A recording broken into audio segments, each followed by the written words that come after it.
Hello everyone, and welcome to the Rocket League Championship Series. My name is Golden Boy, and of course we're going to be calling all the action for this awesome event. Of course, thank you so much for joining us if you're watching live on Twitch. But of course, I can't do it alone, obviously. I need people here with me. And you know what, we scoured the globe. We looked for the best of the best in talent for Rocket League. And then I had to settle on these guys. I'm kidding. The first burn, guys, the one and only Gibbs and James Bott. How you guys feeling?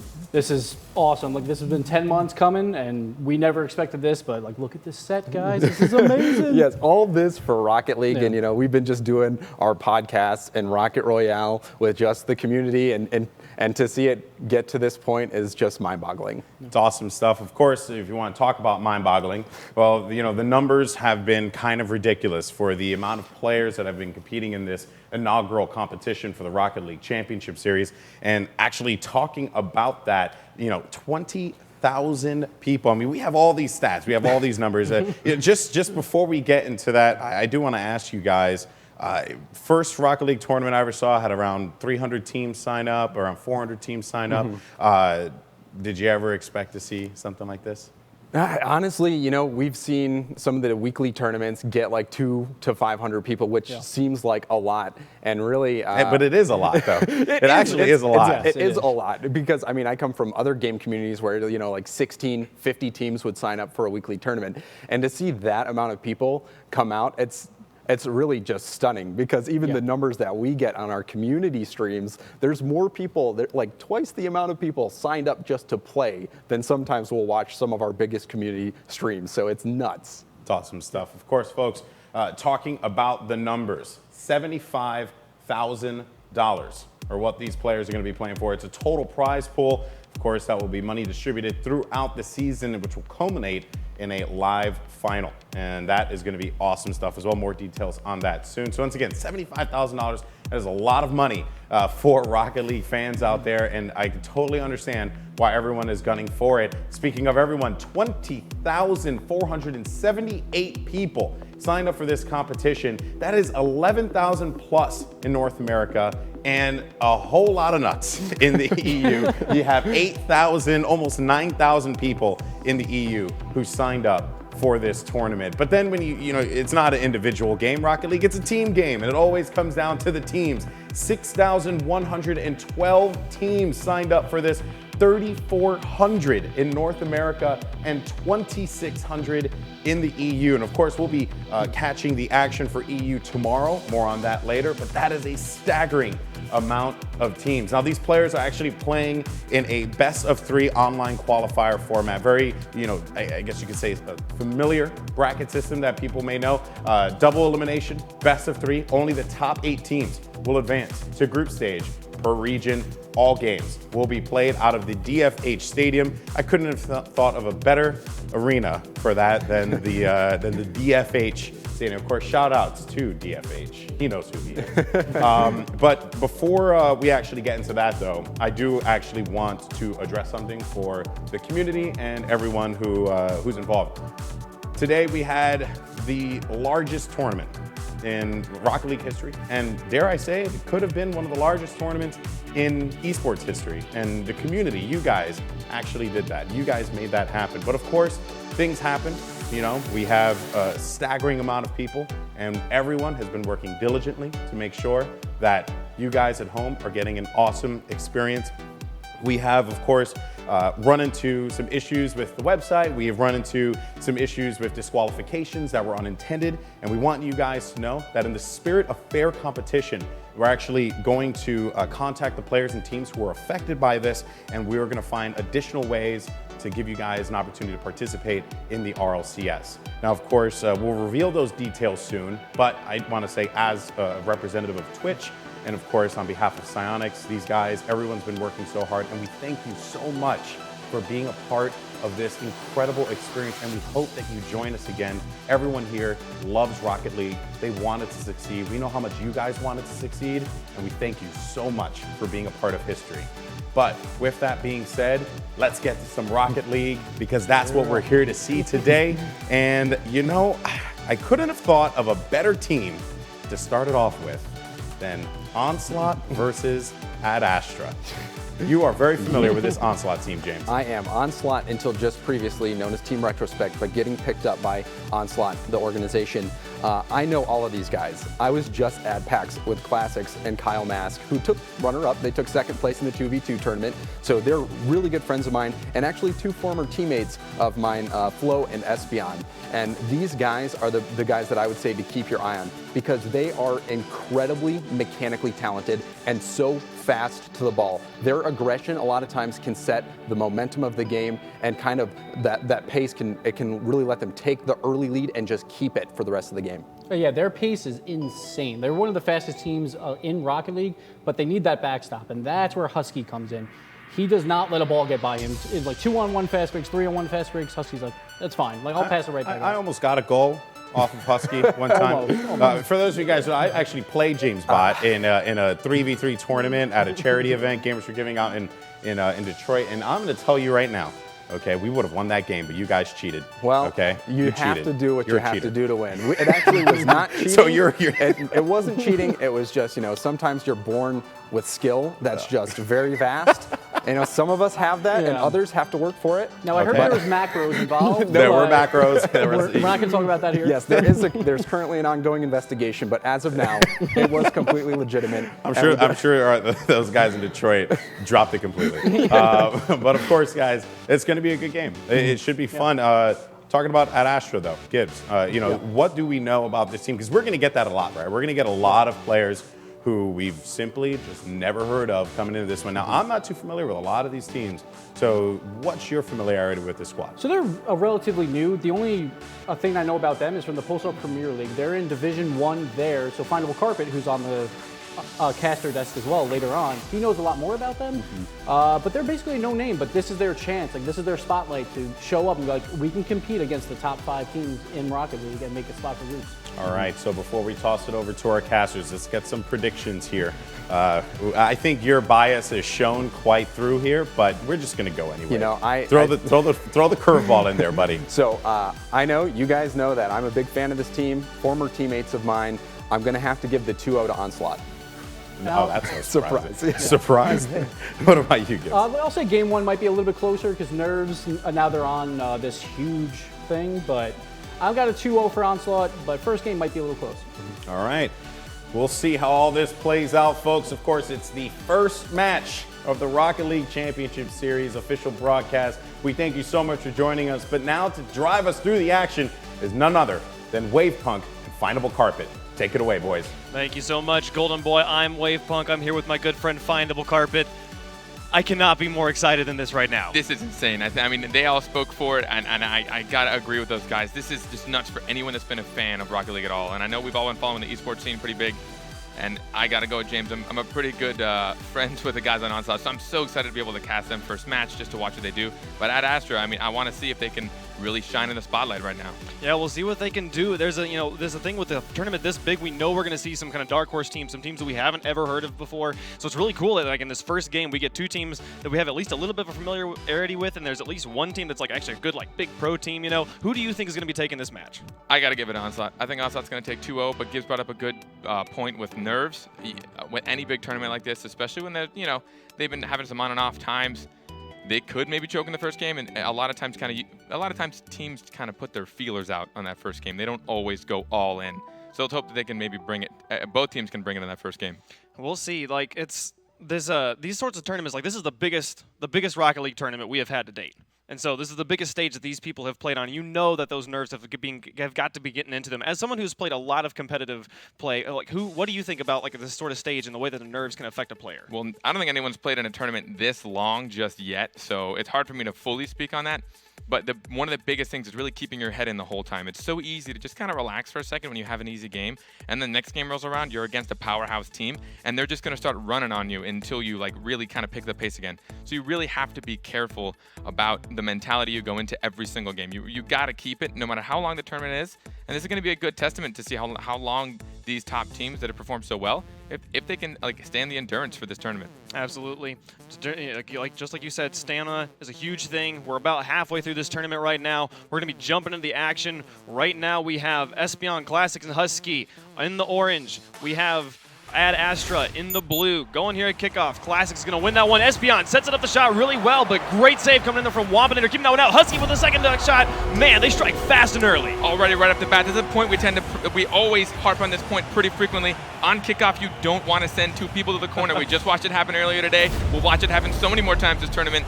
Always leave somebody in net, or if not, make sure you're super careful about where that kickoff player is placing that ball. 5 seconds, already our first goal on stream here. Husky's gonna try and push this one up. They're gonna try and extend that lead immediately, bullying that one up into the corner. Man, an interesting hit there from Wampinator, keeping that ball in the corner. Classics, though, was not able to get that shot. Wampinator's gonna be able to clear it out to the other side. We're gonna see them rotating back over here onto the offense. Great shot there from Husky. Espeon's able to put it in. They go up. Oh, they're coming out so strong so early on. Husky showing his prowess here with this car. He's pushing it over above the net. One of the hardest things to defend as a defender. One of the hardest things to block. Espeon reading it so well. They're really showing that these two guys, I see them online all the time. They're always playing together, and they're showing it here. Amazing stuff. 4:39 left to play. We've already had 2 goals happening. Finally, we see the ball over on the orange side. We'll see what Ad Astra can do with this. But oh my goodness, they're able to push this straight back out. Onslaught already back on the offensive here. Maxima trying to ride this one up the wall. Interesting decision there. Ball's going to be able to be set up for Wampinator and goal, who's able to clear it out. Great stop there from Espeon. Set up from Classics. We'll see if they can get this one. Husky's going to shoot. It's going to be going off the backboard. But Espeon's in position. He's going to go up for that one. Great block there coming out from Wampinator. Yeah, you got to keep an eye on what these teams can do. They're reading each other's shots so well, especially Onslaught. You just saw someone pop the ball up. Classics is a tearaway opportunity. That's going to put them up 3-0 You got the first minute. Yeah, you got to be careful, especially as a team that's going to be hyper-aggressive. They're trying to close the gaps on Onslaught, not giving Onslaught that room to run. But the problem is, once you dedicate too many players and you're all over-committing, something like silly like that's going to happen. Classics, he saw his opportunity. It was really just kind of a missed defensive play on Ad Astra there. And we really want to be able to see Ad Astra getting up and onto the offense and staying there. They've been kind of on their back heels this whole game. Right now, Wampinator pushing this one out. We'll be seeing what they can do with that one. Laugh, go green, be able to push that one back into the corner. A little bit of kind of long-range offense happening here, but nothing that Onslaught hasn't been able to handle yet. Classics and Husky going up for that one. Husky's shot goes just wide. Laugh, go green able to put that one out, and now we're going to see Maximo pushing this one back into the orange. He's got a shot on the open net, but Espeon able to rotate around in time, get that defense, get the ball back out to midfield. But Laugh pushing this one back. Husky now going back and forth. A little bit of ping pong happening here in the orange corner, but this is the best offensive drive we've seen from Ad Astra yet. Yeah, with teams like this that are super aggressive, all you have to do is really close that gap on them to kind of make them feel the pressure. And they might be doing so right now. Really a good opportunity by Astra, but you got to close the gap on these guys. They're just going to show their skill. These guys are so talented when you give them any room between dribbling or wall hits. And Astra seems to really be picking up the pace. Yeah, a little bit of midfield ping pong happening here. Finally, we see Onslaught kind of back on the offense. They give that ball a lot of space. Maxim was able to clear that one around the corner. Husky following it on the wall, clears it to the other corner. Espeon goes up, but Wampinator wins the 1v1, putting it back into orange side. Classic's able to take it from him. Oh, but it bounces around. It's sitting right in front of goal, but Husky able to rotate back on time. Good play there from Husky. Laugh going to push it around the corner. Wampinator has an opportunity, but man, what a great save from Espeon. Take a look at defensive rotation on Onslaught there. You saw Husky came for it in the corner, and Espeon took his place right away. It didn't give Ad Astra any really solid shots. It looked like it was going to go above the net, and it got kind of scary there from the angle we had. But it was just, and it wasn't even a difficult save for Espeon. It was really good rotations, and Ad Astra seems to be doing something pretty similar in their half as well. Good shots coming out from Onslaught right now, but they're all just a little bit wide. Not going to be able to capitalize on any of those. We've just crossed halftime. We have not seen Ad Astra score at all. What do they need to change to come back into this game? They need to make sure that when they're on offense that they're following each other's touches. They're a lot of times getting 1 or 2 shots on there, but again, with a heavy defensive team, we talked about earlier how Husky's just such a defensive wall. You really got to be careful about making sure that when you're on offense, you're not just giving up possession. You got to take more than 1, 2, maybe even 5 or 6 shots. You got to keep it on there to kind of poke those holes in their defense and break those good players like Husky down. 1:53 left to go. Still 3 points on the side of Onslaught Gaming. Espeon's going to try and push this one up into the corner. We see 3 players on blue currently in the corner. A very derpy move there from Maximo. Not going to really work out for him, though. The ball is still over on the blue side. We see them going up for an aerial there. Wampinator going to be able to push that one out. A nice shot from Espeon. Bounces off the crossbar. Can Husky do anything with it? He's giving this ball a lot of space. Classic's going to rotate around. Some good communication there, but it's going to be slow. Then we'll be able to take a shot and put it up into the orange side. Husky, decent positioning there. Good read on that ball. He's going to be able to keep that one out in the way. Espeon going to try and push this one up. He's going to be moving out with Classics right now. Classics comes up to get the hit. Crosses all the way to the other side of the field. Blows the offensive rotation, though. This clock's winding down. We still have not seen any offensive momentum from Ad Astra. Yeah, I mean, we spoke on it pretty early on. They talked about it at the analysis desk. Husky, just such a solid defender, so hard to break through. He really does just break down a lot of offensive plays. He's there to read, he's there to break it. But you can tell that both teams kind of calmed down, or they both picked up, because there hasn't been a goal scored on either side. They kind of calmed down on Onslaught. They're not letting Onslaught put any shots on goal, but almost the one right there. But, you know, it seems like Ad Astra might be picking it up. I'm hoping that maybe in game 2 they can put up a little more of a fight early on before they lose the They're lead. striking that right now. Oh, dear, the field side flip man is going to leave that one not going in. Maximo's got an opportunity, though. 36 seconds left in this game. This is a really hard comeback if they're going to manage to pull this off. Wampanen are going to try and push this one out. Husky sets it up for Classics, who's going to carry it in. Oh, what a touch from Classics. These reads coming out of Onslaught. He read that off the wall so nicely. Looks like we had Husky here with a nice pass, a lob, or even so. He didn't even go for that back wall, which is a big mistake some people do, where they feel like they have to use that back wall for the pass. But Husky's like, no, I don't really have to. I'm just going to lob it over to the net. And he had a really good play. Classics, man, just a great touch keeping that up and above the defense. 28 seconds left to go. 4-point deficit here for Ad Astra. They really need to put on the gas right now. Maximo trying to push that up. Classics shuts it down. Open goal for Espion. There goes number 5. These reads are just starting to break down Ad Astra. I think Ad Astra kind of realized with this much time left, there really wasn't that much of a comeback. Classics, a beautiful dunk. You read that so well. And Espion, that was good. I mean, you can see right there how much these guys play together. Espion identified that Classic was going up for that dunk, and he had faith. He had faith that he'd either at least win it or come close, and he already turned around and got ready for the shot. Yep. Moving forward into game number 2, what is the big thing you want to be seeing Ad Astra change if they're going to be able to come back into the series? Ad Astra needs to make sure that their offensive plays are a little more cognitive. You could tell a few times they'd have a good play, a good pass, but it only turned into 1, maybe 2 shots. You look at Onslaught, they just keep pounding on the shots, 1, 2, 3, 4, and every now and like eventually it's going to go in. You're going to crack their defensive rotation, and that's what Onslaught does so well. But they also have Husky there, who's just going to shut down so many offensive plays. So Ad Astra needs to kind of gather up their offensive plays and maybe play off of each other a little bit more. But again, it could be up to nerves. There's a lot of reasons this could be. Absolutely, yeah. We see a lot of shots coming out. 8 shots coming out from Onslaught, just to the 3 on the side of Ad Astra. That's a big difference there on offense. Who's the player you want to be seeing step up on Ad Astra? I mean, it's hard to say. I know Laugh is a solid player. I played with him quite a lot, and Maximo. All 3 players, they're nothing to write off. They can all do it. But when you look at the saves, we only had 1 save come out of all those shots from Onslaught. You know, Ad Astra needs to make sure that the rotations are good, both offensively and defensively. It's not just all about the attack or all about the defense. Yeah, and we see a big difference here in kind of personal points, which kind of just the big thing that points out is just some ball control, you know, how much you're touching the ball. A lot more ball control coming out here from Onslaught and the boys. And if they can maybe take some of that ball control back away, kind of get the ball back onto the orange side of the field a little bit more often, we'll see that turning into more points, just more offensive pressure. It'd be great stuff. We'll see what happens here moving into game 2. Yeah, I mean, I've seen Onslaught break down, and it's very possible. So hopefully Ad Astra can really push it to him this game. See Classics going for it here on kickoff. Laugh's going to win that one, send it over into the orange, but great touch there from Husky, puts it out to midfield. A good shot from Wampanen going just wide. Espion and Goals be able to clear that one out. Maximo, this is some good offensive pressure here from Ad Astra. They just need to be able to creep the presence up. The Classics, they're going to give them the space, and they're going to be able to push this one back out into blue. Good touch there from Maximo on the wall, pushing this one up and away, but oh man, Classics coming up from the backfield, be able to push that one back out.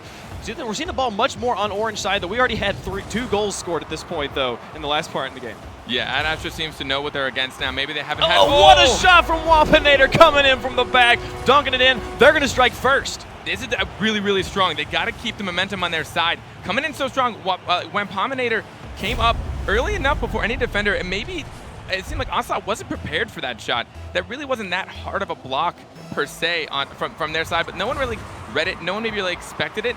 You know, maybe they're reading a little bit too hard into how they performed last game. After going up 5-0, you know that they're not as much in a defensive mindset. They just spend 5 minutes fully on offense. So yeah, when they're going to come in with a solid shot, that first one they're going to be caught off guard. And it looks like right now they're going to just try and form some sort of offense right now. Classics going to push that one over to the other side. Be bouncing that one up in the corner. Wampanen gaining ball control here. Classics takes it from him, puts it up on the wall. Let's see if he can set this one up. He's going to put it off the backboard. It's going to be crossing. There they go. Oh my goodness, that was kind of an own goal going on there. Yeah, really good touch by Classics. He kept it up top. And it, fortunately for him, hit that. There's a corner. I don't know if people have a lot of experience, but there's a good corner in that top of the map that just drops the ball, kills it right there. And if you have a defender misplaced, it's just going to ricochet right off of him, which is exactly what happened in that moment. Yeah, well done. 1-1 tie game. Very different game so far. Right as we cross here into minute number 4, Espion with a shot from mid. Oh my goodness! It bounces around and ping pongs in. Espion not giving any time. You know, off kickoff, people have issues with not having a whole lot of boost. Espion didn't matter to him. He took a screen. What a shot. He caught them off on defense. It's not that it was too fast to block, but it was that they both were kind of getting ready. They were kind of gathering some boosts. You generally aren't really ready for shots to come that quickly and that fast off a kickoff. Absolutely. We have 3:52 left to go. We see Onslaught, the 1-point lead. Maximo, Wampanator, they're going to try and push this one up and in. Good clear there from Class. He's going to keep that one back onto the blue. Husky with an opportunity there. He passes to Espion, who gets the juke and puts it in. Well done. This is what I like seeing out of Onslaught. These guys play together so much, they know exactly where each other are. Husky knew where Espion would be. He knew to tap it right. A lot of people will make the mistake. It's like, well, I kind of have a shot. Maybe I'll take it. But in that opportunity, there were too many blue bodies in the way, and Espion had a clear shot. Probably great communication, or it could have just been the fact that they know because they play together so much. It was so excellent, putting it right there behind the defender. Excellent shot right into the corner. 3:38 left to play. All of a sudden, Onslaught has extended their lead to 2, and they're threatening again right now. Classics and Husky pushing up one more time. Classics and put it off the backboard. Hear people coming. There's Espion. He's not going to be able to get that shot, though. Lafco Green with an opportunity right now. This ball is very wide. That was a very interesting, open, wide defensive rotation coming out from Onslaught there, but they've managed to turn it back into offense.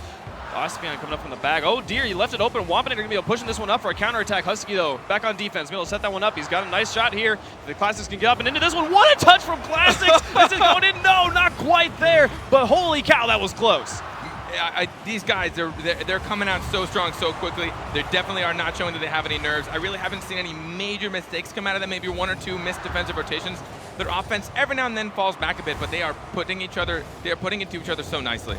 Right now, we are at 2:47 coming up here on halftime. Still 3-1 in favor of Onslaught. Espion going up on the wall. Husky currently in a very offensive position and trying to rotate this one. They got kind of a 2-1 rotation going on here. No one in goal there, but no one in a position where they can put it away. Ball's going to roll very far and kind of slow over into the other blue corner. And Wampanator's going to push this one out. Great shot from Espion's going to go off the top bar. Can anyone get the second touch? There goes Husky. And here comes Espion. Man, the 1-2-3 punch. This is what I'm talking about with that constant aggression, those constant shots, one after the other. Espion came in, and then Husky, they just came one after the other. Then Espion, they're not giving them any time to relax.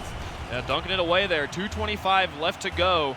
Still 4 points on the side of Onslaught to just 1 on the side of Ad Astra. Ad Astra really needs to try and kind of formulate something. They got to change something up here if they want to do this right now. This is not what they need. This ball is sitting right in front of the goal. Seeing great offensive pressure again. More just kind of a lack of defensive presence from Onslaught or from Ad Astra. Going to be able to try and hopefully clear this one away. Espion pushing this one up and into the corner. Lafco Green, great clear off the wall, pushing that one very far away. But man, they had the defensive setup. They're kind of running a 2-1 right now.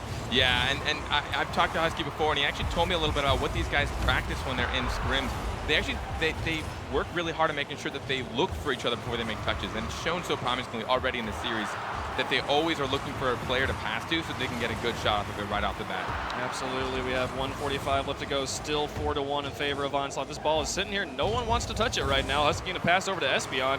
Ball's going to make its way over onto the orange side. Still, the ball has spent so much time on the blue. It hasn't been for lack of trying, but just so much good long-range clears, so great hard clears that turn into great offensive drives coming out from Onslaught. It's got them a 3-point lead right now. A nice touch there in the middle of the air from Matt Astra. But right now, my goodness, look at this team play. Can Classics put this in? He's got it still set up. Espion's in a position. He kind of bails on that one, leaves it for Classics. Ball sitting currently in the blue corner. Right now, all they really have to do, though, is just kind of run this clock down, keep the points out of their goal, and they'll be going on to the next round. Yeah, you can tell that when they're already 3 up, they're not exactly putting on the aggression that they had been maybe a little earlier. They've relaxed a little bit. They're doing a little, I don't want to say risky plays, but they're definitely spreading out a little bit more, giving themselves some more time and slowing the play down, which is exactly what you want to do when you're 3 points up with a minute left.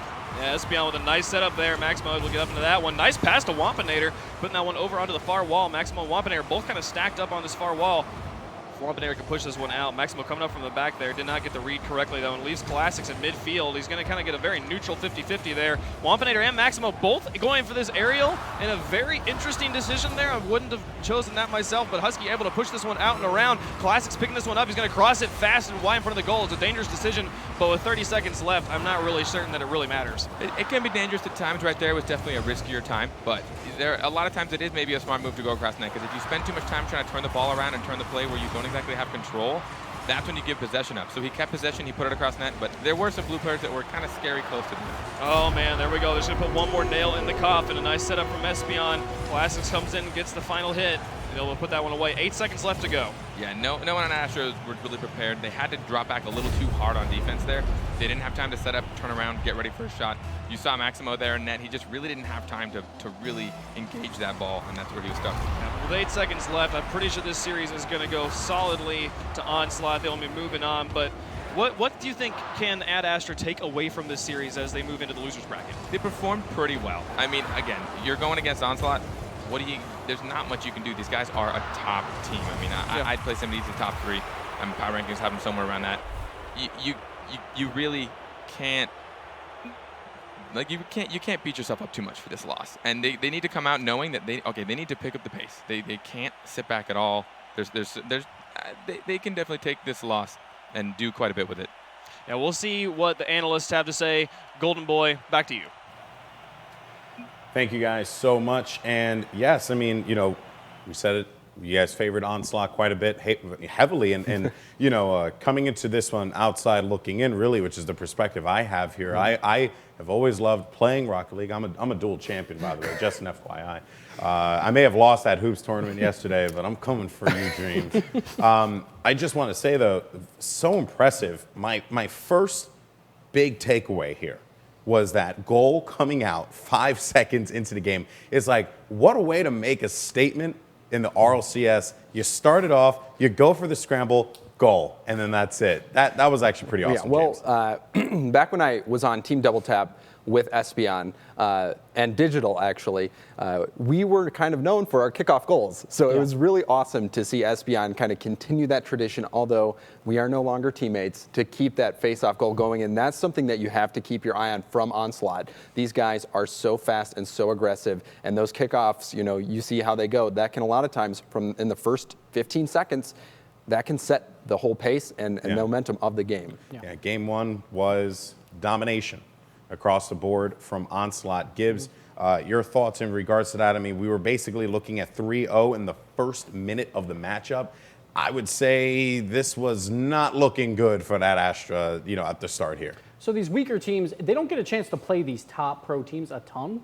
And this was a nice way of introducing you to the top 4 teams in Rocket League. Hey, we're here and we're going to score 3 goals in a minute. But they did settle down for about 3 minutes and they held it 0-0. Problem is they had no shots at all in the first game. They had 3 shots to 8. And you just can't win that way. Yeah, and there were a couple times where you saw there in those replays where 2 members of Ad Astra went for the same save and missed it. And when that happens, that just leaves your net wide open for a goal. And with a team like Onslaught, they're going to make you pay for that. Well, I also feel like, too, it's a confidence thing, right? Like, you have 3 guys going for it. You have to have that communication. And that's actually the big thing that I took away from game number 2. Because looking at game 2, I just saw non-stop communication. Something that, Final Carpet had talked about. He had touched on, just how this team looks for each other when they are, about to make the approach and go for the plays. And while there were some good start, there was a good start there, like 1-1 for just a brief moment. It basically became the Onslaught show, the encore yet again. Yeah, speaking of which, the pass right there from Husky. Husky was the setup guy in this series. You saw that beautiful pass into the mid where his shot was blocked, but he made the pass into the mid, and he just continued to make plays happen. 3 assists in the first game, and although Classics had that, or Espion had that great pass at the end, Husky, so good off the walls and so good at just being the playmaker and making that pass into the mid. So he didn't have a lot of ball touches in these games. He lets Classics and Espion play the ball, but when he does touch it, every touch was meaningful. He had great setups. And that's the difference between pro teams and weaker teams is we pass all the time. Every single hit is a pass, and that just didn't come out on clears for Astra. Yeah, a lot of times it's just trying to keep the ball, not necessarily hitting it to your teammates, but hitting it to a spot where your teammate can get to it first. And that's something that Espion and the whole Onslaught crew was doing really well. Yeah, I did enjoy watching Husky's defense. I really did feel like, and we will see, a squad like that face off against one of the top teams later on, I'm sure. But that right there was I saw it, I'm like, what? Like, how is he hitting those shots? It's absurd. But guys, of course, it was a great game. Onslaught will move on to the bracket, and Ad Astra will take a trip to the losers bracket, and we'll see how they fare, of course. Hopefully they took away a positive experience from this, facing off against one of the best teams in competitive Rocket League here in North America. But we will see if Onslaught can keep the good times rolling. Of course, at Astra, they have a long road in front of them. But But coming up next, we're going to have some more Rocket League action coming at you live from the studio here in Burbank, California. You're not going to want to miss it, and we'll see you guys on the other side. Hello, everyone, and welcome back to the Rocket League Championship Series as we move on to our second game of the broadcast. If you guys are just joining us, so you would have missed a great game where Onslaught will move on to the next round. They put on quite a show for the first ever RLCS matchup live for you fine folks at home. Shout out to everyone, too. I was actually in the chat trolling people a little bit, doing my thing. You know, felt pretty good about it. You know, I made some comments that I was better than them. You know, the usual stuff. I mean, these are the things that I believe in my heart of hearts. So, you know, and of course, I'm delusional. But we're now joined by the greatest beard in the world. Well, I just want to point out, maybe the world. I don't know. We have to match you up with other beards. Findable Carpet. Just before we talk about our next matchup here, I want to just dive a little bit into that Onslaught game. I mean, do you see this team going really far?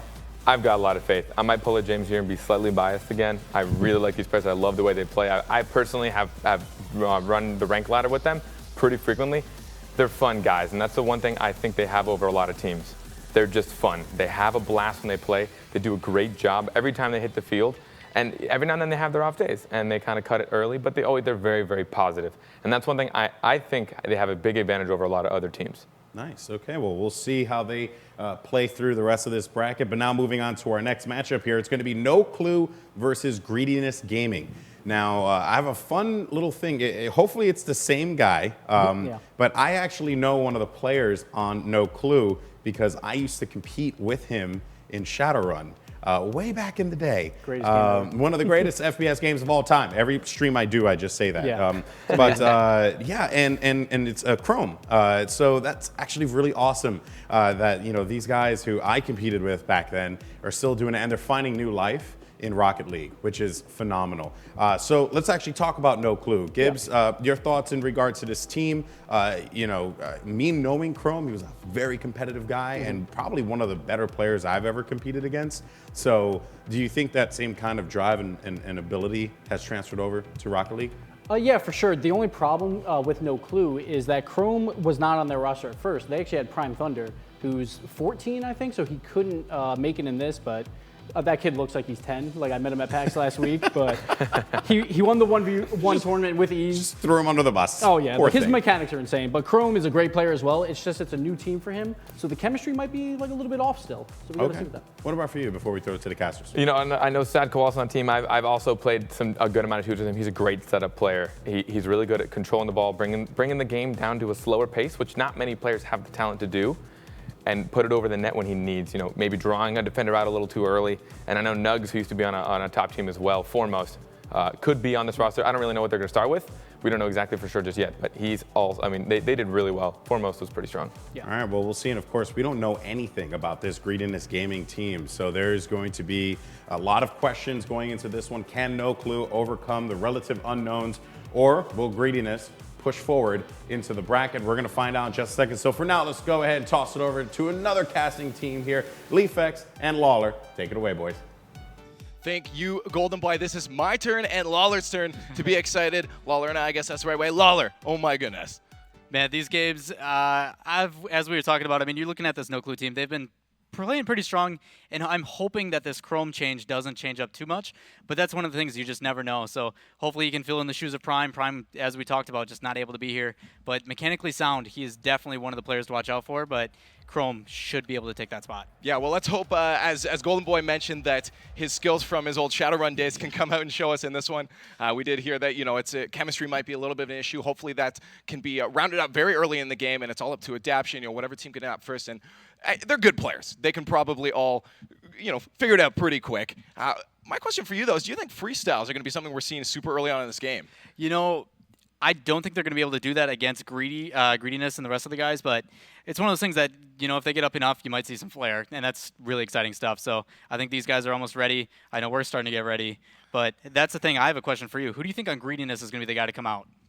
On Greediness, it's tough to say. I mean, I know Snooper Noodle is definitely, and Wayne Palmer, definitely both strong players. I think we're going to see a very strong play between them. Rank 1 Clicker, hopefully he's going to be able to keep up with them as well, too. I think we're going to see a very close game. I do myself think that Chrome and Ozzy's team are going to be the one to come out on top. How about your predictions? Man, Wayne Palmer, I mean, I've seen him play before. I hope he can do it again. Don't let that expert tag fool you, but we're getting into this game, guys. Let's do this. Here we go. Off the bat, on the kickoff, we got Sad Koala for Orange. And I can't see, we got Rank 1 Clicker going to start us off for Blue. Let's see who can take ball possession first. That's going to fly in midfield. Already up in the air is Chrome. We're seeing his Shadowrun skills, as we said, come out already. And in midfield, we have the ball sitting around. No one really making that past each other's zones right now. Ozzy with a nice good flick. That's going to fly down. Sakwala to send it right back to Blue Zone. Chrome with a maybe setup. Sakwala's there, but that's going to get stopped. Super Noodle putting it back to the wall. Very good placement. See if he can follow it up.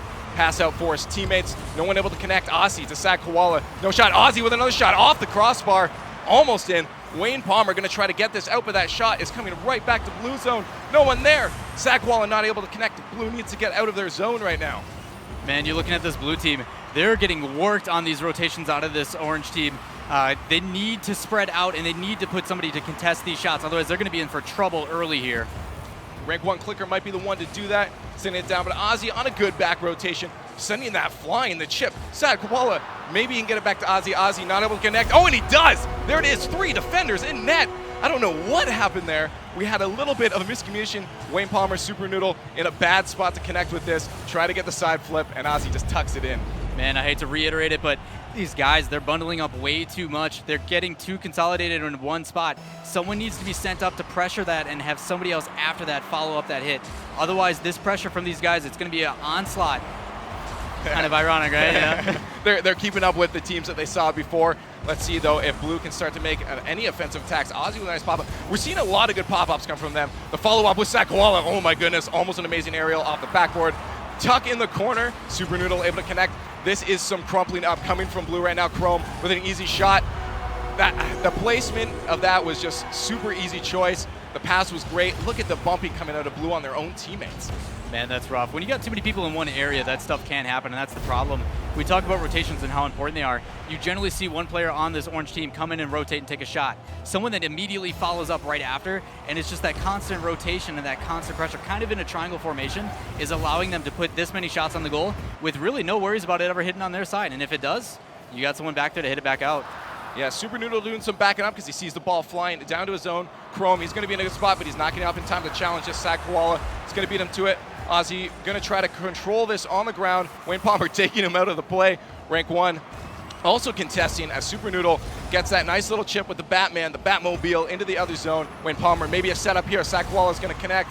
That's going to go back to midfield. Blue starting to get a little more spread out. This is what we need to see. But now Orange is on the attack. Nice little chip to the front of the net. Blue on a good defensive rotation. A little bit better play we're seeing out of them. We just need to see this stay up and get some shots on net.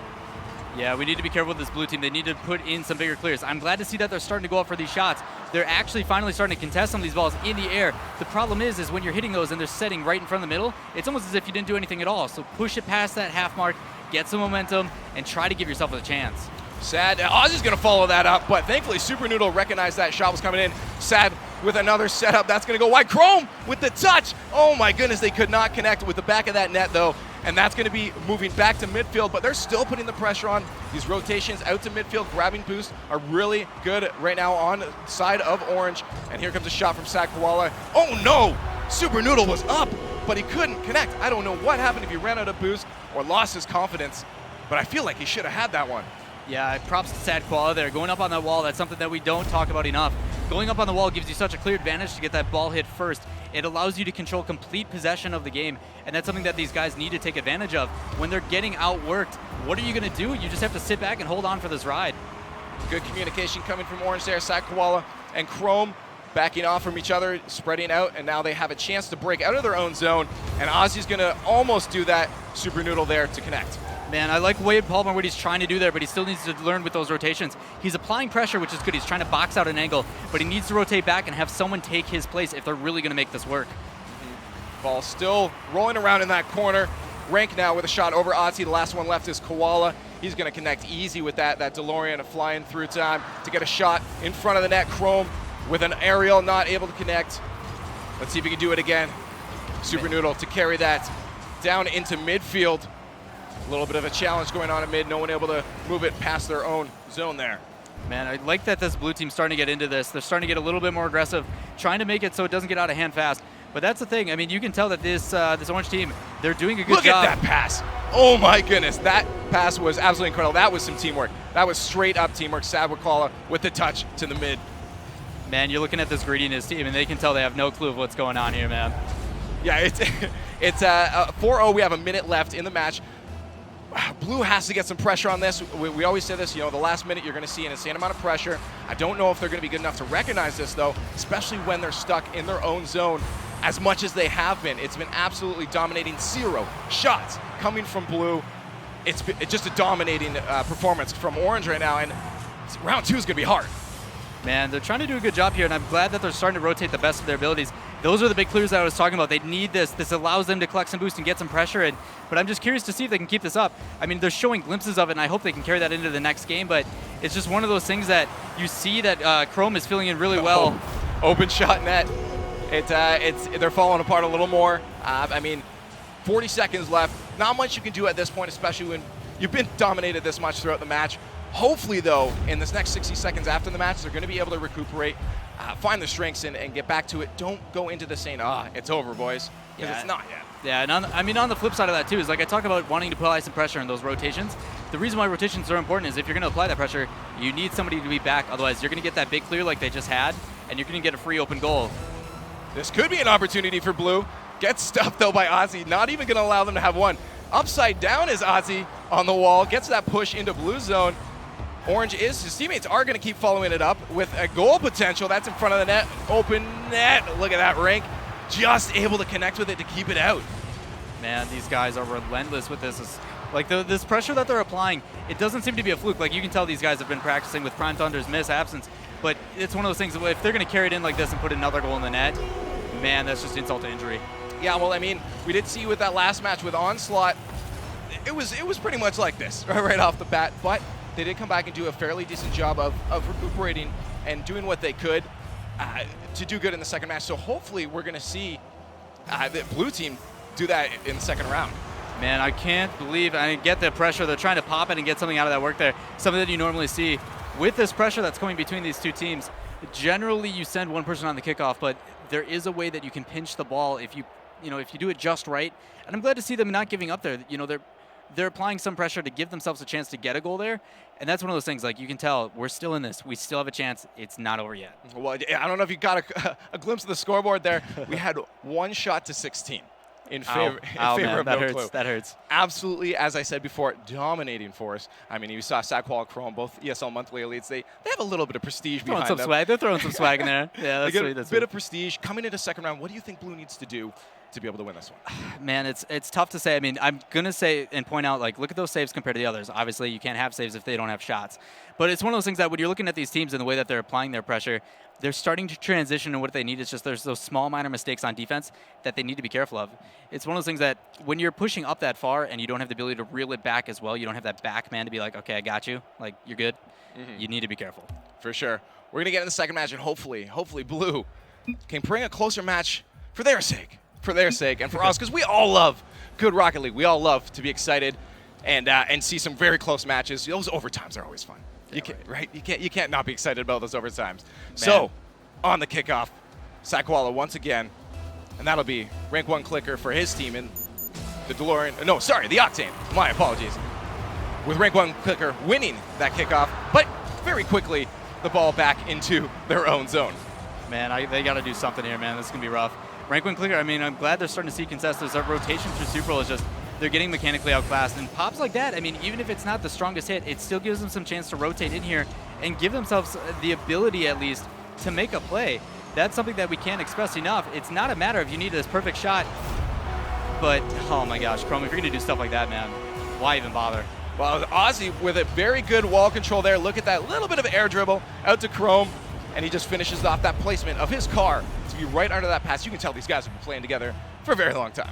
Man, you talk about, and we mentioned rotations, and that's probably one of the biggest things that we'll keep mentioning, is you see, okay, when he has the ability to go up the wall there, you got someone waiting for you in middle. This blue team, this greediness team, can't do anything about it. It's just they're getting outclassed here, and it's unfortunate because they have the ability, and the rotations, it's just, when you have a team that's this strong, you got to watch out.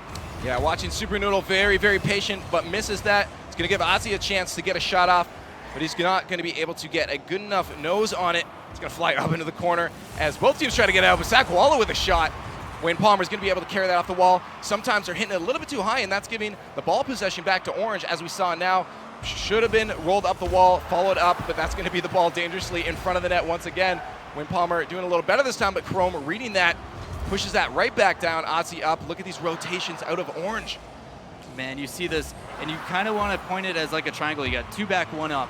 One guy's going to go and take a shot there. You see Ozzy follow up immediately.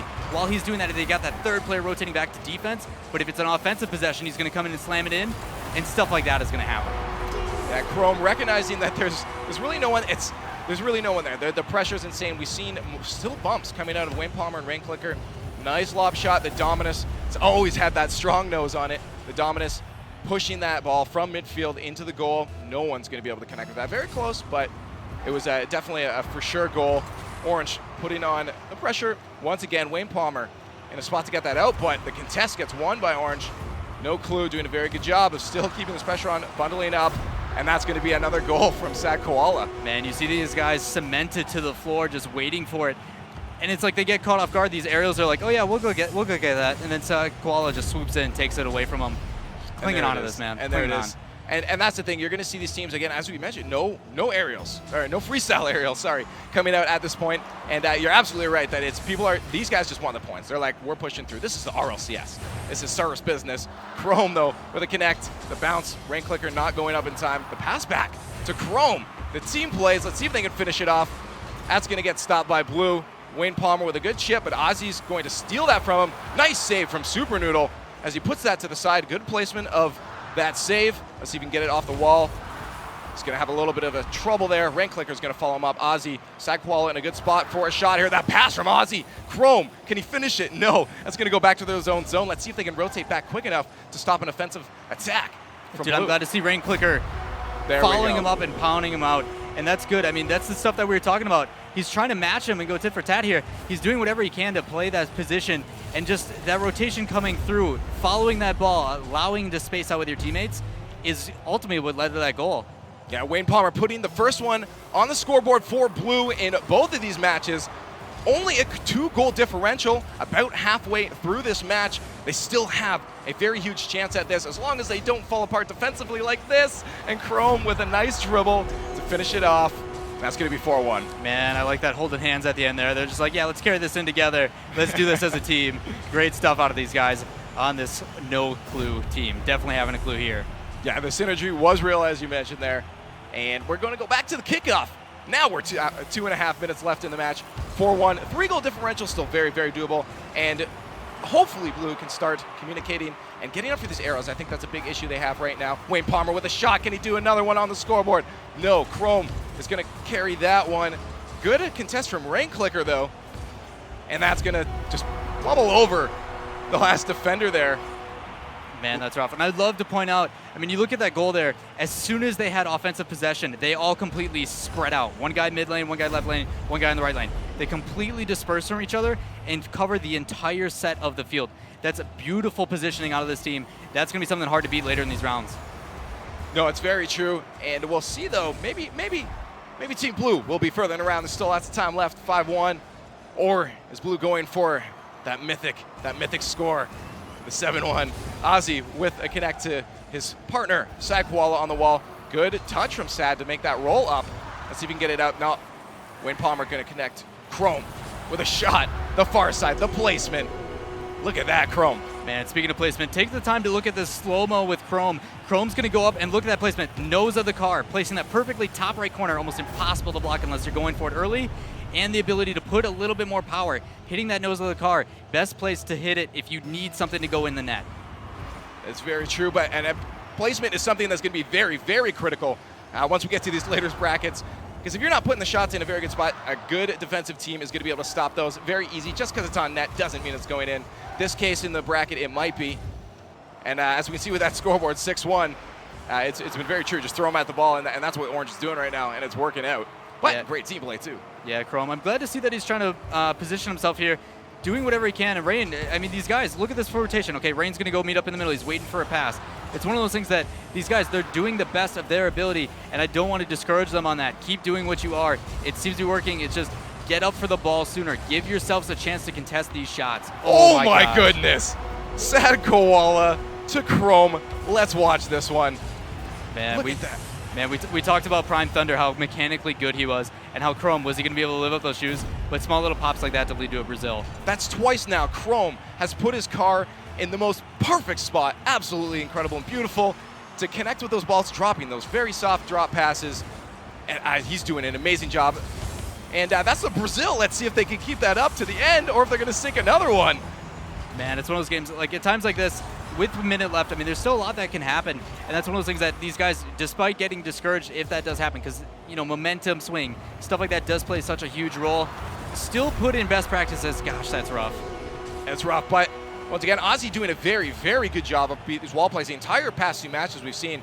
And then Chrome following up everything Ozzy's feeding him. Everything he's feeding him has gone in these matches. Look at just the assists are absolutely incredible on the scoreboard. The shots are insane. Almost every pass that's been given out has been received and put into the back of the net, leading us to an 8-1 with the last minute of gameplay. And this is looking to potentially be it for Greediness. I'm never going to count anyone out. This is Rocket League. Anything can happen. Yeah, it's one of those things. We see goals from a matter of seconds to a matter of minutes, but that's one of those things that these teams do. I mean, these reads have been phenomenal on both sides. It just seems to be that this No Clue team is getting to him sooner, and holy cow, that front flip could have led to something crazy. I don't know what these guys are doing now, but it's definitely not conventional. Another shot from Chrome. Can he get that double tap? His teammate was there to follow up. That would have been an amazing play from. They are just showing off at this point. They are just trying to get those style points. Style points count. Style points are real. And they are going for all of them. Give me all your style points. And this ball is probably going to drop unless Ozzy coming off the back wall can get another one. Very preemptive on that. Still hasn't touched. Rain Clicker pushing it to the side. And that is going to be it for this match. That's going to be 2-0 for Team Orange, for Team No Clue.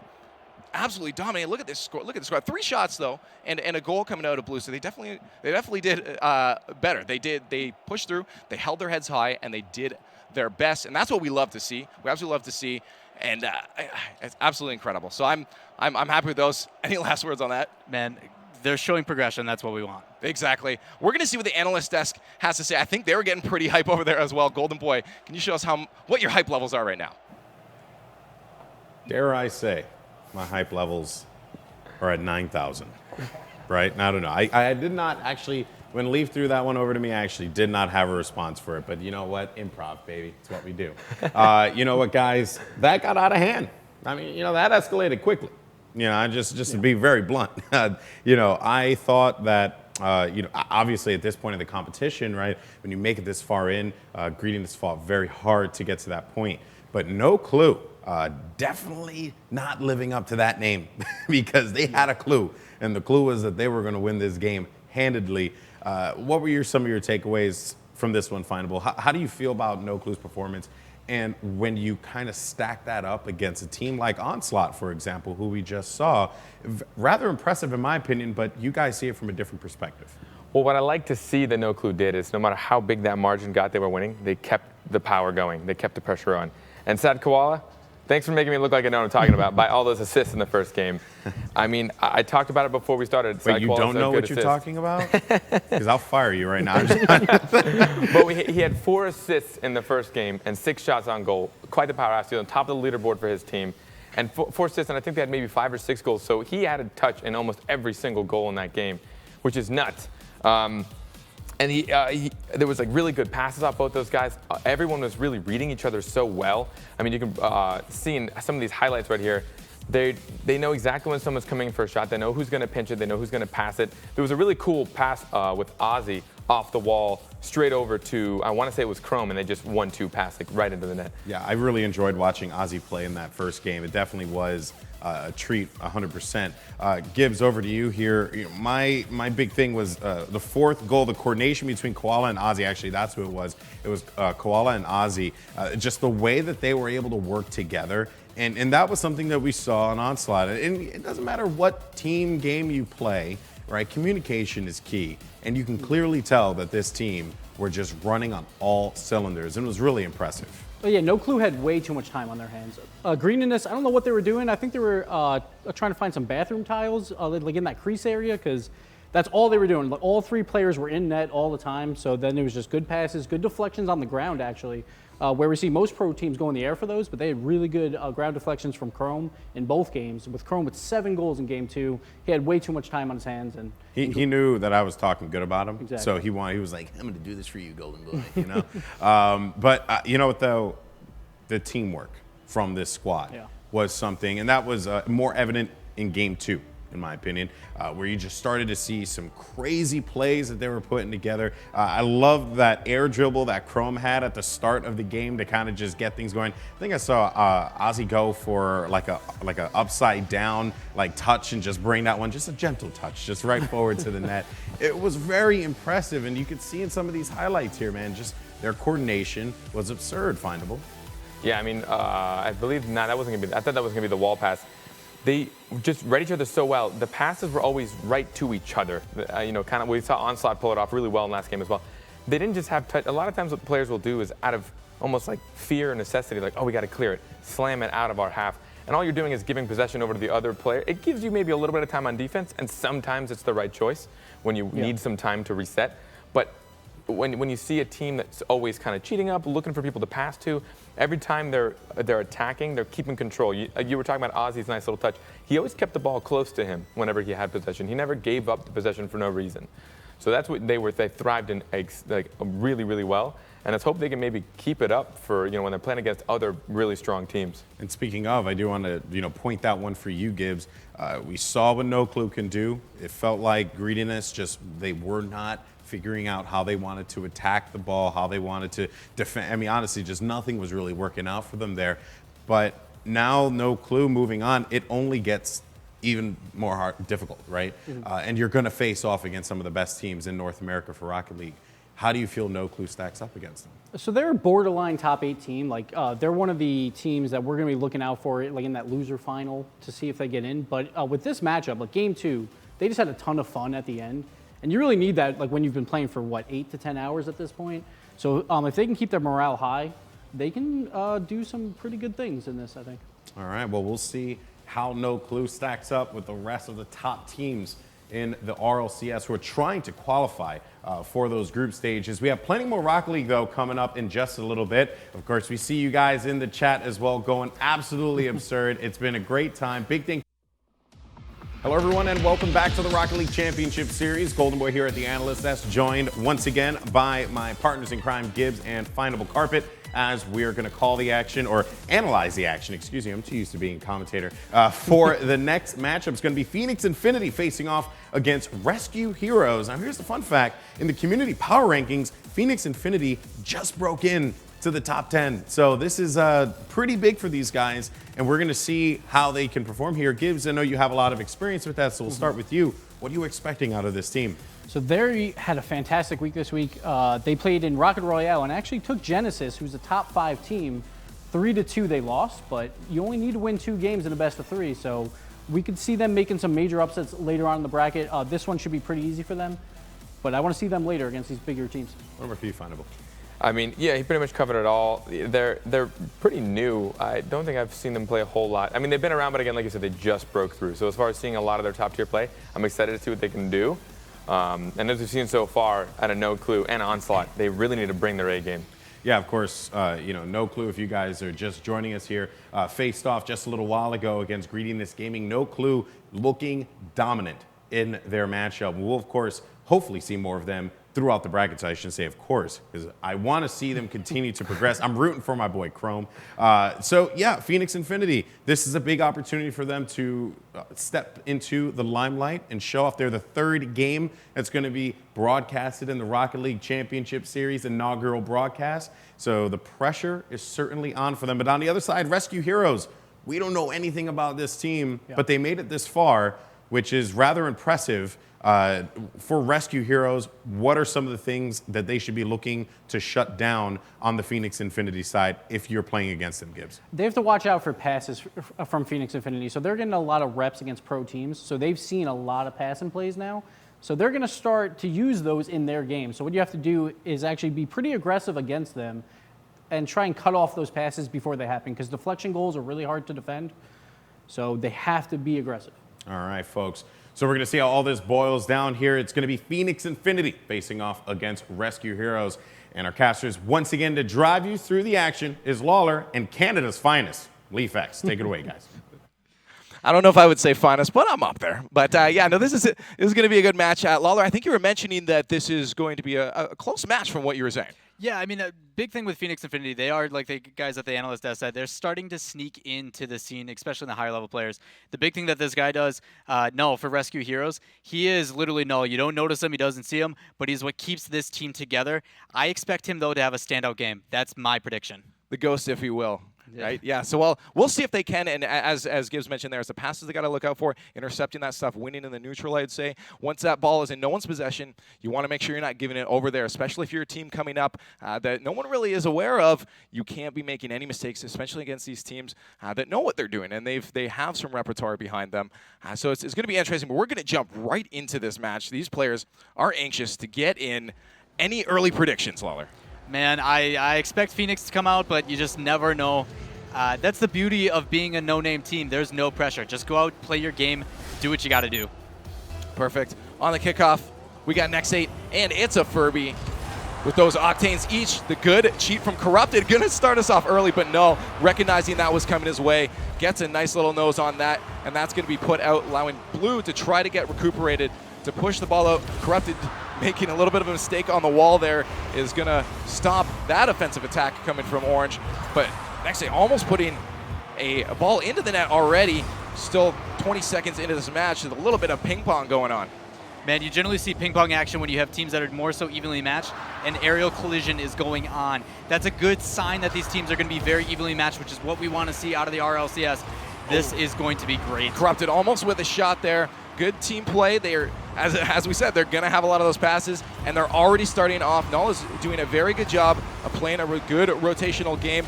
Already back, as we said before. Corrupted is up off the crossbar. Blue puts it on their own. Null, good job on saving that one. Man, Null showing why his name's Null, not giving anybody a goal here. Glad to see these guys are rotating out. I mean, this precision and time changes between these two teams, very similar to hockey, where these guys just rotate out, put a lot of pressure, and then kind of rotate back. It's going to be a big story here between these two teams, which one can control the possession down at the end of the field. Next 8 with a pass, though, but no one's going to follow it up. Corrupted waits for that wall clear from Lucifer, but the shot coming out, and it just goes a little bit wide. Null on that, a good opportunity for Blue right now, but Next 8's going to crush their hopes and dreams and put that out to midfield for his team. Corrupted a little bit out of position at this point, and that's going to allow Blue to put some more pressure on the ball. There are now 2 people out of position, and this is looking good for Orange to get out front left with a shot, but that doesn't come out far enough as much as they'd hope. He's going to keep on it, though. Now Corrupted with the Fields backflip, and that gives Blue an opportunity to push it back into Orange's zone. Man, that's scary with those 3 guys there. Luckily for them, there was nobody on Blue to come up and put some possession in there, put a little bit of pressure, and we talked about that. Gibbs earlier was saying that in order for this Rescue Heroes team to win, they're going to need to apply some pressure to Phoenix Infinity, and they're actually doing just that. Look at this possession going down. They're doing whatever they can to just keep it on the side, and that's something that we want to see. Yeah, the point spread looking very good, as you said. Very even matchup with a shot from Next 8. Almost drops into the net. Good rotation on Blue there. Man, who knows? Maybe Lucifer is making sure he's wearing his brown khakis on that one. Might have scared him a little bit. Yeah, I definitely was scared for him as well, too. Very close one. Orange is trying to get some more of those close calls. Leth with a nice long clear. Going to put Blue back on a defensive situation. The wall miss, though, from Blue, as Orange has another shot at putting one in. But he's going to miss that one. No one there to support him. That's going to move back to midfield. Leth is the only one last one back. Null missing that read on the wall play there. And that ball is going to go in front of the net. No Orange is there to shoot him. Can they do it? Furby is going to push that one to the side. Man, I'm glad to see these guys. Good rotations out of both teams. This is a very back and forth game, which is what we want to see. But the defense coming out. Next 8 with the shot, though. And that's going to get the first one on the scoreboard. 2 minutes left in this match. As you said, there have been no goals. There have been no goals, but shots have been coming. 5 already from Orange, 0 from Blue. Man, like I was saying just a little bit earlier, mistakes are going to be the story of this game. It's going to be that one small mistake that someone didn't get that clear far out enough, and it led to the opportunity for this rescue here, or no, my apologies, this Phoenix Infinity team to score. And that's probably what's going to get them down to in the final. No, with a nice touch on that, that's going to be a good setup for his teammates. Corrupted going to stop that. Lucifer trying to keep it in the zone at least. Furby with the follow-up, but the only one left back is Null, so he's not going to make an advance because he sees his teammates not in a good spot. Next 8 just throwing it to the side while his teammates try to recuperate. A nice long shot, though, from Leth. No one in net. Can he get the second touch? Not going to happen, and that's going to remain at a 1-0 on the scoreboard. But Blue has a breakaway. Furby not able to get control of that ball. Man, that's one of those things. Furby had some time with it there. That's one of those things. These guys are so used to just playing so fast and putting so much pressure on the ball. They don't always need to do that. Woo! No, not able to stop that one. The shot coming out from left. That was a very close one off the crossbar. Those are hard to read. The placement couldn't have been put anywhere else. Man, one of those things that sometimes you need to allow your team to have some time, some energy to go back, get some boost, rotate in, clear those rotations completely. But sometimes when that offensive pressure is getting pushed in, can we see another one? Stuff like that happens. Off the kick, we got Corrupted dropping one in himself. And that's going to be a goal for each of the teammates, actually. Man, people don't understand the difference between some of these cars, and Octane's one of the best at dribbling. Taking that nose and popping it up perfectly to the other side and doing a redirect angle, just good mechanical play coming out. Very true. Good recognition of his car's abilities. Another shot coming from Corrupted, but no, going to stuff that one. He doesn't want any more shots on their net. He's like, get out of our zone, guys. We need some goals of our own.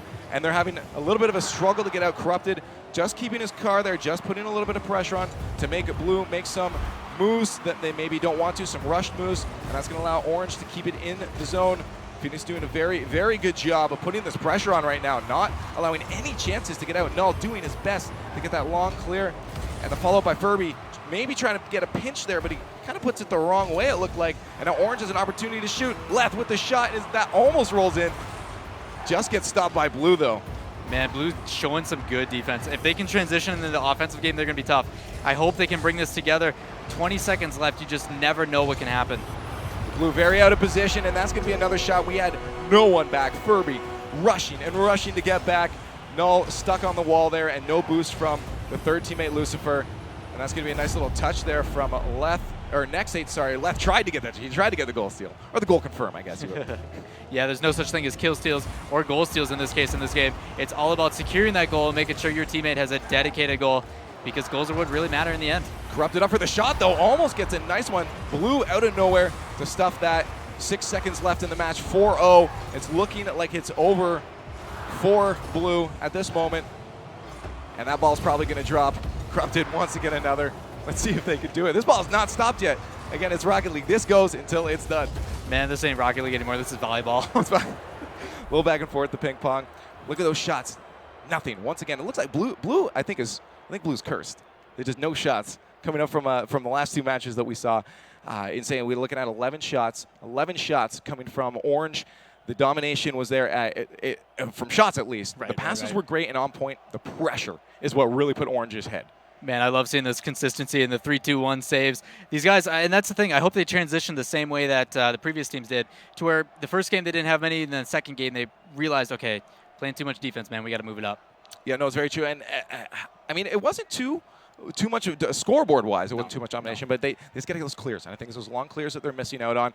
What do you think, specifically beyond those clears, or anything else that Blue needs to wrap up to make this a little more even? They're bunching too much in goal. You can tell, exactly like you said, it's not even a matter of just big clears, it's just they're playing too much defense. How do you expect to score when you're all in the net watching out for shots? Someone's got to go for it, and the That's communication right. is where that comes into play. So hopefully have some sort of voice communication going on. We're going to get to the second match, so let's see if they can make those adaptations. A team can lose by so much, but adapt, learn what their opponents are doing, make those corrections, and get out. So hopefully Rescue Heroes can do that right now. Man, let's see. I'm excited to see what these guys can pull out. Obviously, it's a do-or-die moment until they go into that loser's bracket. But that's the thing. Don't count them out just yet. Once again, on the kickoff, we have Furby and Next 8 with the Octanes. Very good choice to have those guys on the kickoff as that bigger hitbox allows for better contests. That's going to go into blue zone already. Orange trying to make an attack off the backboard. It's an open net for left, but he misses. He pushes it to the side, maybe not recognizing there was no one in net for blue, and doesn't get that shot on net. And now we're going back into Orange's zone. Off the wall goes next 8. Man, sometimes people don't realize you don't always have to play forward. There is times when it is okay to pass back. That's why communication is such a huge key. Passing it back to a player is one of the best things you can do when you can't move forward. That's going to go deep into Orange's zone. Corrupt is going to try to do something with it. Leth leaving him alone. And now Orange on the offensive attack. That's out front. Next 8 not able to finish that one up, but blue is a little bit scrambly right now. Might see a boost hook from Leth unless blue can take that, and they do. It should allow them to get out of their own zone, but Corrupted up there on the wall pushing that out for his teammate Leth. Not going to finish that up. Blue's doing a good job of keeping it out for now, but you can't sit in your own zone for this long. Null over to his teammate. Now we're going up the wall. This could be a scoring opportunity for them. No one's going to connect from blue, and that's back to midfield. Man, they have a chance here, man. It's like they're doing a good job of keeping it defensive. It's just there's a couple mechanical plays early in that first game that allowed Corrupted actually to goal, but the shot, look at this back. Oh, that shot almost from Null. He tried to follow that up. That would have been a highlight, hands down, if he could have gotten that second touch off that back wall. Beautiful clear, and that's what the dominance is good for. We said that nose on that dominance hits hard, it hits strong, and it hits accurate. If you can follow that up from a clear from your own zone, there's nothing your opponents can do. But a shot on net, no, gonna tip it into his own net. No. Man, that's really rough. Like, you see the shots like that, and that's one of those things that you were talking about a little bit ago, how big clears are a big deal. These guys, they're going up and making the save, but it doesn't matter if it's just going to level right in front of the net. When rotations are coming through, these guys are doing what they need to, and being there to follow it up, that doesn't matter. Like, you need to push that ball out, put some power on it. Oh, no. Wow, a little bit power. of There was some power on that one. Yeah, no, it looked like he had it, but then all of a sudden the ball was behind him there. And that's a quick goal. You don't want those happening. It's only 2 goals, but it doesn't feel good. It doesn't feel good. Man, we talk about goal differential and stuff like that, but a lot can happen in 3:15. With all this time left, you expect to see maybe something cheeky. I mean, one of those things that these guys need to do is, like I said, they're playing too much defense. Sometimes they're just getting beaten on rotations. I mean, you see Next State this entire game has literally just been a nuisance at that top right post. But, man, box them out, bump them, do something. Well, they're doing a heck of a good job of keeping these shots off of their net now, as it's only 2 shots for Team Phoenix Infinity. But 2 shots, 2 goals. That's all that matters. The good pass back to Corrupted is going to try to get that chip up. Left couldn't really do anything with it, so it's going to have to trust his teammates now to keep the pressure on the ball so it doesn't go back to their own zone as Blue tries to get out of their zone. It's very tough. Look at that wall of cars just stopping it. Next 8 going to leave it. Corrupted, try to put it in. That's going to fly right by the blue zone, though. Still no shots. Ooh, dangerous spot to put that ball. Man, I know we were talking about being aggressive and stuff like that, and it seems to be working in their favor a little bit here and there, but the difference of level of high level versus low level play. No, I'm going to tell you exactly why that happened. Blue miscommunication. 2 people in net. They both try to go for it. Neither one gets a touch on it, and that's a wide open net. Nice, easy chip shot for Corrupted to put them up 3-0 now. 2 minutes left in the match. Yeah, miscommunication definitely leading there, and that's one of the big benefits to being on a higher level team is you learn like how important communication is, whether it be like this this Phoenix Infinity team has been doing. Those passbacks are something that you have to communicate because there's a lot of times that you do not expect it and it can lead to danger. We almost had a great passing play come out of Phoenix there, but Rescue Heroes stops that one in his track. Next 8 out to the middle. Null just barely getting to that. Thankfully for him, there was no one on Orange to stuff that one into the net. We got 2 minutes left in this match. 3-0 on the scoreboard, very doable. Blue's doing a good job of keeping it away from their net, as I said before, but they're not making any of these long clears, and it's getting stopped right before it hits mid by Phoenix. But maybe this could be their opportunity right now. If they can keep some pressure on the ball, they're just not getting to it quick enough. Man, I agree with you on that one. It's like this team in this Phoenix Infinity is they just keep going after it. It's like you're like, yeah, okay, we got some breathing room. Oh, just kidding, they're right here. It's like, how do you stop that? Next 8 almost had a good opportunity for a passer, but Leth is going to be in a good spot to pass that out, and that's an open net. Can he get a touch on it? He can. Leth, a little bit of breakdown on defense there, but he takes opportunity. We call that punishment, and he did it good. Null puts that the wrong way, and Leth finishes it off. Man, that's a beautiful punch by Lethammer. Just doing whatever he can to barely graze it and sneak that one in the shot. Those things are not easy to do. Being able to show the mechanical skill out here has got to bring some confidence to his team. Yeah, those are the ones, though, you shoot yourself in the foot for. Could have gone the other way, but it didn't. But we still have a minute of play left in this match. There's lots of time to tie this up. We already saw a kickoff goal happen.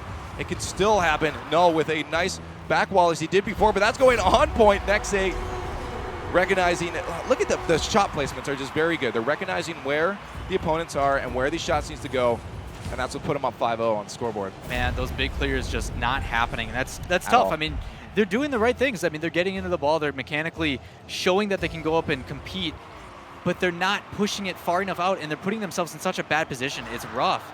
Yeah, well, you have a Dominus on the team, Lucifer and a Null as well, too, and that's what we need to do. Might get the second touch. He's going to die out a boost there, and that's not going to allow him to put one on the scoreboard.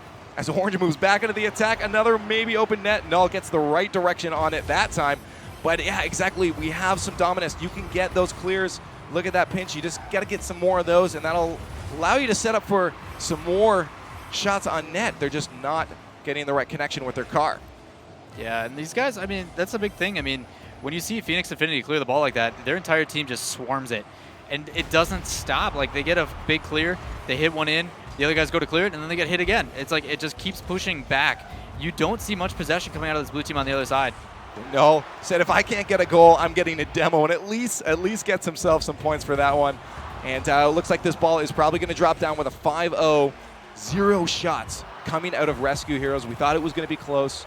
It wasn't a domination like we saw in the first earlier matches of today, but it definitely was still for sure in Phoenix Infinity's favor. Most certainly, we have. How about math? That's 9 shots, 10 shots, 10 shots for Phoenix Infinity, 0 shots for Rescue Heroes. It was definitely in favor of Orange there. Yeah, that's really good stuff. I'm glad to see Phoenix Infinity showing why they belong in that top 10. Yeah, we're going to see what the analyst desk has to say. Golden Boy, take it away. Thank you so much, gentlemen. And yeah, I mean, math is hard, and I know this better than anyone. Okay, I can tell you because I'm terrible at math. The New York public education system did indeed fail me. But what did fail today was Rescue Heroes' ability to get a shot. It just was not working out for them at all. 0 shots in both games, while Phoenix Infinity were pretty much just like on them, like the blue on the car, like a decal on a car. Oh man, that was a good joke, and I didn't bring it home.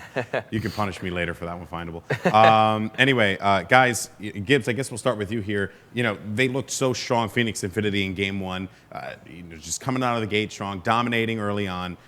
What were some of your takeaways from that? So Phoenix, to me, actually didn't look that great. They played a great midfield game and didn't allow shots, obviously, with 0 shots in 2 games, which is really impressive. But they did not make any offensive opportunities happen. They were just waiting for mistakes from Rescue Heroes. And Rescue Heroes had a lot of mistakes, so that's why Phoenix scored a lot of goals. But I didn't see, I saw maybe 2 goals where Phoenix actually did something great to score. And when you play later on, in, versus No Clue, who was ranked number 9, you have to put passes to your teammates for goal opportunities, and they were not doing that. Yeah, I feel like the difference from what we saw in the first matchup with Onslaught doing as well as they did and then No Clue was that they were finding the opportunities and then they were taking advantage of them. I think one of the biggest things that anyone can ever say in any competitive game is push your advantages, right? And I felt as if this team, Phoenix Infinity, just didn't quite do that, and it was more because of what the Rescue Hero squad wasn't doing rather than what Phoenix Infinity were doing. Findable, how do you feel about that? Am I way off base here? No, you're exactly on point. You see a team like Rescue Heroes, they maybe came in this game a little timid. Maybe they knew the name Phoenix Infinities or knew one of the players. They grouped up a lot in net. There were many occasions where all 3 of them were just sitting in net. And it worked out for them for a little bit in the beginning. Like, it did work out for maybe a minute and a half. They always held off maybe a goal or 2 for a bit. And then once it broke, that's it. It was just open the floodgates, goal after goal after goal. But like Gibbs said, Phoenix Infinity seemed to be more taking advantage of when that defense fell apart. Yeah. It wasn't particularly they were making opportunities. It was that Rescue Heroes was giving them opportunities. And that's a very good point. Yeah, and again, I never really felt like Rescue Heroes never let it get out of hand, even though the scoreboard may have shown something else. But going into game number 2, though, we ended up seeing a very aggressive start yet again for this squad. 10 shots for Phoenix Infinity, 0 for Rescue Heroes. One more time. They just could not get a shot on goal. I mean, Carpet, we'll go to you for this one. Is it just more of the same from what we saw in game one? I mean, yeah, game one, they had 6 saves, 0 shots. Defense plays a key role in this game, it does, but offense plays just a bigger key role. You can't win without goals. You can defend your heart out, but the game's never going to end 0-0. So what they weren't doing is they would take a decent defensive play where they had an okay clear. I think we're looking at one right now that had a really good touch, but no one followed it up. Someone from Phoenix Infinity actually beat them to that ball. They weren't following up on their own defensive hits, and that's what made them cave. You can be a great defensive player all you want, but if you can't turn it into an offense, you're just gonna. That's exactly what's gonna happen. Like 6 saves, that's a lot of saves in a single game. Yeah. But 0 shots, that's not many. But like, I also feel as if you're talking about 6 saves here, and that was really just constant aggression from Phoenix Infinity. So yes, it's awesome that they saved it 6 times, but it's like, dude, you had to save it 6 times. Like, that's not a position that you'd want to be put in, correct, Gibbs? So I played goalie for Cosmic, and people would always be like, well, like, why don't you have a lot of saves? It's like, we don't want saves. We want 0 shots against us, which is what Phoenix did. Saves are not good, because that means you're letting the other team get opportunities against you. But Phoenix, it just seemed like this game, they just played a little safe, which is okay, because they're playing a weaker team. But I want to see them pick up that aggression when they play the better teams, or else they're not going to go too far in this tournament. It's going to be tough for them. It's going to be very tough for them. But Phoenix Infinity does move on to the next round here at the RLCS. Now, we have plenty more Rocket League coming up in just a second. We thank you so much for joining us, and we'll see you guys in a little bit with more Rocket League action. Hello, everyone, and welcome back to the Rocket League Championship Series. Golden Boy here at the desk, of course, joined by my partner in crime. You will never leave my side, Gibbs, and Lawler, who's here for the first time. So you just came out of that game there. Actually, 2 matches that you casted in a row.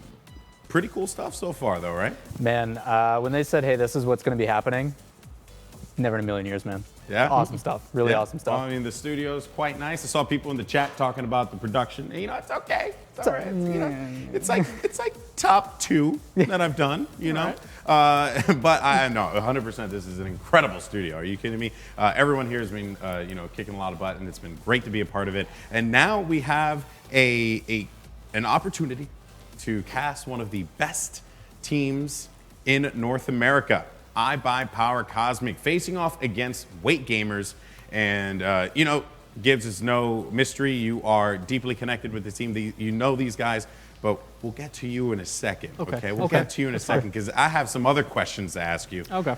Lawler, what do you think about this IBP team and what they're capable of doing? They're the superstars team, man. Like, you take the biggest names and, like, all right, let's throw them in, see what they can do. And that's basically what's happened. I mean, they're known for being the best mechanically sound team, but, and I know you're going to rip them apart for this, their rotations. Yeah. Okay. So speaking of ripping them apart, let's actually talk about, because everyone always talks about the strengths of this team. iBuyPower is so good. They're so good here. What are the things, as a person who knows this team deeply, what are the things that they're weak at, Gibbs? So all 3 are ball hogs. So they're trying to make it work. I mean, they're trying to make it work. But sometimes when they're trying to rotate back, one of them sees this juicy ball in the air, so they turn around and try and hit it, but that's not your ball to hit, and now there's no one on defense, and there's a free goal. So you'll probably see high-scoring games with them later on. Right now, these teams aren't that great, so they'll probably just blow them out. But later on, they'll score 6 and give up 5 on 5 shots, because they just don't play defense. And obviously, I'm a defensive person, so, So you pretty much just ragging them. I just hate them. I hate them. No. All right, folks. Well, we're going to see how this all plays out. It's going to be a good one. iBuyPower Cosmic making their RLCS debut against Weight Gamers. And, of course, to steer you through the action is none other than Wavepunk and James Bott. Take it away, boys. Thank you, Golden Boy. I'm Wavepunk, joined by my friend James Bott here. James Bott, this is maybe the most hyped up match so far today? Yeah, I mean, it's the first time on the RLCS stream that we're going to get to see iBuyPower Cosmic, and I guarantee you it will not be the last. But I did have an opportunity to take a look at the players that they're going up against. And for those of you who play matchmaking, you've got Kronovi and Gambit and Lichinio. They're like 1, 2, and 3 on the leaderboards. They're going against some rising stars. So this will be a big challenge for these guys coming in, having to go against the greatest team in North America. But we'll just have to wait and see how it plays out. Yeah, I'm wondering how much it's going to kind of get into their heads. I mean, just you're in the same lobby as those people. Like even regardless of having to play against them, that gets your heart rate up. And it's just, what are they going to do? Well, I know I spend a lot of time watching Cam Gears, part of the Cam fam myself. Right. So these guys probably go and watch Kronovi because he's the biggest streamer. Gambit, widely, some people will argue that he is the greatest in North America as well. And Lichinio, very entertaining. So again, all these guys, icons that we love to watch. So here we go, jumping in the action. We've got Weighted Gamers versus iBuyPower Cosmic. And I'm going to go on board with Kronovi. iBuyPower Cosmic, they're going to be pressing up here early, pushing it over into the orange. We were talking before about how important their rotations are going to be. We'll see what they're able to do. That goal is kind of wide open there, but Lichinio hanging back to be able to clear that one all the way over into blue. We'll see. The interesting thing for me to watch here is going to be how is blue team here going to be able to rotate properly? Yeah, we'll see. You can see Kronovi actually went for the pass to himself. He missed the second shot here, but he ended up getting it anyway. You see a pass to himself on the wall. Very good, but he missed that. But you know what? That's fine because it just bounced out right into the mid, and I think this is going to kind of set the tone of the game where iBuyPower will just be able to relentlessly put pressure on the net. 4:35 left to play, 1 point in the favor of iBuyPower Cosmic. The ball is sitting straight at midfield. Very neutral kickoff. Kronovi's going to be able to come from the backfield. Pass to Lichinio, takes a shot on the net. Going to go just wide. We're see Weightless Gamers trying to push this one out. We have Adam and Sterilize and JP Dub 16 currently on Weightless Gamers roster. JP Dub hanging back in goal right now. Going up for the aerial interference. He's going to get that one over into the corner. Lichinio comes up. We have all three iBuyPower Cosmic players in the corner, but Gambit's going to be able to put that one in. 4:09, they strike second. Yeah, Gambit is no stranger to flying around in the air. You saw he picked up that half boost, and then that touch by Lichinio just perfectly setting up Gambit, who puts it post down. That kind of shot is unblockable, and just less than a minute to go, Cosmic already getting that lead. Adam is going to be going on kickoff here. 4:08 left to go in this game. We have 0-2 in favor of iBuyPower Cosmic. There's a shot from Lichinio. Going to go just off the crossbar. See if they can keep the pressure up. He gets a second shot. Kronovi hanging back in goal. Able to put that one in. Lichinio was. Kronovi almost blocking this shot here. Lichinio is able to get that one. You see him up off the crossbar. And then JP Dub coming out from goal. Not really sure what to do with that one. Couldn't quite get it in there. Lichinio, though, going to be able to put that one up. 4 minutes here. 3-0 in favor of iBuyPower Cosmic. Yeah, this is not a surprise here. Again, Kronovi, Lichinio, Gambit, all these guys, top players, grand champions, even #1 on the leaderboard. And so the challenge that Weighted Gamers has, it is going to be probably insurmountable, but still a great experience to play the top team in North America. Yeah, we're seeing iBuyPower Cosmic giving them a little bit of space there, waiting for them to make the moves. Kronovi's, they're going to be able to put that one on shot, and they just couldn't get up and into it. Yeah, again, Kronovi, this is probably going to be a high-scoring game, so get used to seeing these replays.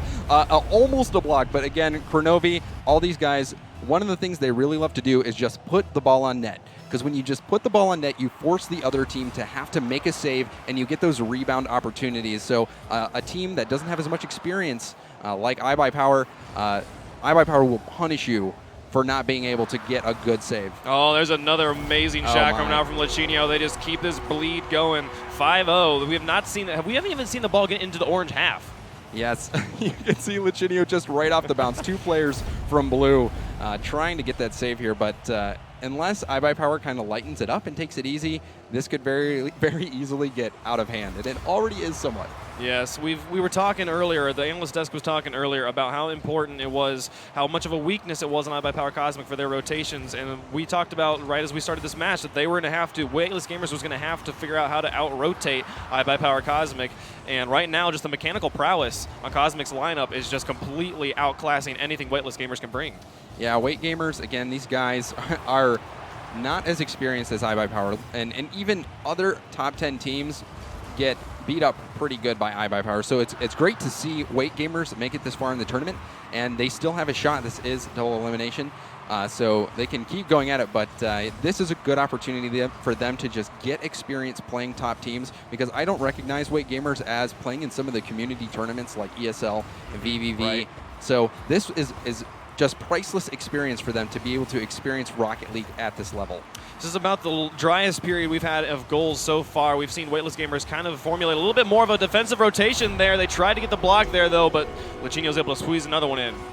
Yeah, and this is, again, when iBuyPower is incredibly talented, and you see this, the stuff by Kronovi is set that up, but it is just relentless pressure coming out from iBuyPower. I hope they ease up. Otherwise, you know, Blue might get a little bit upset. Weight Gamers is going to have a long game. You wouldn't want to break their spirit so early. It is just past halftime. We have 6-0 on Weightless Gamers' side. I will consider it a victory on Weightless Gamers' side if they can get a point on the board right now. They should take that moral victory. What a cheeky play from Gambit. My goodness.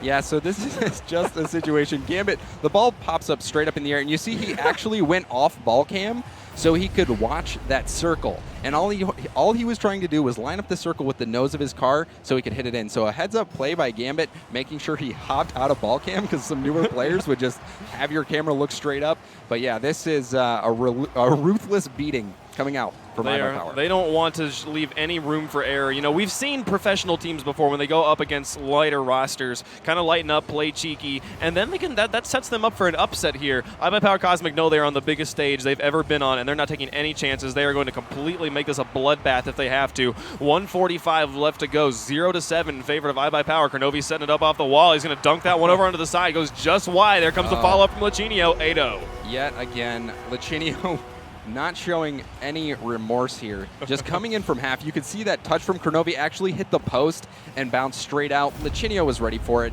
and he's just going to bury those all day.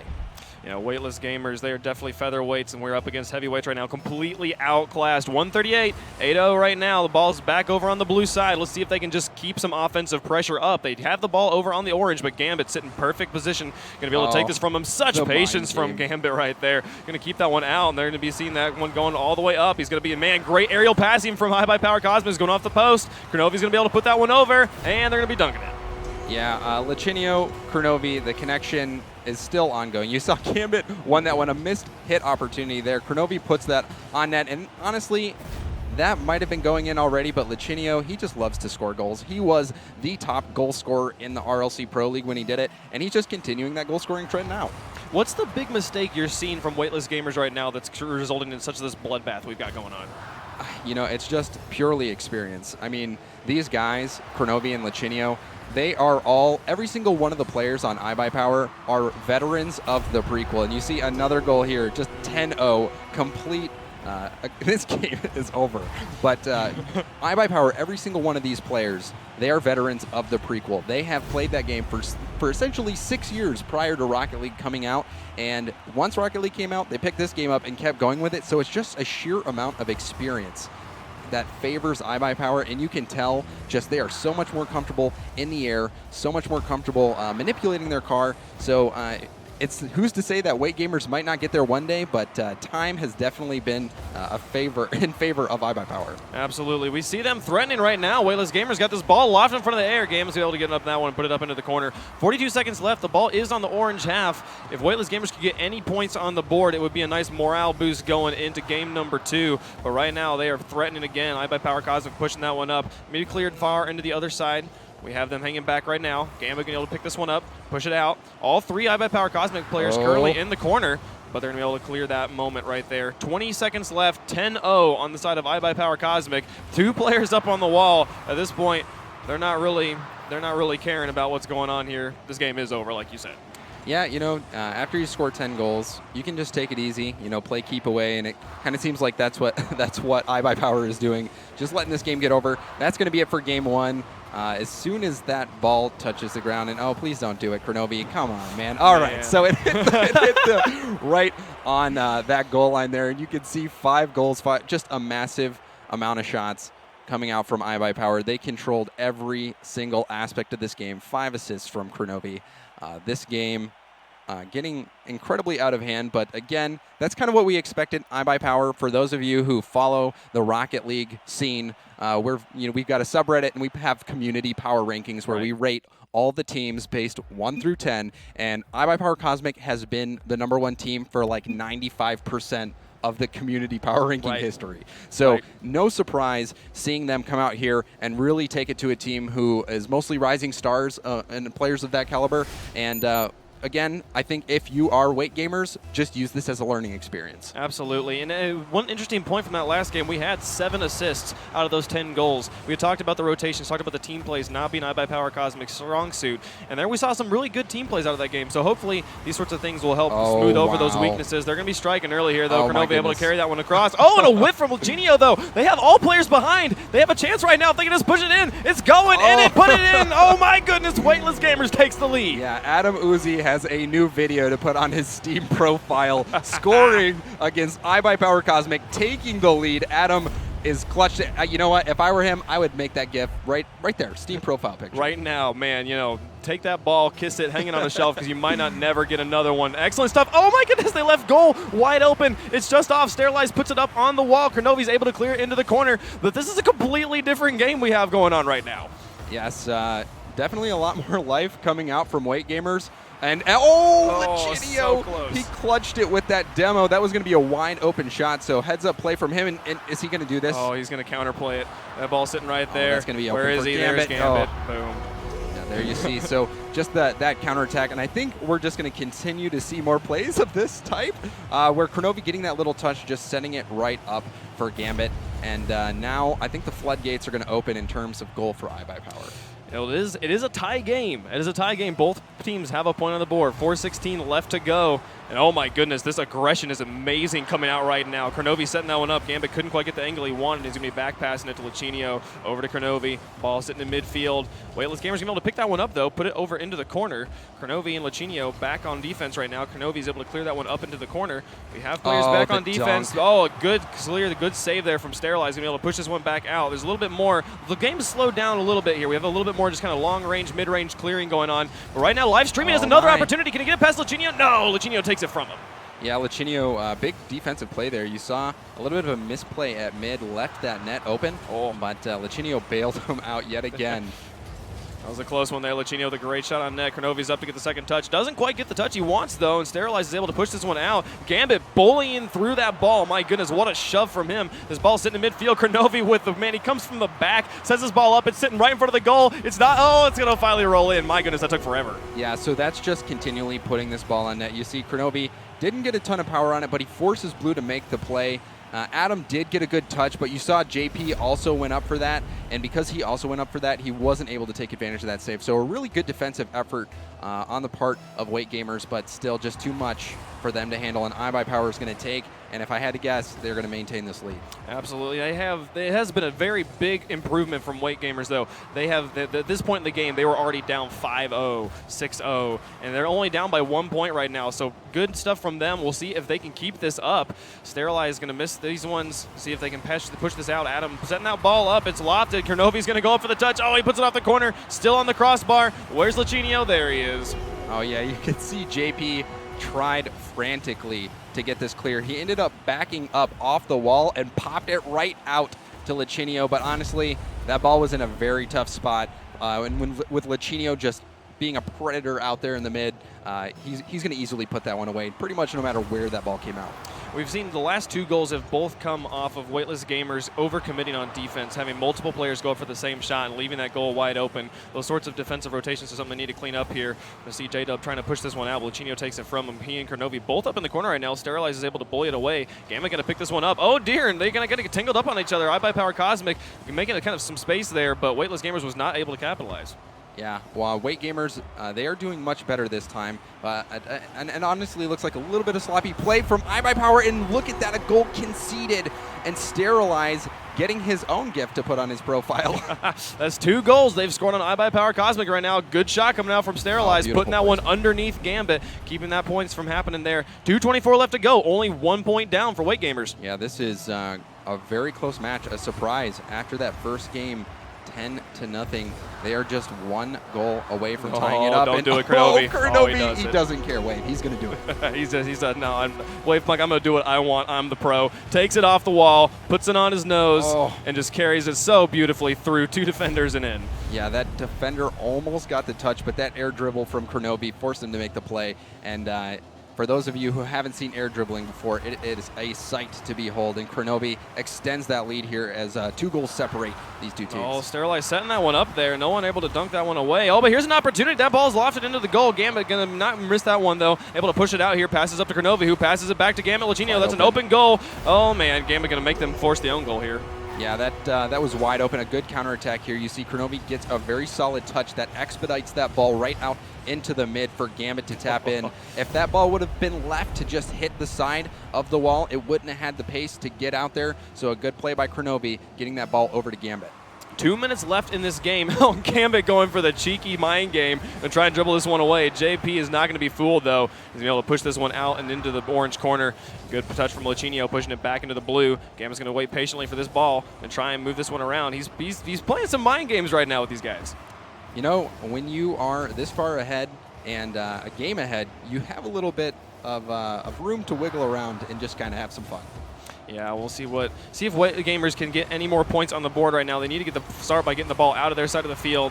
Lachinio taking a shot, but the body blocks are going to come out from White Gamers, keeping that one out and away. 1 minute and 25 left to go. Lachinio and Kronovi all up in the air. Great save from Sterilized, keeping that one 8. Kronovi, though, keeping the pressure up. Ball still lofted right in front. See if they can come and get it out. No, looks like Adam's going to be able to clear that one away.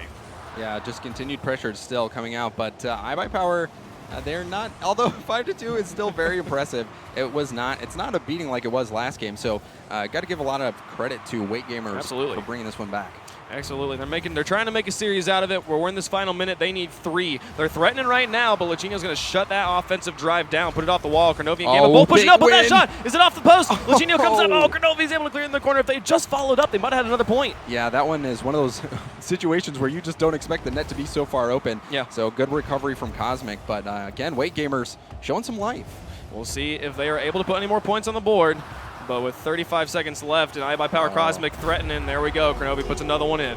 Yeah, Kronovi, he was trying to go for a little bit of extra flair. You see Gambit touched it right over to him. Kronovi tried to follow it up with some aerial acrobatics, but he was expecting that hit and going for the dunk, but it just ended up going right in, and I'm sure he's happy with that. Yeah. What is the big takeaway you think that Weight Gamers can take away from this series? They got to play one of the best teams in the world. They got to score some points on them. They went from a 10-0 to a 2-6, which is much, much better. What can they take away as they move into the losers bracket? Well, they should certainly save the replays and take a look at those, because that always helps. But yeah, the takeaway is, these teams aren't invincible. They scored 2 goals. They took the lead against North America's best team. So take a look at how you did that in your replay and try to replicate. It's definitely not that simple, but it's a good place to start. Absolutely. We have the final countdown happening. 4 points would be needed to tie this game up. It's not going to happen. We've hit the final second. It looks like Gambit might try to put one in for good measure. No, he's going to let Adam take that one, push it away. Game's going to go 2-0 favor of iBuyPower Cosmic. Yes, not a surprise. iBuyPower being the #1 team in North America, going up against a team that performed very well. I was actually not expecting in this game, too, that they would be able to take the lead and score multiple goals. So very impressed by Weight Gamers. They brought it to iBuyPower. They did. They really did. Let's see what Golden Boy and the other guys on the analyst desk have to say about that. Golden Boy, back to you. Thank you guys so much. And you know what? That was rough. That was rough. The game one actually was a slobber knocker. That one definitely got a little out of hand there. But and we're going to talk about game one. We're obviously going to talk about game 2. And while there's a lot of praise to sing for this team, Gibbs, you're looking at them, you're watching what they're doing, and then you're like, they keep screwing it up, and I see it because you're a defensive kind of guy. That's the kind of player that you are. You're the dude that bails guys like Kronovi out of bad situations. So did you notice any gaps in game 1? Game 1 was pretty flawless, and we'll talk about it more in game 2, obviously, but anything that you notice in game 1 in specific? In game 1, there wasn't too much. I think they were just having fun getting the goals. Sometimes when you're playing a weaker team, like we played together, me and Crow, for 9 months, and we would always have mini games of who can score the most goals. I saw Crow try and take a few goals away from Gambit, so they were just having fun, I think, game 1. Game 2 is when they went into the freestyle plays, but in game 1, they kept it just good passes off the backboard, like right here to Latch, and then right back to Gambit. Just aerial passes all day for Cosmic. Yeah, I mean, that's the kind of stuff that these teams, when they get at it, that's so hard to defend against unless you can actually have the perception. And that's what this team does really good, both offensive and defensively. We saw it earlier to where he wasn't even going to play the ball. I think it was Crow. Yeah, Crow was in the back right post, and he was just jumping, trying to match that hit so he could clear it out. I mean, it's one of those things that stuff isn't something you can be taught. It's a matter of learning the game and actually just putting it into play. Learning and reading other players is a huge part of this game at that higher level. It's very frustrating, I can only imagine, for weight gamers too, because, I mean, not only are you getting just absolutely spanked 10-0, but you have these players that are pretty much coming at all angles, right? You're trying to defend your net, you're doing what you can, and then out of nowhere you have Lachinio just flying in and he's gonna hit something, or Kronovia, just so many weapons in the sky, right? In a game that deals with cars that drive on the ground, these guys defy gravity and do everything that they can to take advantage of the open sky. And they do it with style, and they do it very well. So Gibbs, I guess, game 2, let's talk about that. So Lachinio, I think, just felt lonely because Crow and Gambit had 3 goals, 2 assists, and Gambit had 2 goals, 3 assists, and Lachinio just had 1 goal. So I think he was just getting bored back there. So he would just come up here and there, and then it would be a wide open net for weight gamers, like we see here from Crow. Their defense was a little lacking, but they were trying for some freestyle, some, like right here, Lachinio with the freestyle aerial, almost making it work. So close. Yeah, I mean, I know you and I both noticed it. Like, they would go up for an aerial, it would pop up, it would pass to the corner, and Krenov would literally play it right back in the middle of the field. If these guys were more confident in their aerials and getting up, like an Espion, for example, that spells big trouble. Yeah, but Kronovi here, he was the playmaker of this entire set. Yeah, like with this goal, but he was the one setting up passes. In game 1, he had 5 assists. In game 2, he had 2 assists. He was on top of his passes to Gambit and Latch, and that's his role on this team. He used to be more of a goal scorer, but he has adapted to his new teammates and doing a phenomenal job. Of course, folks, iBuyPower Cosmic moves on to the next round. Coming up next, we're going to have Orbit versus Falling with Style. Let's see how these two teams face off after this. Hello everyone, welcome back to the Rocket League Championship Series. Golden Boy here at the desk with Gibbs and Lawler as we're getting ready for our next matchup. It's going to be Orbit versus Falling with Style. Love that name. It's actually a really good name. Really good. Yeah. So before we get into Falling with Style here, obviously a team that we don't know a lot about. I want to talk about Orbit. This is a very well-known team within the community. Yeah, Team Orbit, we have Geno Cop, the only mouse keyboard pro, pretty much. There's a few other players that are trying to become pro, but Geno Cop is really, really solid on keyboard and mouse, which is really surprising. If you don't mind me asking, what are the differences there, right? Because, I mean, I've played Rocket League with a keyboard and mouse, and, whew, you know, like, I'm bad with a controller. So imagine how bad I am with a keyboard and mouse. It's almost as if I might as well be blind while I'm playing the game. Yeah. So what are the differences there, you know, between keyboard and mouse and controller? Well, Rocket League is half a driving game, half a sport. And you never see anyone play mouse keyboard in a driving game. At Trackmania, I assume they use controllers or wheels. You can't really use a wheel in Rocket League. So the controller is the best way to fine-tune your turn with the analog sticks, compared to mouse keyboard where you're just hitting A to turn left and it's a 0 to 1 input, and there's no middle ground there. Interesting stuff. So, Lawler, you know, how do you feel about this Orbit team in RLCS? I hate to show my bias, but Zane, I love you, man. Like, that's my boo. Like, there's a joke going on that me and him are married and all that kind of stuff. So I'm excited to see them kind of play on the big stage. Just say that and then expect us not to talk about it. No, we have to. Right? we will. We will talk about it. No, I'm excited to see. I mean, Geno being a mouse keyboard. A lot of guys show that the benefit of being a keyboard is you can take a really sharp cut because it is 0 to 100, like Gibbs said. So I'm curious to see if he shows some dribbles in there, some freestyles. And that's probably the big reason why I do respect Zane is he doesn't really do any flair. He's just straight to the point. I'm going to hit the ball. I'm going to do what I need to do. So I'm curious to see how this FWS team matches up. Nice. All right. Well, of course, we don't know a lot about Falling with Style, but of course, it's going to be a challenge for them nonetheless. Orbit, a great team. And of course, to take us through the action, it's going to be James Bot and Wavepunk. Take it away. Thanks, Golden Boy. Yeah, Lawler was talking about how much he loves this Orbit lineup, but they have a soft spot in your part too, don't they? Yes. No, I actually knew the guys over at Orbit. So Rob, Robbie, Patrick, all those guys over at Orbit, really cool guys. At one point, my team was potentially going to be Orbit, and then I went into casting. So fortunately, you know, it turned out pretty well. But I love the Orbit guys, and also just Zane, Geno, Hot Wheels Sid. These guys have a fantastic story, which I'm sure the analyst guys will cover after this, but they say our team that, it's great to see that the RLCS is open to everybody, and the Rocket League Central Pro League was also open to everybody. And this Orbit squad, previously failure to launch, they came all the way from the open qualifiers to making it to the Pro League playoffs. So these guys have a great story. They, kind of a spud to stud story. Right. So it's really cool to see them on the biggest stage here with an org. Yeah, no, it's incredible to watch the journey. It's one of the things I love about esports. It's one of the things that is great about just this whole Rocket League, seeing that anyone can put together a team, anyone can come up and play against people. We had matches like the last match where we had a team we've never heard of playing against the greatest team in America. Didn't pan out for them exactly what they wanted, but still, those sorts of opportunities are amazing. Let's get into this match. We have Orbit in the orange with the other guys in the blue. We have Orbit going to be crushing this one up right now. The other guys. Falling with style. So we're the main right now. We're going to go aboard with GenoCop here that you heard them mention it. Gibbs and Lawler on the desk mention that keyboard and mouse. So we'll see how he can master that here in this game. But keep your eye out for Geno. He is a 16-year-old superstar. We'll see what they can do right now. 4:36 left to go. Pressing this one up into the corner. Magic Goody's going to be able to push this one back out and trying to get it onto the orange. He's got an open shot on the net. It's going to go. Oh, but GenoCop getting up and getting the save. Keeping that one out. 4:25 left to play.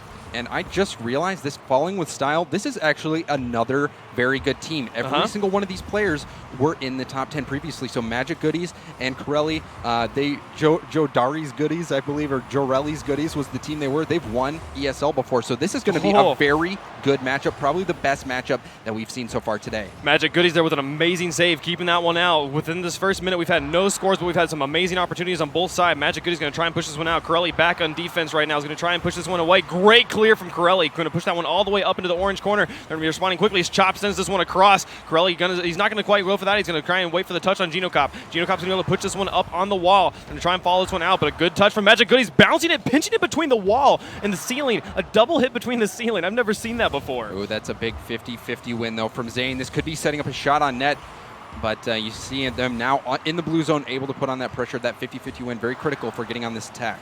We'll see what they... Oh, my goodness, they're able to weasel that one in. They had 3 defenders back, but what happened there? So, again, that 50-50 win at half just allowed them to get the ball in the blue zone and put pressure on it. You see, that was a little bit of a wonky play, but when you have that much pressure and you can just put shots on net, sometimes good things happen. And GenoCop, the keyboard and mouse player, opens up the scoring. We'll see GenoCop right now going to try and press this one up. They have a 1-point lead, 3:24 left to play. What a pinch off the wall. It goes off the far post, but they couldn't find the way to follow up and push it in. But now they have another opportunity. Zane Jackie keeping it up in the corner. He's going to go for it, but Corelli takes it from him. Going up for the challenge. Orbit's able to push this one up into the corner still. It's still just sitting in this corner. No one's pushing this one away. Corelli going to be able to push this one out finally in a great follow-up. Going to be putting it all the way onto the other side of the field. And we've seen the blue team rotating onto defense right now. But now they're going to be pushing it all the way back onto the blue. Magic Goodies picking this one off the wall. Going to wait patiently. HSI is going to be able to push this one out. Corelli coming out from goal. But a lot of back and forth here. Not a lot of offensive presence. Like they're pushing the ball back and forth, but I'm not seeing any great offensive setups. Oh yeah, you see 2 players missing there from blue. That's a big 50-50 opportunity. Corelli, that win was clutch. There was nobody left back. So a very big win from him. And again, we got about half the game left to go.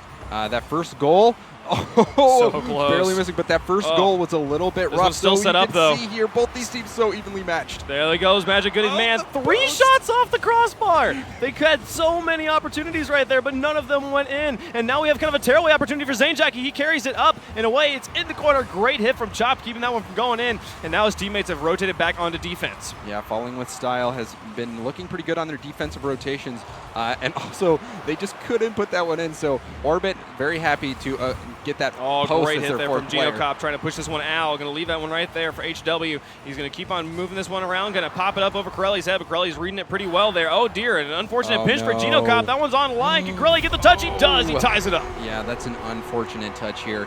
You see Corelli kind of trying to force the issue. An accidental touch from Geno hits Sid and just perfectly rolls up for Corelli. So a misplay there on Orbit's part, leading to that tying goal. So this one, Orbit, although they were the favorite moving in, these guys, Magic Goodies, Chopped, and Corelli, they certainly have the skill to take this one out. Absolutely. We have a tie game with 1:42 left to play. Geno Kopp trying to set this one up. A great carry from Geno Kopp, and it goes in. Oh, my goodness. Yeah, Geno Kopp right now proving to be the MVP, just passing to himself along the wall. It barely touched the ceiling, but Geno Kopp, unbelievable mechanical skill. I honestly do not know how he does it with WASD, how he can convert that keyboard into goals like that. So beautiful play, and look, he's back at it. There he goes again. They're going to try and press the issue here. 1:33 left to go. They're finding shots onto goal again. Magic Goodies coming from the side, clearing it away, but Zane Jackie takes it from him. Another shot. Corelli has to make the block, keeping it out. Nobody in goal. HW trying to set it up there. Magic Goodies going to get that one. Oh, and a good interference there. Going to be able to hopefully press this one out. Zane Jackie, though, pressing the issue again. That ball's lofted. Here they go. Here's the shot, and HW puts it in.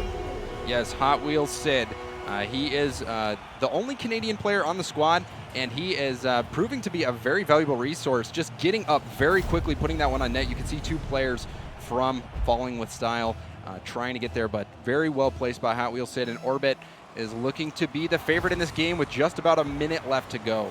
Yeah, they had a kind of a weak start there, but they've responded really well. They have a 2-point lead going into this final minute. Great hit from Sid there again. That ball's lofted. Can anyone get up and into this? Geno Kopp hopefully coming from the back. Not going to be there. Chop's going to be able to push this one out. They're not really pressing this offense right now, giving the Falling with Style a little bit more space. Sid going to shoot that one, going to go just wide. 50 seconds left. If the Falling with Style wants to come back into this, they need to start scoring right now, but they haven't even gotten ball control back from Orbit. Chop going to try and pick this one up and goes for the read. Sid gets it from him. Going to be able to cross this one right now. It's lofted in front of the goal. A good hit from Corelli off his back wheels. Going to be sending this one back out. Magic Goodies has an opportunity. That shot's pretty well on line, but Geno Kopp able to get up and into that one, keep it out. 30 seconds left. They take another shot. It goes off the other post. They're pressing up. This is the offensive pressure we need from them, but they have to be able to capitalize if they're going to come back into this. Yes, just shot after shot after shot going off the post. They really need to get those a little bit more on target. With this game, could have very easily been in favor of Falling with Style, but Orbit just doing what they have to eke out this win. Oh, that ball crossing wide there. Had an opportunity, but with this final countdown happening, each second that makes it passes, it makes it less likely this is going to be going in. And we have hit 1 second. You can't score 2 there. That's going to be end of game 1, going to Orbit. Yeah, wow. What a close game. I am actually very happy to see Falling with Style. I didn't recognize the players based on the name, but these are top players in the scene. As you can see, these tags, ESL Monthly Champions for the Orbit guys. So that is a title that you can only get if you win an ESL Monthly Final Tournament. And you can see also ESL Monthly Elite tags for Corelli and Magic Goodies. These guys are all top players in this game. This one really could go either way, and it's tough to see them meet so early in this bracket because both of them have the skill to get into that group stage. Absolutely, and we talked about this kind of in the last match. A lot of just overwhelming aggression coming out from Orbit that led to 7 saves on the side of Falling with Style, but those aren't saves you really want to be having to make. You want to be able to get the ball up and onto the other side of the field. We'll see if they can respond here in game 2. Absolutely, we'll go in here. I think that Orbit, they did get that win, but really they didn't commandingly take it. So we're going to have to see them make less mistakes, and if Magic Goodies, Corelli, and Chopped can hit the post less, they might take this game What too. a carry from Sid there, trying to set it up for his teammates. Geno Kopp comes up from the back, puts it off the crossbar. He's going to keep that pressure up. That ball's still sitting well. Man, this ball is sitting perfectly in a place for shooting right now. So much pressure coming out from Orbit. That ball's on line, but Corelli able to get up and into it. But my goodness, more shots coming out from Sid. This has been just amazing aggression coming out from Orbit right off the bat. Yeah, they're trying to get out ahead of this when they have that first win. Maybe they feel like it was a little too close, and they're trying to lock this one up early, and you can see that aggression coming out. So good to see Orbit on the attack right from the get-go. I don't think this ball's even been over onto the orange half right there. You can see that midline defense coming out from Orbit, keeping that ball over and on the blue. It's sitting up high right now, lofted well. Geno Kopp kind of out of rotation right now. This could be bad. Sid's going to be falling back, though, and that Tim Inch is going to send it wide to the other side. Nice hit there from Sid again, passing it up to Geno Kopp. He's going to be riding up on the wall. This is a really well lofted ball. Anyone can get up and into it. Sid tries. He whiffs. Zane Jackie takes the shot on the ground, but Corelli's able to get the block. 3:57 left to go. Corelli already has a savior medal. Yes, the savior medal coming out when you get 3 saves in a game. So Corelli really having to step up defensively. Good to see him make that happen. But really, like Gibbs and the guys earlier said, you really don't want saves because that means you're on the back foot. Absolutely. Then here's what we do want to see from them. Offensive aggression. Chopped there with a great shot. It's going to whiff that one, though. And now we're going to see the ball back in Orbit's hands. They're going to be pressing up and in. That's going to be moving up there. Great hits there from Corelli, though. Keeping it away from them. Zane Jackie coming up from the back. Slamming it back home. Back into the blue side. See if Gino Kopp can get up and into this one. Misses that one, though. Corelli going to try and take it from him. Moving this one around. Who's the player that you think needs to be stepping up right now on this Falling with Style lineup? Definitely Corelli. Corelli has the skill. Zane Jackie. Corelli has the skill. Magic Goody's also a very good player, but Corelli, he's been around for a while, well-known streamer, great competitor. We'll have to see him kind of lead the charge, I think, if we expect Falling with Style to get back in this one. And Gino Kopp with a nice kind of backflip block there, buying his teammates time to rotate back on the defense. Sid tries to get on the wall, but Chopped wins the 1v1. Zane Jackie picks it up off of that bounce, goes to Gino Kopp up into the corner. We're seeing this offensive presence start to reformulate. Corelli reading it off the wall well, tries to clear it out, but Sid's there, keeping this pressure up. Magic Goody's now going to try and push it back up off this wall. All this play happening on this one wall. A lot of good rotations there. Open. That ball's low, wide open. Man, Magic Goody's great kind of backwards. He's on his back heels, but he was able to get back and into that one. Yeah, if that pass could have come out into the middle a little bit quicker, that could have resulted in a goal, but good job from Magic Goody's getting back in time. And we'll see them Falling with Style back up on the offense right as we cross halftime here. 0-0, very different game than we had in game number 1. A nice shot coming out there. Chop's able to get that block, and now they have an open opportunity. Corelli can get this one. No, Zane Jackie's able to keep it up into the corner. The ball has spent so much time in these blue corners. I'm really surprised that we have not seen any points, any capitalization from Orbit, but there it goes. Right as I call it, there it happens. The classic caster curse. So I'm sure Orbit is thanking you, Wave, for calling that out. You can see Hot Wheel just creeping around the mid, waiting for that ball to come off the corner, and it was a beautiful bounce for him, and he just put it away. You saw both players tried to challenge Sid for that hit, and maybe they should have just waited for the shot and tried to make the block. So good job from Sid putting that shot on target. All I can say is about time. 1:58 left to play. We only have 1 point on the board. Falling with Style trying to change that. Magic Goody setting that one up for Corelli. Great shot, but a great bicycle hit there from Zane Jackie, keeping that one out. He's back in goal again. See if he can get up into this one. No! Chopped wins it, but it's crossing. It throws off the post. Oh, my goodness. And now we have a tearaway opportunity. Can Corelli get it away from Zane Jackie? No, he puts it in. Oh, my gosh. Yeah, Lawler just shot some confetti off over at the analyst desk. He's so happy because Orbit, it seems like they have a 4th player on the pitch, and that is the post. How much are they paying that guy? And Zane just read that. He knew that there was nowhere else for that blue player to hit the ball, and he waited for it to just get launched over to him, and he tapped it in. So Orbit looking to be the favorite to move on, but wow, shots coming out from Falling with Style. You've got to think they're going to get one eventually. Yeah, Falling with Style is in a 2-0 hole. It might be a 3-0 hole right now. That ball is going to bounce, and it is. My goodness, 126, and it's 3 down. Yeah, Hot Wheels said just getting a little bit of insurance here. You see him tapping it right on target, and looked at that. It was actually an own goal. It bounced off a blue car and went back on target, so things just not going Falling with Style's way. So many bounce post hits have been not in their favor, so Orbit. Oh, what a shot there. Chopped getting all the speed on that ball. Zane Jackie couldn't quite get back into that one. Yeah, so you see here, just a good, you saw Gino win up for the challenge. Zane, had he stayed in net instead of going for boost, maybe he would have gotten that save. But still, this is not out of it. 2 goals, a minute and 22 seconds left. We've saw 2 goals scored in 6 seconds, so anything is possible at this point. Absolutely possible. We know Falling with Style has the prowess and the capabilities to do this. We've seen them up on offense a lot, just not a lot of capitalization, so hopefully they're able to come back into this one. 1 minute and 10 seconds left to play. Orbit's threatening right now. Gino Kopp putting that one up the corner. Magic Goodies takes it from him and dribbles it over onto the other side. Zane Jackie passing up to Gino Kopp, who passes back to Zane Jackie, who misses that one. Magic Goodies gets a pass, puts it up to number 90. 1 point game. Here we go. Is this the comeback? Magic Goodies is certainly trying to rally here. You see Hot Wheels went up for that challenge, and Magic Goodies just beat him there and placed that beautifully. So now plenty of time left to get this tying goal and trying to reverse the momentum. 58 seconds. 1 point is all they need to force overtime here. They could even win this in regulation if they could get 2 more. We know they can do it. That ball's back on the orange side. Zane Jackie's picked it up. He's going to dribble it past one. Magic Goodies heads up play there. Oh, but Zane Jackie's bullies him out of the way.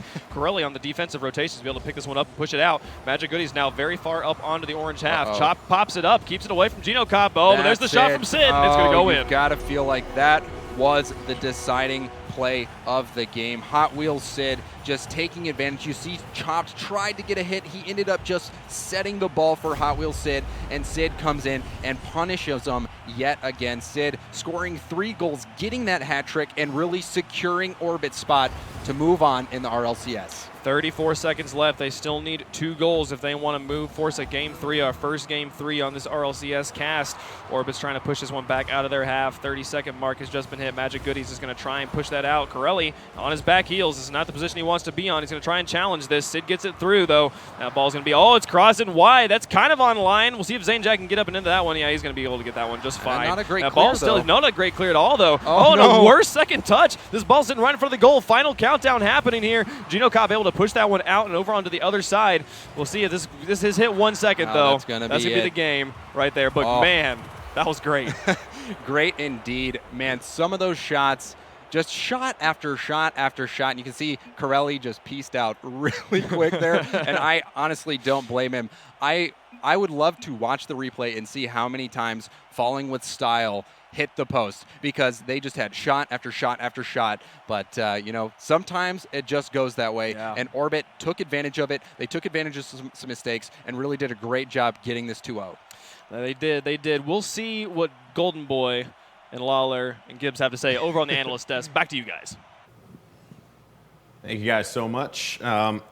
So, Lawler, who was your MVP for that game? Is that really a question? Is it really? No, actually, I'm going to have to give it out to Hot Wheels Sid.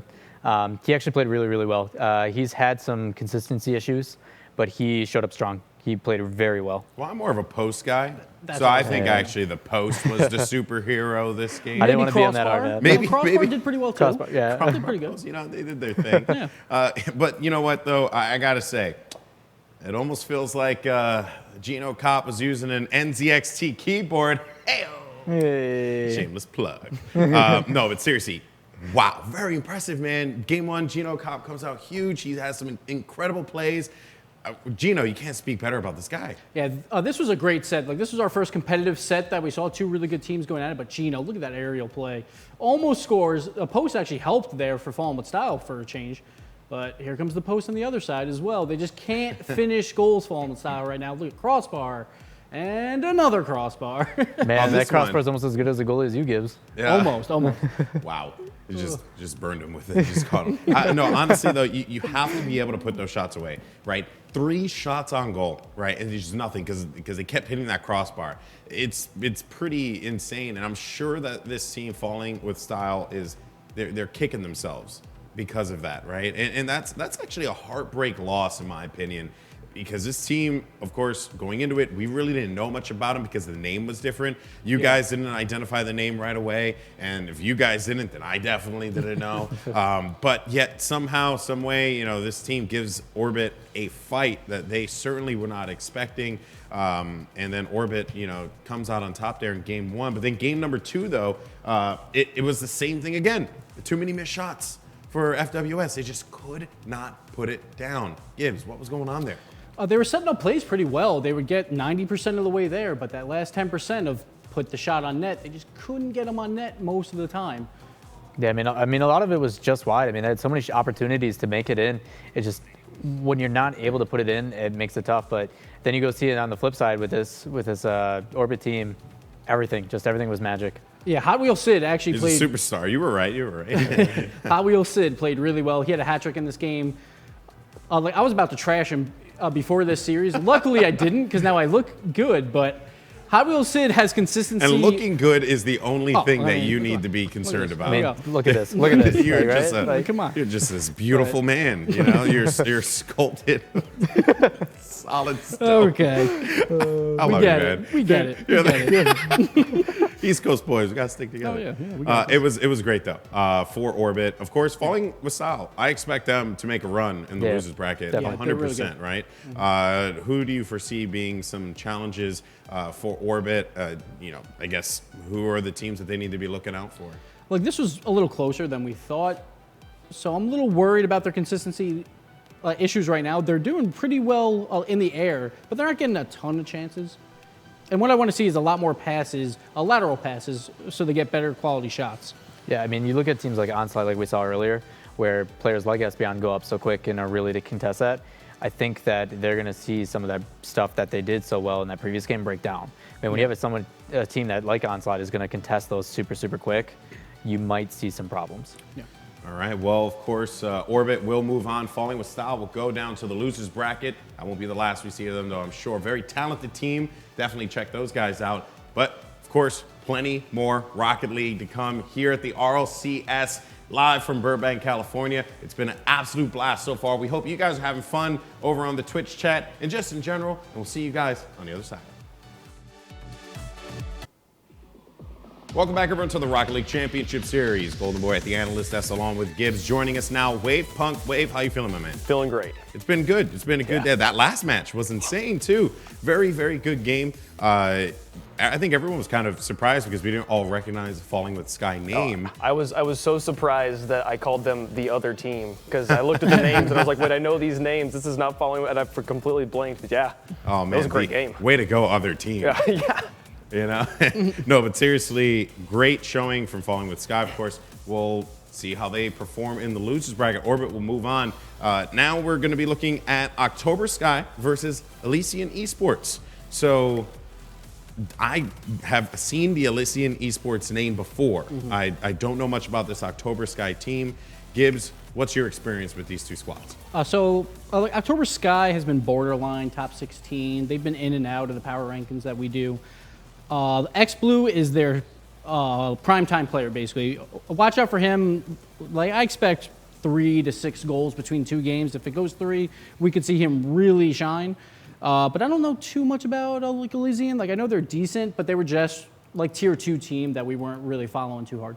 Okay, what about for you, Wave? Yeah, I think they're both, like we said, they're both kind of bubble teams. They've both been in and out of a lot of tournaments that we've gotten to see, but they haven't ever been able to get into that top 5, top 1 area. And so I think that while it's not going to necessarily be the strongest teams we've seen on stream, it'll definitely be evenly matched and hopefully be really good games. Yeah, a highly competitive match, which you can never. Yeah, like I'm hoping for a 3-game set, basically. Yeah. Like, this might be our first 3-game series, and I want to see an overtime game 3. That would be beautiful. Yeah, that'd be actually very exciting stuff. Yeah. I was hoping for a game 3, man, with that Falling, the Falling close and Orbit game. It would have been a sick matchup, and honestly, it was a great game. So, of course, we're going to see plenty more. And we have October Sky versus Elysian Esports. If you're just joining us here, folks, it's been a great day of Rocket League competition here at the Burbank studio. We have plenty more to come. But now, let's go ahead, kick it off to our casters for this October Sky Elysian Esports matchup. It's going to be Leafex and Findable Carpet. Take it away.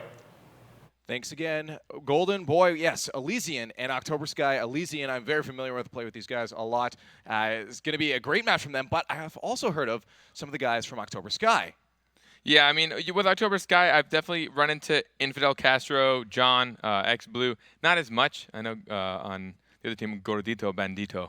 Gordito, best name ever, can we say? Best name ever. I've run into him quite a bit. I've actually played with him frequently. But again, these are 2 teams that we don't know as well, especially some of the teams that we've seen in previous games, which is actually exciting for us.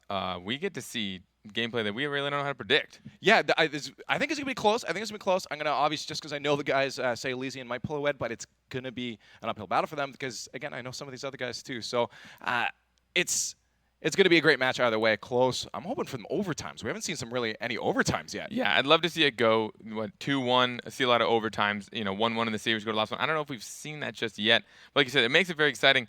And for me, as someone that's followed the higher teams so readily, I love seeing the teams that I don't really know about because you get a lot of wild cards, a lot of curveballs, teams that just show face all of a sudden. You're like, what is happening? Like, where did this come from?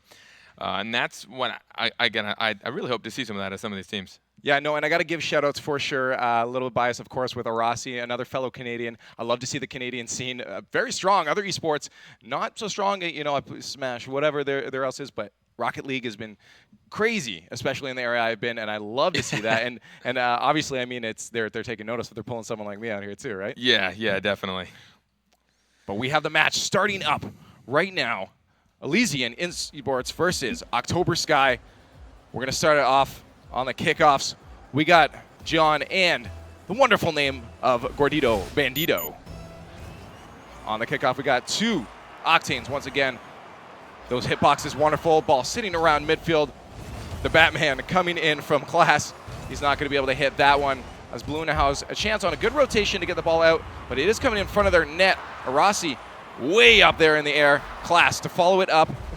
Bandito trying to footsie that one and feel it out, but that shot's coming in. What a save from Arasi. That was in the net, and he still pulls it out. The feet of his Octane. A great save. That was a very close call already. They have a tough match, it looks like, already.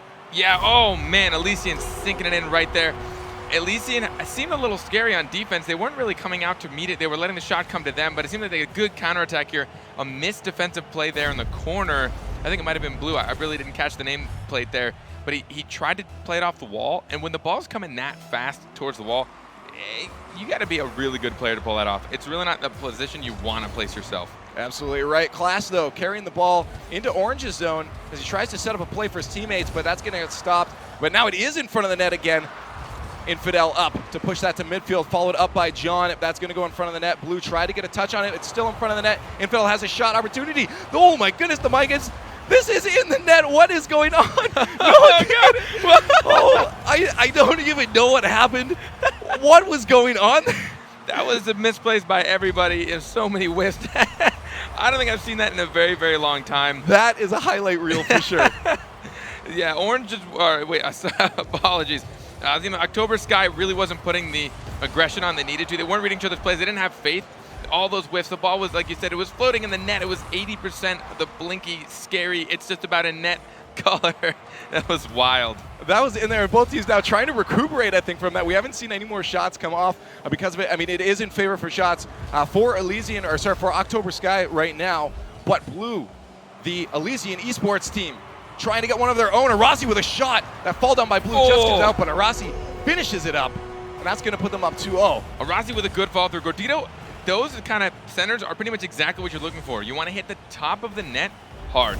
Because the idea behind that is it's coming out towards your team after that bounce. And as a defender, you have to come try and meet that. It's a hard thing to predict, especially we all know the mess the ball came when the ball's above you. It's just a disaster. Well, that's one of the rules. Stay away from being under the ball. A demo coming out for Orange. That'll allow them to get some boost refills and try to push into the blue zone. But that's getting stopped in the corner. Gordito Bandito now has ball control, and he keeps it. That possession may roll up, and that could be a good opportunity, but Infidel Castro is going to stuff that, but it sends out for Arasi. Doesn't get a good nose on that, and that's going to get touched down by Orange. And now the shot once again by Elysian, but it rolls up to the side. The pressure is unrelentless at this moment, or relentless, that's the one. Close. But yeah, I'm a little, like, I don't like seeing all this wall play off the back on defense. Both teams are doing it. They're sticking on that back wall, trying to pull those cool Spider-Man saves. Like, you don't really need to do that. You really need to be a top player to make a good clear out of that, and it's really not that necessary at all times. You see a maneuver right there. It hits the ceiling, bops right back down. If someone was countering that, it would have been right in net.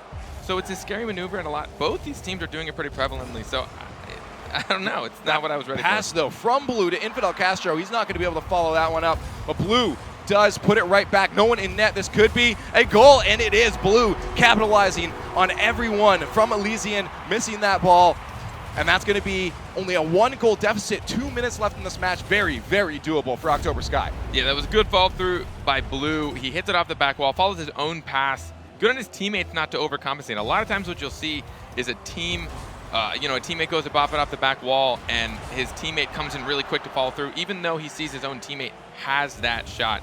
It was good on them to sit back and let his teammate do what he does best. Blue almost went up for that, but his teammate was there, and now he's going to take a shot himself. Arasi, can he make it in time? He does, and he puts it in a very good spot for his teammates to follow up. Elysian all up on the wall to get this out, but Fidel has a shot, and it's not going to go in as Bandito pushes the side. Once again, very good placement from his saves. We're seeing him do some very good defensive maneuvers, but they need to get it out of their zone if they don't want this game tied up. Yeah, it's a scary position when you're, being 1 point up is pretty promising. It's nice, especially when there's a minute 20 left, but it doesn't mean you've won the game yet. I mean, like we saw in other games before, teams have put on 3-4 goals within a minute and a half. They need to be careful that they can't sit too much back on defense, or else they're gonna let October Sky just do what they want with the ball. So they need to make sure to convert their defense into offense. Hey, I've seen like 5 goals happen in about 5 seconds before, so it is 100% doable. The shot almost coming out for October Sky, but that is still not in the back of the net, and that might go in. What is that class with the pinch shot, it looked like, pushing that from their own zone across the entire field off of Infidel Castro. What a good opportunity, and he seized it. A little bit of an overcommitment there by October Sky, but they had a teammate back in the corner going for boost. He took the ball cam off, maybe a lack of communication. If you're going to rotate back, a really good tip for anyone that wants to know how to go back for boost, if you're going to drop back for it, line your car up to the boost without ball cam and then turn ball cam back on. You need to know when that ball's coming to net, because that was very savable by an October Sky player. Very true. Orange putting on the pressure. They need to get 2 goals within 30 seconds. Blue is going to be the one to touch it, keep it at midfield. Infidel Castro following him up. The pass doesn't get the touch on it, and that's actually a really good opportunity for Blue to get out, but there's no pressure. John to 1 to touch it, keeping it in. The pressure is pretty good from Orange, and that's a shot. Arasi, open net. No one to follow it up from Orange. 16 seconds left. Still 2 goals they need. Blue not going to be able to touch that in time. John gets it instead, but now Elysian Arasi has a chance to put 1 more in the net, as it looks like this is over for game 1 for October Sky, as Elysian Esports takes it 3-1 or okay, 3-1, and a great showing from both teams. We see an insane amount of shots. Look at that shot. We got 10 shots coming from October Sky, and then only 4 though coming out of Elysian. Yeah, one of the things I saw those teams do, their offense, all their goals really seemed to be just like happenstance. If there's a mistake from the other team, we saw a little earlier today. You want to turn something. You want to turn your plays into something yourselves. You got to touch to each other, pass it, do predictions. You want to cheat up. Let's say I'm a defender and I'm about to hit it into their half. Either I keep control and keep it near me, or I've got a player to hit it to.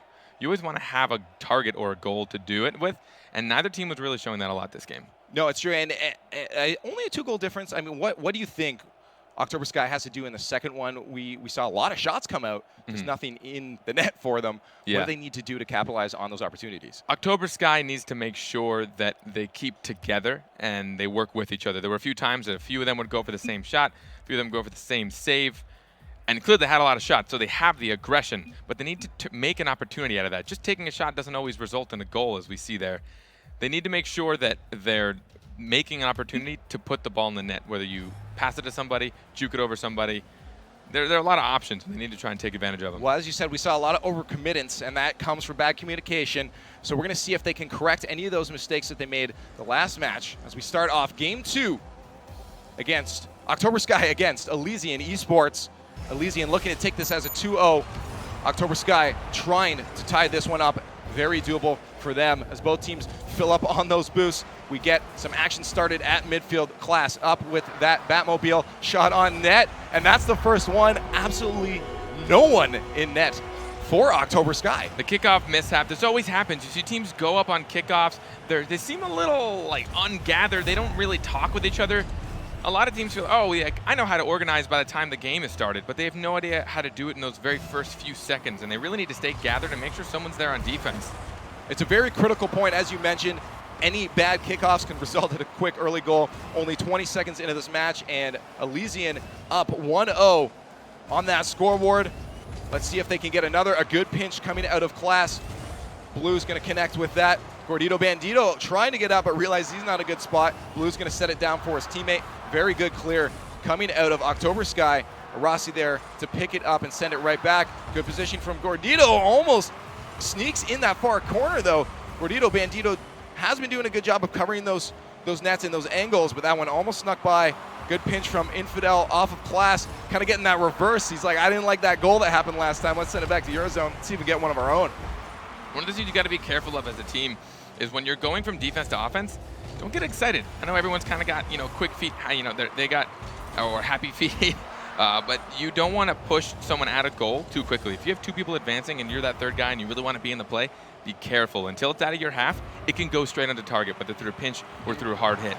And I've seen both these teams kind of maybe inch up a little bit too much, and it could be devastating later in the game. John now carrying that down. There's no one in Elysian's net. Can he get the shot? He does. Gordito Bandito almost gets it to the side. We've seen him do some very good defensive plays, but there was nothing he could do about that one. They overcommitted too hard. There's no way Gordito was ever going to get back in time for this. It was good on John to actually notice he has the time. It's a lot of one of those times you kind of freak out. You have an easy shot, and you're like, oh, no. Now I really hope I don't miss it because it's such an easy shot.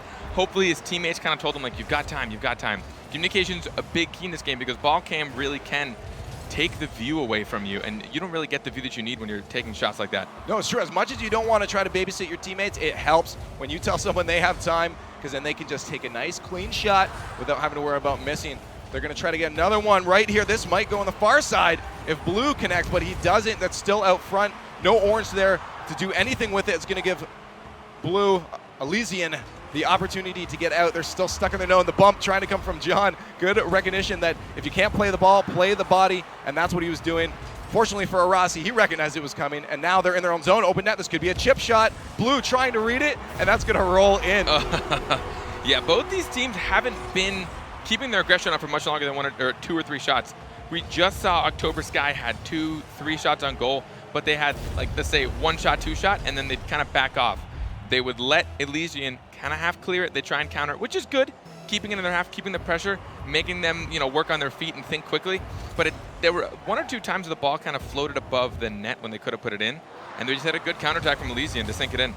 Class trying to get a play started up, but that ball placement on the pass was a little wonky. Both his teammates not ready for that.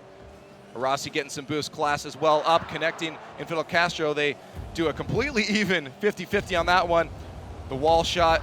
Arasi with a double touch off the roof, trying to do something with it, but this ball's not really moving anywhere as Blue finally gets it out of their zone.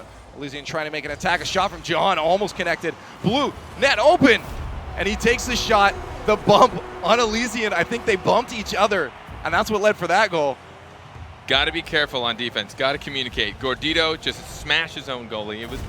It was a good shot from Blue, but very blockable for anyone that's prepared and ready. But when you swipe your own goalie, I mean, good luck blocking it. No, exactly. Shots are still very even, and so is the scoreboard. I think that's what 2-2's a tie. That's a close score. We got 2 minutes left in this match. Class putting it out. Good try from Arasi, but that's going to go into his own net. He did try to get the block, but Blue snuck it by him. Blue MVP in this one with 2 goals now on the scoreboard. Getting good placements. Blue seems to be that third man in this attack of October Sky. He waits, lets his players do their passes. He's looking for an opportunity for Elysian to not have a great clear or have a bad touch. And then he comes in and just screams it right in the net. He's done it twice so far in a row. I think those are his last 2 offensive touches from what I can tell. He might have touched it 1 or 2 other times. But good read on him and being that third player, that good third position. We need to petition for Blue to switch to Blue team. It keeps confusing me. Shot almost from Infidel Castro with that nice fruit basket on his head. 2 Elysian members up on the wall. It's going to give October Sky an opportunity to set something up, but that ball in no one's possession right now in the neutral game. Infidel Castro with a nice touch, roll up the wall. Class. Good idea to touch that. He's going to get the second. 2 team members up for Elysian. He's going to give a shot for Blue, but that's way off the backboard. No one's going to follow it up. Arasi, good recognition to get that ball just away from that slot. Elysian's covering each other's balls nicely now. They seem to have a little bit more confidence.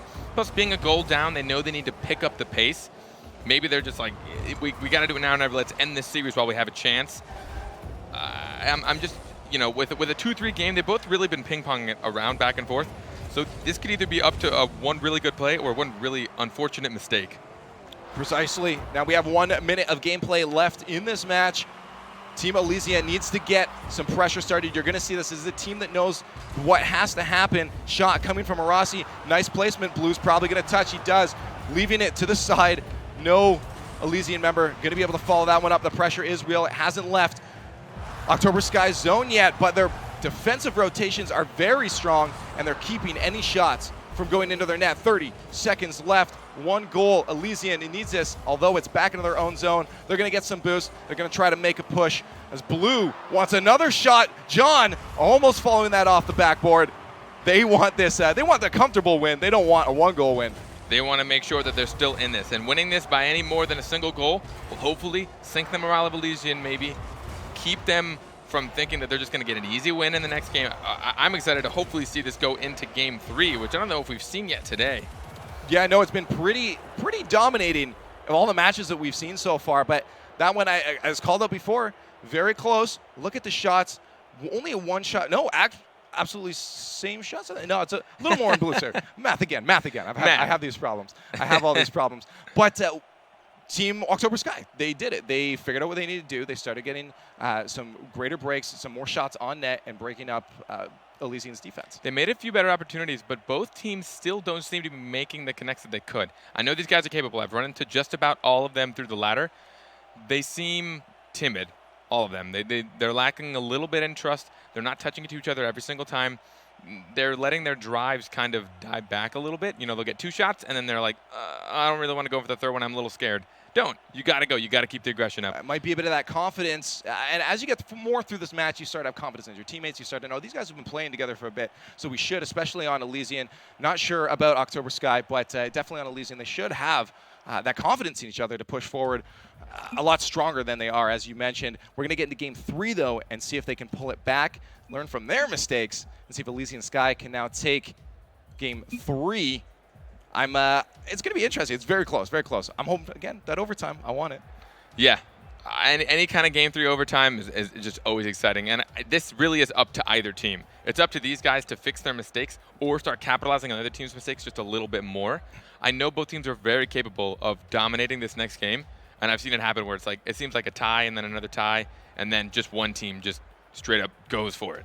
It ends in like a disaster. So maybe it'll be even again. Maybe one of them will really just pick up the pace, grow the confidence, and just like, let's do it. Let's just end it now. Is there anybody on any of these teams that you think is needing to take that step first on either team, either Elysian or October Sky, that needs to take that step to help their team push forward? I couldn't tell anybody specifically or any particular person that really needed to take that step.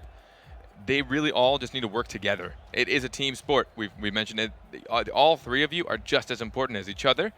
Some people, yeah, they tend to adapt to more defensive or offensive roles. You know, we talk about players like Husky or Pluto, more defensive, and then, you know, we get people like Kronovi or Gambit a little more on the aggressive side. But overall, like, you need to work as a team. You need to all do the same thing. You need to be capable of it as well.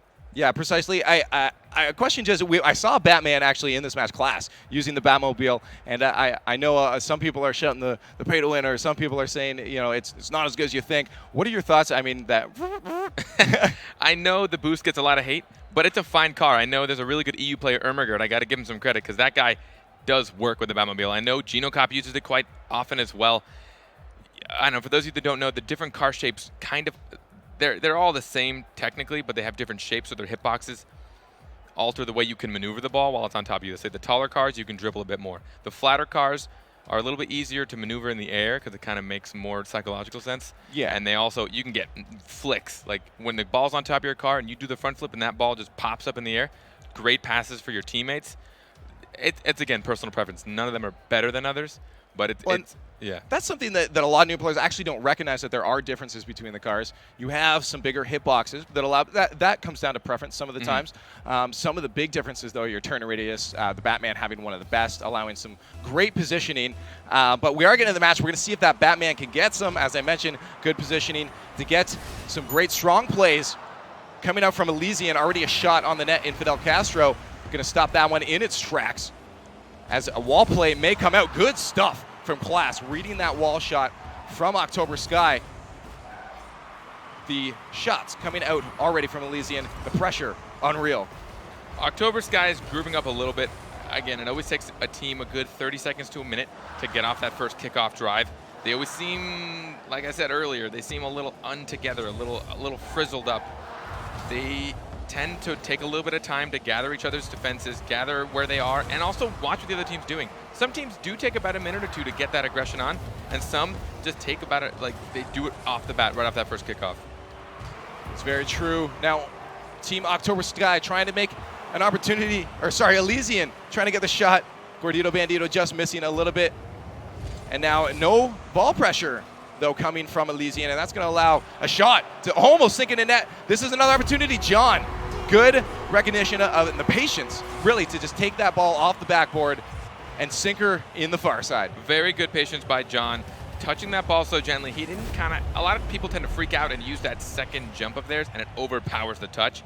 He jumped up just enough to get the touch, pounced it off the back wall, and no one is there to contest, so he's like, well, I'm going to take it if you're just going to give it to me. Thanks for the gift. No one contested it, his teammates weren't there, so he just took it. Yeah, and sometimes that's the thing. Ooh, open net here. A little bit of a malfunction from Blue doing that side flip a little bit too soon, I think, or too late.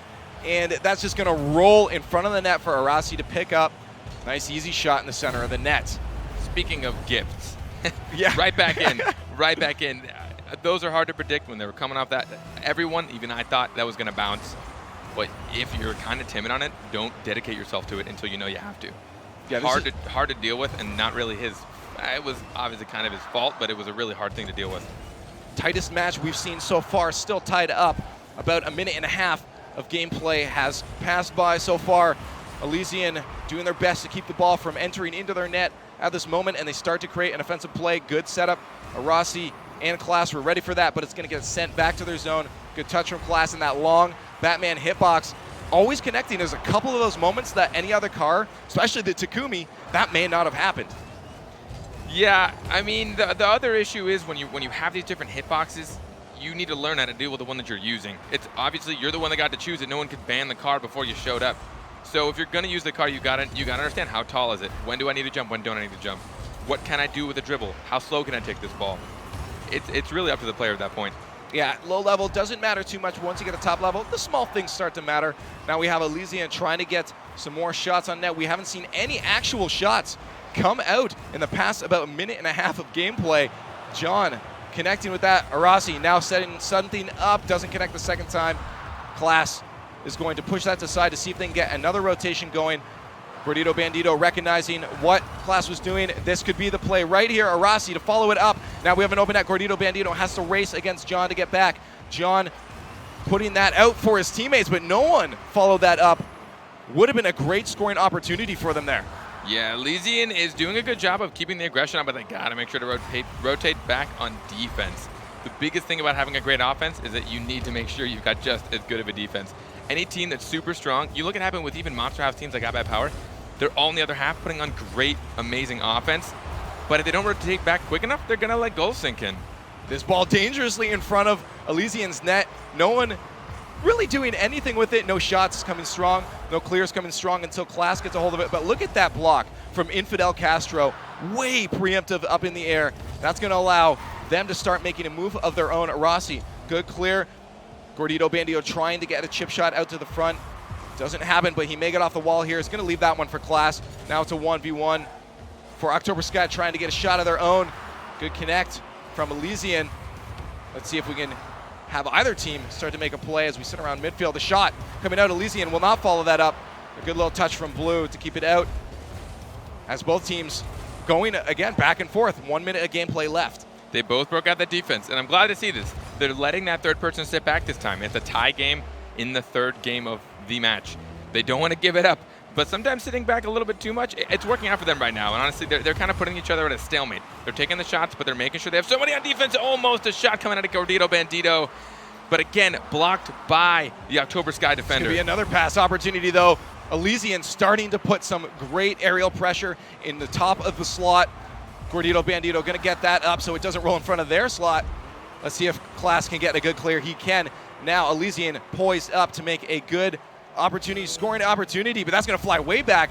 That's not a spot you want that ball. Going a bit over the net. Infidel Castro trying to follow it up. Blue going to be the one to touch that with his nose as Elysian scrambles to get the ball out. 20 seconds left. Not a spot you want to be if you're Elysian. Orange putting the pressure on October Sky. Blue out to his teammates. No one there to follow it up. Now Gordito Bandito by himself doing what he can. Can he get the stuff? He cannot. 5 seconds left. This ball may go to the overtime. This is in front of Orange's net. This is a dangerous spot, but Arasi can't connect with that. Throwing it back to his own zone. He's got to hope that touches the ground because now he got to put that in a bad spot. That is in front of Elysian's net. This ball is not touching. We have no time. If this touches, it's over. If someone scores, it's over. That could be it. Oh my goodness, Blue. He couldn't connect, and we are first overtime, if I recall correctly, of the RLCS. This is really good to see a game going into the third round, or the third game of the match and overtime in the final game. Both these teams are giving it their all. They're both trying to make sure that they don't let any goals in while also scoring, and it's tough to do that. It's tough to make sure you've got somebody back on defense while also putting up good connecting shots. We've had the honor of being able to see some of these teams do it really, really well, but these guys are showing that it's way harder said than done, and those guys have been showing really well earlier in this this championship. Blue was almost in a good spot to take a shot from his teammate. That pass, oh my goodness. Elysian finishes it off with style, jumping down with a Rossi. Nice little dribble with that Octane. Nice second touch. Class recognizing where that ball was and pushes it past the last defender. And that's going to finish it off 35 seconds into overtime. 2-1 for Elysian and 2-1 also for Elysian in the match. Very close. I love seeing games like this. I love seeing series or matches that end when, the final game goes into overtime. So exciting. Both teams played pretty similarly. They had similar play styles. They seem to be learning each other still. I don't know how long these guys have been playing as a team of 3, but maybe they'll be able to. We'll see how they do in their brackets. Hey, they did a very good job, but we're going to go see what the analysts have to say about this. Golden Boy, what do you got? Thank you guys so much. And I mean, wow, what a game. It went to game 3, then going to overtime. I almost feel like you called that. Or you called it earlier, but we'll just give you the credit, Gibbs. We'll give you the credit. I kind of know what I'm talking about sometimes, once in a while. All right, so game 1. I mean, really, the thing that you got to talk about in game 1 was just whatever the heck happened, for that goal. We actually have a clip of it because it was kind of absurd. Kind of absurd, Gibbs. Yeah, so this is the Sad Junior special, if you haven't seen this before, and we'll just go through this. Just everyone missing the ball here. Like, once one miss happens, everyone, it's just a chain reaction of misses, and And not only, by the way, we don't just have that one clip. We have from, like, nearly every freaking angle you can think of. Oh, like, Infidel missed that tip. Oh, the my Class trying to kick it out, can't kick it out. John just whiffs, just panic whiffs. It was, like, right there, too. Oh, man, that was inches. It was like, yeah, not even, man. Like, Infidel's got to put that first shot in. Got there, a great touch there from Class. It kind of killed the forward momentum. I kept that ball from going all the way in. And then finally, this Blue had the opportunity. We just couldn't touch it. Everyone really wanted to be a part of the fun over by the Blue goal. It was a lesson in astronomy, just going around the ball. Yeah, right. Well, of course, game 1, again, close matchup regardless between these two teams. Elysian looked great. They were able to pick up that first victory. But then we go over to game 2, and then, you look and you see that, were there poor communication between the two teams in game 2? I mean, that was one thing I picked up from what the commentators were saying, also from what I was seeing as well. So Carpet was saying with the Spider-Man saves that everyone's trying to do the Spider-Man saves. Now, personally, I'm Team Captain America, so I like to be on the floor. I'm Team Iron Man all day, dude. We're fighting. Let's go, Team Captain America. Civil War. So I like to be on the floor for saves, but they tried a little too hard to pull off the Cooksier moves on some of these plays, and then bad rotations kind of killed them too. Yeah, we saw Elysian, they had a miscommunication where on a defensive rotation, someone rotated back into goal and they bullied the current goalie, just making a completely clear goal. That's what resulted in that equalizer. And then the following kickoff, there was such just great aggression and they scored immediately, and that just kind of broke the spirit there in game 2, and that's what saw Elysian lose in that game 2. Yeah, one of the things though I did like from Blue, as a matter of fact, was he had the 2 goals in a row, kind of just, popped one off, and then immediately after, just no fear, went right for it again. That was obviously a great series of events there for Blue. But then going into game number 3, one of the questions I had for you guys was it good defense or was it just bad offense? And Gibbs, I want you to take this one because I'm sure you're breaking it down in your head as well. Yeah, it was a mixture of both. Like John right here had a great touch to put that in front and then finish it for himself. Blue's defense throughout this whole series was a little subpar. Like, this was just a whiff on defense. You can't have that happen in these close games. Well, we saw Arasi just really coming up clutch for this team right now. Like, he had 5 saves in the first game. He had great saves that turned immediately into counter plays in game 2. 2 people missed there. And then right there at the end, he really is my MVP of this series. Like, he was able to set up that overtime goal. Yeah. Class just had to dunk it. That's all he had to do. So while there was great offensive capitalization on the part of Arasi, he also had some amazing defensive plays that resulted in their win. All right, well, that's going to do it, folks. Of course, a great matchup, but coming up next, we actually have a really good game. I'm quite excited for this one. Baby. It's going to be No Clue facing off against Vex Gaming. That is going to be intense, and I cannot wait to see it, guys. Hopefully you are just as excited as we are over here at the desk, and we'll see you in just a few.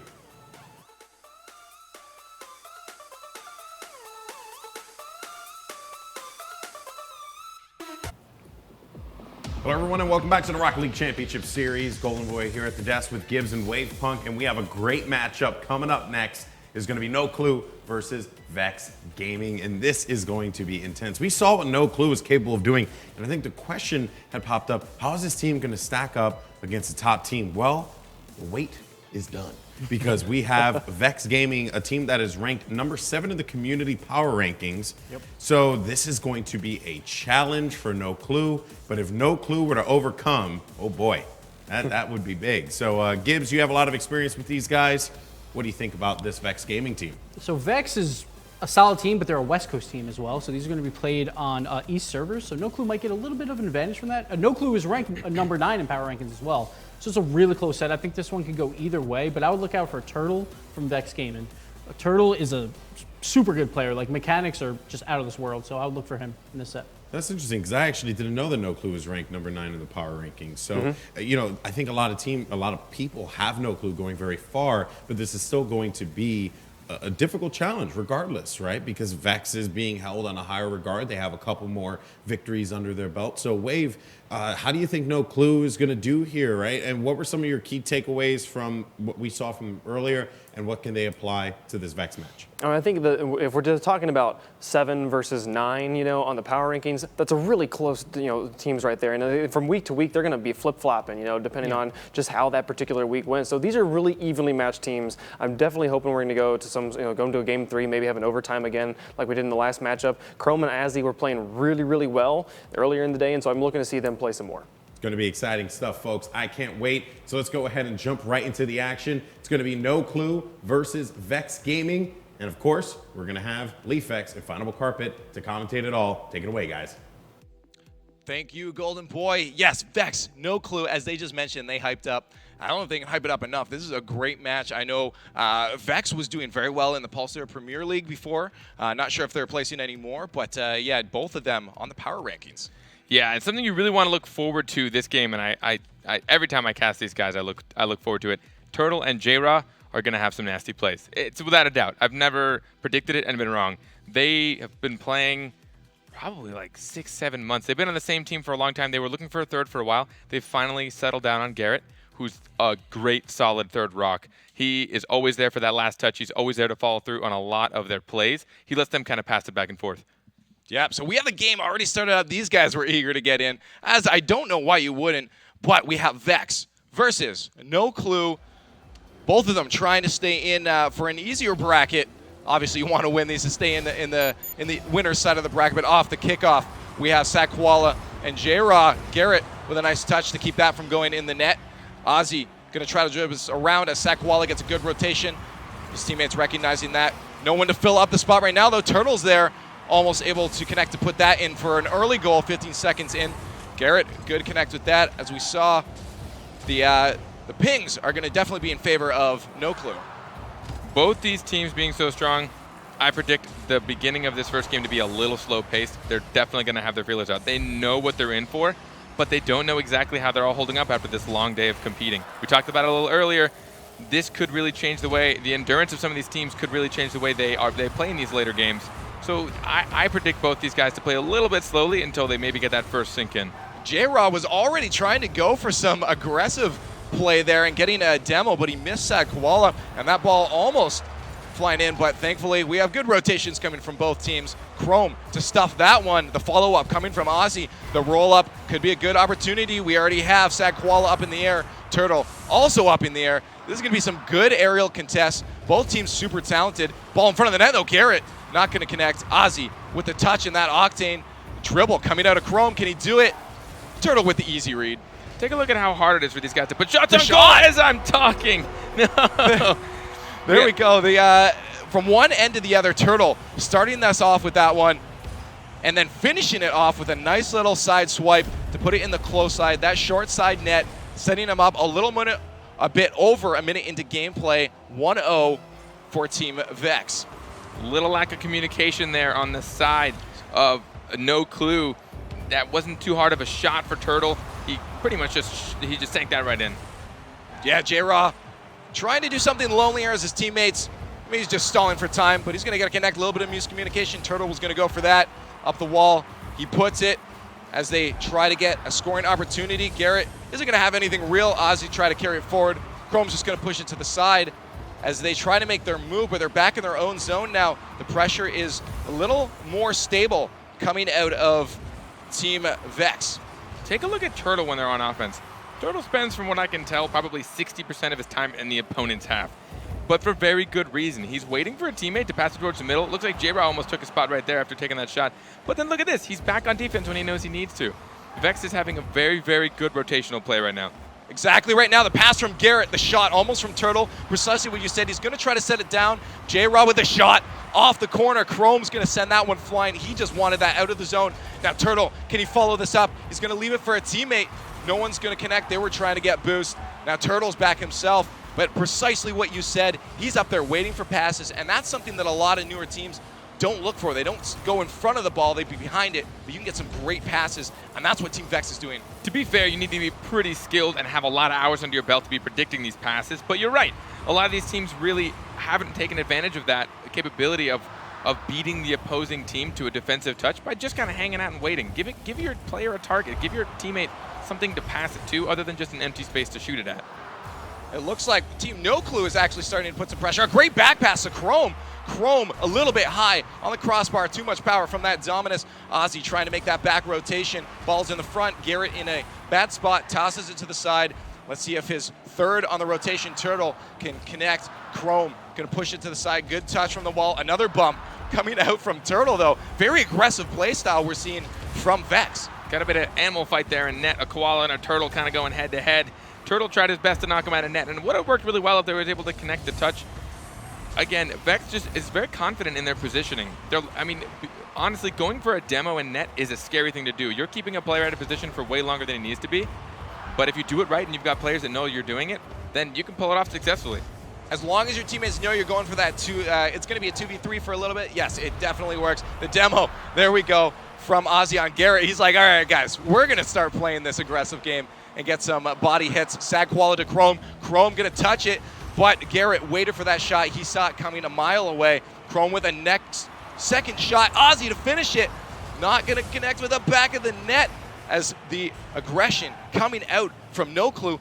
45 seconds now left in the play, and they're trying to get a goal they need to if they want to tie this up. No Clue knows this is their last opportunity. They need to put as many shots on goal and just hope one of them connects.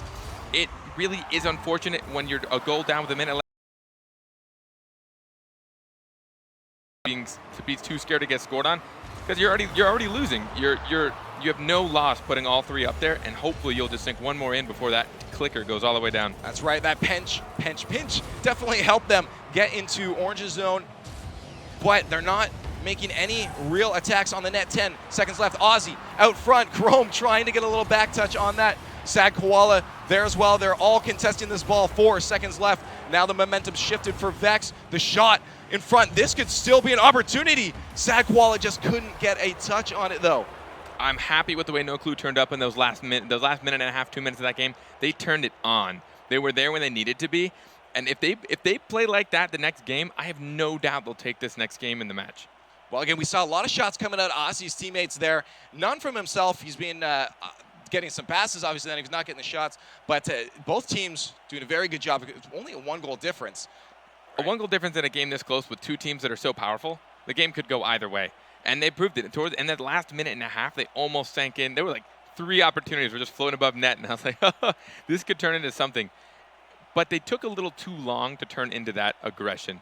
If they can maintain that, and they still had good defense when they were doing it. They were rotating back pretty quickly. They didn't let really any extra goals sink in, which is usually what happens in the last 30 seconds. Mm-hmm. Well, yeah, no, it's the aggression. I really like to see this bump play coming out. Maybe we'll get some more, and that could be the turning point. No Clue seemed to start picking up on Vex's body bumping style at the end, and as we saw, the shots started coming out, so that could be a momentum shift for them. Yeah, pulling off good demos is pivotal to a lot of wins. I've seen a lot of heavy stake games being pulled off by a demo, but it's also super risky. Your team needs to know you're doing it. All right, on the kickoff, once again, we got Sad Koala and J-Raw both representing their teams, so you can win this one off. Sad Koala in that DeLorean, the beautiful car. Chrome picking that one up with a great cheat, putting out for nobody, though. We have 2 defenders back. That's going to be an easy clear out for Vex. A little bit of a mix of Ozzy bullying Turtle in the back, and that could be an opportunity for him to take a shot, but that's going to fall flat. Sad Koala trying to carry that up the wall. Here it comes. The pass out, but the pinch is going to put that past Chrome. Ozzy, good recognition to get back in time. Otherwise, Turtle would have had a wide open net there. Both teams trying to take advantage of the long shots right now, which is so different from what we saw last game. I think they both know that they might need to try something a little bit new. They both know they're going to be hyper-aggressive potentially this game to get this next win. So they're trying to take those long shots. You're kind of, when you do that, you prevent a team from being able to dedicate all 3 players up because you're forcing one to go back on defense. Really smart on both teams to make these moves. No, it's true, and that could be the turning point for No Clue to start feeding that ball. And they have been doing that before. Feed that ball out to Chrome to get a nice touch with the Dominus nose, and he's been a very good positional player on the offense, knowing where he needs to be for those passes. So I think some more feeding the ball to Chrome could be definitely a good point that they might want to take in for Team No Clue. Of course, and take a look. Again, both teams are kind of dedicating someone a goal. They weren't doing this last game, so it's actually kind of cool to see how they're reacting to each other. They both have pretty similar play styles. They both like getting those nice little finesse touches over on the other side to kind of redirect the ball and kind of redirect where the opponents think the ball is going. Turtle with a pass out to his teammate. Almost got followed up, but we had 2 defenders from No Clue stopping that one. Koala out. The stuff, though, came from J-Raw. He's not going to be able to get a nose on it. Chrome backing off as Garrett passes out to Turtle. Turtle, if he can get a good placement, could be in. Chrome just getting a stuff on that, but that's still going in. Sad Koala getting a touch himself. Chrome, good idea to get up there to push that out. Otherwise, that could have been a great scoring opportunity for that Vex. Let's see if Ozzy can get a good clear. He can. His teammates need to follow that up, though, if they want to get any scoring opportunities. Just under 3 minutes left in this match. Both teams having great communication skills. I saw just now, No Clue on defense. Ozzy was in net, and he probably had a better hit on defense, but Chrome already went up, and he probably called him off. Like, I'm up. It might not be the better touch, but it's better than dedicating 2 players to a ball.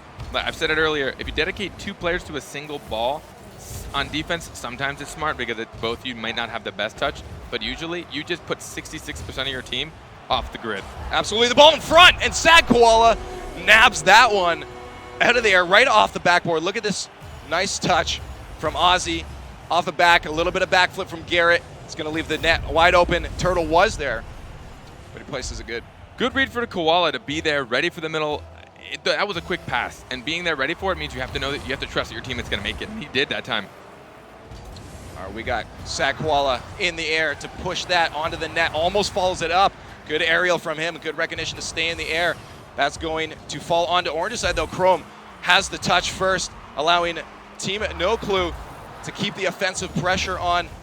Garrett with a second touch. It's going to go a little too far for Turtle. And the demo from Chrome makes sure any opportunity goes out the window there. The demos, I'm happy to see it. And they're doing it well. There really hasn't been any major mishaps due to attempting a demo. I like seeing the physical play. I'm going to admit, if I was on the opposing team and I got demoed, I'd be pretty mad. I hate getting demoed, and it's really frustrating. But it's a mechanic of the game, and it's a great mechanic that really puts the other team on blast. Not only is it tactical, it's a mind game as well. Another demo. The demos are unreal. I think there's been more demos than we've seen in this entire tournament altogether, which is great to see. And as you said, no team is falling out of place because of it. Let's see, though, if Team Vex can get a goal on the scoreboard for themselves. Good passing plays out to Turtle. That would have been one of the plays of the game if J-Rock could have finished that off. That was synergy. That was good team play. Here could be it, though. No, right past the net. He's going to follow it up. J-Raw leaves it for Garrett off the crossbar in a bad spot to finish it up. They're putting on some good pressure, but no scoring opportunities, and that's a wide open net. Ozzy with the shot, the long shot. Great recognition and taking that opportunity. A little too much pressure coming out of Vex right now. Ozzy noticed. He saw 2 Vex players sitting in his own corner and a third Vex player across the other half. None of them ready in a position for that shot. And honestly, great on Ozzy for taking that shot. Those are not easy. He had to come up at a really interesting angle at a very fast pace to take that shot. Good on him. Well, wall play is definitely something that if you want to get to these leagues, you got to start getting good at. Ozzy showing us why. J-Raw once again showing us too, but that pass doesn't quite get out to Garrett. Another demo from Chrome on Garrett. Going to allow No Clue to put some more pressure on the shot. Can he get the double touch? Ozzy almost finishing it.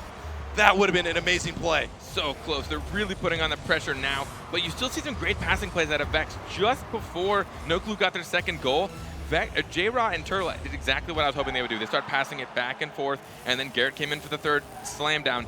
We just had good defense coming out of No Clue and just a little better counterattacks as well. More demos trying to come out for Vex onto No Clue as they have 15 seconds left to put 2 goals onto the scoreboard. It's going to be a very tough battle, as last time they put too much pressure on, they got scored on. No Clue doing a very good job managing their boost and keeping that ball at bay from going into the net. And that ball's going to drop 2-0. 2-0 for No Clue. What a great game. It's exactly what we'd hoped. We got 1-1, and both with victories, both with not exactly the most promising of victories. We had a 1-0 in the first game, I believe it was, and a 2-0 in this one. Yeah. Something close to it. At least it was a 1-point game in the first one. Both teams showing what they need, but also just slightly taking advantage of each other a little more in each game. Very, very close games, and maybe they're listening in there. They heard us, but those demos definitely It's been a blast. It's been a blast. No, momentum shift, as for sure, for No Clue. It really can be. None of them have really been able to capitalize on demos yet, but when you demo a team, you immediately mess up their rotation. What happens when your car gets demoed, a car hits you really fast, the car explodes, then you reset back in your own half. So it pretty much shuts down most offensive plays, and on defense, I mean, it removes the goalie altogether. Yeah, I think for myself, I'd like to see some better pressure, not too aggressive pressure from Vex. I don't know if you agree with that one. Coming into game 2, they got a little sloppy, I think, pushing too much. They pushed a little bit too hard without rotating back quick enough. I think maybe J-Raw and Turtle maybe had a little bit of too much faith, and they stayed up a little bit too long, not letting Garrett come in for that third touch, which is what he excels so much at. Very true. Once again, we have our kickoff to see what team is going to start off with a good momentum to get that push. Winning these kickoffs can be critical for filling up that boost. Aussie very quick to get up. That's not going to do them any good as Orange on the attack. Garrett for the early goal. And that's exactly what I was saying. I've already talked on these kickoff goals. No one's really ever prepared for these quick kickoff shots. Chrome stuck on the wall, didn't have much of an opportunity. Also not probably a whole lot of boost. But we heard Gibbs talk about it earlier. These top players need to be able to be comfortable with 30 or less boost even. You can do almost anything you need to with just over 40, and you can easily get another shot though. Garrett had a taste, and he wanted some more. He is out for blood off the kickoffs. Another nice open net. No Clue's going to have to step it up on these kickoffs. We actually made a promise that we were going to see it again in this series, or in this championship, and we already have. No one staying in net off kickoff. Yeah, no, and once you get higher in these brackets, those are critical things that you cannot falter on. Let's see if Garrett, though, can get another shot out to Turtle. Turtle trying to do a sweet goal and a sweet redirect. Not going to happen as No Clue starts to make a push for a goal himself. That's in front of the net. Turtle was very, very close putting that one in, but Chrome got a good touch to push it to the side. Aussie with the nose. The follow through by Chrome. Very aggressive play from Vex as Chrome tries to sink one himself. No Clue can have this, but they got to be careful about their shots. We just saw Sad Koala take one from the middle when he really didn't need to. All he did was place it right into a defender that was just sitting and waiting. They're probably a little off kilter right now because they're down by 2 already within the first minute of the game, but they have so much time to catch up, and they definitely have the skill to do so. Garrett now in a good spot to push this back onto the net. Sad Koala recognizing the shot was going to come out, pushing Garrett back. Good rotations coming out of Vex as Sad Koala tries to put one on net. Nice little touch from Garrett as he keeps it from going in. They want to keep this 2-0 lead. They want to get this series over with. Trying to get another offensive play started up. Turtle's going to probably push up the wall, but Chrome beats him to it. The shot, though. Oh, my goodness. Garrett really getting precise with these shots. Very good placement, but he's getting stopped out by No Clue's defense. Vex has 2. Oh, Garrett. Calling out Garrett. And he wanted another 3 goals for his teammate. He is proving to be a key member. He really is. And I talked about it earlier. Garrett is the guy that comes in for that third touch, that final shot. He is really good at reading J-Raw and Turtle's passes, as wacky as they can be. I've seen those guys do some really weird air carries off of the wall, and Garrett's still there every single time. And it's not like he's doing it on his own. 2 of those goals have been assisted. So we have great passes coming up from his teammates. J-Raw trying to fight it out with the Octane, followed up by Garrett, but that's going to get pushed onto net by No Clue. Turtle by himself gets a shot, and that almost rolls in. It does. Wow. Turtle all alone. It says, I don't need teammates. I'm going to do this on my own. Yeah. It was an unfortunate ball, kind of pushed towards the left side of the net. Sakwala really couldn't get there in time. No Clue knows they need to score right now, but they need to be careful of how hard they push. You need, even though I talked about it earlier, you really need to dedicate it up there, but 3 guys were in the same area. They weren't really being that useful on offense or defense. No, if you're going to be in the same spot, at least make some sort of cool flying V or something about it, right? Make it look cool. But yeah, you can't be in the same spot. We saw some low-scoring games, and now we're at 4 with 3 minutes left in the match. 4 goals on the scoreboard in favor of Vex as No Clue pushes the hardest they can. 2 people once again clumping up. Little bit of communication breakdown, it looks like. Yeah. Definitely. Yeah, that pretty much spots it down. No Clue has the capabilities, but they got broke down a little too early. Honestly, those first 2 goals in the minute seemed to really kind of just break their morale. Hard to come back from that, and they really haven't gathered since. What besides that does Team No Clue need to do when they're on the offense? They just can't stay there enough. They're giving up possession. We just saw Ozzy put it up, and then he kind of left it. We need a player to either follow up, or they need to keep it close to their cars, keep possession of it. Right here, we have a good pass off the back wall, but no one's there again. They need to keep the aggression on, or they're just, without a shot on goal, how's it ever going to make it in? No, they're just getting soft touches. As you said, they're recognizing a little too late, but Chrome going to be able to finish this one up to put themselves on the scoreboard. 2 minutes is a lot of time, but good recognition there. I actually want to see what happened. Garrett, oh, there it is, a bump. Finally a bump that turns into something in this series, or in this match. Ozzy slammed, I believe that looked like it was Garrett who was going to try and turn back around because he saw that Turtle missed the block, but it actually worked in their favor this time. As well, it's nice to see again, there's been a lot of demos and bumps, but it's good to see it translate into an actual scoreboard point as they try to get another one. Sad Koala, the only one back. We have 3 attackers, not a good spot for them, but Sad Koala pulling out clutch to get that stop, but Garrett taking advantage of no defensive rotation and drops another one in. If you're going to do these Spider-Man saves like we were talking about earlier, like Sakwala just did, Ozzy from net needs to come up right away for that second touch. To be fair, it was hard to know Koala was actually going to get that because the ball was coming pretty far from right to left and pretty quickly as well. Didn't expect Koala to actually make contact with it, so Ozzy wasn't prepared. I saw he kind of inched forward, but if you're going to make those interesting touches on defense, you need to have another player to beat the opponent because all you're kind of doing is giving them a shot. I was talking to Lawler earlier about freestyles. I just saw Garrett start to make some moves as this ball is settling. Turtle, easy score. This is destruction, and there's a certain number I'm looking for on the scoreboard right now, and it's looking very, very close. It's definitely getting closer. It seems like they're just breaking down right now. They're not communicating their defense. They're not making contact. They really hadn't whiffed at all in the last game or 2, but now we see a little bit more whiffs. You know, when you're down by this many goals, though, it's kind of hard to fault the team for having a hard time keeping their heads high. No, and this is what we call, ladies and gentlemen, tilting. Once you get down a couple goals, it's very hard mentally to stay in the game and push forward when you see that scoreboard. Sometimes it can be overwhelming, but they're still trying. They're still doing their best. There is a lot on the line right now. J-Raw tries to get that in. Garrett and the follow-up by J-Raw, and we have a Brazil.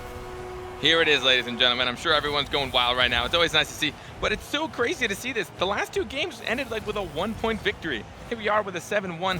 I see this happen so much at top levels. It really just goes to show that mentality plays such a big factor. Mentality, communication, and keeping your heads in the game plays such a large factor. Clearly, they play almost a 6-point factor. Yeah, and all those goals, I always recognize that it's Ozzy or Sad Koala back Chrome. You know, we have to get all those players rotating back. Sure, maybe he's really good at shooting, but as we've seen with mentioned by Gibbs for IBP, sometimes you can't have everyone being too aggressive, or maybe this is what happens. You know, that's 7-1. Got to be careful, and you got to keep your head in. You really, really do. I've seen so many top teams just kind of fall apart because of that, because they're either kind of tilted or someone's not ready. But not to take anything away from Vex. Vex showed up hard for this game. They were ready. They had the touches they needed. They were there when they needed to be, and they capitalized on the mistakes they need to. Like, you can rag on a team all you want for making mistakes, but it also depends on the other team to actually capitalize on those mistakes. Very true. J-Rod trying to get up to push that out as No Clue tries to get another, and they do.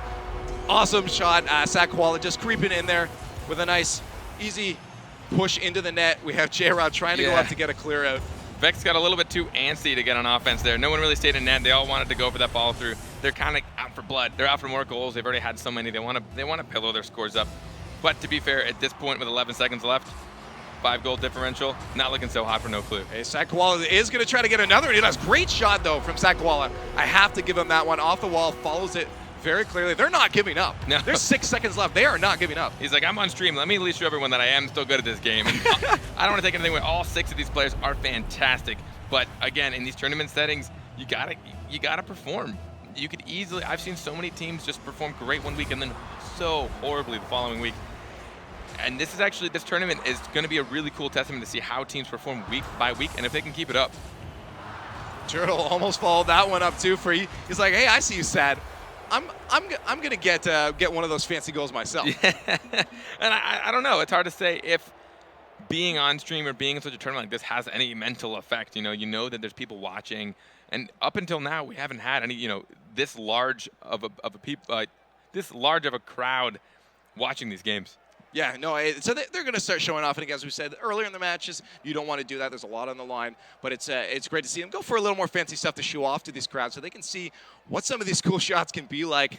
But, yeah, no, that was a great match. Unexpected turn of events in the last one there, though. It fell apart. But a lot of times when a game does this, you can't. Once it starts to snowball, it's hard to fight back. Nothing when you're already you can do 4 goals down with a minute left, it's like, what are we going to do? We might as well just have some fun with it. Yeah, exactly. Well, we're going to see what the analyst desk has to say about that last game specifically. I was very close before that. So, Golden Boy, can you please let me hear what the guys have to say? All right, guys, thank you so much. And another great matchup, though, went to 3 games. And, Vex, I mean, this was a game that we thought was going to be close, of course, with how close these guys have been represented in the community power rankings. And you know what? Vex, man, they came out on top, and they definitely showed some prowess in game number 3. They looked dominant in that one. Gibbs, your thoughts? So it all came down to face-offs, which we keep talking about. You have to keep one person in net. We had 2 free goals at the start of that game, and just after that, just no clue fell apart. And we saw Garrett, the game 3 came down to Garrett G's accuracy. He had 5 shots, which was 4 goals. The one shot that didn't go in was an extremely tight shot from the corner that was on point but actually got saved. And then he had good saves as well. He had 2 saves on defense as well. That man was the MVP clearly of game number 3. Yeah, good stuff there overall from Vex. One of the things that I had noticed was at the end of that game, the tail end of game 1, No Clue started to wake up a little bit, right? They were getting a bit more in the face of Vex, really challenging them a bit more. And that was actually shown going into game number 2 because, well, they ended up winning. I think on game number 1, the first time we saw No Clue with a good kind of offensive pressure was at about 50 seconds left in the game. They were going just on counter plays the whole time. They never really kind of had any really good offensive siege. In game number 2, they had ball control. They were up on the offense a lot, and so eventually that finally turned into more points, and they were able to take off game 2, but then they gave it up again in game 3, and that gave Vex the win. But Vex also in game 2 had a lot of missed opportunities. J-Rod had 2 really close shots that he just threw right into the goalie. Right. And you got to put those in in the corners. Even if you can't get it up high, just put it to the left or right. But threw a right into the goalie, and can't have that. Right. What were some of the key takeaways from the highlights that we're going to see here in game number 2? Because one thing that I noticed was there was some good defense from No Clue, and they had a lot of opportunities to actually send 2 up, be defensive. Gibbs, your thoughts? They played really good defensively, but J-Rod, again, his shots just weren't on point, and here we see Sadquala get a goal. I actually thought Sadquala had a pretty rough set throughout this whole thing. He had a couple bad aerials. He had some bad defensive plays, but Ozzy right here with the great clear goal, right off the wall. Yeah, look, to give points back to No Clue, they had some really great defensive rotations. What we saw there in that first clip, they had, Chrome was in goal, and he was able to get the clear, but had they been able to shoot it behind him, the other player was right there behind him, ready to go, and it was a really strong setup right there, and they were able to turn it into a counter play. So they do have some good, strong defensive rotations. They just have to be able to maintain ball control on offense. Now going into game number 3, though, Vex, strong start, 3-0 coming out of the gate. No Clue, just could not bounce back. And that was kind of heartbreaking to see. They fell apart at the seams, it felt like, and Vex just continued to push their advantages. Yeah, sometimes with pro teams, they just get down 2 or 3 goals and they stop talking. And that happens a ton. So we'll see a lot of times when 2 or 3 people will go for the same ball. But right here, Garrett just had great accuracy this entire set. Turtle, I actually really enjoyed his play throughout the entire match, like right here, that great pass to Garrett. And just watching, I mean, the dismantling happened in the hands of Garrett G. You see him just make the shot here, goes off the wall, then Sad Qual is able to come up, but Garrett G falling back, That really accuracy. just able to get there. Yeah, just so on point every time. He never missed. And the only time he didn't go in, it was saved. That's right. Vex is looking good, man. We're going to see how they can continue to progress throughout the bracket, but we got a doozy of a matchup coming up next. So do you guys know what match is coming up? I don't, actually. Oh, okay. I want to get your reaction here. We have Orbit facing off against Onslaught up next. Oh, my goodness. Oh, look at that. That's a good one, folks. It's going to be a go. fun one. So we hope you guys join us here. Orbit, Onslaught up next. You're not going to want to miss it. We'll see you in a few. Hello, everyone. Our RLCS coverage continues as we are going to have a great matchup lined up for you. It's going to be Onslaught versus Orbit.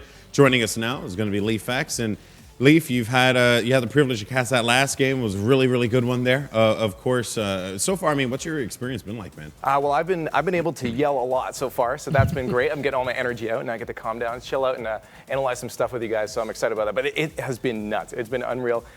I couldn't have expected anything like this. It's nuts. Yeah, it's been a great day so far. Rocket League competition here for the broadcast.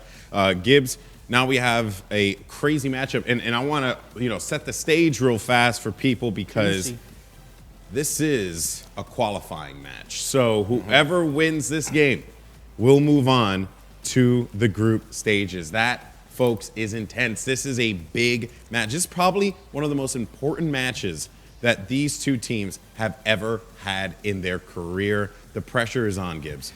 So I want to see how the pressure will actually affect teams, because both these teams have never been at the top of North America, so they haven't been in those big championship games. So I want to see Classics. He's young. He's 16. The pressure might get to him, but I'm hoping he can perform really well. But Geno Cop on the other side, I think he's a rock, and he's going to perform no matter what he does in this set, basically. Yeah, Geno Cop's actually one of the first players I actually experienced coming in doing VVV back in the day. Geno Cop, I'm watching, I'm like, this, you gotta watch out for this guy. This is a good player, and I found out he was on the keyboard and mouse, as we said earlier too. But yeah, Geno Cop was the first I saw, and he just kept rising through RLC. His team Orbit just doing a great job. So they have the potential there, but Onslaught's been on fire. Yeah, and one thing I want to actually take note of real fast is because you guys have actually been mentioning a lot of these other competitions, and I do want to shine a light on this because the Rocket League community really is incredible. Just all the way that these guys have been able to organize. You had mentioned that you've casted for the VVV Supersonic series. That's one thing to to compete in. Rocket League Central's always doing competitions with Rocket Royale. I mean, really, just the list goes on and on. ESL, Gfinity. These guys do just such a great job of giving you guys at home an opportunity to compete, not just RLCS, but also a wide range of events. So if you are a new player and the RLCS was one of your first experiences and you had a pretty good run, you're like, man, I wonder how far we can go, compete in these competitions because it's going to give you an opportunity not only to battle against some of the best, but it's going to give you valuable experience, especially as we gear up for qualifier number 2 as well. Yeah. So this is an intense game. I mean, this is where these guys have come from as well, right? From all these different kinds of competitions and right here, right now, one of the biggest matches of their lives, potentially, unless they go to the championship. Then that will be the biggest match of their life. Yeah. So you had mentioned about the pressure, how they felt, whether or not they could do this. You had mentioned where these guys have come from. Who do you think who's going to run away with this one? So I think Hot Wheels Sid is the player to watch out for. He is really good at times, but really bad at others. So I want to see if the pressure affects him. But if Hot Wheels Sid is on like he was before, I got Orbit going. Ooh, what about for you, Lee? It's tough. I was in this lineup because Onslaught has a huge roster. Yeah. We've seen them play with it. We have Husky and Espion now, Classics as the third.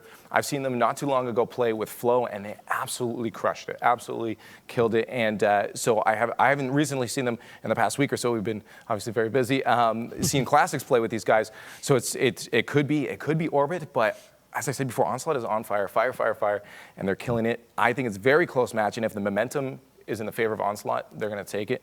But Orbit is a solid team, and they've been playing with each other for a very long time. All right, guys. Well, there's only one way to find out. We got to jump into the game. So let's go ahead, toss it over to your casters, James Bott and Lawler. Take it away. Thanks, Golden Boy. How's it going, you guys? I'm excited for these games. I know you and I have a lot of history with these teams. They're kind of our go-to. I know we're sought after these guys, but paint a picture for these folks about what's about to happen. Yeah, so Onslaught and Orbit, these teams have been going at it for a long time. Onslaught is the number 3 ranked team, according to the community, in North America. Orbit they were at number 2 at one point and are slowly falling down. So this matchup is really going to determine who is going to take that 3 spot, but both of these teams have gone head-to-head, and it's really a mixed bag on who comes out on top. Most recently, Onslaught came out on top in this week's Rocket Royale, and that was 3-2, so that was very close. I honestly don't know who is the favorite going into this one. I don't think either of us know who the favorite is, but I can say this is going to be the most hype match of the night. I'm calling it right now. Like, this game is going to go the distance, I assume. It's going to be absolutely crazy. Expect these guys to put on a show. Yeah, and again, just to kind of harp on what Gibbs was saying, Hot Wheels Sid is going to be the key player here. Definitely. He reminds me of my old teammate, Sir Pancake III. When he was on fire, right, then us as a whole unit were just so cohesive and unstoppable, and I feel like Orbit is much the same way, so we'll keep an eye on Hot Wheels Sid, and kind of on the other side of the pitch, or on the Onslaught, the player to watch is Husky. If he's gelling well, you saw he didn't get a ton of touches earlier, but the touches that he did get were critical in Onslaught getting those goals, so keep your eye out for Husky going on the wall, denying clears, and getting those assists. Man, I can't wait to get into this, guys. Here we go. Kickoff going to be between Onslaught on the orange team and Orbit on the blue team. This game cannot get any more intense. James Bott, I know you're ready. I know I'm ready. Let's do this. Yes, and this is to get into the group stage, so a lot on the line here as Hot Wheels Sid goes for the kickoff. All right, we got Espion already taking this ball down to the outside. He has the ability to take a play on this, but good rotation by Zanejacki putting this back in. Classics reading that very well, going up for another aerial, playing that back into the middle, and Hot Wheels Sid actually is going to get this one. Taps it with the top of his car, able to play that back in, but good contest by Classics playing this back into the blue zone. Yeah, Zane looking for some boost, not able to get it, and actually misses that clear. So Hot Wheels is going to have to rotate in on the defense here, but this is a good counterattack opportunity if Gino can get that out into the mid. Yeah, unfortunately he's not able to, and that pinch is actually going to go back. Luckily for him, he's got Zanejacki following up behind him. Able to make a play here. Pops another one into the middle. We have a chance, and Espion waiting for it nicely. But Zanejacki with another pass in the mid, and just, Zane not able to get that touch perfectly for Gino, and Gino's able to play it off the side. Ball's played back up into the corner. They have a chance, but this ball looks like it's going to settle down a little bit, take a little bit of a slower pace here. Yeah, there was a little bit of a misplay by Sid there. He thought Gino was going to get it, but still. Oh no, Hot Wheels Sid coming in the middle, just barely missing that one. So close. Yeah, Husky's trying to lead this counterattack here. This is the first time that they've started to threaten, but as you can see right now, actually Classics did get the block here, but still a lot of ping-ponging back and forth. Yeah, Husky flying up high in this one. Luckily he's got his teammate behind him. Espion's going to pop this one back in the middle. Actually gets a weird redirect. Husky, just missing just far. Espion trying to do whatever he can to put this back in, not able to do so. Zanejacki now with the blue squad in this Orbit team trying to push this out. They need a big clear to collect some boost. You can tell they're starting to be a little bit low on that. Boost starving be such an importance here. Yeah, this is an opportunity off the backboard if Zane hits it. He does get it out of the way, and that's a poor touch, so now this is going to put Orbit on the counterattack. Yeah, Hot Wheels Sid now flying through there, seeing if he can get another touch. He's going to sneak past not one, but almost two. And Zanejacki up already. This is the thing that we expect to see out of Espion. I'm not seeing it just yet, but Espion's generally the high flyer and the first one to meet this ball. Yeah, and Gino caught with a shot. Man, good read. That's a big thing. Big clears are going to be the trouble here. The demo set it up because that was going to get cleared. Zane just continued to hit that ball out into the mid, and Gino Kopp threaded that right through, but really Zane was the catalyst of that play, getting the demo, denying the clear, and then getting that ball right over to Gino for the goal. Definitely showing for the crowd. We got Gino flying through the air here. Husky there to pop it back in. This one's in the middle. It could be a 50-50 game. Zanejacki actually going to win this one. Plays it back over to the other side. We have another pass coming in from Hot Wheels Sid. That ball's going to sit in the middle, and nobody there to follow it up. This ball now taking a high fly. Luckily for them, they've got Gino Kopp there to play it back out, and Hot Wheels Sid's going to have some time with this. Let's see how they take it. Zanejacki seeing if he can do some dribbles. Going to pop this one up for his teammate and gets read by Classics. Good job on this orange team coming out of Onslaught, showing that defense is not their only specialty. Yeah, and you can see Classics accidentally getting a demo here. This might be a good play, an opportunity, but no, Zane shuts that down. Right now, we haven't seen a lot of threatening opportunities for Onslaught. Orbit has really been setting the pace. Oh my God, this ball falling right in the middle, and Espion, good read, playing that back out to the outside. They have time to touch this in. Gino Kopp able to take the hit that he needs. still being a nuisance. It gets punted out of the way, but Hot Wheels Sid there to follow it up. This ball staying about the 50-50 mark, seeing if they can do something with it. Zane Jackie plays it back into the corner. We now have the opportunity for Husky. Husky going up, gets read by Sid. Sid plays this back into the far side. Gino Cop missing a shot yet again, needs to get those on point. Giving themselves a chance. Zane Jackie pushes it back in the middle with Gino Cop waiting, gets a chip over the goal. They get a goal. Oh, that crossbar. Oh, no. But Hot Wheels Sid there to follow it up. What a beautiful shot. Heartbreak for Onslaught in front of the net. You can see here that Zane gets that out into the mid yet again. A touch from Gino really just adds chaos, and you can see Classic and Husky just ran into each other as Hot Wheels Sid came in and just had a dagger, and now they're up 2-0, and honestly, with the way that Orbit's been performing this game, it seems like Onslaught is in trouble. I know Gibbs and I were talking behind the scenes a little bit about how much they've been kind of in that rough pass. Oh my gosh, Husky stopping everything, man. Husky, what a beautiful shot. Playing that off the top of the car to play, generally feather that one in there. Oh my goodness. You saw Espion dribbled that up, and Husky was up in the air before Espion got that second touch, which put it right into him. That type of passing is the type of passing that separates amateur teams from pro teams. Very, very well said. That's something that comes with experience. It's showing some experience here with these rotations. These guys are coming out back and forth, a lot of ping pong action as we call it, and this ball's going to settle right in front, but Husky there to follow it up immediately. Has a chance, but yet again, getting red. These guys need a big clear. This could spell trouble, and Zane Jackie contesting that perfectly. Ball's going to center in, and Hot Wheels Sid just missing to the top left. Has an opportunity now to play this back into his team, but it looks like Espion's going to try and take it. Gets overtaken by Gino Cop. Gino Cop with a good dunk on him. Has the ability to take this, and Husky giving themselves a chance to clear this out. Yeah, you can see Gino Cop did get that save there. That would have been a really tough situation. You can see they're just trying to keep it out of the hands of Onslaught. Just about a minute left to go. Onslaught starting to come alive a little bit, and a minute is plenty of time for them to make something happen. Yeah, 55 seconds left in this ballgame. Hot Wheels Sid going for a Spider-Man hit. Gets it, plays it off the side, follows it in. Ball gets popped back in. Zane Jackie almost had a big clear, but good read by Husky. Keeping this on the side. Zane Jackie with another tap. Has the ability to redirect this one in. Gets stopped by Classics. Classics doing some good blockage there and trying to do what they can here. Hot Wheels Sid's going to play back to his teammate. I don't think Gino Cop was ready for that. And Classics has the opportunity with Husky there to get that in. And good clear out by Sid. This ball still not in a safe zone yet. They have to get this out of here. 30 seconds left. This ball popping up into the corner. This one's going to fly in the middle. Espion taking his time with it. He's going to feel a side flip, though. And this ball elevating up, still in the air. 15 seconds left. Hot Wheels Sid flying through, seeing if he can get a pass to the outside. Oh, and Zane Jackie just barely missing that one. Yeah, Husky broke that play up. That was going to be a goal. And now 10 seconds left. They have to make something happen right now.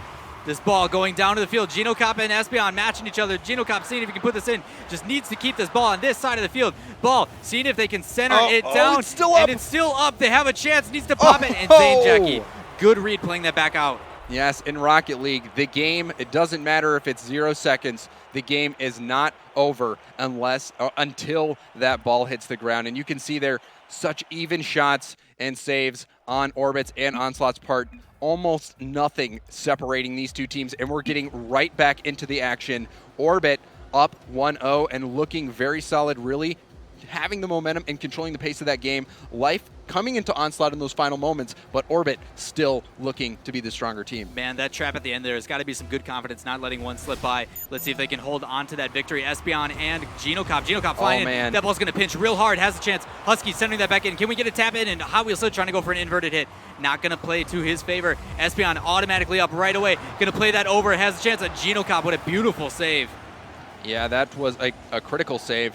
You can see there that both teams almost getting a break, and that one could be a very bad bounce if somebody's up for Orbit. Oh my gosh, Gino Cop, just like you called, flying through. Oh, and Husky swiping that one out of the way. This ball is still centering down. The pressure coming out of this Onslaught team is not the match for Orbit. Orbit seems to be doing it just as well.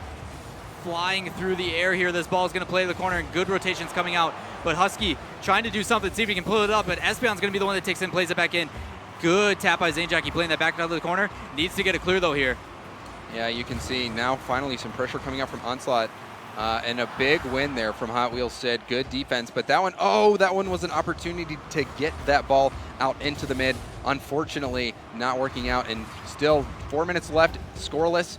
Again, barely anything separating these two teams. Man, it's good to see some back and forth between these two teams, not only in the air, but also in gameplay.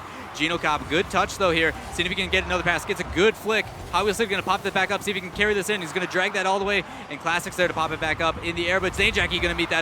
That one's going to land in front of it. Oh my God, Sid! Classics. So close, Classics with a clutch save, and What Gino Cobb throwing another his body. save. Oh my God, these guys are going relentless on this ball. Seeing if they can put this one in here, and they might be able to take a sit down. Sid trying to put this back in. They're throwing so many shots. Ironically, between the two teams last game, though, there was only a one-shot difference, but you're seeing this Orbit team step it up. Oh man, Classics just is the only thing keeping Onslaught in it at the moment, save after save, and that's something that we see him do all the time.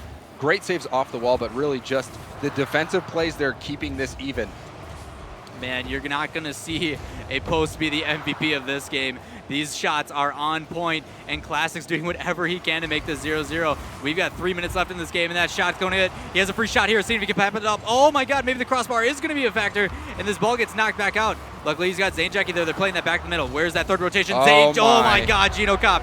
Beautiful shot. These rotations are amazing. Yeah, you can see Zane just keeps the ball out of Orange Hand, and look at that touch by Hot Wheels Sid. It completely psyched Classics out. Classics thought he had time to go and get that boost, and that pass, that redirection of the ball, just popping it up perfectly for his teammate to get that shot on net.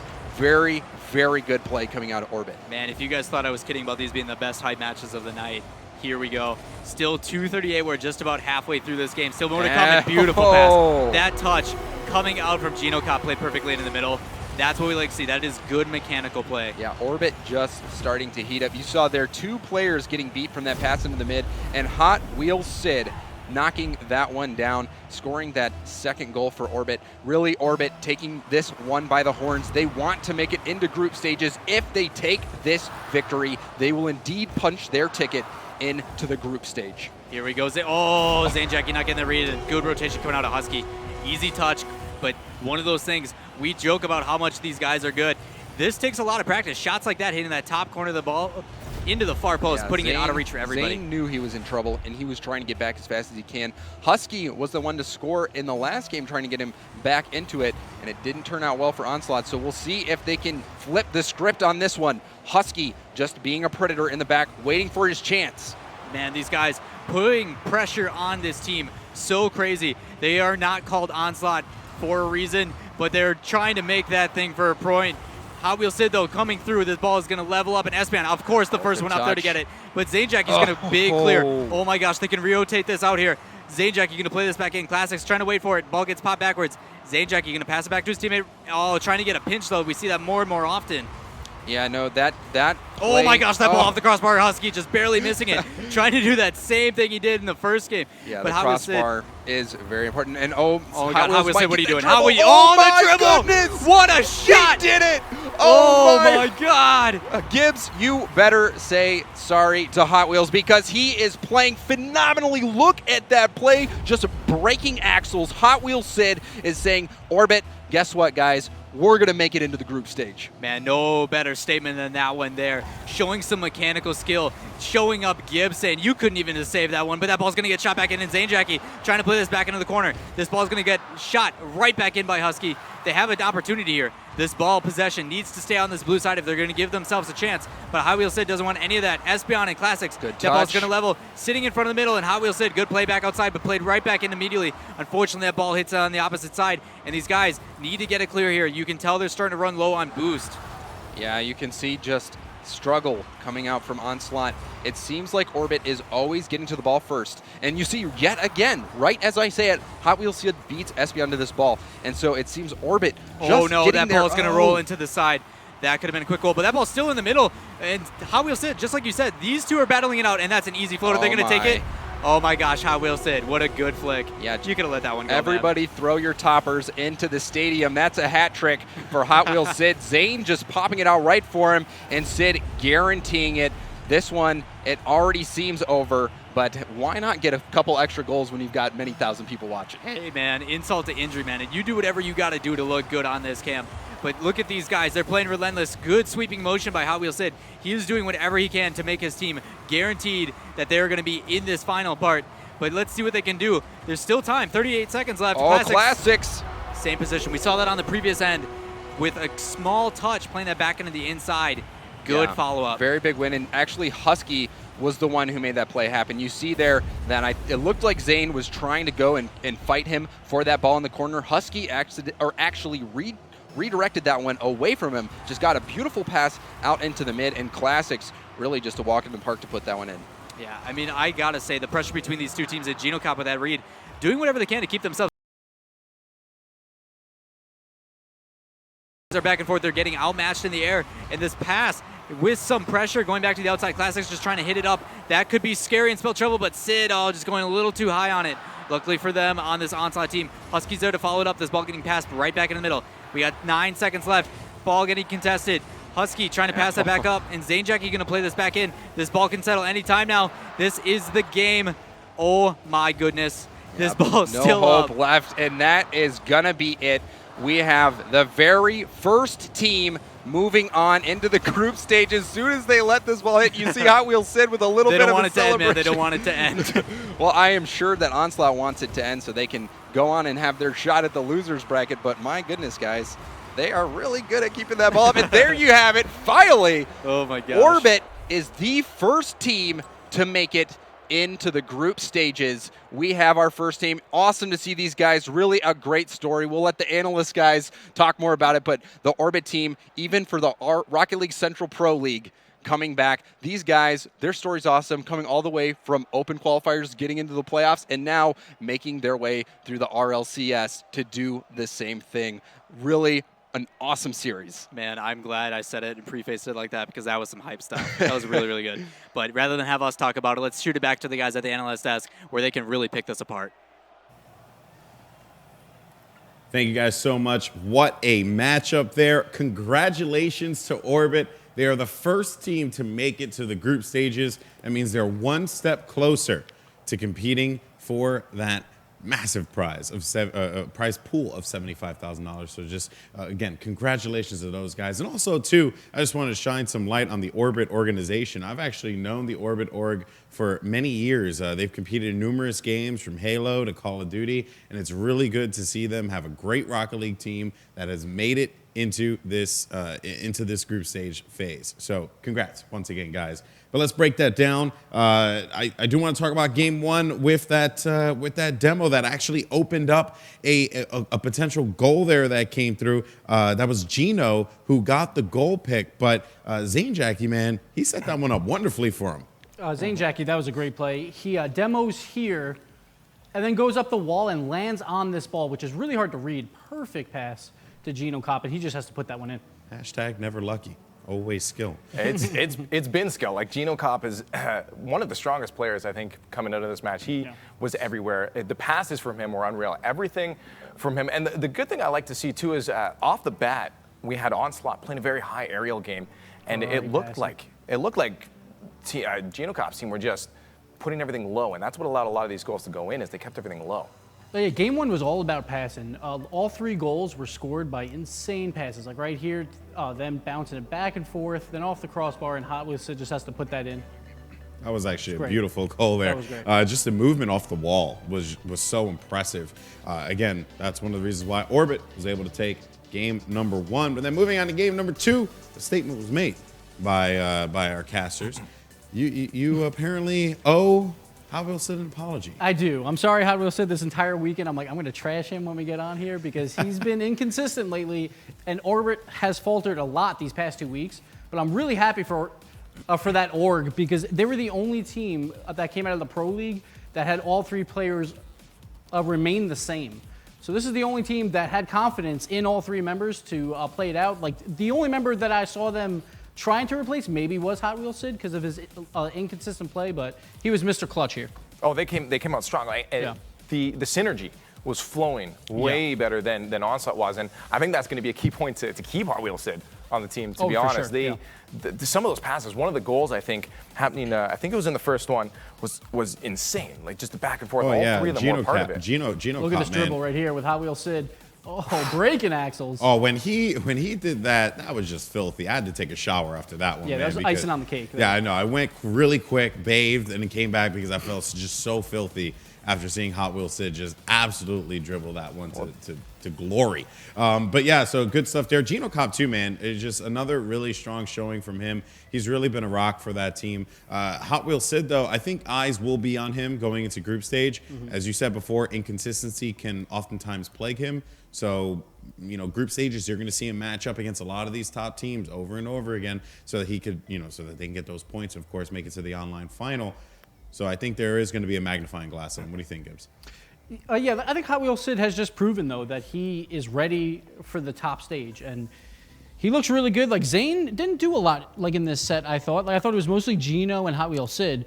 But he didn't have to do anything because Hot Wheels Sid was just on fire. Oh, hands down. Especially, I do want to touch back on that dribble. Is just the mentality and the awareness of where the opponents were, baiting out the attack on that, and then being able to dribble around. Those two players were so on fire that they didn't need really a third. But having that support there allows you to be so aggressive, knowing that someone's going to be there to clean up a mess if there is anything. So that's why I think some of those shots came out, because they had someone like Zane to support them like that. It was a great showing there for Orbit. Congratulations to them once again as they make it to the group stages. But coming up next, we have another team that's going to look to make their way to group stages. That team is iBuyPower Cosmic. Will they be able to do so? Find out on the other side. Welcome back, everyone, to the Rocket League Championship Series, live from Burbank, California. Golden Boy at the desk here with Gibbs and Finable Carpet. As we look to call the last game, you guys saw it in the break. It's going to be iBuyPower Cosmic versus Vex Gaming. And this matchup is a qualifier matchup. So the winner moves on to group stages. They join Orbit. Of course, I know I said that this was the last match of the broadcast, but this is the conclusion of our coverage here. Of course, matches are going to continue on. And then we kick things off with Europe tomorrow. So it's exciting stuff. Hopefully you guys join us for that as well. But guys, this is a big one. And for Vex, what a way for them to make a statement by toppling the #1 team in the community ranks, iBuyPower Cosmic. But most people probably think that that won't happen. So Gibbs, we'll start with you. What does Vex need to do here against iBuyPower? So Vex, they give me some hate because in power rankings I usually rank them a little bit lower than everyone else. But I think they're a solid team, and I think they do have a chance here. Turtle's going to have to do some great solo plays, but at the same time, those counterattacks just have to be there. When Kronovi misses that shot, you need to counterattack with that fast break. A 2v1 against Lachinio, who sometimes can't waste time on the defensive side of the ball. So we need to see if he can do that, and if they do that, they should win. They just beat them actually 3-0 on Thursday night. Cosmic did. So I expect them to win this, but Vex has a shot. So one thing that we had talked about, and you actually mentioned it before, you know, you're a defensive player. That's where your mind is always set to. And Carpet, this is going to be more for you. Because, of course, I don't want Gibbs' bias to just bleed through. Well, you know, too much bias. I'm just kidding. Too easy. No, but it was too easy. It was like, dude, it's like, right there. But one thing I want to note is the aggression from Cosmic, right? They are a very aggressive team. And you mentioned it before, Gibbs, that they like to just charge the ball, right? And they sometimes leave that goal wide open, which could be a problem here. Do you think that Vex has an opportunity to expose that and potentially, you know, capitalize on their opportunities? iBuyPower's aggression has been a fault of theirs that I've seen in many games, whether it be PPL series or just even some scrims. They all really like to play with the ball. They all really like to show off. I guess not really show off, but they like to use their skills because they've got a lot of it, all three of them.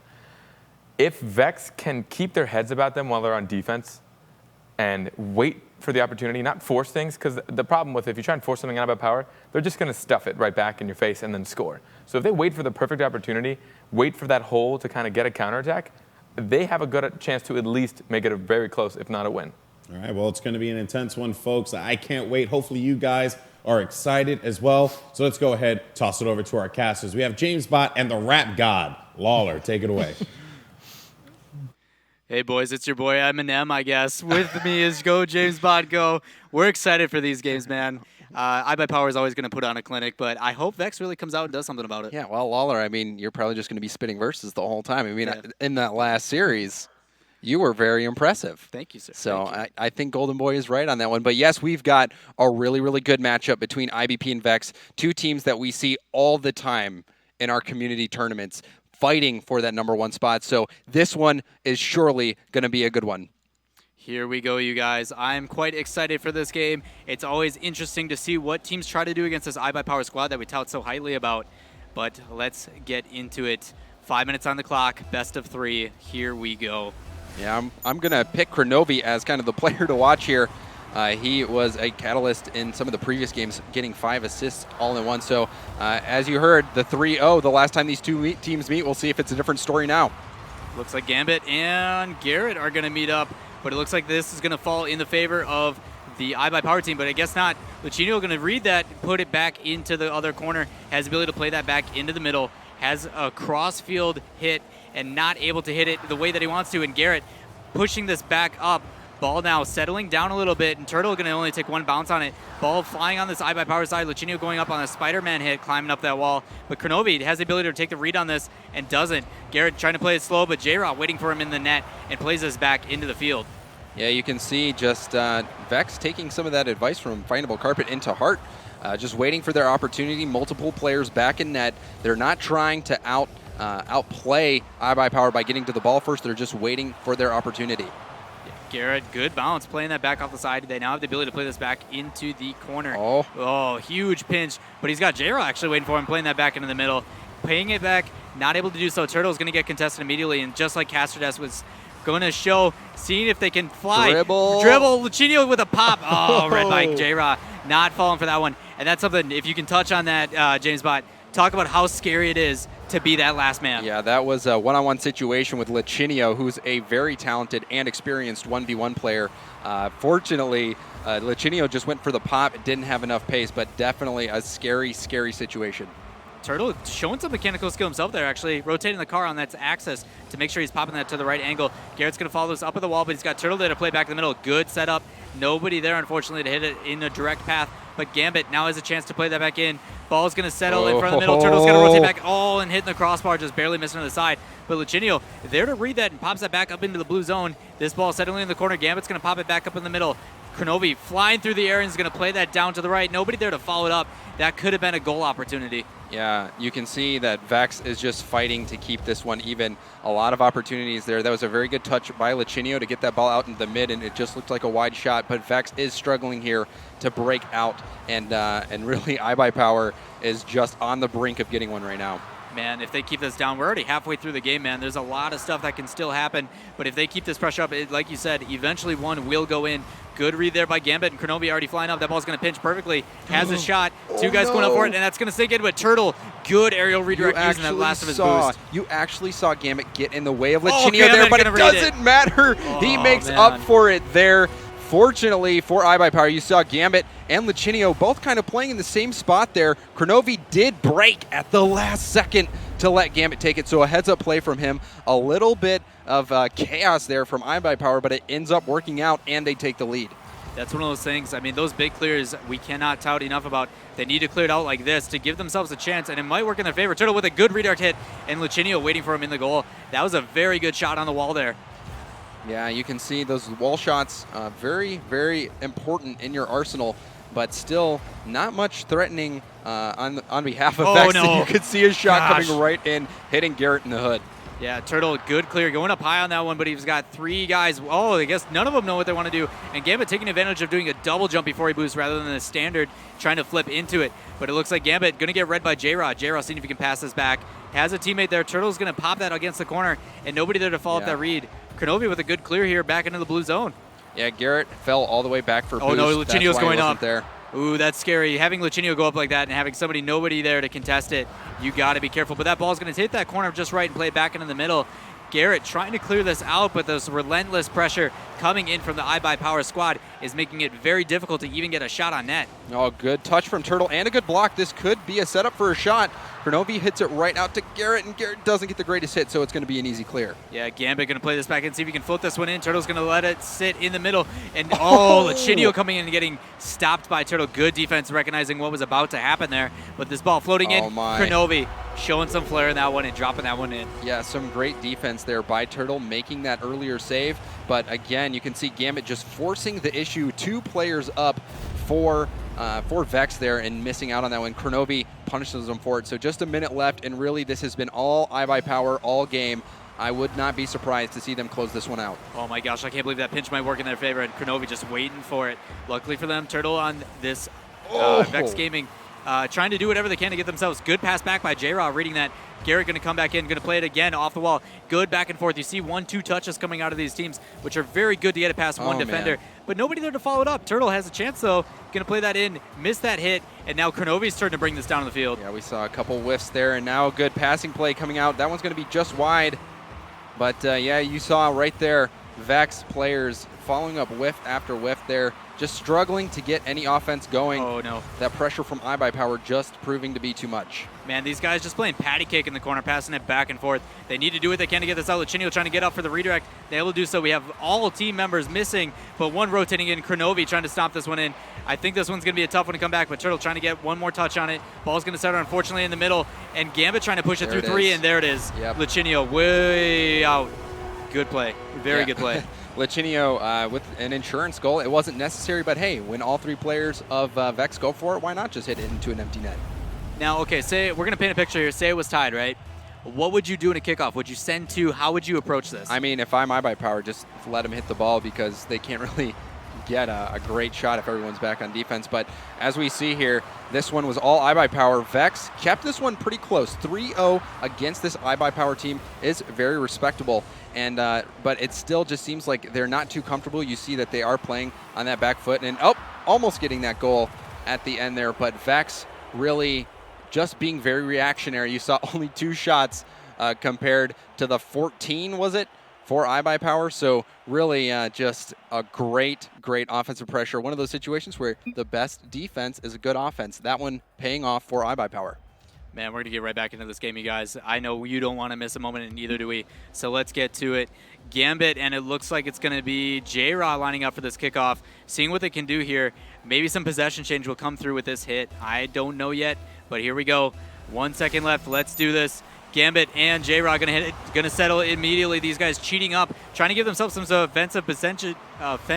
Wow, I can't say it. Offensive position, right? Yeah, thank you. Oh my gosh, that's why you're here, man. Sometimes words are hard, but that's okay. We have lots of time to practice that later on. But you can see right now Gambit rocking the tiara. He is a beautiful princess, and really, I want to take him to a prom. Oh, Kronovi putting that shot in that hitting all across bars. Ball still up. Good follow-up by Gambit. Those rotations were phenomenal. Yep, Gambit trying to take iBuyPower to prime right now to punch their ticket into the group stage. An unbelievable tap by Kronovi, just rendering Garrett stunned, and that allowed Gambit to come in and take this one. And really, we might see this one get out of hand. Less than 30 seconds in, iBuyPower getting that goal, and really no chances for Vex so far. It's going to be tough for them to crawl back out of this one. Man, especially when Kronovi's doing stuff like that. Flying and corkscrew in. Lachinio going to get a tap with his teammate, and they're going to shove that one in. What a beautiful team play. That shot was dangerous. So this was actually a pinch. Look at this. You can see Kronovi comes in and pinches it with Lachinio and just launches that ball into the net. So a really good team play there. That one looked funky because it was a team shot, a pinch. So right now, 2 games again, iBuyPower starting to pull ahead. Man, this iBuyPower team, we talked about them so much, but you can see why they're driving this down the field. They do not want to let up. 4:12 left in this game. Kronovi going to play it off to the center, but not able to. Turtle there to meet him. Has some time with it. He's trying to read that shot, but Gambit with a beautiful touch to the corner, using that wall to his advantage. Turtle actually plays it back to his team. Kind of scary, but it's actually going to work out in his favor with J-Raw there to follow it up. Kronovi now has a pass back, but not able to do so with Garrett up already. And this ball is centering down in the middle. Kronovi trying to cause a disruption, but cannot do so with Turtle dribbling this down. Get read by Lachinio. And Lachinio is going to see if he can do some boost starving on that corner. Yeah, you can see Lachinio is just taking a vacation over on the blue side, just thinking nothing's going to happen. You can see here, Vex is indeed struggling to make anything happen, and a lot of that could be to Lachinio's boost, so I'd be interested to hear the analyst's take on that. But right now, iBuyPower controlling that read, the momentum. Man, that's something we didn't see. We saw someone play the player instead of the ball. He jumped into him and caused that to stop, but Gambit actually really smart on there, showing the slow game, denying 2 players and getting the boost. This is allowing them to save some time rather than having to wait for goals, but Garrett's going to get some aggression himself, punts him out of the way, and Kronovi waiting there, doing some 360 balls. That ball's in front of the middle, and Lachinio able to clear this one out, but Garrett playing it back in. Ooh, good J-Raw touch. doing what he can. That ball's going to center down, and good cross by Gambit. Yeah, Gambit getting in the way, and this one's going to pop right up. We'll see if anybody can get to it from iBuyPower. J-Raw throwing his body in, not able to get it, but Garrett has a chance. Going to follow this one, see if he can get another touch, and good read by Gambit, passing that one back out. This ball getting played in by Turtle now. Ball's going to center in the middle, not able to get it, but Gambit's going to get a touch on it, passes that one up. They need to rotate in. They have a lot of time with this, but Lucinio going to be the first one there actually. Takes a soft touch. Really smart play, slowing that one down. Oh my gosh, can they get up for it? Wow. Gambit, stop showing off, man. Yeah, you can see Lucinio is just like, hey, Gambit, I want you to go up in the mid and let's alley-oop it. Here, I'm just going to fling it for you, and Gambit is going to send it right in. I would love to see these guys play some hoops. That passing was awesome. Man, you read my mind. I thought they were playing hoops there for a second myself with that dunk, but good play. These guys showing that passing is one of those things that needs to be done, and getting smacked out of the way. Kronovi trying to get back and rotate with his teammate. This ball's going to be played slow, and I like how these guys are changing the disruption between really fast play style and then slowing down the pace as well. It's very hard to read as a player on Vex Gaming. Yeah, well, I noticed that you were surprised that Lucinio got to that ball the first one, and it's because Vex is just playing scared right now. IBP is so fast to the ball that players on my Vex gosh, this are ball's going to scared send it back in. commit. Oh, that could have been a beautiful goal. Yes, an amazing save coming out, but again, you don't want to be forced to make all these saves. Vex is just playing afraid of iBuyPower. Garrett almost had another shot, but gosh, these rotations coming out. Maybe they heard us talking ish about them, and they're doing whatever they can to make sure there is nothing going in this goal. Nothing better than a shutout in both games to go for confidence getting into this next stage. Yeah, Kronovi denying that one there, and really, and it looks like it might be an open net if they can beat J-Raw. What are they doing? Oh man, that's gonna be Oh no, it. they're gonna get one sinking in. It. Oh my gosh, Gambit just sitting on the top of the 18 waiting for that one to fly through. It's one of those things, he's in a good position to make sure that he has the opportunity to make that shot if by chance it goes through, and what do you know it does? Yeah, Gambit just sealing the deal on this one here, and really, when I first started playing Rocket League, I was like, wow, how can there be a skill cap in this? How can there, or skill gap? You know, it seems like there's a lot of randomness. Well, these guys on iBuyPower are proving that is not the case. They have always been #1 in North America, and they are proving it now, getting into this group stage with ease. Man, it's got to be tough for Vex Gaming too, because they're showing some glimpses of hope here. They're doing some very good things. It's just they're getting stuffed by the speed and the pressure of this iBuyPower team. This ball, once again, settling down, Lucinio swapping instantly right out, trying to take another touch in. That ball's going to settle over to the right-hand side and dunked in by Gambit. Wow, what a shot. Yeah, Gambit is just a predator. You see him just waiting for his teammates to work it out. Lucinio going head-to-head with Garrett gets that over. You saw it wasn't actually the greatest shot, but it was enough to put it on target, and somebody from blue knocked it in. So a little bit of an own goal, but at this point, iBuyPower, this is icing on the cake. Man, this has got to be some good confidence coming in, showing that, you know what, we are still #1 in North America, but Garrett and this team still has a chance in the loser bracket. They're going to center that back down, give themselves some hoping. Oh. Garrett, what a good follow-up with J-Rob, popping that one down. Yes, finally opening the score sheet for Vex. Garrett, and actually, that was a fantastic kill by J-Raw in the air, setting that one down for Garrett. So plays like that are the type of plays we would have needed to see from the beginning in order for Vex to have a shot. But a great play from them and a good confidence boost going down into the losers bracket. Yeah, they're actually showing some glimpses of hope here.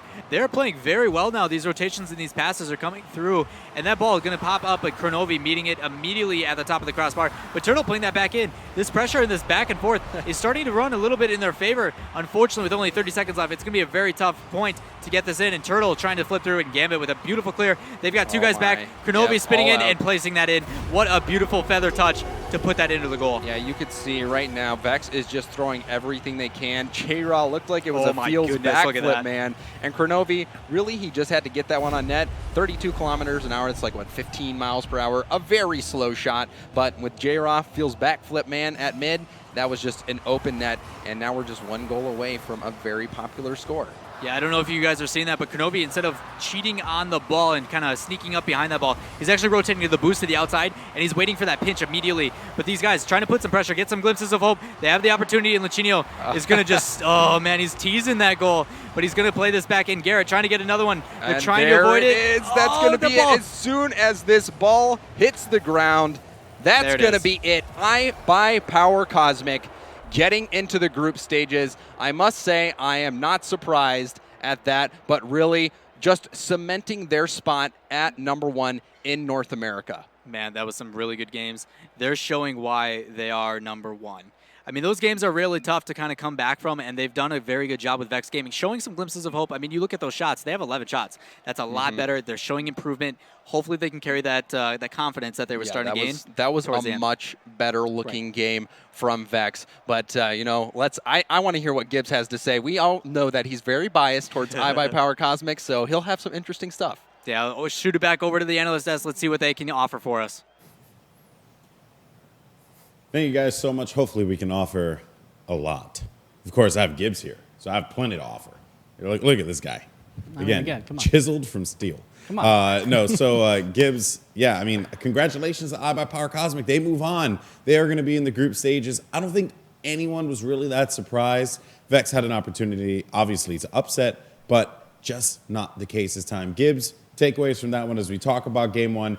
Vex had some good defense to start things up. Seemed close, but then iBuyPower Cosmic just punished them and then pushed their advantages. Well, yeah, Cosmic had 14 shots that first game, but only 3 goals. So Vex was actually doing really well on the defensive side, but then again, they only had 2 shots.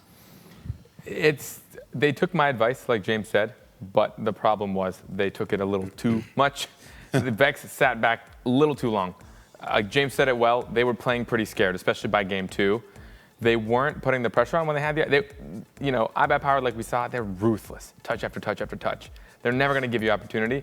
You need to find those minuscule times where they're not going to be there for that touch and beat them to it to make an opportunity. Yeah, Vex never really punished them for that, and you know, that is unfortunate there, right? Then again, though, I do feel like, and that was the part that we were talking about before the game even started, iBuyPower Cosmic oftentimes kind of left themselves exposed. That game didn't really see it all that much, right? Yeah. They were really mindful of that, and I think Vex were kind of hoping that iBuyPower Cosmic were being hyper-aggressive and leaving themselves exposed. I could be wrong here, but Gibbs, what do you think about that? Yeah, so it seemed like with Vex for game 2, they just went all offense for probably 3 of the 5 minutes, and they actually had more shots than Cosmic that game, but still lost 6-1. So they kind of just gave up on defense and were like, we have to score some goals, but Gambit was playing great on defense that entire set, and they just couldn't put anything in for Vex. Yeah, and to also kind of, you said there were a lot of shots in the first game at iBuyPower, but not that many goals. It seemed like they were doing too many solo plays. Yeah. They were kind of doing what I thought they might do, which is, really want to use what they're good with. They're really good at carrying the ball off the wall. They're really good at dribble plays. Sometimes that doesn't always work, though. When you work alone, it's hard to predict a great player, certain dribbles, certain touches. But in the end, you're still just one player, so there's only so many options you can do with the ball, and people are going to read you most of the time. Yeah, game 2 definitely was a game where Vex, it looked like they were scared, to kind of highlight what James was saying before. They just were not playing the way that they played the opening of game 1. I even think I saw a couple people in the chat saying, man, I was really hoping that Vex kept it close the way that they did in that first matchup. Unfortunately, just did not happen that way.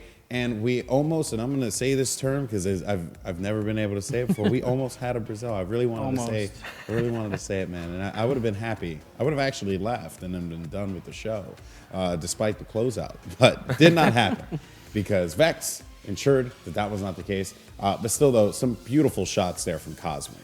Oh yeah, Cosmic had some great team plays right here from Luchino. That 1v1 dribble, he turns it into a pass.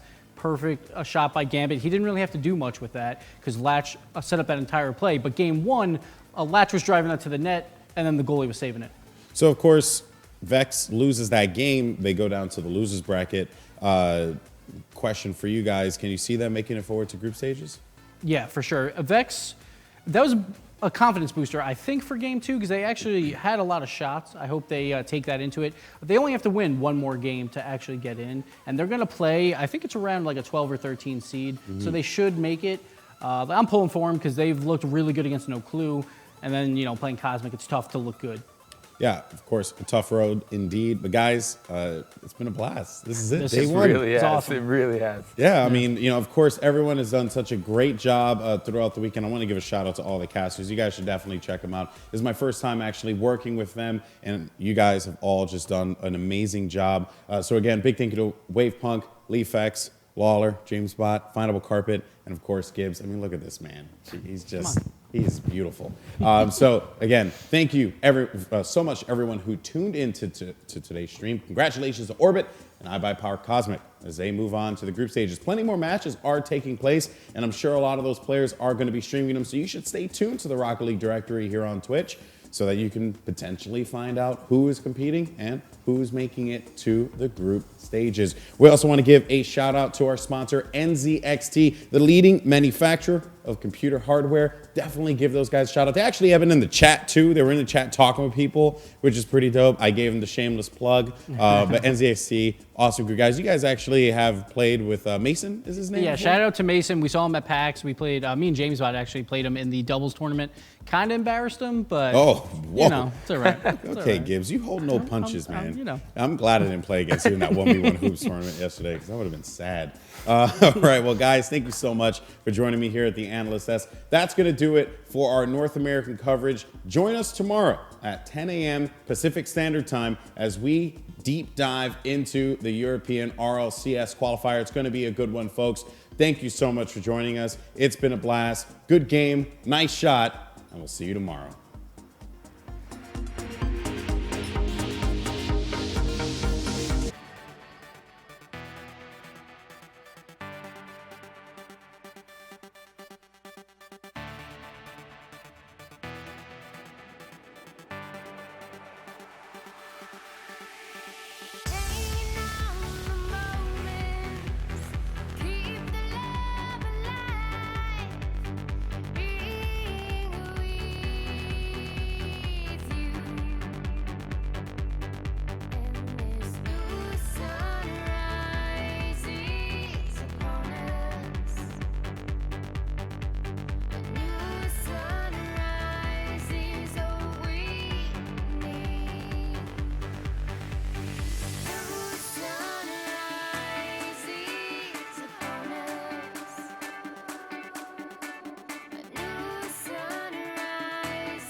Took me down, had me feeling alone.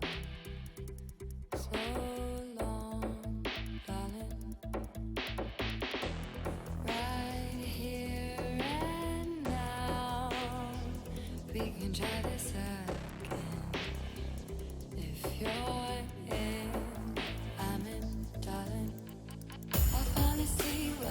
to be free.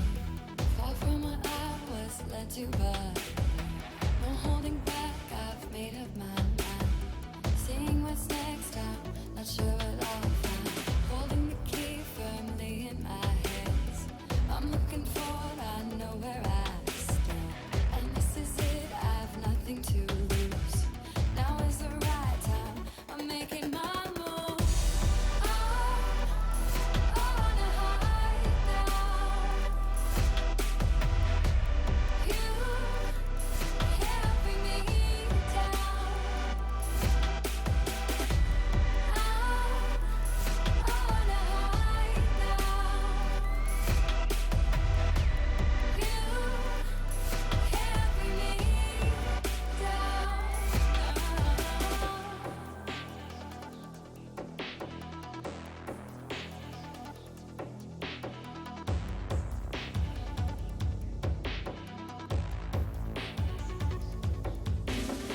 Holding the key firmly in my hands. I'm looking forward, I know where I stand. And this is it, I've nothing to lose.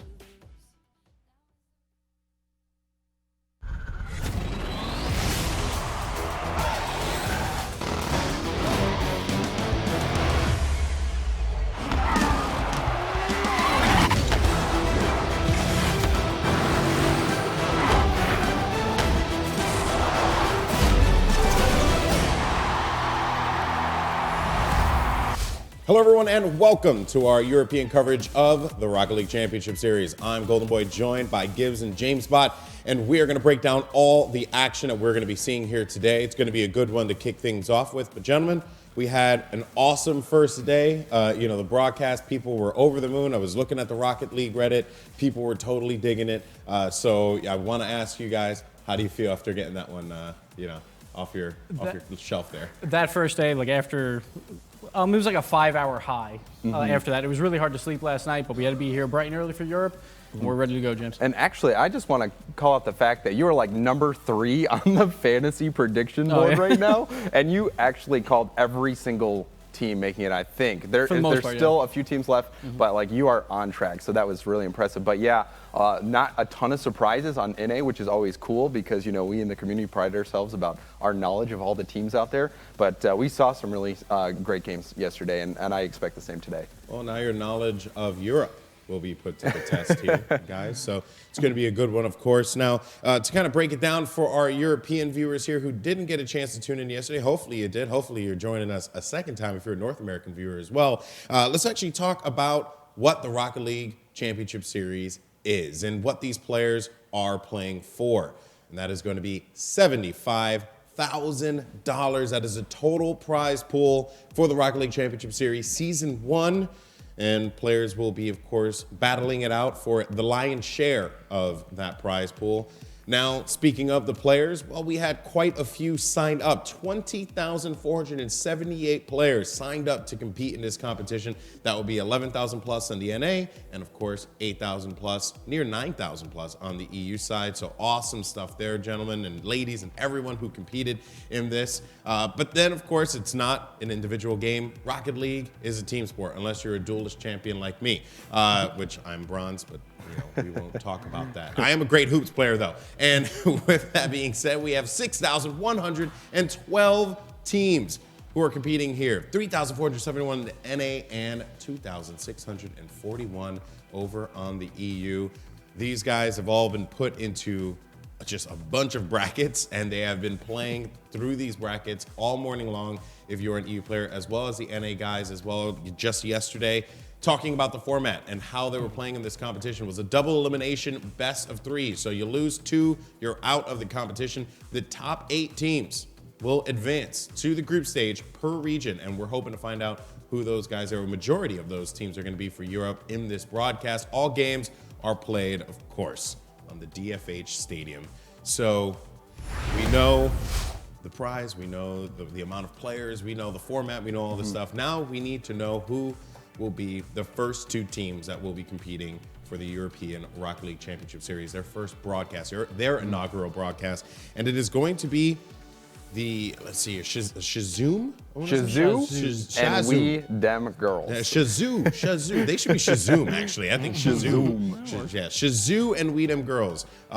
We Dem Girls, one of the top teams in the community power rank, is actually the top team right now. So Shazoo has a lot on their plate.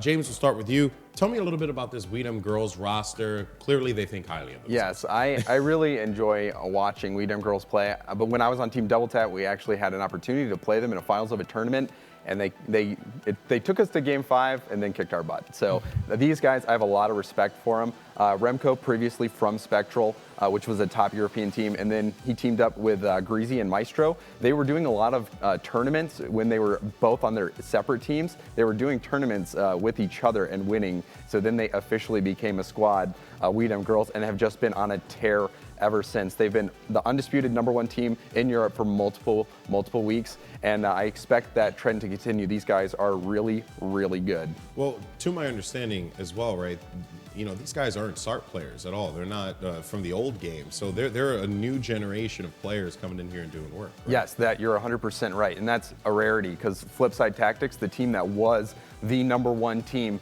in Europe for the longest time, all veterans of the old game. These guys came in, I think some of them are even under 1,000 hours, which is insane that they're this good. But yes, all new players. So really cool to see kind of players like myself, sorry Gibbs, but players like myself who were not a part of the old game be able to come in and kind of lead. That's right. Now, before we toss over to the desk, Gibbs, real quick, your thoughts on this Shazoo roster. You know, what do they have to do here to pretty much just, you know, defeat We Dem Girls? So they have two veterans here. They have an O'Neill clan who came from Shazoo, then Noble, then Team Rocket. Luckily, he got off that sinking ship of Team Rocket. But he's back on Shazoo now, leading the teams. Yeah, I'm throwing Team Rocket on the bus. I have to. But he's a really solid player. Defense can be a little tough for him, so we got to watch out for that. Okay, well, we'll see how all this is going to boil down, folks. It's going to be a good matchup, a challenge for Shazoo, or will We Dem Girls prove why they are one of the best teams, if not the best team in Europe? Of course, to take us through the action will be none other than Wavepunk and Findable Carpet. It's all yours. Thanks, Golden Boy. I'm Wavepunk, joined here by my good friend Findable Carpet. And Findable, we get the best team in EU right off the bat here. I'm so ecstatic. I was actually talking to Greasy just a little bit before we came on. I was like, man, I really hope. I've been talking to him a lot lately, and I'm like, I really hope I get to cast you guys. I'm excited for everyone else to see them. I don't know if any of you have gotten to watch these guys. They're legendary to play. They're so fun to watch. They read each other so well. Honestly, they're some of the most entertaining games I've seen. Absolutely. We Dem Girls, one of the strongest teams, the strongest team in EU coming into this matchup. But on the other side of the ball, we have Team Shazoo. What does Team Shazoo need to do to be able to take it to this We Dem Girl squad? Team Shazoo needs to make sure they interrupt that just flawless play that We Dem Girls can execute when they're really on their game. They like to pass to each other. They're very good at reading, very good at redirects. They're going to have to try and stop those redirects before they ever happen. Yesterday, Gibbs brought up a really good point about you don't want to have to stop shots. You want to prevent the shots from ever happening. So the less shots you can let a team have at all, the better you're going to be off. Absolutely. We'll see what they're able to bring to the table here. Can I get a map? The analyst desk always does map predictions. What's your map prediction on this one? Though I'm probably going to pull a James bias here. I'm going to probably have to go We Dem Girls is going to take this 2-0, but only because I've seen them a lot lately, and I rarely see them fall off of their top game. Absolutely. Well, we will be getting into the game here. Right now, we're going to have Team Shazoo in the blue with We Dem Girls in the orange here on day 2 of the RLCS. Greasy Meister, Shaquille O'Neal going for it on kickoff. Looks like Shazoo's going to win that kickoff. Continuing moving it up the wall, but Remco gets the wall demo. That ball's sitting loose in front of goal, but Bicycle Thief, if he can just get the touch, he does, puts it in. Oh no, just after I talked about him so much. A pivotal defensive mistake. Looks like we have a whiff on defense here from Greasy Meister. Bicycle Thief gets just the touch he needs to get it up underneath him. They got to make sure that on kickoff they're ready for anything, and they just got a little caught off guard there.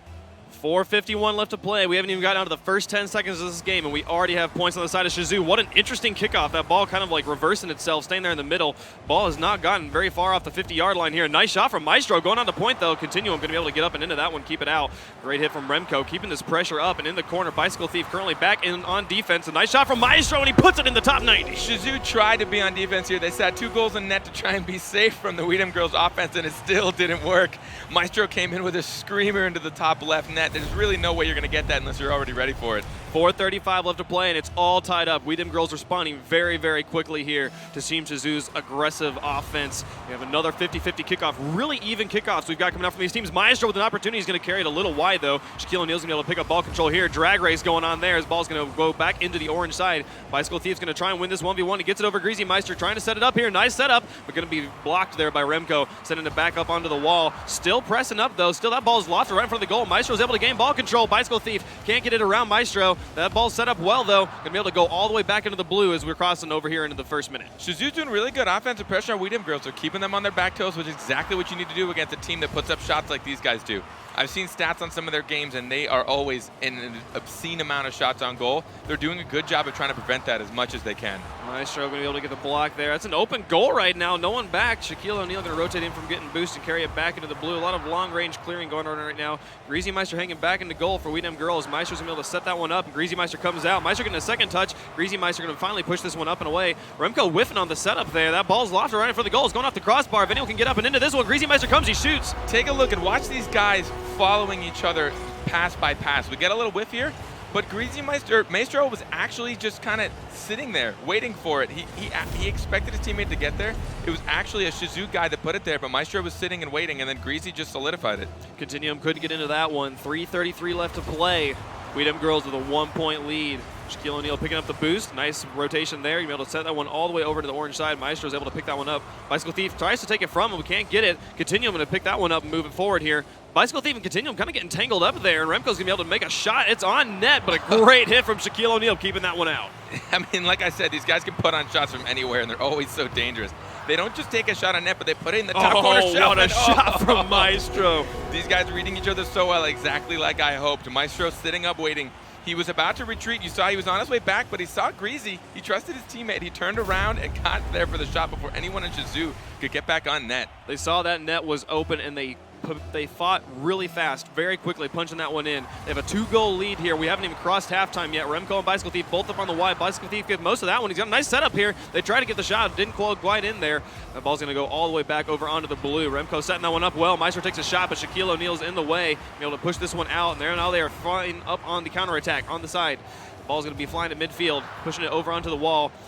We'll see if they can push this one out right now. Shaquille O'Neal's, there's a lot of long-range clearing right now. Not a lot of aggression coming out from either side at the moment. Not a lot of aggression, and Shizoo needs to make sure that they get into these defensive balls a lot quicker. They're kind of giving We Dem Girls a little more opportunity, but in their defense, We Dem Girls take shots from places I would never expect most teams to take shots. So they maybe think they're a little bit safe. Maestro setting that one up on the backboard. Here comes Remco with the follow-up, and Greasy Meister for the dunk. Well done, right there at halftime. I love watching these guys. I talked about it before we even started. I was so excited. Maestro followed that so nicely, killed it down. Remco knew he didn't really have the best touch, but he pushed it over to the side. Greasy actually came in to take it, but Remco actually got the final touch. Well done there. Such a team play coming out from We Dem Girls. They have a 3-point lead. Rise we're crossing halftime. Very neutral kickoff. These kickoffs have been very much not favoring either team. They're both doing a good job of not making it reckless, but we see this a lot more on the EU side. They tend to stay in net, so we don't see as many shots come off of the kickoff like we do on a lot of the games we saw yesterday. Absolutely. Critical demo coming out there from Maestro, keeping that one out. They had an open goal opportunity, but Maestro relieved the offensive pressure. Now Greasy Meister and Maestro pressing up on the side here. Greasy Meister's going to try and bounce this one around the corner. Bicycle Thief takes it from him, though, and is able to push this one out. Oh, feels side flip, man. He's going to bail on that shot. Continuing able to pick it up, though. Maestro going to end up with ball control, sending it all the way. It's on net. Shaquille O'Neal, great kind of lateral cross there to clear that one. If you take a look at Shizoo when they're on offense, they're not putting on the pressure that you're seeing at a We Dem Girls. They need to make sure they follow up their passes, because like I said, just getting it in the opponent's half isn't all the work. You have to make sure that you're... What a setup there from Maestro. You got to make sure that you're also following up with some of the passes, and maybe they're a little kind of, I don't want to say afraid of We Dem Girls, but playing a little more passive. Right, yeah, no, we'll see. Maestro, Shizoo needs to get a little bit more aggression here. The ball has been maintained a lot in the Blues half right now. They have a siege going on right now. What a shot there from the side, but Maestro able to get into that one. Close one there, really well done. They're keeping the pressure up, though. You know that the defensive rotation is a little bit whack right now on We Dem Girls' side. If they can keep this pressure up, they might be able to put one in. We're approaching the final minute of the game. They need 3 if they want to force overtime. Oh, and there's a long-range clear. Shaquille O'Neal gets it underneath, though, and they're able to put it in. Great counter from Shizoo, noticing that it wasn't the best clear ever. You really don't want to be clearing this out towards the middle unless you have a teammate there as quickly as possible. Greasy was there to try and stuff Shaquille's shot, but Shaquille got the second touch after he touched it. 1 minute left. They're only down by 2. This is a fully possible comeback. We can see Team Shizou keep the aggression up that we just saw. It's not a good start for him right now as Greasy Meister pushes this one up into the corner, trying to set that one up. Here comes Remco from the back. He's going to be able to put it into the other corner. Good offensive here from We Dem Girls. Bicycle Thief's going to come up here. He's going to win the 1v1, sending it up into the corner. Greasy Meister hanging up with the Spider-Man on the back wall. He's going to be able to push this one out. Maestro picking it up from Greasy Meister, pushing this one around. 40 seconds left. All they really have to do is kind of keep this ball going back around. Ping pong really favors We Dem Girls right now. They have a 2-point lead, and they have the ball in the other half. Bicycle Thief getting it over Greasy Meister here. If he can just pass it over to Continuum. 30 seconds now. They have to score twice. Bicycle Thief setting that one up. Continuum goes up. Oh, but he kind of whiffs on the aerial and wasn't going to be able to get that touch. Remco's going to pick up that one and push it out here. You see them trying to keep it. They're getting the ball over on the orange, but they haven't been able to get any shots on net at this point. It's 15 seconds left. They need to put it in now if they want to have time for the equalizer. They can't even get the good offensive going. Greasy Mice with a shot on net. It's going to go just off the side there. Shaquille O'Neal's able to save that one. Final countdown happening. Shaquille's got to carry if he can get it past Remco. Not quite. Remco shuts that one down. That's going to be the end of game 1 at this point. Shizou team to turn around once in a while. Oh, we got one more dribble. Just going to carry it around. They just wanted us to wait a bit before that one started. Shizou did a good job of making sure that they did get on the orange half when they could. They had a couple of good clears, but they weren't really able to solidify it into plays. Right. I want everyone, just as more so you guys can see some really top-tier play, take a look at We Dem Girls' positioning when they're playing. Even on defense, they're predicting each other's touches. They don't just hit it across the halfway mark and then hope someone chases. Someone's usually sitting in the corner, so the goalie will hit it to a guy in the corner who either takes it up the wall and dribbles it down or slams it across the field, who the third player's then, and then after the third player passes it, the original goalie comes up. Like, it's nuts. Yep. It's really cool to watch, and as far as trying to analyze top-tier play, anyone that's watching, I suggest watching their positioning. Absolutely, yeah. Their defensive rotations were just impeccable. They had a couple mistakes early on, but then they really figured out their stuff. And even that 1 minute siege we saw coming out from Shizou, they had lots of excellent shots on net, lots of kind of blowing the rotations, but they were able to keep. We Dem Girls was able to keep their mindset, keep in the game there, and able to clear that one out and push it back onto offense. So, what do you think that Shizou needs to change moving here into game 2 if they want to get if they want to take one off of We Dem game? Shizou needs to get the quicker counterattack. They also need to make sure that all their offensive plays are just a little more solidified.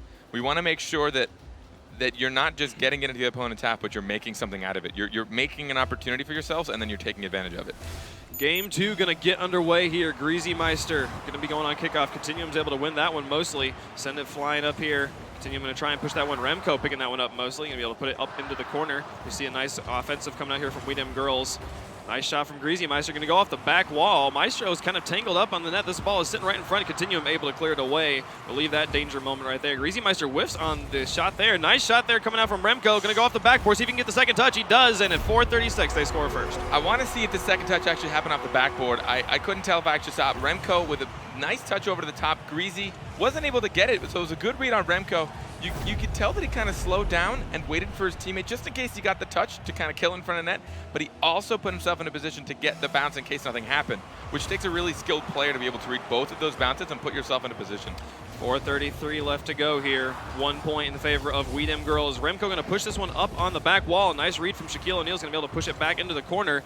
This is not the best positioning for Shizou right now. Bicycle Thief going to try and push that one out. Shaquille O'Neal is loose in goal as Bicycle Thief tries to drive it up the far wall. Greasy Meister kind of just passes it straight to Greasy Meister. Not sure what Bicycle Thief was doing there. The ball's still sitting over here in the corner. Meister's going to put it up off that back wall. Remco's in an interesting position. Not exactly the position he needs to be. Needs to fall back. Greasy Meister's going to take a shot. It's going to go off the backboard. Here comes the follow-up from Maestro, and he's able to dunk it away. These passes off that back wall are just killing Shizou right now. Shizou's being a little bit frantic to get it out. Like you said, he passed it straight to Greasy.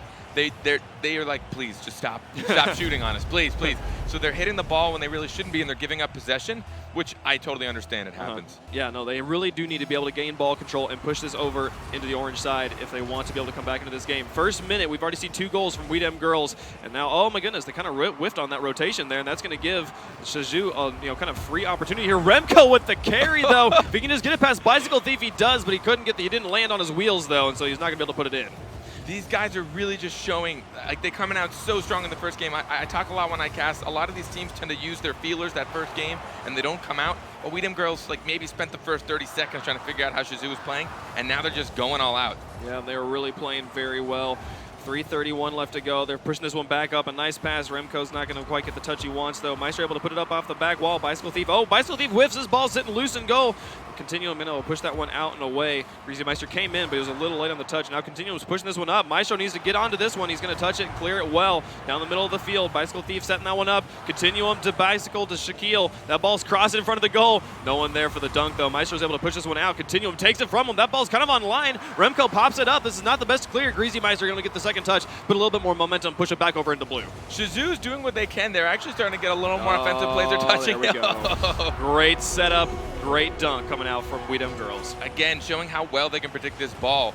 A good pass by Maestro up to the ceiling. And look at this, Remco gets up so quick. So good. For those of you that don't know how to get up that quick, there's a way to manipulate your jumps to where you use your first jump to get up, and then you actually start boosting and use your second jump while you're boosting. And look at how fast he got up, flawlessly. He rotated his car exactly how he needed to get that shot. That was an incredible pass and an incredible dunk. Just such heads-up play right there. And oh, he comes in again. Remco is striking hard right now. It's just unraveling right now for Shizoo. They just really can't hold back on this offense. Look at that touch. I don't even know if Maestro got it. It looked like he might have just mind-gamed a bit. And Remco, this is what I was saying. They read each other so well. They always know where each other is. There's never a moment these guys don't know, like, oh, my teammate's going to be right here in the middle, or, oh, my teammate's about to push this right towards me. 2:42 left to go. 4-0 on the side of Weedem Girls. This is the score margin we saw them with last time, but Shizoo had 2 in the previous game. What have they not done in this game that they did last game to get those points? Their defensive rotations just don't seem to be as solidified. They're getting a little more caught off guard on defense. It seems like they're maybe itching a little bit too much to get into that offense because they know they want to try and put some up on Weedem Girls right now. They want to get a few goals. But if you itch a little too much on offense and you're forcing opportunities that really aren't there, you're going to run into situations where you're stuck on defense. Oh, this ball is lofted in front of the goal. If Shaquille can get up and into that one, not quite the touch he was going to look for there. Continuum sets it up for Bicycle Thief, who takes a shot up into the upper 90. Maestro able to get up and into that one. It's probably going to go off the crossbar anyways, but a great setup there. Just a little bit off on the accuracy. A little close. I mean, you can tell that these guys are fully capable of having these plays. They really just, honestly, if that was on target, that would have 100% been it. Weedem Girls was not prepared for that shot. So Shizoo definitely has the skill to do it. They just need to make sure that they're consistently doing it while being pressured, and that while dealing with this pressure that Weedem Girls can put out. What a setup there from Continuum, setting it up there for Shaquille. Greasy Meister's able to read it very well, though, and put it all the way back into the blue. Continuum back in goal. Is going to bounce it around the corner. This ball is spending a lot of time in this blue corner right now. No one back in goal right now for Shizoo. As Greasy Meister pushes this one around, Continuum had rotated, and now Shaquille's going to be able to push this one out. 1:22 left to go. Still 4-0 in the favor of Weedem Girls. Maestro creating pressure. Continuum to push this one out. Shaquille O'Neal now with an opportunity. If he can just get it past Greasy Meister, there's the setup. Can Continuum get up and into it? No. Where's the other one? There's Bicycle. He couldn't get at the shot he wanted. It was a good setup. Just a good offensive rotation there. No capitalization, and now we got the counterplay coming out from Greasy Meister. Going to go just wide. Not able to put it in. Final minute of the game. It's do or die time for Shizoo. They have to go all out. 4 down in a minute. It's a terrifying amount of goals to be down. They're doing a good job of getting some solidified. They're forcing Weedem Girls to rotate back on defense and make some pretty scary saves. Great setup there from Bicycle to Shaquille. He's going to wrap around. Remco's going to be able to pick it up, though. 43 seconds left. He's striking again right now. Oh, he's going to be a little off. A kind of a rare miss there from Remco, not going on to target. Bicycle Thief's going to try and pick this one up and pass it out to Continuum, who's got a nice shot onto net at this point, but is a little too slow. Greasy Meister able to get up into that one. 30 seconds remaining. They have to score 4 points. This is looking like a really hard comeback. I mean, take a look at how Weedem Girls is defending. They're all retreating, which usually would be a very hectic skill. Oh, no. Put another nail in the coffin there. Remco is the player of the hour. Generally, retreating is a scary moment for anybody, especially when you're on defense. But not only are they blocking the ball while kind of facing backwards doing aerials, but there's a teammate just sitting next to them ready for a pass. Like, how insane is that? They trust each other, and they're there for it. They're reading everything so well, even in high-stress moments. Such excellent play coming out from this Weedem Girls squad. Not to take anything away from Shizoo, they have put up a great fight. They just need a little bit more accuracy. Here's a nice consolatory goal. It was almost there, but oh no, it's going to turn into a counter play. Remco going for the turtle goal here, being cheeky, putting it away. They know they've got this one in the bag. I mean, at this point, once you're up by 4 goals, there's a minute left. Both teams are just going to, they're just going to go all in. You know, Weedem Girls, they've got a pretty solid lead. The chances of the comeback were pretty slim. They're having some fun with it, but you know, being Team Shizoo, there's not a whole lot you can do except for, honestly, let's just go for it. Yeah, just recollect yourself, start thinking about losers brackets, start thinking about what are we going to do moving forward, how can we still qualify. They were able to put some points on the Weedem Girls' board here. We'll see what they're able to do moving forward in the tournament, but this match going to go in favor of Weedham Girls. Favorite Weedham Girls, which is not a horrible surprise. I think we all kind of predicted it, but Team Shizou definitely put up a fight. They have the skills. It's just a matter of making sure they can do it consistently and often. There were a few plays they had where they really did catch Weedham Girls just off guard, and they would have gone, but they just need a little bit more accuracy, and just to make that a more consistent thing. Like, make sure those solidified plays just happen every time you make the advancement. Yeah, I was definitely very, very impressed with the team play coming out from Shizou. Maybe a little bit more accuracy. Let's see what the analysts and Golden Boy think about that one, though. Golden Boy, back to you. Thank you guys so much. And yeah, I mean, Shizou, game one, we're looking pretty solid. They put up quite the fight there, even getting that first goal, right? So a huge shout out to Bicycle Thief, who got the first goal of the European Rocket League Championship Series broadcast, right? Similar to Husky yesterday, got the first goal for the North American. So, of course, that's a pretty cool moment. But then immediately after that, Weedham Girls just followed it up with a goal of their own.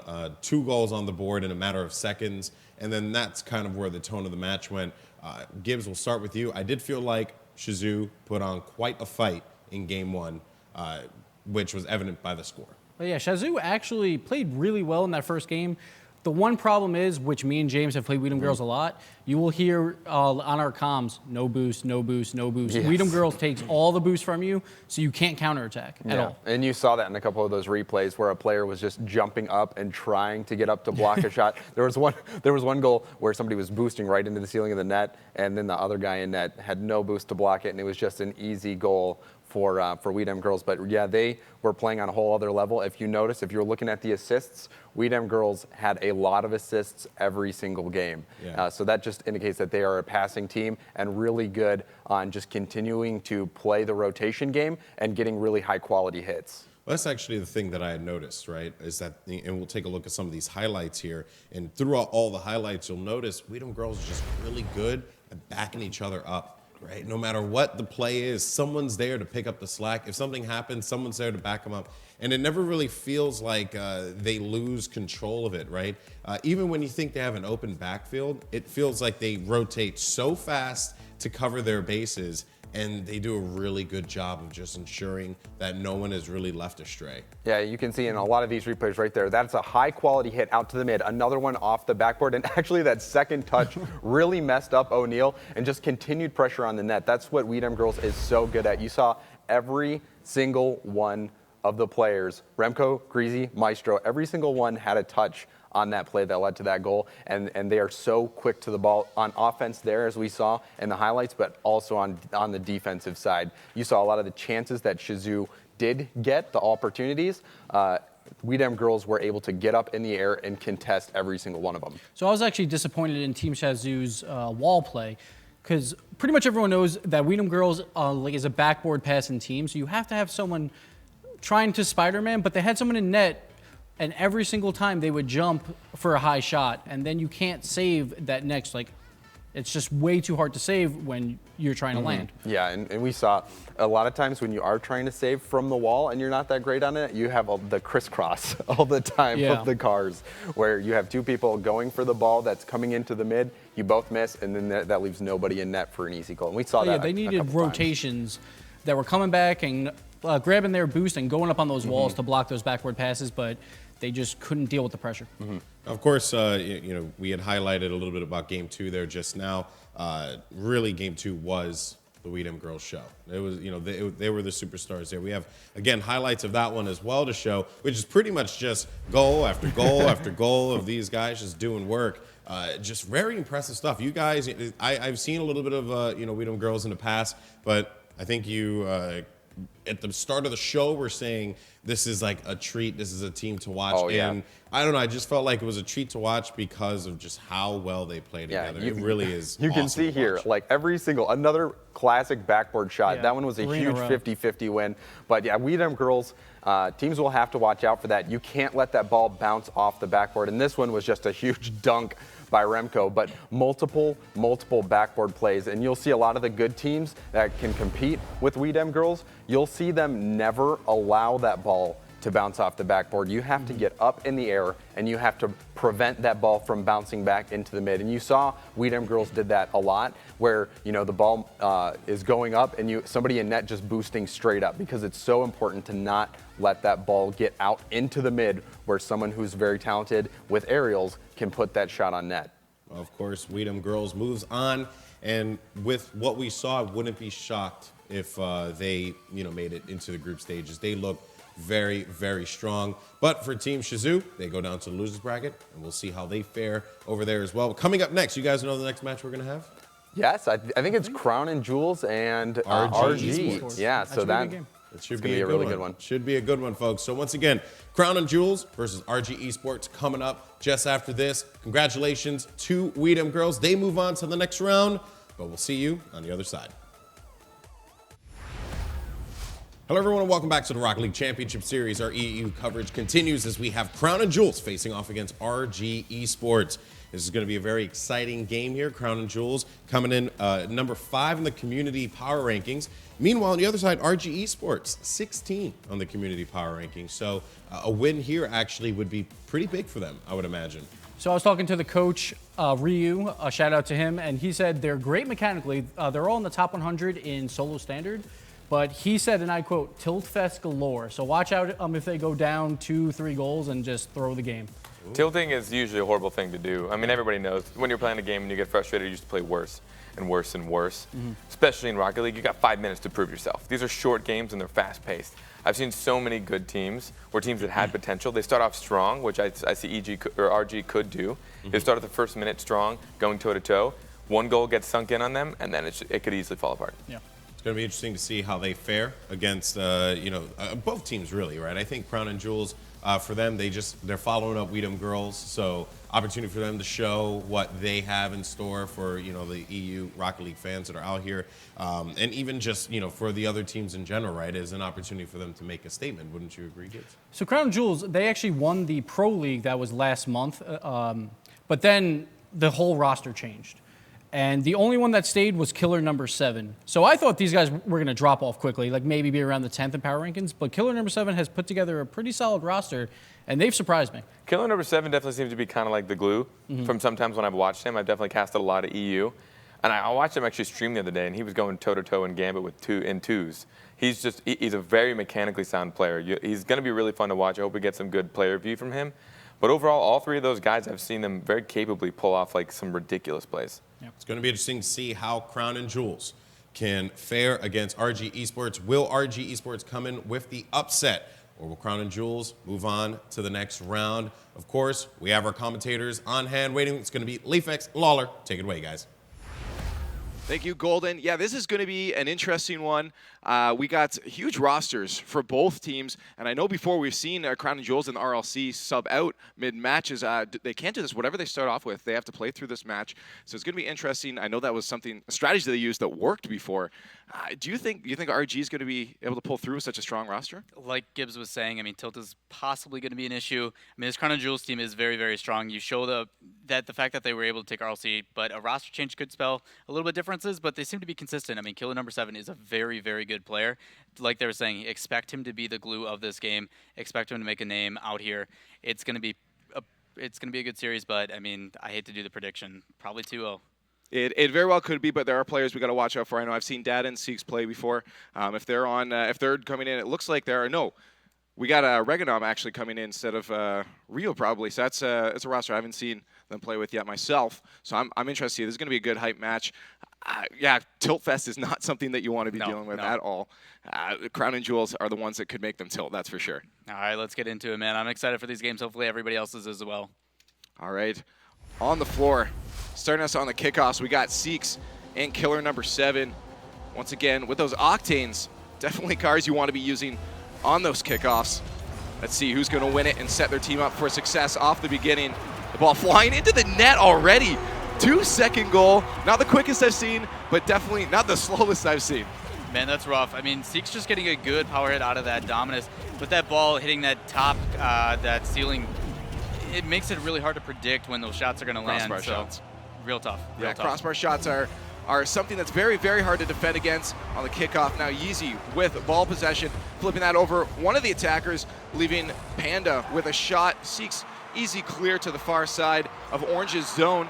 A nice touch from Blue. They're playing it back and forth. Let's see if they can keep that going. Still haven't lost ball possession. The ball's up in the air. A shot coming from Reganam. That's going to go back to their own zone. Data in a good spot to touch that very high-flying game we have already in the first half minute of play. Seeks with a long shot, that Dominus power shot. The placement was good, but Yeezy gets a good touch to push it to the side.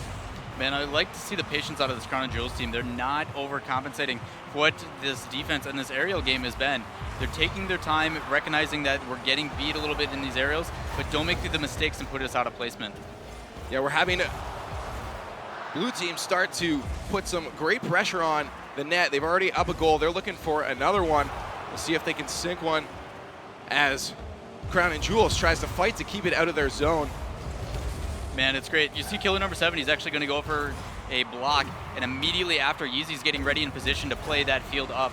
It's really, really smart play. These guys, you can tell, are starting to get the synchronization going through. But the shot, oh my goodness, almost got a tip off of Yeezy's nose. They're still fighting to drop one into the net to tie up this game. Crown and Jewels now getting some great passing plays. Killer number 7 trying to roll that one up the wall. Going to get touched by Seeks back to their zone, but Panda's there to connect with it. And now Team Crown and Jewels on the attack. Yeah, Yeezy, it looks like he's going to do whatever he can to play this back out. He's actually using the wall to pinch that. For those that don't know, it's when you put your ball and you hit it up against the wall, it creates kind of a squeezing motion on the ball and allows it to launch it downfield. So these guys using that to their advantage when sometimes a direct approach is not going to work. Pinches are a skill you definitely want to have in your repertoire. But now, Crown and Jewels trying to get this out of their zone.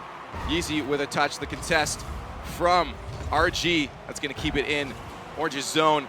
Killer number 7 missing that block, and that's going to roll over Panda, but the stop halfway in the net, and that's going to get finished off by Raganam. Man, that's got to be rough. And that's good. I mean, he made an attempt. That's a hard read, being in that 1v1 position, not showing how to predict where that ball is going to go, and he reads it very well, just getting a rough touch, and it's hitting that crossbar, keeping that ball in the net for this blue team. Shots definitely in favor for RG at the moment. They're definitely proving any of our predictions wrong. This so far in the game, still 2.5 minutes left, reaching that halfway point as Crown and Jewels tries to get out of their zone. They don't want any more goals going in, and this is an attack for them. Could roll up the wall for a good setup. Yeezy's not able to get a touch on that as that flies right back down to their zone. RG getting those boost fills to start some more high-flying shots onto the net.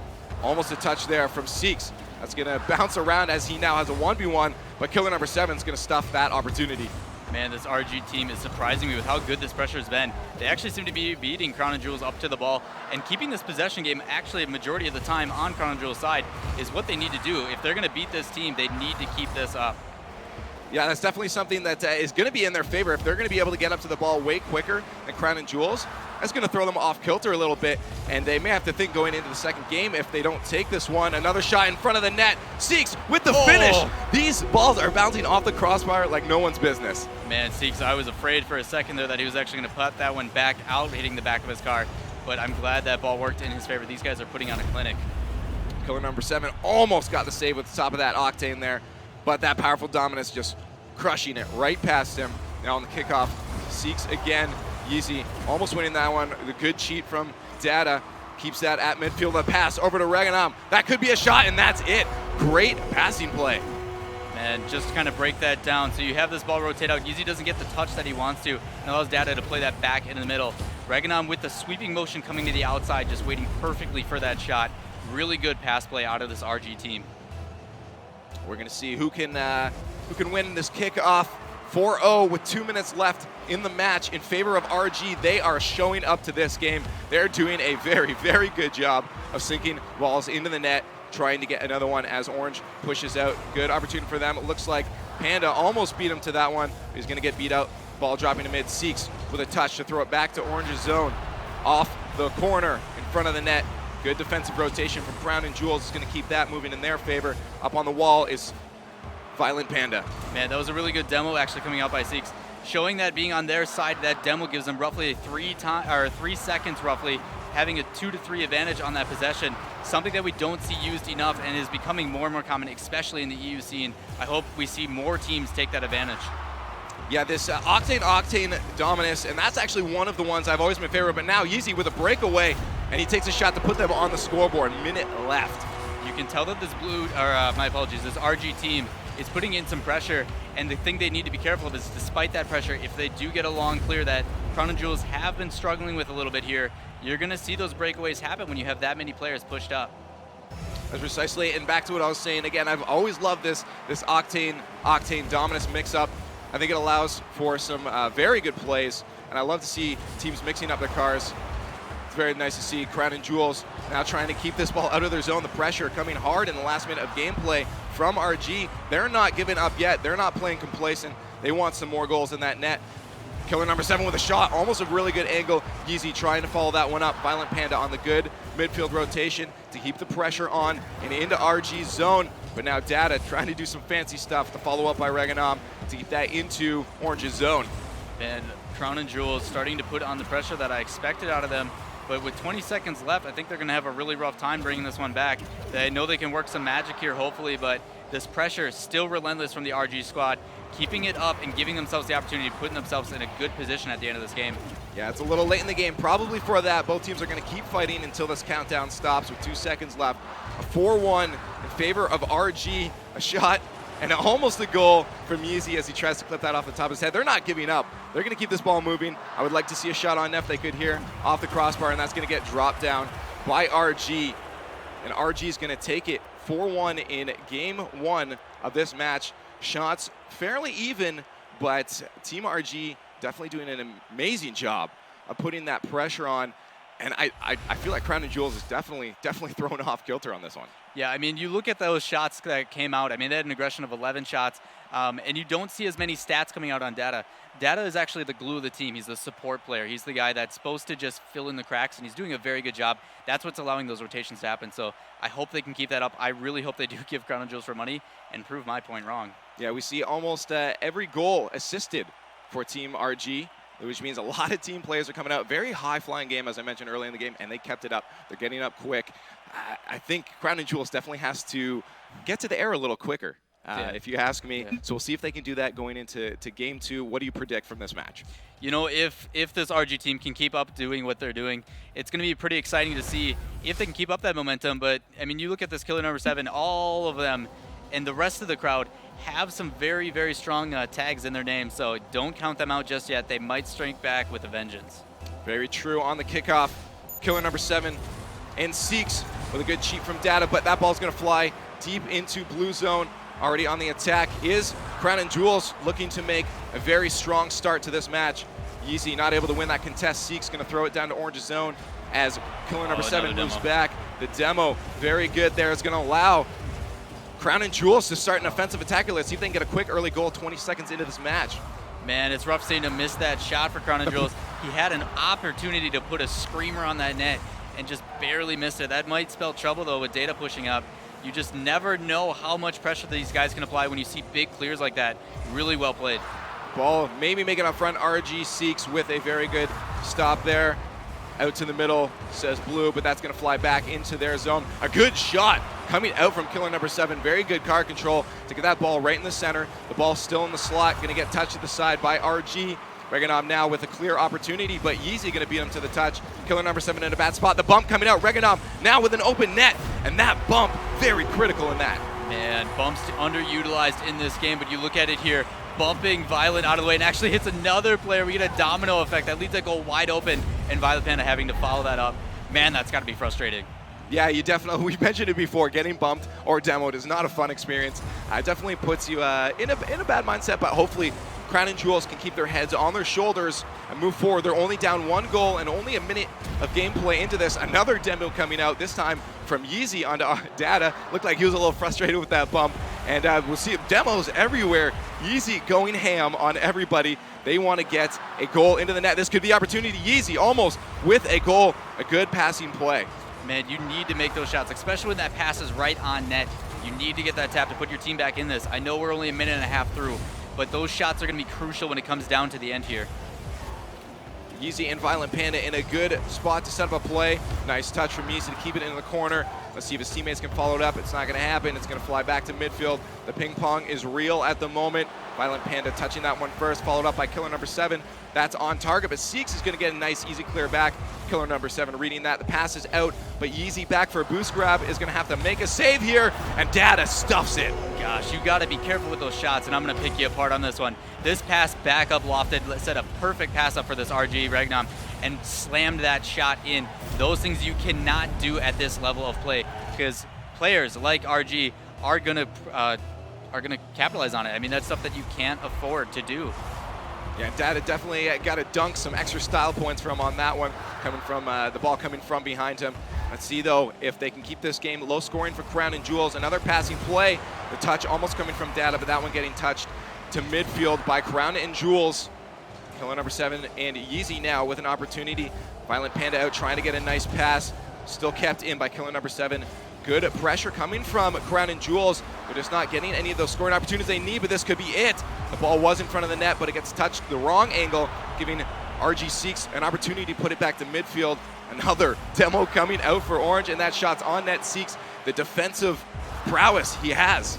Man, you see both players on that RG team using both double jump mechanic and boost to get up to that ball super quick.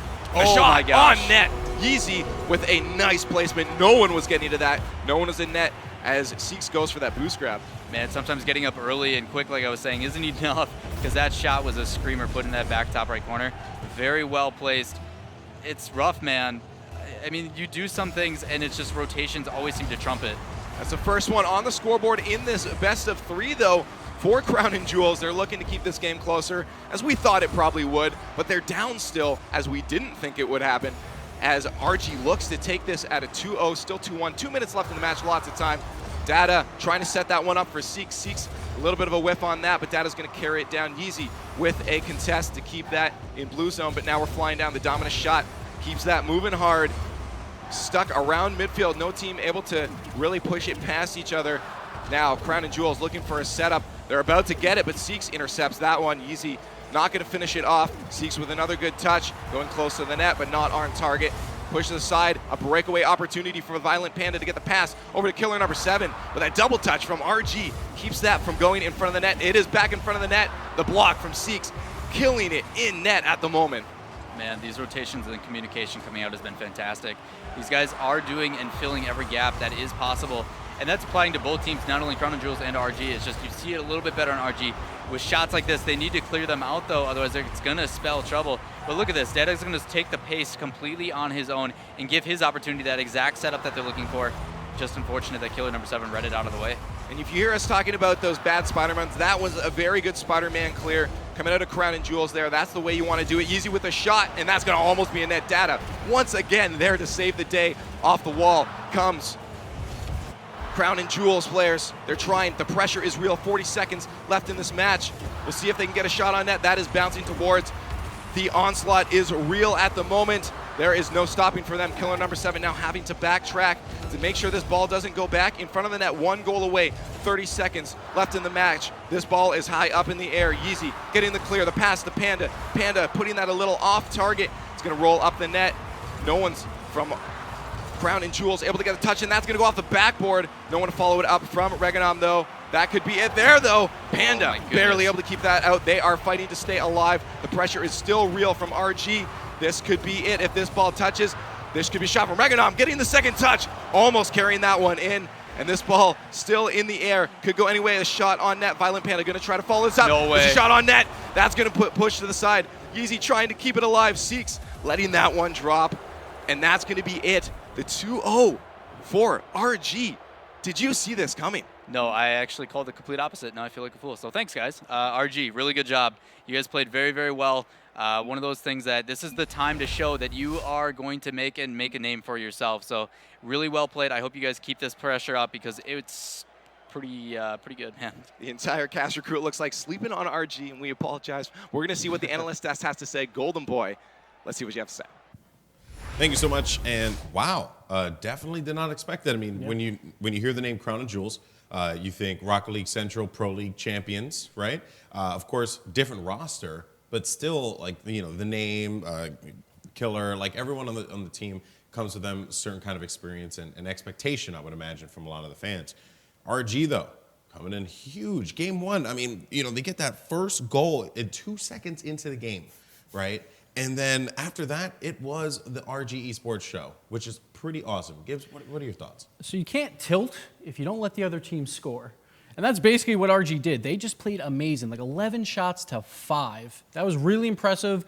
Plus, I like that they don't really rotate. They actually do the 2-1 setup more, and they had Data just sitting back. I think he was like sipping tea. I think that's what Europeans do, right? They just sip tea back there. He didn't do much the first game because the two up front were just amazing. It's not a tactic you see very frequently. You really don't see that anymore. People like that aggressive rotational play. That way you can stay in the opposing half a little bit longer. But RG, those two guys that were going up, Data was staying back. He led his two teammates up, and they were like working well with each other. And it was also more, I don't want to take it away from that, but Crown Jewels wasn't handling it as well as they could have. They looked really off. They had a lot of bad defensive touches, and Violent Panda especially, he was not good that first game at all. Yeah, but he dare I say he wasn't a violent panda. I'm out, guys. Let's take a look at some of the highlights though from game number 1. Some of the big plays that came from that because there were a lot of really good moments there. This was the first play, came immediately after. That's a savable ball though. It's hard because it's going off the ceiling, but you have to make that save in this big spot. Here again, you got to clear that ball, and then they bump each other in the net. That's the part that I was like really shocked with, that they just kind of flooded it, and then everyone was like, what do I do now? Yeah. And they just could not figure it out. No matter how much skill you have, there's still panic moments. Everyone kind of falls into them, but you really got to minimize that. It's a little different because this is probably the most high-stakes tournament anyone's ever been in, and this is actually what's really cool to see some of these teams react to that. They're all going to play maybe a little bit different. We saw a lot of kind of what we expected yesterday at NA. But there could be some very different things. Some people do better under pressure and some do worse. But one thing, though, I do want to highlight is, in talking to you guys while the game was going on, you had mentioned that the talent pool, the talent of these players, it just runs very deep, right? So a team like RG, who is ranked 16 in the community power rankings, actually can contest with a squad such as Crown and Jewels, who's ranked number 5 in the community power rankings. So I guess, what is very interesting for me is to see how EU is basically going to be like anyone's ball game, in my opinion. I mean, of course, Weedham Girls I think everyone's looking at them to be like one of the best, but I wouldn't be surprised if we see more upsets. Oh yeah, there'll be a lot more upsets because the first game, SARP, had a lot of European players, so they all came back for this one, and they're all spread apart between all these different teams, and they get a lot of practice because they're playing a ton against each other. And say it was North America, you probably don't see a 16 team beating a 5. But in Europe, there's going to be a lot more upsets. Yeah, in NA, you definitely see a lot more consistency with the top teams. Maybe the top 5 tend to, they usually stick up there for a long time until there's a big roster break. Every now and then there's the big shuffle that happens in a lot of esports. But with, like you said, with EU, it's so deep. I mean, we just saw, what was the number 15? 16. Number 16 take out a 5. Like in NA, that's like a once in a blue moon. But in EU, it's surprising, but it's not like, whoa. Yeah. Very interesting stuff. And of course, game 2, discussing this, this was a lot closer, obviously. The score ended 2-1. Very scary as well at the end there. It looked like Crown and Jewels were going to try and mount a comeback. But out the break here, you saw an exposed net at the beginning. 1 minute into the game, gave them that first goal. And then from there, it was kind of just like a continued back and forth until Data was able to put one on the board there. But really, just RG never really felt like they were in a position where they were, I guess, exposed. Well, Crown and Jewels did wake up for game 2. They played a lot better than game 1. They had better touches, but RG was on their game today. They really were, and their counterattacks were very quick. That seemed to be what they got that second goal in. Data got a good dunk when I think it was Panda was stuck in net and not in the best position. I think it might have been Panda. But Data, he's like, oh, well, I see you're not in the best position. And he, instead of just going for the shot, he predicted the block that he was forced into, which is what only really good players can pull that off. You're going to force the defender to making one touch, like one specific touch, because it's really all he's into, and then you just read that touch. You're like, well, I'm going to be here. You're essentially like a checkmate. One thing I did notice too was that it never really felt like RG were doing anything insane, like crazy aerials and spinning in the air and getting these, ridiculous angles that we saw yesterday, and we even saw a little bit with Weedham Girls. And I actually really enjoyed that, right? They went there and they just played Hard Knocks Rocket League. They just got into the field and they knew exactly what they wanted to do, and they pushed our advantages, and they were able to get that W, which was huge for them. Do you think that's kind of just like, that's RG in a nutshell? So the 2-1 setup is actually really good for that because you always know, hey, Data's going to be back all the time, so we can kind of go up and do more things. But the positional game was great, but it was because Crown and Jewels were a little overconfident because they thought that their teammates would get better touches, so they would move up early, and then it would be a poor touch, and then RG capitalizes. Well, the tough part with when you're playing against a team that always has somebody back, you're never going to get those breakaways that Crown really and Jewels excels at. Yeah. Crown and Jewels is very good at like, oh, we get a breakaway. It's in a weird place off the wall. We're going to do an air dribble, air carry it over, get a nice hit. But when there's someone always back on defense to shut that down, you have to take your time a little bit more and make a play that's a little more complicated, a little harder to read. Oh yeah, Crown and Jewels needed to make more solo plays, like solo dribbles, and I didn't really see any dribbles out of Crown and Jewels this entire match, basically. Mm-hmm. Yeah. All right. Well, of course, congratulations to RG Esports. They move on. Crown and Jewels will take a trip to the losers bracket, where hopefully they will fight their way out and potentially make it to group stage, maybe get some revenge on RG Esports. It should be a great matchup, though, coming up next, folks. So we are going to see you in just a little bit. Don't go anywhere. Plenty more Rocket League coverage continues live from Burbank Studios. We'll see you in a few.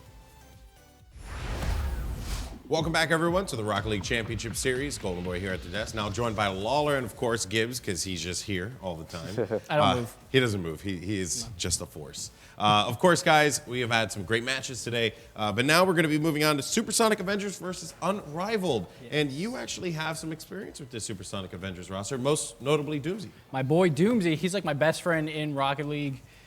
I want him to move to North America and just cuddle up with me all day. But he's an amazing player. He's super fast to the ball, and we play a lot together, and it's really funny because fans will always say, you play so slow, and then I watch Doomsy. He's playing at like supersonic speed all the time. Yeah, Doomsy's one of those players that you just have to watch out for.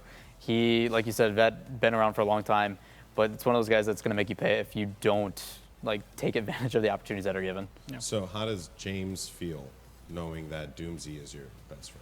I probably shouldn't have mentioned that. I forgot James was here. Yeah. So, I mean, sorry, James. I see James, and he's actually crying right now. This is actually awkward. Yeah, this is an awkward moment. Yeah. All right, we're going to move on. Yeah, just move on. Let's go.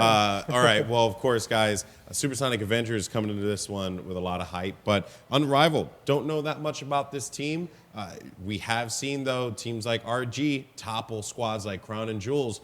Can Unrivaled do the same thing? Do you think them looking at that RG matchup probably lit something under them that could give them that upper hand potentially? So they're better than what people think. They just came onto the scene pretty recently. They won ESL last week, but everyone ranked them 13. There was some controversy there. A lot of people thought they should have been top 10. So they're not a team to take lightly, and I think Supersonic Avengers knows this. It should be a close game. It could go 3. Yeah, I mean, Supersonic Avengers has always been one of those teams that doesn't matter what their opponent is. They're like, we're going to play our game, we're going to do our job, get it done. I recommend, though, checking out Zedrox. Expect him to have a good game if he can get on pace. I mean, he's playing a pretty rough team, so. Yeah. It's going to be interesting, folks. Well, can Unrivaled upset Supersonic Avengers? I love that name, by the way. It's such a good name. Of course, guys, we're not going to be calling the action. We have 2 other guys to take care of that for you. It's Wavepunk and James Bot, who's just recently getting off of the heartbreak of Gibbs. Take it away. Thanks, Golden Boy. I'm Wavepunk, joined here by the heartbroken James Bot. It's going to be okay, man. No. We'll make it through this. We have some great Rocket League to hopefully tide you over. Yeah, Supersonic versus Unrivaled. This is going to be a really great matchup. As heartbroken as I am, and it's actually a love triangle because I also love Doomsy very much. Yeah. So things could work out. Who knows? We'll have to wait and see. But Supersonic Avengers is going to have to watch out because they have had some lapses in the past. They are a top team, but just recently in Gfinity, I believe it was, they lost to Operion, led by a young Israeli player, Wayfast22. Yeah. They played sick. They actually 3-0'd Supersonic Avengers, and they're not a top 10 team. They were not even a team. So Supersonic Avengers is not invincible. And these Unrivaled guys, with their ESL win, they could be quite the threat. Yeah, we've seen Supersonic Avengers fall to kind of those bubble teams before. Like you're talking about Operion with Wayfast. We've seen this Unrivaled squad. They've beaten Jazer's squad. They've beaten Crown and Jewels before. Supersonic's kind of up on that tier. We just saw Crown and Jewels get upset as well by RG Esports. So this might be a day of upsets. We'll see what happens, though. Who are you looking to come out strong for on Supersonic Avengers? For Supersonic Avengers, definitely going to put my eye on Snasky because he always has the cutest cat pictures as his profile picture. So that's who I'm going to go with. We'll see if that works out. Great stuff coming out from Snasky there, putting it over into the blue half right here at the beginning of game number 1. He's going to try and set this one up. Zini TV is going to be able to put that one out. Great little touch there. Spoony going to put it up into the other corner, and we have a nice counterattack coming out from Unrivaled. ELMP going to dribble it back away. Nice play there from ELMP, going to win that one, but Zidrock's able to come up from the backfield, sending it back over into orange. Yeah, that was a good second touch double tap attempt by ELMP. Just came up a little short. Some good counter plays coming out here, but also some great defense from Supersonic Avengers. This ball is well on net. We'll see what they can do as Zidrock sends this one up and away. Snasky falling back. He's kind of on his back heels right now. Kind of having to make kind of a derpy aerial save there, or clear and put that one away. Unrivaled going to try and push this one out. Spoony falling back now, back onto the defense. A good hit there. Send that one onto net. Zidrock's with a shot. ELMP with the save, though. Putting that one all the way back. That save was an awesome clear. And here's a great setup. That one's not going to be able to go, though. They're going to be able to blow that offensive rotation. A lot of long-range clearing going on. Yeah, teams, again, just in that feel-out phase, not wanting to make mistakes. You can just see ELMP is just waiting in the back, not wanting a long goal to go in. So these teams playing a little bit tentative. But, again, this is just the first game. 3:47 left to go, still scoreless here in game number 1. Spoony going to set that one up towards the corner. It's going to go just wide. If he had been able to get that angle just right, that would have been a point on the board, but we still are 0-0. Unrivaled Zorox flying up there in the air. Spoony going to try and clear this one out of the way. Snasky wins that 1v1. It's crossed right in front of the goal. Nice setup from Zorox, though. He's going to set that one up there. And we seem to have a sub playing for Supersonic here. Yeah, Doomsy is nowhere to be found. I am not familiar with Kasabi. He might be a very well-known player in EU. I have not seen him play before, but Doomsy, that is definitely a player that you will miss having in your lineup. Yeah, Snasky going to have to kind of make a backwards little save there, push that one away. It was a decent setup. 3:09, still we've seen a lot of offensive pressure, we've seen a lot of setups, but just no capitalization. What do these teams need to change if they want to put points on the board?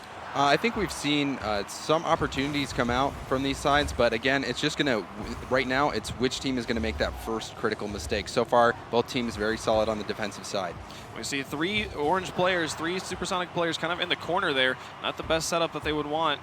But right here, Spoony's going to try and press the issue, push this one up. Snasky, though, getting up into that ball.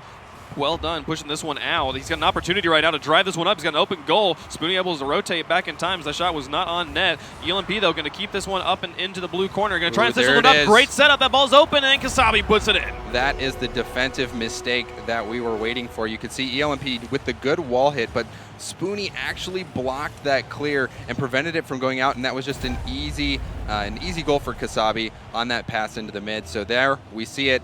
Sometimes defensive lapses can just be the determining factor in a game, and only half the game left, and every goal is going to be very important, especially with these teams playing so defensively. Absolutely. 1-0 on the side of Supersonic Avengers just past halftime. Snasky's going to push this one up, try and create some more pressure. So a nice long-range shot there was going to be just off and give Supersonic time to rotate. ELMP going to try and push this one up. Winning the 1v1. Good stuff from ELMP. Sending this one back. Kasabi and Snasky both getting back in goal. A great shot from Spoony onto the side. Oh my, you saw a good pass from Z-Need right here. Hits it over to Spoony. Spoony just redirects it. Snasky tried to get up. You saw him trying to make the block. It didn't look like Kasabi had any boost. And that is the type of team plays that Europe is so well known for. And that was beautifully executed. Now we've got a tie game. Gorgeous plays coming out from Spoony. 2:03 left to go. Tie game, as you said. Kasabi going to try and get that one. That ball is sitting there. Here comes Spoony again. He's going to shoot. No. Oh, he goes for the block. Oh, but Snasky with the save. Holy cow. Snasky came up huge there, but really there should have been a lot more pace on that shot. For Snasky, though, you got to give him props for not giving up and getting back in time to make that save. It was an excellent play from Spoony, forcing a strong defensive play out of Snasky. Well done. Still tie game. 1:37 left to go. Here comes a shot from Zorox. It's just off the post. Excellent shot. Great speed. Just slightly off target there. Zini TV going to ride up on the wall here. Take that one away from ELMP, who is moving up. Snasky going to put it off the corner. It's going to bounce out to midfield. We'll see if Kasabi can come up from the back and get it. Kasabi hanging back very far, though. Not wanting to play too aggressive. ELMP going to push this one up. And we'll see what they can do. Nice setup from Snasky's. ELMP's going to get up and into it, put it off the backboard. Here comes Snasky for the second touch. Goes off the back bar again, and Zini TV is going to be able to pick that one up. Kasabi seems to be hanging back and playing more defensively right now. Yeah, Kasabi, it might be due to the fact that he is not always playing with these guys. He's a sub.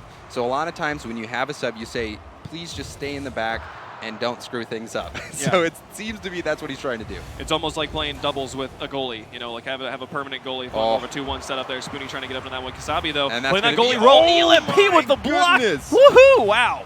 Yeah, ELMP, I love Lamp. That guy, a defensive monster, coming up clutch there, keeping this one even with about 30 seconds left to go. 30 seconds left. We might have overtime. Both these teams pressing the issue right now. Unrivaled is really trying to score here. Spoonie with another shot. Great shot to come out from Spoonie all game. ELMP and Snasky and Kasabi, though, all in goals. Iron Wall defense keeping it out. 20 seconds left. There's Zini TV with a shot. It's off the post again. They've shot the post so many times, and now we see the counterplay coming out. ELMP to try and set this one up off the backboard. Oh, he kind of whiffs that touch there. It's going to sit loose in the corner right now. Final countdown happening. Anyone can take it in regulation right now. That ball falling back on the orange. Snasky's going to pass it out to the far corner. Kasabi was out of rotation. We see the ball loose here. He's up, and is anyone going to touch this one? We might have overtime. There's a shot coming Touch out. opportunity. Zini TV going to get up into that one, though. Overtime. Yeah, that was close. Almost getting that touch there to put that shot on net, but here we have it. The first overtime for EU, I believe. I believe so. We'll see what they can do with this one. First team to score wins, and Supersonic is threatening right now. That ball locked in the midfield. There's a shot from ELMP. Oh, he puts it in! ELMP saving the day on the defensive side and being the offensive hero here in Game 2. You saw that misplay on the corner, allowed the ball to bounce out right into the mid, and ELMP placing it perfectly in the corner, clutching it for Supersonic Avengers. That was an incredibly close match. You see many shots and saves coming out from both sides. That one, though, it doesn't seem like it's guaranteed for Supersonic Avengers at this point.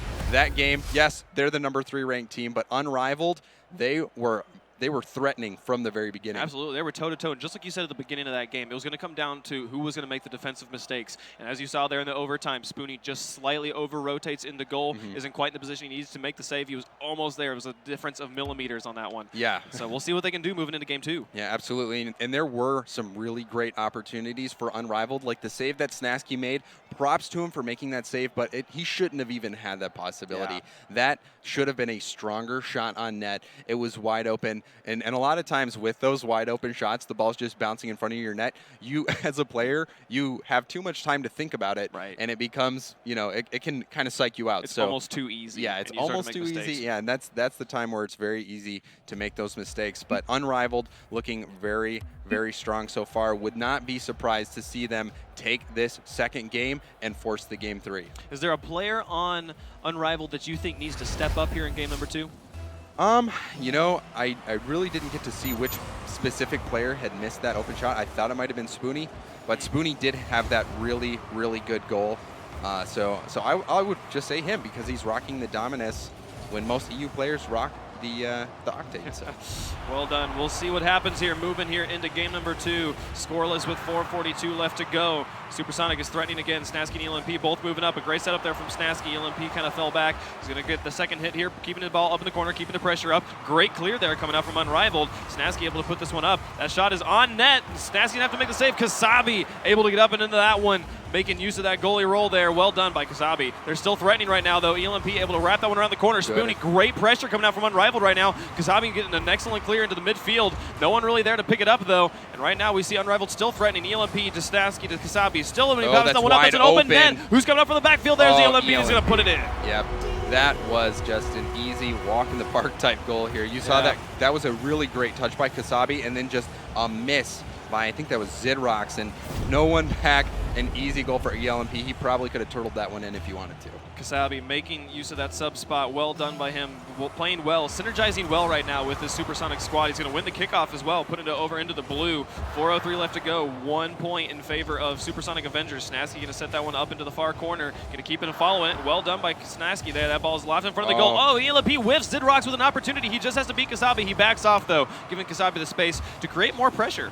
This is an opportunity off the backboard. If the shot's on net, beautiful placement by Snasky. Those backboard bounces can be devastating. You saw that was a huge win by Kasabi, and it just lofted perfectly. Snasky with that little air roll at the end to add a bit of flair, and there you have it. Supersonic Avengers starting to pull away early. 2-0, 3:45 left to go. Unrivaled needs to change something if this is not going to be a blowout at this point. They've got the offensive drive right now. Kasabi going to try and win the 1v1 there. ELMP going to pick it up off of his bounce. Zidrox coming up from the backfield, keeping the pressure up. Now we see kind of a very tight defensive rotation coming out from Supersonic right now. Oh, and a sloppy touch there from ELMP. He's going to be able to dribble it up the wall, though. Game control back. Nice setup again. Snasky got it up off the backboard. If anyone can come up from the backfield, there's ELMP, and there he goes. I was expecting Kasabi to come up and take this one, but you see maybe it has a little bit to do with his nervousness, but man, ELMP and Snasky the dream team, the duo of doom, just taking it to them. They don't even need Doomsy, right? No, they or Kasabi. They'll do it themselves. You know, ELMP was probably very low on boost there because he had just gone up and made the setup for Snasky, but he was able to turn around and use just the last moment there. Oh, and he's got another opportunity. Zenit TV able to clear that one out. Zidrock's going to push this one up. A nice counterplay coming out from Unrivaled, but they don't have any follow-up. Snasky in a pack pass there to ELMP. Push this one up there. Zenit TV put it off the back wall. Maybe not a great touch. Just gave the ball to control to DLMP there. Zidrox, though, able to keep the block. Great heads-up play from Zidrox, keeping that one out. Yeah, Zidrox kept his head there. That's so easy to go out and challenge and then have your axles broken. But he made a good play here. But still, they're not out of it just yet as Supersonic Avengers is knocking on the door right now. Excellent passing coming out from Supersonic Avengers right now, keeping ball control completely away from Unrivaled. They've managed to gain it back right now, though. Zenit TV passing it off the backboard. Can anyone come up? No, they're going to be able to clear that one out and away. ELMP currently up in blue corner. Spoonie's going to win the hit. There comes Snasky off the wall. What a shot from Snasky. Going to go just off the crossbar. Excellent wall play. Really forcing Unrivaled to make some crazy saves right now. Yeah, Unrivaled, they are definitely looking a lot more shaky this time. And a good save there by Zidrox, but still, Supersonic Avengers controlling the pace in this one. Yeah, Kasabi keeping the pressure up there. ELMP is falling back on defense as Zidrox and Spoonie move up here. Snasky's going to go for the midfield challenge. He wins that one, setting it up for ELMP. Able to carry it out here. Kasabi's going to bounce it off the far wall. Zidrox reads it well, though, and is able to turn this ball around. We're going to see Supersonic Avengers falling back on a defense. Snasky's going to be the first one to challenge, pushing this one out. And up here, he puts it over all the players. Is bouncing off the back wall. This is well set up. If any of the Supersonic Avenger players can get up into this one, there's ELMP with the angle. What an angle, just off the crossbar. Yeah, ELMP took his sweet time there. And he barely missed on that one, but still Supersonic Avengers is looking a lot more comfortable this game and really haven't had that many defensive laps and have just continued to keep that pressure on. So Unrivaled, it's looking like they are going to be sent down into the losers bracket if I had to guess. That was a good touch from Snasky there. 1:24 left to go. Unrivaled does need to score 4 times now if they want to come back into this game. What do they need to do differently? Well, that's what we call a Hail Mary right here. They're going to need to make sure things like this don't happen. Kasabi from downtown just launches it across the map. And just every single one of these goals, that is just sprinkles on a Sunday. They are just enjoying all this extra goodness. At this point, they just need to kind of sit back and make sure nothing goes into their goal, and they will be moving on in this bracket. 1:16 left to go. 4 points need to be put up on the side of Unrivaled. Nice touch from Zenit TV, keeping that one out, but he passes straight to Kasabi in the corner. He sets it up. ELMP coming up from the backfield is going to be able to put that one back into the corner right now. That's set up well right now. There's another opportunity. Snasky's going to get this touch. Oh, what a dunk from Snasky. Oh, that was terrific. Snasky, I can't believe you did that. Look at this, just popping up in the air. An ELMP forcing that out into the mid. And Snasky, he is so natural in the air and just taps it in for a 5th goal of the game. Yeah, man, showing off why he's one of the top players in EU right there. Such car control in the air. So with 1 minute left, Unrivaled probably going to be dropping down into the losers bracket. We'll see there. They got a shot on net, one of the best shots on net they've had all game, but it may be a little bit too little too late. 50 seconds left. They got to score once every 10 seconds if they want to force overtime. Yeah, no, that's impossible. So. It's going to be quite the comeback if they could pull it off. I would be impressed. I would be very impressed. They're going to keep trying, though. I appreciate them to keep playing here. Spoonie putting that one up into the corner. ELMP hanging back, ready for this one. Be pushing that one out. Ball sitting loose. 30 seconds left to go. Oh, good win there, though. Zorok's trying to push this one up here. Kasabi, pinned back in goal, able to get the pinch. Kasabi has been, is a player that we have not seen before. You wouldn't know that he hadn't been playing with the Supersonic squad. That he was a sub. Yeah, he definitely looked nervous in the first game, and even in parts of this game, just kind of hanging out in the back, but he has been a solid replacement. Supersonic has struggled with teams in the past, but really came out and locked this one up 2-0. I have to say I'm impressed by Kasabi.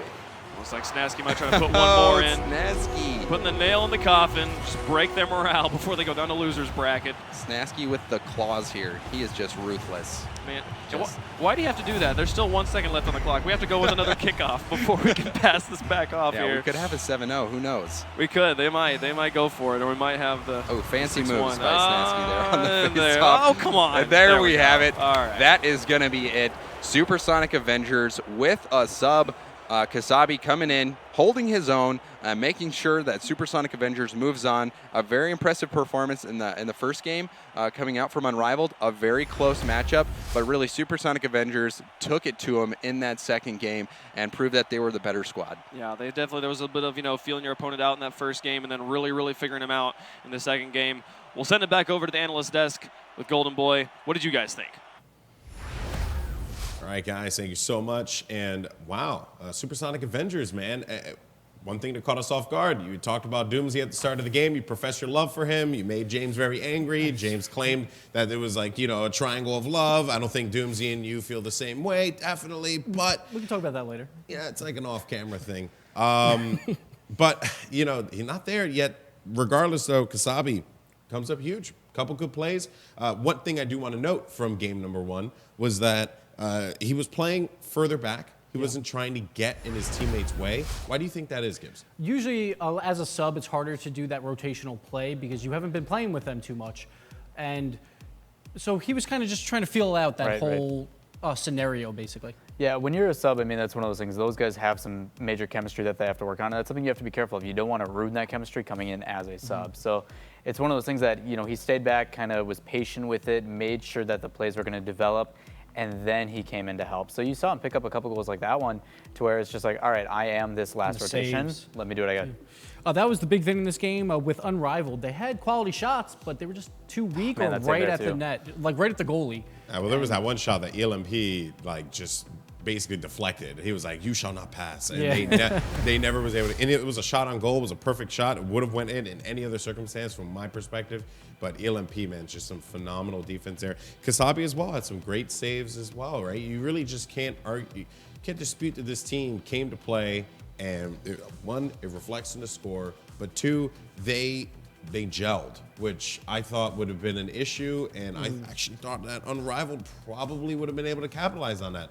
They almost did in game 1 because it was 2-1, and it was 10 seconds in overtime when Supersonic Avengers won. And that's just face-off goals, and sometimes that happens. But that was a little bit of a scare. Like, I could see if they would have lost game 1, won games 2 and 3, they might bring back Doomsy. Like, I actually talked to him while the games were going on, and he said that he was going to be late, but they've been scrimming top teams all day, so they didn't want to ruin the mojo. So they kept Kasabi playing instead of bringing in Doomsy. Did he really say mojo? No, that's all me. That's all me. Yeah, to point out there too, especially with that first game, like they had a defensive error at 229, whereas like exactly at the halfway mark, that defensive error where that clear didn't go out, that caused it to go in. And I'm glad that they didn't let that get to them because it was only a 1-goal difference at the end. But then Supersonic just carried it. Like game 2, just complete different story. Might as well jump into game 2 because game 2 was the Supersonic Avengers, show. I mean, they for 5 minutes they were the stars, and they just did not stop. It was just goal after goal after goal. Gibbs, that right there to me is why Supersonic Avengers are a force to be reckoned with, especially if they make it to group stages. I guess highlighting a couple of these goals here from Snasky and ELMP, just overall the coordination was phenomenal. Yeah, just passing off the backboard, and they are so good in the air. Lamp and Snasky, both amazing players when it goes off the backboard. Here again, off the backboard, but Unrivaled just didn't go for that ball at all, and Lamp gets a free shot. One thing I saw with Supersonic Avengers, they had that third man coming in a little bit late. So I call it like line changes where they go back for boost. Yeah, very similar to hockey. Yeah, and it seemed like it was late, but Unrivaled was not getting those clears when they needed to during those line changes. Yeah, especially on that one we just saw, those big clears are good too. They're smart enough to see that, okay, yeah, there may not be anybody up for that per se line clear, but at least put it on target, something comes from it. And it was actually someone trying to get boosts and just missed up. He didn't get the full rotation in and got an opportunity of it. Put it on net as much as you can. It's not going to hurt you. Wide open, right? Yeah. And you can't blame the guy for going to get the boost because obviously he's playing back and he's trying to play defense. He clearly knows that he's going to need that because of the way Supersonic Avengers attacks in the air. Definitely. But it exposed him, and it was at the perfect moment.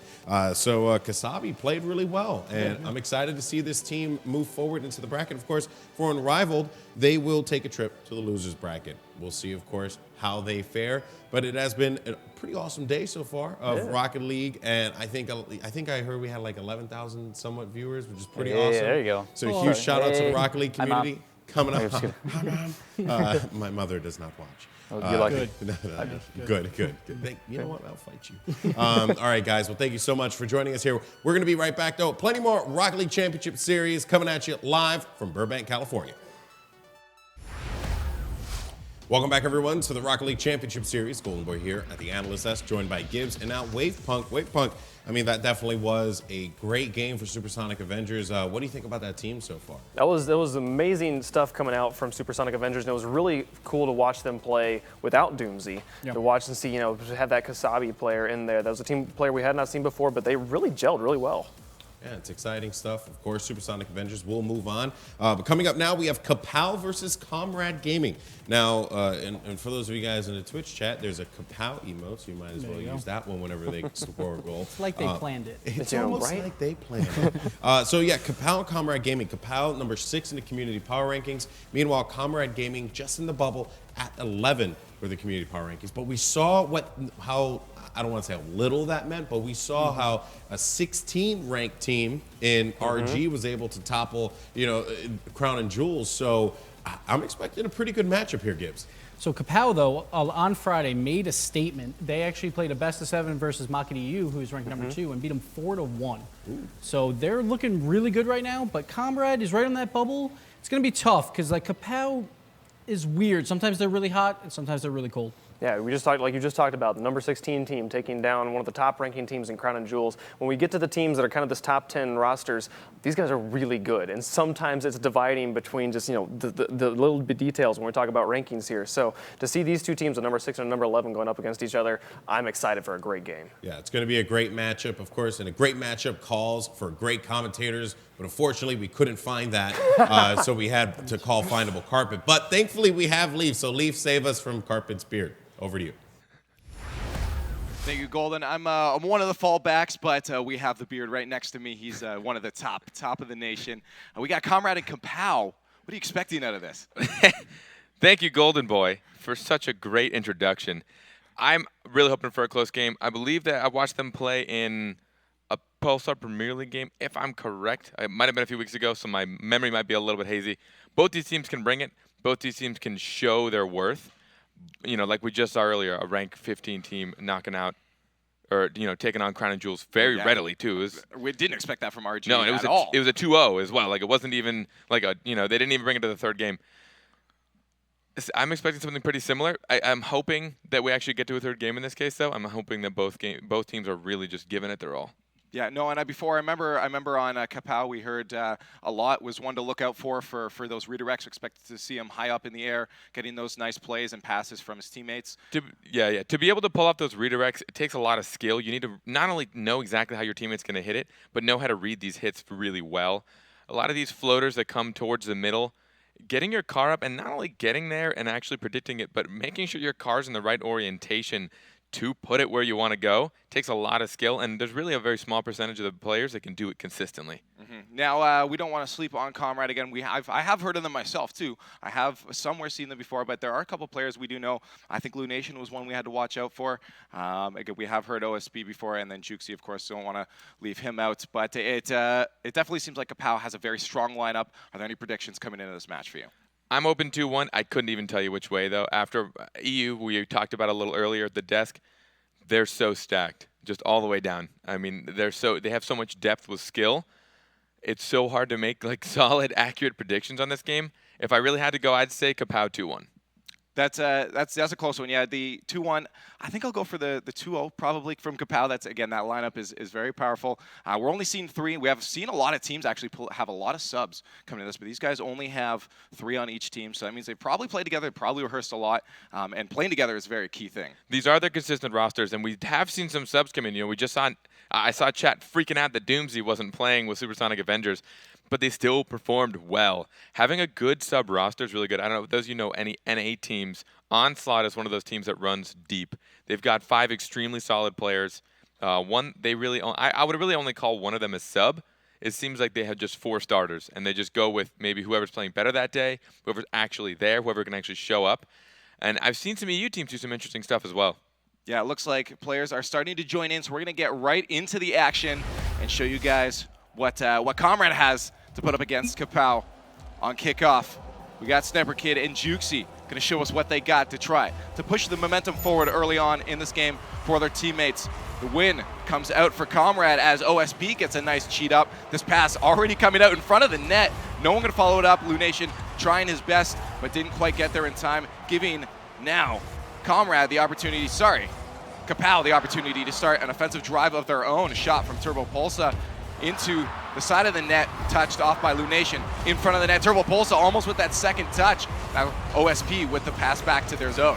Both teams are giving a little bit of feelers right now. I've talked about it before that the first game, at least the first minute of a game, in a best of 3, you don't have a lot of downtime. You really don't have a lot of time to sit on your back feet for long. Oh no, Lunation. It catches that pass from Juxi off the wall. Almost an unfortunate placement here on defense. You saw that a lot was kind of in a bad place. Sniper Kid comes off the wall. Looks like he side flips a little too late. Not a good place. Neither of them are coming from the net to clear that out. They were both having to take that from very interesting locations. Nice early goal for them. Only 40 seconds into this match. We'll see if once again, Kapow can pull back and tie this one up very quickly. You don't want to leave any unanswered goals because those goals start to weigh on you a lot with a pass out to Turbo. Turbo puts it into blue zone. That's going to stay in front of the net. No one making any attacks onto the net. The shot coming off the backboard. Seen a lot of goals from this. Not going to happen this time. Lunation with the opportunity to push this out. Kind of leaves it be, almost giving a lot of opportunity to have a shot on net. Sniper Kid out to the mid. OSP touching that first. Turbo Pulsa waiting for that pass. Out front, we do have good defense rotations coming out of Kapow at the moment. Comrade at the moment. Shot on net. A lot with the chip up into the air. Turbo pushing it to the side. Kapow needs to be careful about how many players are sending in towards ball. There seems to be a little bit of communication issues. Oh, Sniper Kid. That was actually not what I'd ever expect to come out of him. He's a very talented player. But they need to be careful about how many... If you send 2 players up at a ball, you really lose all your momentum on an offensive play. Because if that isn't either a goal or a perfect pass to player shot, number 3... though, coming out of Sniper Kid. Look at that, recognizing the opportunity. Very good placement. Takes a shot. This was a good read. Juxi tried to clear it. Not the best clear. He wasn't able to get the second touch. Turbo Pulsa read it nicely. And instead of putting it right in front of net, which a lot of these players make the mistake, they follow that back wall. He took it off the back wall to force their defenders to try and chase, but it was just closer to his teammate, and he was able to get the shot off. Cheat coming in from Sniper Kid. He's going to get beaten out by Comrade. Gaming there. The shot on net a lot with a nice touch. Dominus pushing it to the side. Back on net in front of the slot. No attacker for Comrade. Going to keep the drive on that.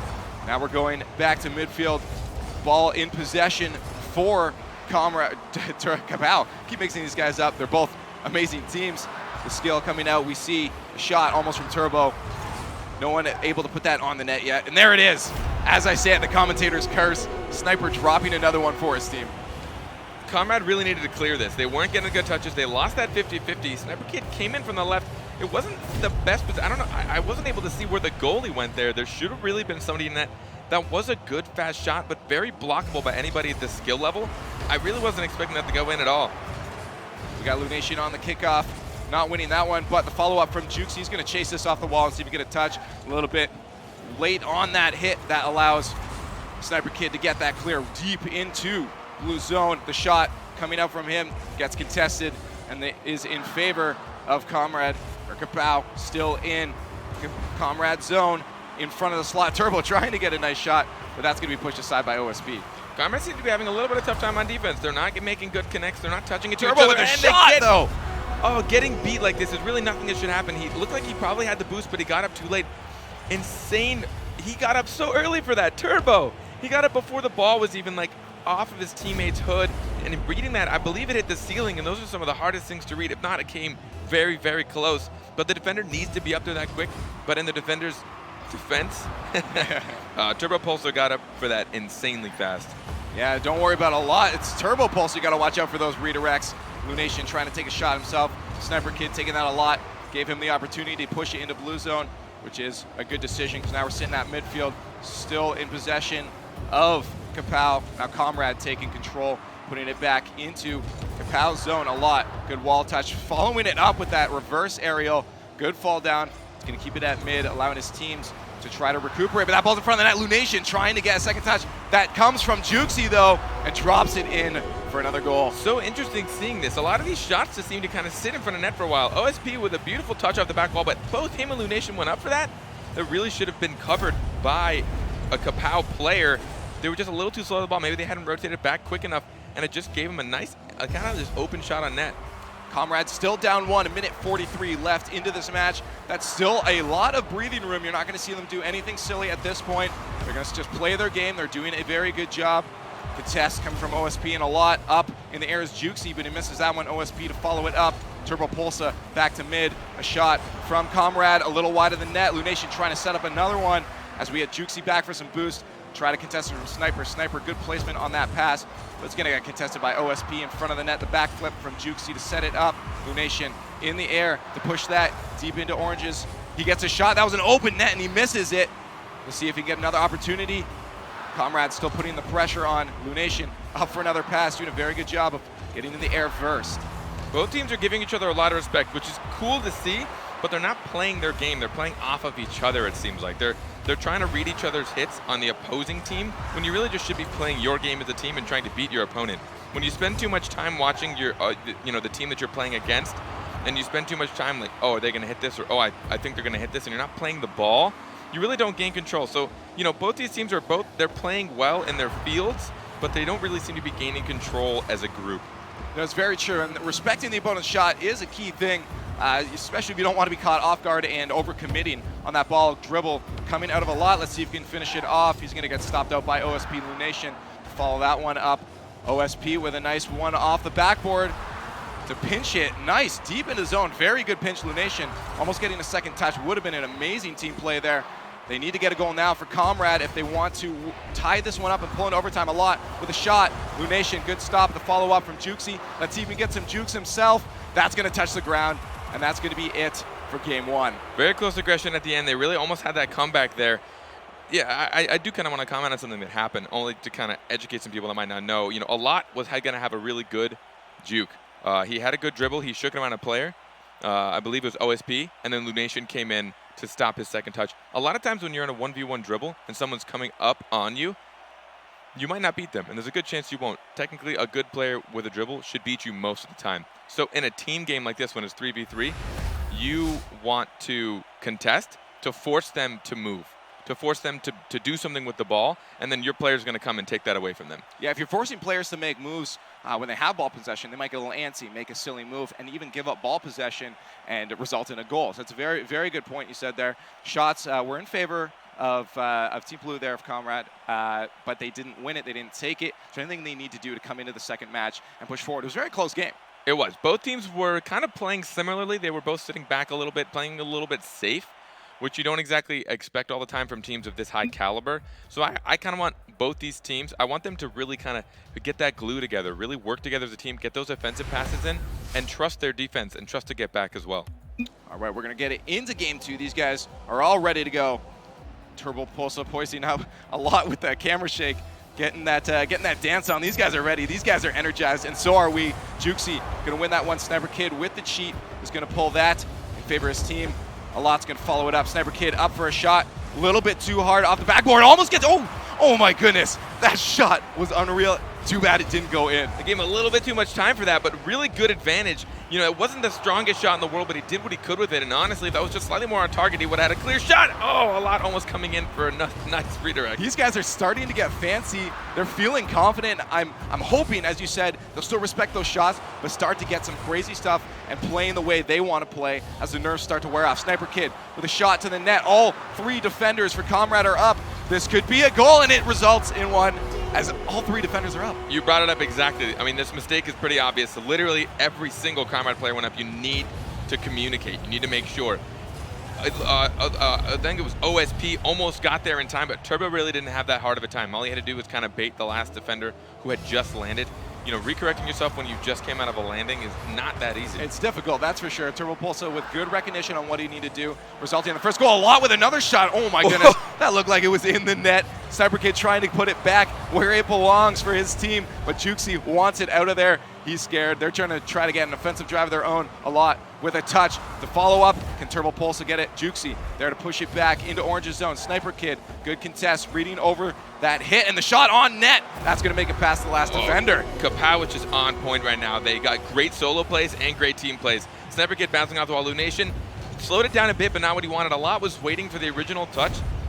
It wasn't altered enough to really put him off target. And honestly, that was a nice shot from where he was. He was pretty far close to the midway line, and that's not exactly an easy shot to make at pace. Well, that's one of those redirects we talked about. Turbo Pulse are trying to set up another one. They're already up 2-0, just over a minute into the game. Lunation stopping that play on the wall. OSP trying to play it up himself, getting a wall play going on. Sniper Kid going to contest Lunation to follow it up as a lot chases him down. We have only one defender in net. Shot could have come out, but it doesn't. A lot with a lot of momentum, trying to carry this one in. OSP contesting that. We'll see if they can get a play out of their zone. Not connecting with that off the ball. Jukesy into the corner. Gets some jukes again. He cannot do that. Lunation trying to follow it up, but he gets a touch. He kind of psychs out his own teammate. No defenders back, but no attackers to take advantage of this.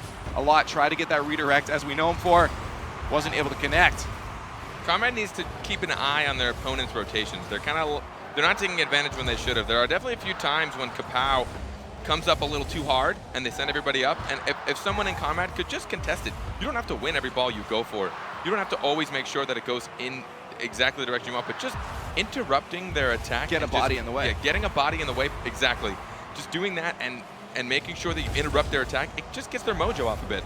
Very true. Lunation and his teammate OSP behind. This could be a scoring opportunity. A lot's going to beat them to the air, followed up by Sniper Kid off the wall. Let's see if some fancy stuff can happen. A lot doesn't quite get there in time. OSP is going to challenge it. Lunation, OSP making very, very good offensive passes. This ball's in front of the net. Can someone stop it? Oh my goodness. Sniper Kid barely getting his feet on that one. I've seen so many close saves in this game, or this entire match. You really shouldn't be letting it get that close to defense, but they're showing their skill and their predictions, knowing exactly when that shot's going to come in, knowing exactly where it's going to go. Backboard shot could be out for his teammate, but that's going to get pinched a little too far. Lunation keeps it to the side, almost in the top corner. Orange is hurting for getting this ball out of their zone right now. Comrade needs to make sure they follow up their shots. They're doing a good job right now. They're keeping this play going longer. Generally, with these top teams, you kind of want to break them down mentally by just continually keeping it in their half, and you kind of just wait for that mistake to happen. Some teams can force the mistake, some teams have to wait for it, but right now, Kapow seems really on their game, and they need to try and take advantage and put them in a bad situation. Yeah, but Comrade's not giving up. They're putting some pressure on now. Back into Kapow's zone. Sniper Kid trying desperately to keep it out. Last defender, Lunation, going to put it right back where he thinks it belongs, into Orange's zone. Open net here if they can get a touch on it. Jukesy almost coming up, recognizing the opportunity. Good recognition from him. OSP keeping that to the side, making sure that Kapow can't get any shots off. Turbo Pulsa with a touch, sending it back to mid. Turbo Pulsa once again with a follow-up, and that's going to be another goal for Kapow on the scoreboard. This is a pretty big rotational mistake. You saw Comrade, or OSP and Jukesy in the same side. Jukesy trusted OSP to get that, but even if OSP did get that, Jukesy wasn't in a good place either way. He should have at least gone to net so that if a shot happened, he was useful. The hardest part as a player is to make sure that you put yourself in a useful position, whether you guys win or lose that ball. Well, coming into the final minute of gameplay, you don't want to be making those mistakes when you're down 2 goals, and now 3. We're going to see a lot of pressure. We already have seen come out of Comrade, but it's going to be more, and you might see some more of those mistakes happen. We'll see if anyone can follow this up. A lot trying desperately to get back as Jukesy gets control of that ball, trying to put it on net to the side. OSP up on the wall to challenge Lunation, trying to get back for some boost. Goes out center, no opportunity for him. A lot with a good touch going towards the net, but a good defensive rotation is going to stop that from going in. The touch from Turbo Pulsa. Beautiful air control. Turbo Pulsa had a lot of time for this, and he noticed it. Jukesy did not have the touch he really should have defensively. He should have let someone take that from net if he had the time. Lunation tried his best to come off the wall and beat him, but he was stuck in a bad position. Lunation, there's really not much he could have done there. He got there as fast as he could. But Turbo Pulsa, good on him for taking his time with that shot. That is not those gentle underside touches. You heard him kind of fluttering his boost to make sure he had the perfect height on that. You're right. 30 seconds left in this match. Up 4-0. It's going to be very, very difficult for Comrade to come back to this one. 20 seconds. Jukesy up in there trying to get at least one on the scoreboard. OSP with another direct out to front. There's no one back for this. As we said, you're going to see a lot of, speaking of a lot, you're going to see a lot of pressure in this last minute of gameplay, and that resulted in that goal. Oh, yeah. We talked about it before. When you're down by this many with not much time left, you just got to go all in. So these last few goals, I don't really ever count in my head as far as how the team truly played. Because when you're stuck in a corner like this, you go all in. And if you get scored on again, like, I mean, it only takes 1 goal to lose. So losing by 6 or losing by 1. And Sniper he just wants all the points right now. He's trying to set up our beloved score. I don't know if they're going to have the time to do it just yet. Yeah, we have no real big points coming out of Comrade. It looks like 6-0. This is looking to be how we predicted earlier on, with a very dominating win from Kapow. As we come down to the last final 3 seconds of the match, both teams still trying to get some score on that board, but this ball is probably going to drop very soon as everyone goes for that one. I don't know. It looks like Kapow wants another one. They want that 7-0, and that ball's still not dropping. Comrade with a shot. Can they get one in there? They can't do it. So close. Comrade has the talent for it. They can do it. They just need to be a little more consistent and confident in themselves. It seems like they let Kapow do a little bit more. They kind of let Kapow do what they wanted to do best. We saw a lot of really good touches. We saw them read each other's touches. A couple of really good, a Kapow player would sit up on the wall, and then someone would hit it up at him, and he'd be able to redirect it. Yeah, there's been a lot of great plays coming out of Kapow. Again, it went kind of the way that we expected it. Look at the shots. It was 14-6 in the last one. Nothing sinking for Comrade. Absolutely great games. Yeah, for sure. We're going to pass off to the analyst desk to see what they have to say about this match and if it's exactly what they predicted as well. Golden Boy. Thank you guys so much. Well, for one, just want to give a huge shout out to the people in the Twitch chat, pretty much spamming Kapow the entire time, which was pretty awesome. So objective and mission accomplished, of course, because of course Kapow didn't intend for that to happen, right? Who would? So, but Kapow, man, really impressive stuff. Kind of reflecting on game one, one thing I really do want to commend is a Sniper Kid with just exposing the defense at the right times. It's just the Kapow team in general, right? Just really capitalized whenever there was an opening. And to be honest with you, if we move on to game two, Comrade gave him a lot. But game one, though, they started to get that going. So that's the thing with Kapow is they got really hot in these past 2 weeks, and I wasn't sure why. Because I always follow Turbo and a lot, and they're both really good. And I thought Sniper Kid was kind of their third, but he really showed up in this series. We saw them just continually, like Golden Boy was saying, capitalizing on the opportunities that Comrade gave them. We saw Comrade overcommitting on defense so often. They would send 3 players up. They would be out of rotation. Someone who was at the midfield would go up when there was a goalie, and they should just let the goalie go for it. Just some miscommunication. They had really good mechanics on defense. We saw some really great saves come out from them. But if you can't rotate, you're not going to be able to save it all. And the pressure from Kapow is what results from that, and then you have no boost, and you panic on defense. Like, that's when you send 3 at a ball because you're not sure in the trust of your teammates, which I see a lot from Comrade because they don't play too much compared to the pro teams. So Lunation even told me, he's like, we don't play enough, so our mechanics aren't great, but we're all really smart players. But when you're on defense and there's no trust there, you have to jump for those balls. Yeah, and they couldn't follow it up on offense either. They had some really great sieges in that first game. So like Comrade had some really good pressure, but they just never were able to capitalize. They were never able to get the shots on target, and so they had 8 shots, I think, with only 2 goals. And so just that sort of inaccuracy is not going to give you the win. Now, before we move on to game number 2, I do want to ask you, one thing that our commentators actually pointed out was slow rotations across the board, though. Kapow struggled with it. Comrade struggled with it. Now that we shift gears to game 2, do you feel like Kapow tightened that up a lot more? I mean, of course, the scoreboard says one thing, but, at the end of the day, it's all about what happens in game. Do you feel like Kapow actually tightened up those rotations and executed a bit better, Gibbs? So we saw, like in the last set, where we had Supersonic Avengers, like game 1 was close, and then game 2, they blew them out. And this seems to be a trend happening with these pro teams.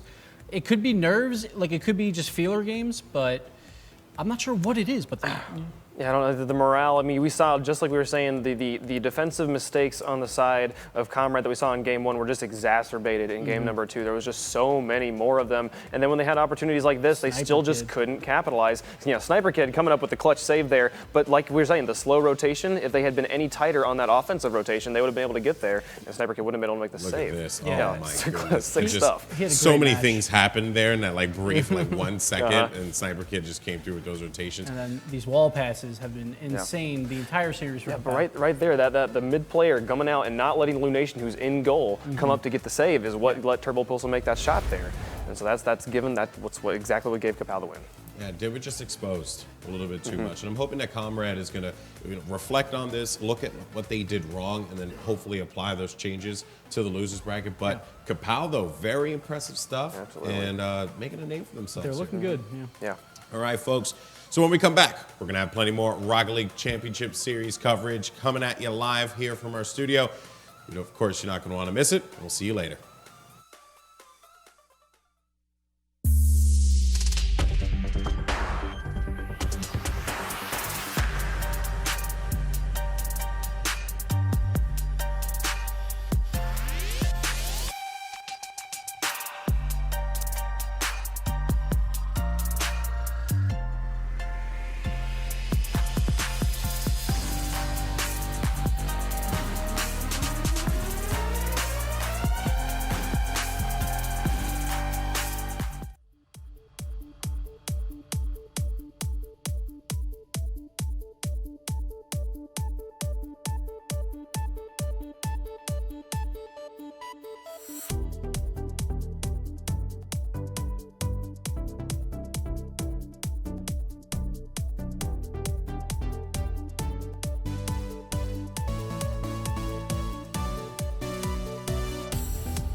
Welcome back, everyone, to the Rocket League Championship Series. We have a great matchup coming up now. This is actually an advancement match.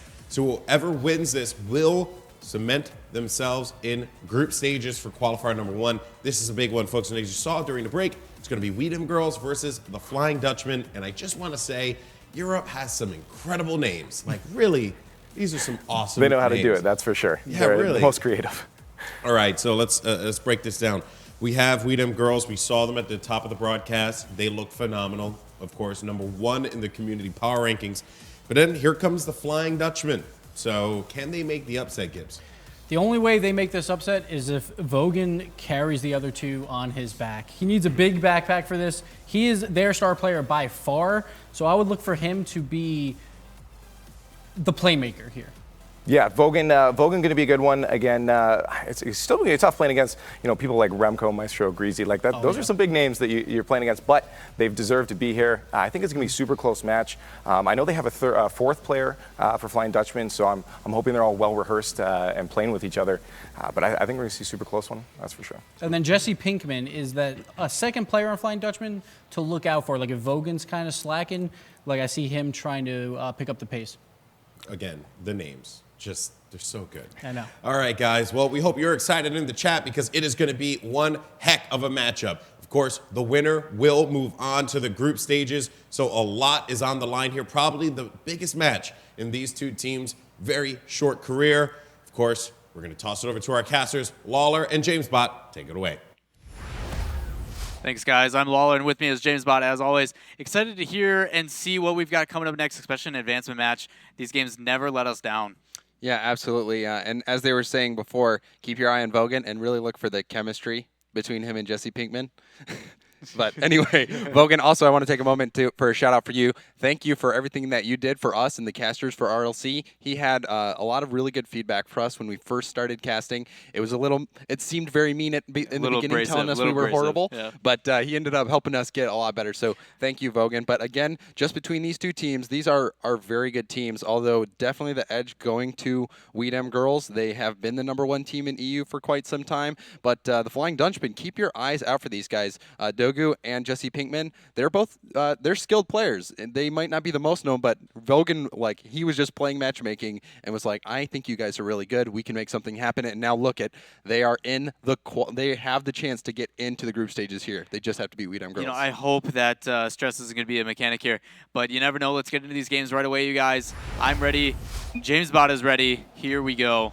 Yep, I'm gonna go. I'm gonna pick Remco as kind of the player to watch here. I always love the beautiful rare Pepes that he has. He knows I'm a fan. There are many fans, so I'm gonna go on board with him in the beginning. All right, we already got a kickoff going in favor, but it looks like they're gonna put a shot on net. Remco, and oh my gosh, these passes already coming out well. Maestro trying to do whatever he can. Not able to get the touch in that he needs. This ball is going to get rotated back out, shot up in the net, but Jesse with a beautiful touch going into the air here. This ball seems to be settling on the Flying Dutchman side.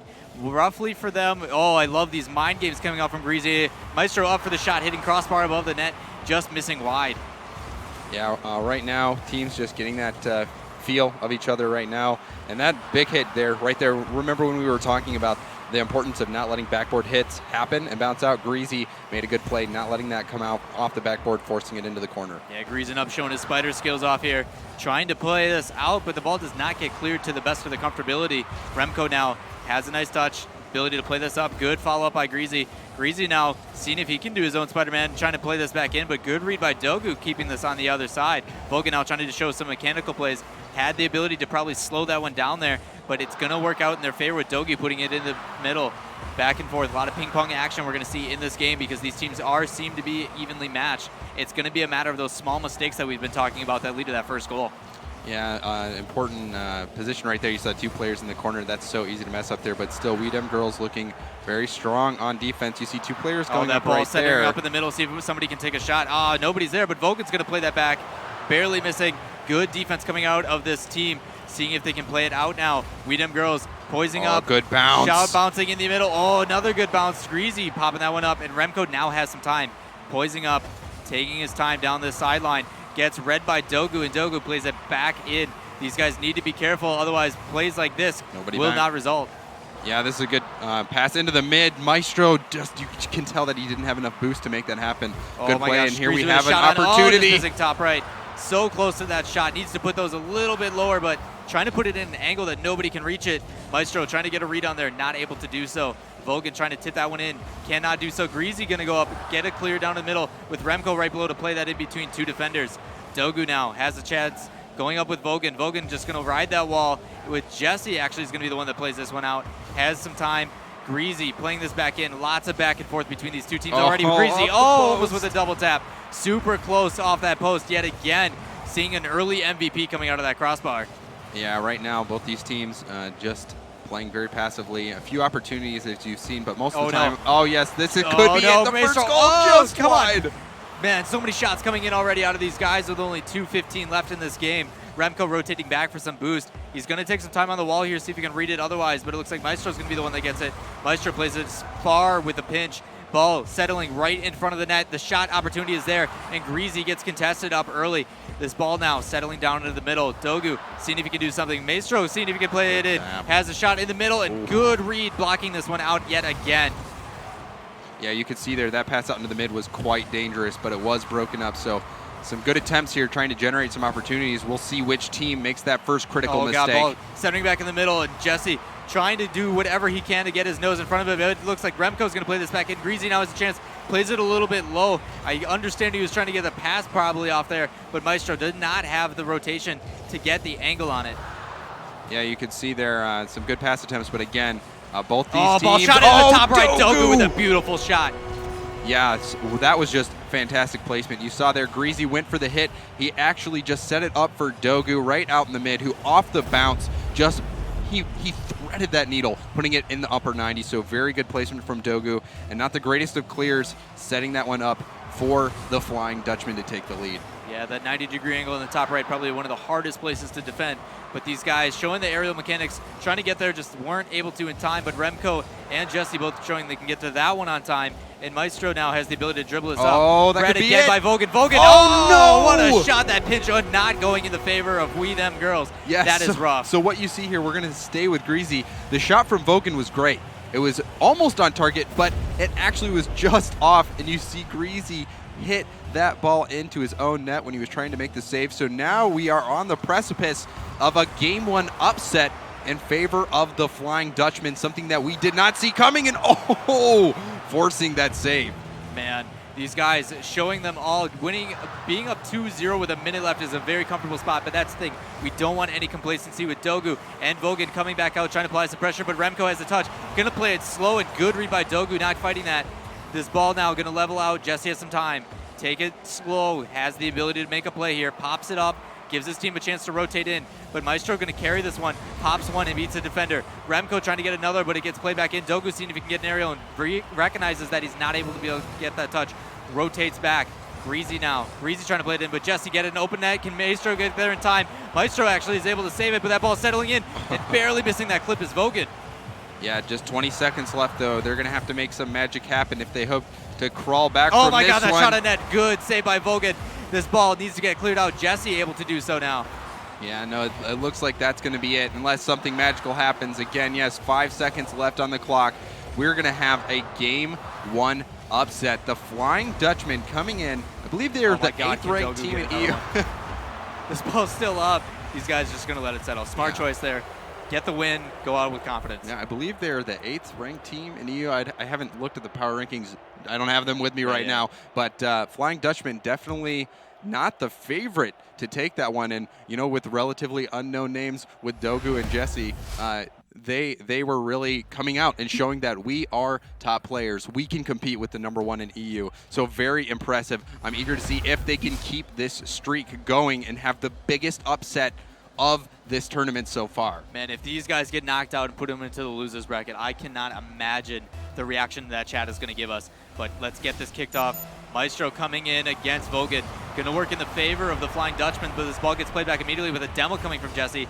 That might not work out in his favor with the reset coming in for Maestro. Able to get to that boost pad very quickly. But Remco now centering up in the middle has a unique touch playing this back to the right-hand side with Greasy waiting for it. A good pop-up That ball getting shot in, and good read by Dogu with the save. Yeah, you can see Dogu there. He didn't just play the ball, he played the hit that was going to be coming, the shot, and he really just shut that one down. So really solid defensive play from Dogu. Oh my God, this ball settling in the middle. Can Greasy get a shot? Missing it far wide again. You need to put those on net.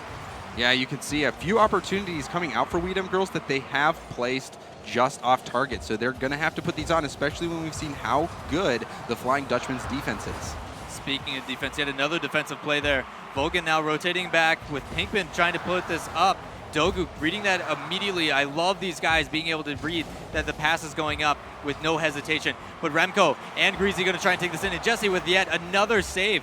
Good defense coming out of this Flying Dutchman team. Yeah, that ball was a tough one to handle. And he, oh my gosh, no! The save! Maybe good defense coming out of this Weedham girls team. That is scary. Oh, devastating. You saw there that was going to be going in, and Maestro in the wrong place at the wrong time, keeping that one out. We are still scoreless, but that just seems to be the theme for Weedham girls. They just can't catch a break.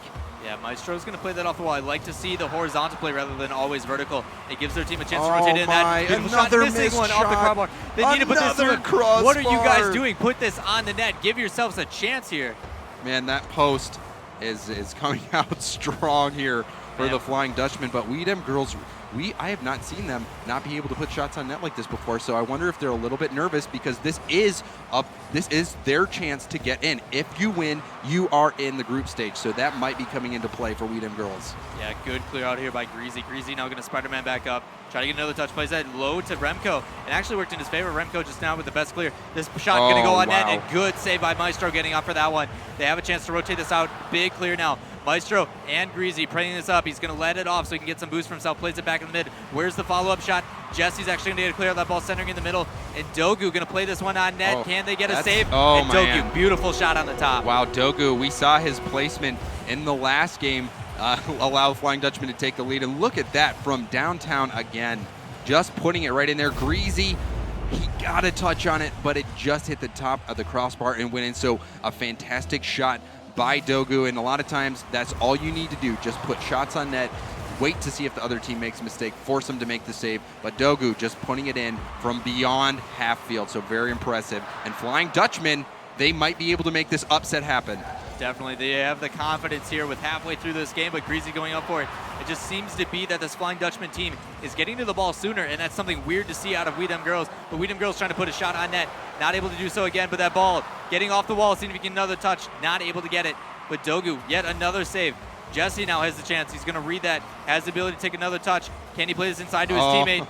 This is some weird mechanics going on, but Greasy and Vogan going to fight for this one, and Maestro playing this up high. Hopefully they can get a clear out here now.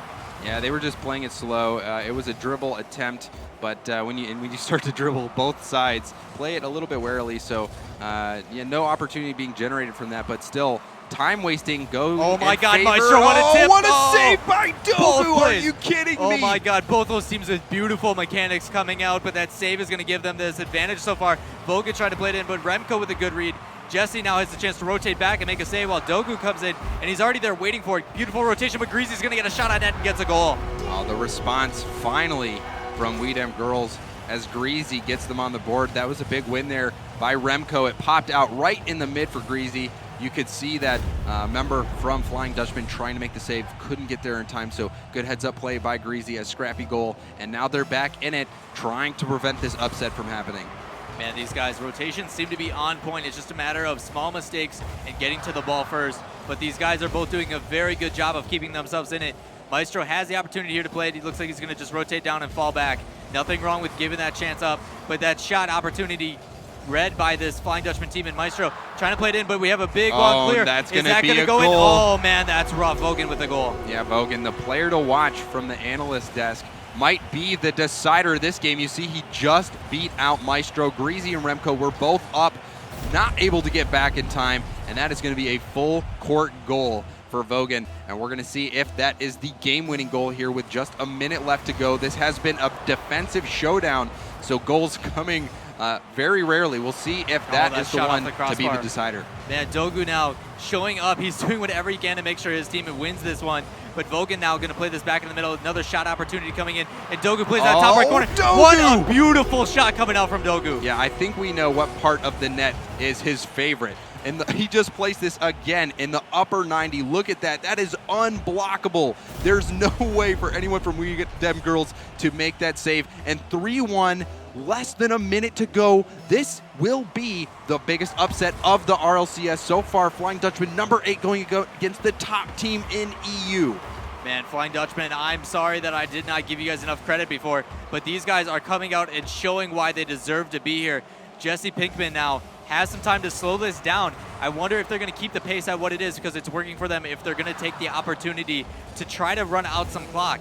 Being up 2 goals, you don't want to make a mistake. This ball coming in, and Greasy doing whatever he can to give his team an opportunity. Vogan now going to play this downfield. Ball settling into the corner. They're taking a very slow approach to this game, and that ball being in the middle, open wide Look net, at that. and Jesse, That's easy goal. heartbreak. Right now, there's no hope for We Dem Girls to come back in this one, and at this point, you just need to keep your mentality up for that losers bracket game. We Dem Girls is not out of it. They'll have a chance to get in, but really, nobody was expecting this, and the fact that the Flying Dutchman with that fantastic name coming out, showing that, hey, we don't just have a fantastic name, we have fantastic players, and we can make this upset happen. So really great to see, but again, We Dem Girls will have to bounce back from this one. Yeah, Flying Dutchman showing that the name is not just a name. They're actually putting it up. Oh, with Vogan, another good read. Oh, a goal. Good. All right, so that is a little bit of consolation here, but again, that's going to be it for We Dem Girls in the winners bracket. They will be moving down, but really impressive performance from the Flying Dutchman, something that we did not expect. And honestly, We Dem Girls been on a tear recently. Flying Dutchman, they lost recently, I believe, to Absolution, which was like a 12th ranked team in EU. So this is a surprise that they were able to take this out, and I can't wait to see what the analyst guys have to say about it. I mean, what a game. Holy cow. Man, beautiful game. I don't want to waste any of you guys' time. Let's get it over to the caster or the analyst desk to see what they have to break down this game. Thank you guys so much, and wow, I mean, incredible stuff. So I was looking at some of the notes here from the community power rankings, and this was one of the lines that was said. I'm going to just read this real quick. This week is Dutchman's 3rd week in a row at number 8 in the rankings, and that's not necessarily a good sign. And they just beat We Dem Girls. So I think that they might move up. I think it might move up. There'll I be think some the power community ranking might shifts. vote them a little higher now. That's absurd. What a performance out of them. And you guys that called it before, you said, look out for Vogan. And superstar, man. Vogan just going huge, Gibbs. Vogan was big. I think Dogu surprised me a lot. Like, I haven't heard of him a ton, but he played really, Oh, really he was well. doing unreal. He was Yeah, I mean, great. Vogan, first game, he had the most shots on it, but even going into the second game, you have 13-5 shots for Remco, Maestro, and Greasy, but they couldn't put anything in the net. Saves, yeah. The first game was just not on point for them. First game was 5 feet wide right, 5 feet wide left, a little high, or like the pass was there, but a positioning of that second player, he was sideways, had to put a weak shot on, and I'm calling they it just now. weren't connected. Flying Dutchman post MVP. Straight up. It took all the shots and all the saves. Yeah. Just couldn't put them on net. And it was just, you can't be missing shots like that. They could have been like a 4-0 right off the bat for them, but they just couldn't put them in. Yeah. Well, let's reflect on game number 1, shall we? I mean, we came into this thinking, Flying Dutchman, you're going to give it the old college try. You're going to do the best you can. Well, the best they can turned out to be a victory because they just went to town. They did work, Gibbs. Yeah, Dogu right here with a top shelf shot. Great job there, and then just bad touches on the defensive side by We Dem Girls. Well, I'm surprised because off the beginning, We Dem Girls was doing a very good job with defensive prowess, getting up very quick and getting the clears, but look at that small. Like, it was just every small break in defense they took advantage of. Yeah, the stars aligned a little bit here for Flying Dutchman. Like, We Dem Girls, there was some luck here, but We Dem Girls could not get the shots when they needed to, but the defense has to be better from We Dem Girls. Yeah, you can't do that. I noticed that, and again, you saw that shot from Vogan there, right? I mean, that was a shot on goal. Like, that looked like it was going to happen. And We Dem Girls did the best they could to kind of hold off those attacks, but it just kept coming, and they were relentless. Flying Dutchman, I'm almost certain, just did not expect that at all. Like, I mean, we saw, and here's the thing, right? I was actually talking to, I think it was James earlier today, and I told him, I was like, you know, kind of looking at Weedham girls and then looking at like iBuy Power Cosmic, for example. You know, Cosmic, they just ran roughshod on anyone they went up against. It was not even a contest. And then we talked about, you know, the deeper pool of talent that comes out of the EU and how that can affect some things. So that first game of Weedham girls looked, you know, like they looked good, but it wasn't like, oh my God, like Cosmic was just a dominating force. Do you think now that it's just, you know, maybe people in the EU are just catching up to this squad and the proof is in the pudding right here? Or was this just Flying Dutchman playing incredible and Weedham girls just not showing up? Well, it could be just nerves too. Who knows? Like what they're feeling on the other side. Hands are shaking, palms are sweating. Okay, okay, let's relax. We're not going there. But it could be nerves, right? They again, as we said, they did play very strong at the beginning. But as the game went on, it started not tilting too much, but they definitely opened up a lot of more defensive bricks, especially going into game 2. Yeah, and speaking of game 2, the Vogan show just continued on. It was a great showing for him. Really, just game 2 couldn't have been better for the Flying Dutchman. It really just it exposed Weedham girls. It was just save after save after save. And even from Weedham girls, Maestro making that save on Remco's shot, just super unlucky there. But I just don't know what happened to Weedham girls this whole set. No, and I think the only goal they actually got was a big defensive malfunction from Flying Dutchman. So it wasn't even like it was a crazy goal or anything. They just couldn't, again, put them in, and Like their defense just broke down. You got to put that in. Like at this level, Maestro puts those in 99 times out of 100. And that's why I was blaming it. I think probably a lot on nerves is just they know a lot of people are watching them, and you got to be accurate. You can't have stuff like that. That needs to be saved. That ball needs to be saved. That's a very, very easy save as well. I'm really surprised what happened to Weedham girls. I bet it was nerves. After game 1 losing it, they just kind of fell apart a little bit here or there. Just like small touches, but Flying Dutchman really capitalized on those small mistakes. Well, with 2 defenders in there, you shouldn't be messing. Well, even look right there, that last play, right? I mean, very uncharacteristic of Maestro, who went up for that hit. And I mean, at a high level, these are some of the best players in the world. And to miss that aerial, right? A little, like it was a little to the left. And you know, that happens to the best of us. But like when the pressure's on the way it was, you have to tighten those plays up. And it just felt like Weedham girls just could not make that happen. Flying Dutchman are in the group Congrats stages, to Flying guys. Dutchman. Good job, Yeah, GG. great job. And with an incredible name. They, dare I say, they flew into the group stages. When is this over? Gibbs, I'm gonna fire you. All right, guys. We don't need 'em. It was actually. I need you to stay here. All right, guys. Well, of course, it was a great matchup. Congratulations once again to the Flying Dutchman to move on to the group stages. Weedham girls will take a trip to the losers bracket. We'll see how they fare. I would expect them to make it into the group stage as well. No reason why they wouldn't, right? Loser bracket's probably really upset that Weedham girls is down there. Yeah, they're not happy. Yeah, whoever they have to play, they're. Ooh, boy, so it's going to be a shark pit now that Weedham Girls is there. All right, folks, coming up next, we have a great matchup. It's going to be Supersonic Avengers versus RG Esports. This is an advancement game. Winner moves to group stages. It's going to be a good one, and we hope you join us.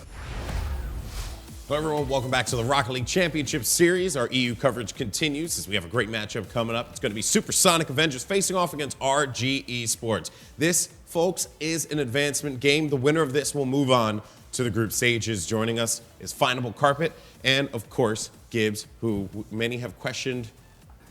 What's there? You don't know. Are you wearing pants, Gibbs? I told you. To... Oh wait, I was supposed to. Yeah, damn it. I told you to do it. But you know what, though, guys? This is going to be a great matchup because Supersonic Avengers obviously looked very, very strong in their last matchup that we saw them on stream. But RG Esports coming in with that hot upset, our first upset against Crown and Jewels. So if you are Supersonic Avengers, you are definitely taking RG Esports very serious. Of course, you should take everyone serious at this point in the competition, but more so RG because of what they managed to accomplish earlier on in the bracket, Gibbs. Oh yeah, so RG Esports is probably on cloud 9 right now. They are just like, we can beat anyone, and we're going to come in really hot. So Supersonic Avengers has to score early, try and settle down RG. I mentioned quite a bit that teams usually come in with feelers in the first game. They usually sit back a little bit. RG's not going to do that. Like I said, they're on high right now. They just knocked out a pretty big, well, not knocked out, but took on a pretty big team and won. And they know Supersonic Avengers has nothing to mess with. So they're going to try and keep that energy coming into this series. Yeah, and keep in mind, too, Supersonic Avengers ranked number 3 in the community power rankings. So this squad comes with it a lot of clout. RG knows this. They took out Crown and Jewels, who I believe were number 5. Yep. So maybe they're just gunning for people in the top 5, right? It's like, flip side, you're next. We them girls, we'll get you later. I don't know. Honestly, though, it's going to be a great game, and I'm pumped for RG because if they're able to come out on top, I think that is going to raise the stock of this team significantly. They're a team that's outside of that top 8 where people are actually talking about them and making conversation about the quality of the team that they are. But even then, I still feel like people need to be talking about RG coming out of this tournament because way to perform on the biggest stage that Rocket League has ever had, Gibbs. Oh yeah, like Twitch chat, probably fan favorite right now. It's kind of like with the March Madness bracket. Like when you have that 12 seed making it to the Final Four, everyone's rooting for them because you got to root for the underdog. And I'm curious to know if it's that 2-1 tactic that you said they used. RG was using that where Data would sit back on defense as opposed to coming up. I wonder if that's maybe just kind of jostling some feathers on some of these top EU teams. And Supersonic Avengers is one of the fastest teams in Europe. So you got to watch out for Data there because it's going to be tough on those 2-on-1 fast breaks to contain Lamp for sure. Yeah, definitely. Well, if your name contains Supersonic, you should be pretty quick. So I would hope that be the case. Yep. Of course, we'll see who is going to come out on top. Will it be Supersonic Avengers or will it be RG Esports? Will the upset city continue? First, we're going to toss it over to our casters, Leafex and Lawler. Take it away. Thank you, Golden.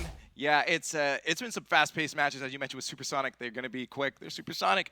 All the matches, and it's generally what's been with EU. They're very, very fast-paced games. Even from the earlier matches we were watching and casting earlier, always fast-paced. Are you expecting something like that out of this, too? Man, if RG comes out with that 2-1 combo, expect them to be very, very aggressive. But that's the thing, like, Supersonic is known for that aggression as well, so we might see a lot of, like, ping-pong action, refer to it as a lot, where it's a lot of back and forth. Expect high aerial contests. It's probably going to come down to, like, those minor mistakes. Like, whoever makes that mistake, hopefully Crossbar is an MVP again, but you just never know. Well, I don't think it will be. We saw Seeks earlier. Very, very strong on defense. That guy was everywhere. Yep. That's going to be someone that Supersonic Avengers are going to have to try taking out and focusing their attention on. I think we're going to see some very aggressive bumps coming out of Supersonic Avengers trying to take out Seeks from RG. But yeah, RG, as mentioned before, got to be feeling good coming into this.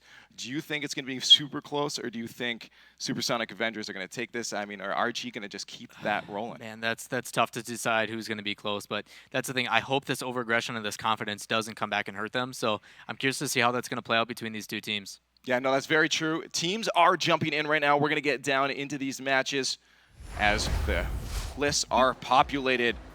On the kickoffs, I always like to mention who's coming up. We got ELMP and Seeks with that Dominus, a nice shiny thing. ELMP in the Octane, bright and yellow. Let's see who can win that momentum shift off the kickoff for their team into Orange's zone. We go up in the air is ELMP to push it back to midfield. Reganam catching that one in the air, throwing it out. A little bit of hesitation from Seeks, and that's going to allow that to fly back to midfield. Data is back to catch it and put it to the side as a defensive rotation comes out for RG. Man, Data showing exactly what he did in this first game, being that last man back, that last-ditch effort to make a save, and he's able to clear that out. Shot is going in front of the net, though, but no one's able to follow it up. Good contest from Seeks, as I mentioned already, that almost rolled in. Data just barely able to catch that one, flying right back to the net. A push to the side from Seeks. This guy is everywhere, as we mentioned before. Yeah, you see LMP with some good aggression out of this team. The rotation coming out from the Supersonic Avengers is something that needs to be contested early. Otherwise, they're going to see some trouble, with shots coming out. So hopefully they have the ability to make the rotations in the early contest without that hesitation. Otherwise, expect some goals coming in quick. Very true. Kasabi with the deep throw into blue zone, and the redirect from ELMP just barely missing, and the shot from Kasabi. What a beautiful place. Ball. Finishes it up. Man, the placement on that. Good job recognizing where the defender was, not giving him a single chance and playing that on the complete opposite side of the net, using his momentum against him. Very, very well played. Yeah, it looks like Seeks was calling the short side shot, but Kasabi pulls it to the far side. Good ball placement. That's a 1-0 lead just over a minute into the match. Seeks with the redirect. No one to follow it up, so Kasabi's going to take it and push up. Jumping once again back to his defensive rotation as we see him in earlier matches doing. Seeks to the side, but that could be out front in a bad spot. The bump coming from Kasabi. Man, that ball bounce, I don't think anybody expected that. I mean, he played it perfectly, but that clear just played back into the wall. That's something that's very, very dangerous. You need to make sure you're positioning your car behind it to clear it upfield rather than at that wall, because stuff like that can happen. It's very hard to predict. Yeah, Kasabi coming out strong already with 2 goals. Maybe they don't want to hold him back. Very, very good striker, it seems. He knows all those redirects off the angles that he needs to get. Snasky with a good nose on that to ELMP. ELMP back to the center of the net. Snasky with a shot off the side. Not going to go in. A long shot trying to sneak in, but good defensive rotation coming out.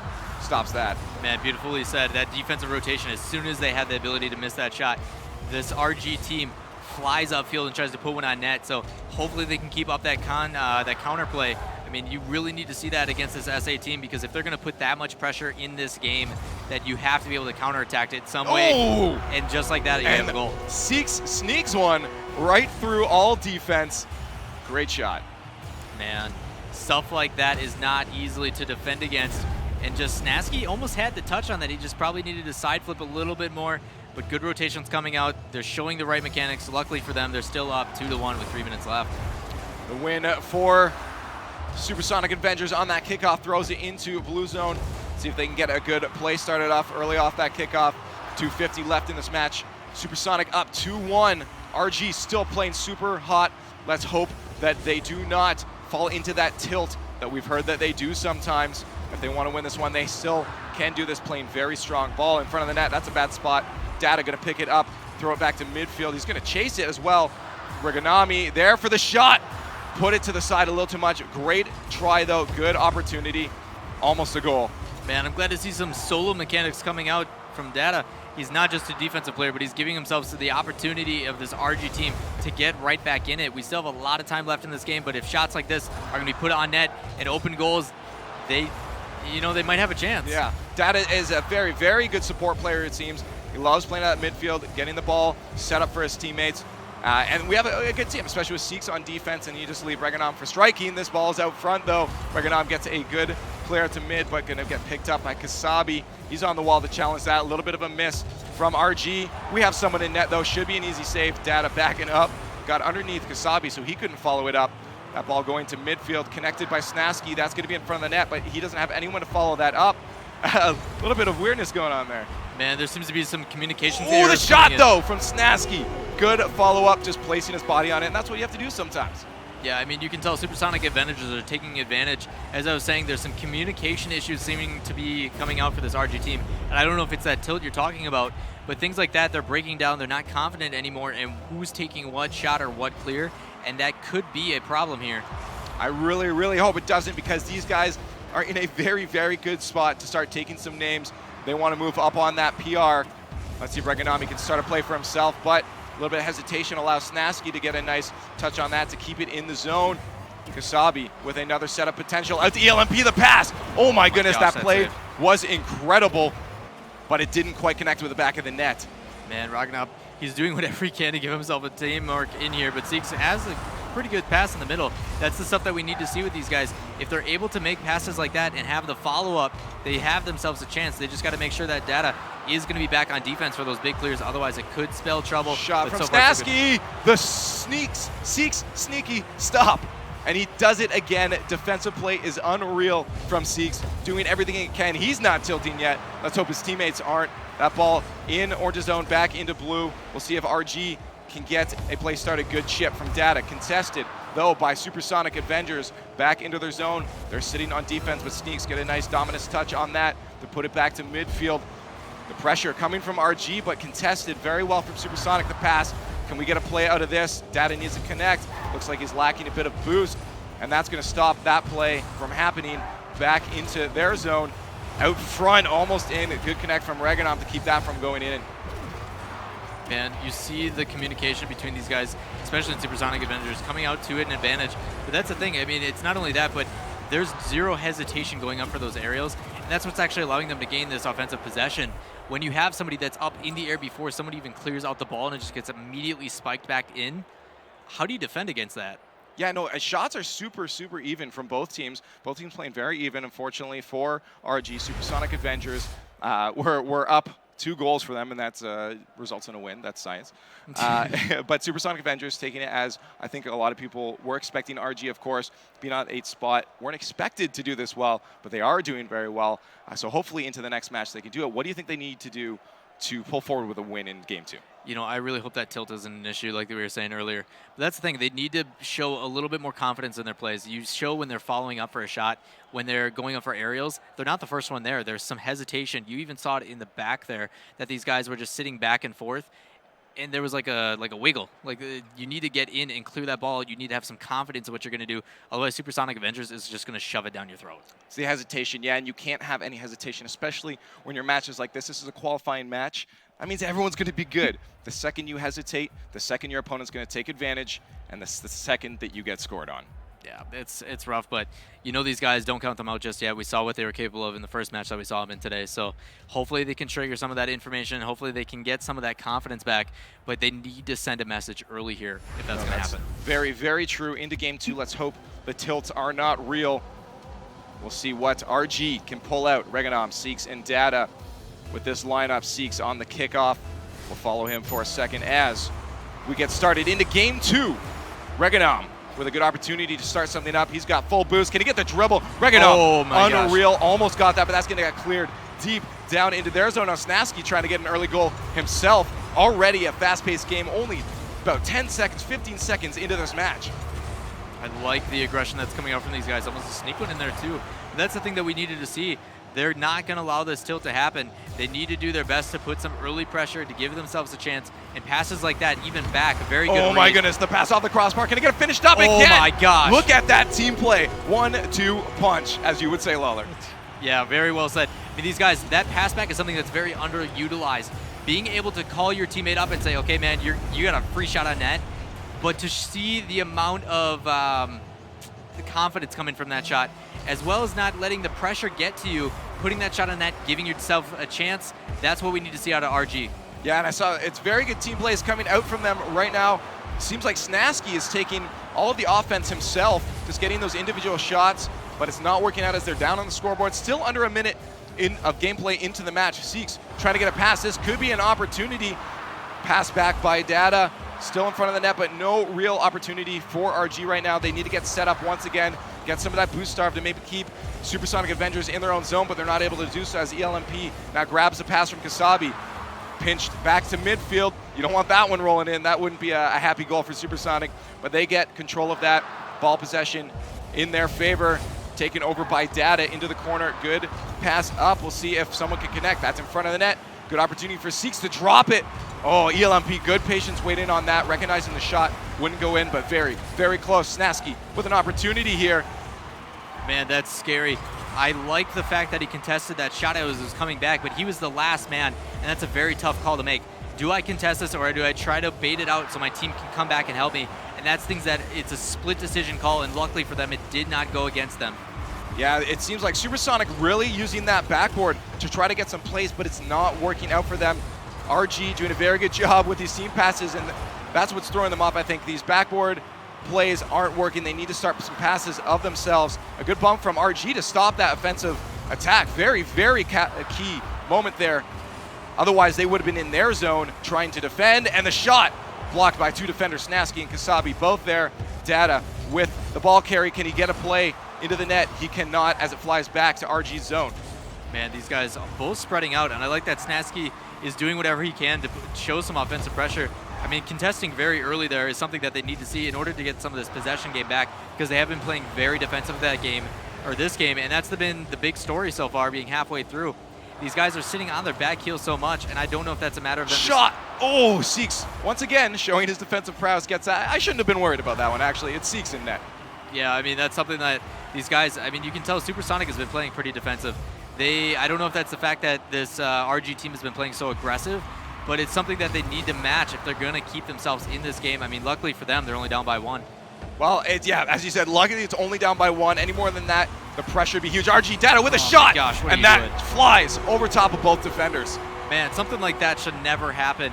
Touches like this, Kasabi, you need to pop, do something. give your team a chance rather than centering it perfectly for a sweeping Data to come in and knock that one in. No, it looked like Kasabi maybe waiting for a teammate to fly over him to save that. He just kind of waits, and the shot just flies right over. Can't have that happening. 2-0 for RG Esports. With 2 minutes left, that ball's out front, almost an opportunity for Supersonic, but they miss it. Still on the attack. RG Seeks takes over ball control out to Reganon, but he can't do anything with it. Supersonic contest. That ball is in front of the net, off the crossbar. ELMP can't follow up. Can Kasabi be the one? He pushes it to the side to try to let his teammates get some boost, see if they can keep that offensive pressure on. They need to get some goals now, coming down to 1:30 left in the match. This is it. Man, these guys are flying everywhere, doing whatever they can to keep themselves in this. And that's one of those things that shots like that and putting on net are scary to see. Oh my gosh, I'm glad Seeks was able to rotate back for that one. But stuff like that, like you see Supersonic Avengers are putting plays on, but they just haven't sunk one in yet this game. It's a complete flip from what we saw. Seeks. Look at that. Nice steal, the read on that bounce. Man, that was crazy. That's one of those things that we don't see that enough often, but when you match and kind of get the high ground on that, usually you try to hit it second because then it bounces into your car and allows you to get it over the opponent. Giving him a goal there, that was just an extra little icing on the top. Yeah, getting those reads, recognizing where your opponent is going to send it and being there afterwards is very, very critical if you want to be one step ahead in the game. And that's what RG is right now. A minute of gameplay left in this match. Supersonic Avengers are going to have to put this pressure on if they want to take this game. Otherwise, they're going to be down. And that's not where you want to be. RG Data with a good deflect out. Snasky going to steal that one. Putting it up to ELMP. ELMP connects, puts it to the side as RG tries to keep it out. A little bit of a sloppy defensive rotation. Could have been a scoring opportunity, but that's going to head right back to midfield. Put back by Supersonic. 30 seconds left. The demo coming out. This is the opportunity they need right now to get a shot on. They're not going to capitalize, and that's going to put it right back to their own zone. Those are the key moments you need to capitalize on. Man, these guys, I mean, that demo was perfect. You had a beautiful setup. There was no one in net. You even had some fireworks to kind of celebrate your goal already, but they just didn't put it on net. What are you guys doing? You need to make sure those shots are going in to give yourselves a chance, especially when it's such a crucial match. And this is going to be at 4 seconds left. ELMP trying to at least get one, and he does. Put on the scoreboard. We're getting a lot of these 1 second goals. They just want to make us watch and just wait. Yeah, and that's, I'm sure everybody's okay with it. I mean, that's the big thing. With kickoffs like this, usually you send one-on-one, but you may see 2 guys go for the ball to see if they can get a pop-up to give themselves a chance to get a goal, but that's the thing. Unless they score at exactly now, which isn't really possible, it's going to go to the end of the game. So glad to see that RG came back strong. I'm glad to see that they were able to put in that aggression that we were talking about, giving themselves a chance, and we're actually going to go to Game 3. I think that's the first one for today, or the second Game 3 of the day. Yes, we've seen the second Game 3 of the day, which shows, yeah, RG showing what they can do. This is amazing gameplay. This is what we want to see. This is what we want to see. Shots very, very even. 11-10 for the shots in favor of Supersonic, but they just couldn't put any in until the end there. Yeah, saves, I mean, came up big for this blue team out of RG. If the RG wasn't going to have some of those saves, this game would have been a totally different story, especially if Supersonic would have put some of those actually in net. I mean, they had a lot of opportunities. It's just a matter of capitalizing on those opportunities. So I really hope they notice at this game. It's like, all right, guys, let's settle down. We know we can do this. And they just got to go out and perform. Yeah, passing plays, unreal from RG, and that's what's setting them ahead right now. Unreal coordination, the synergy is real. They are on fire. They are moving. The momentum, very momentum-based game. Hopefully they can carry that into the next game to pull out the win. Man, I'm just going to call it again here, right? They got to, you know, they need to show some aggression again. It's one of those things that when you're going back and forth like that, the hesitation wasn't there. It's just they need to get off their back foot. They were sitting way back in the net for a majority of that game. They're playing too much defense, and you saw it on how many saves they had.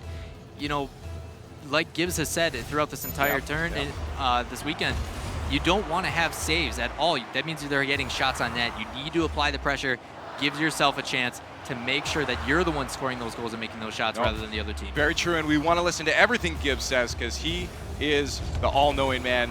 But into this game already, RG into the offensive attack. Let's see if they can keep that going and get some more passing plays, some sweet stuff for us.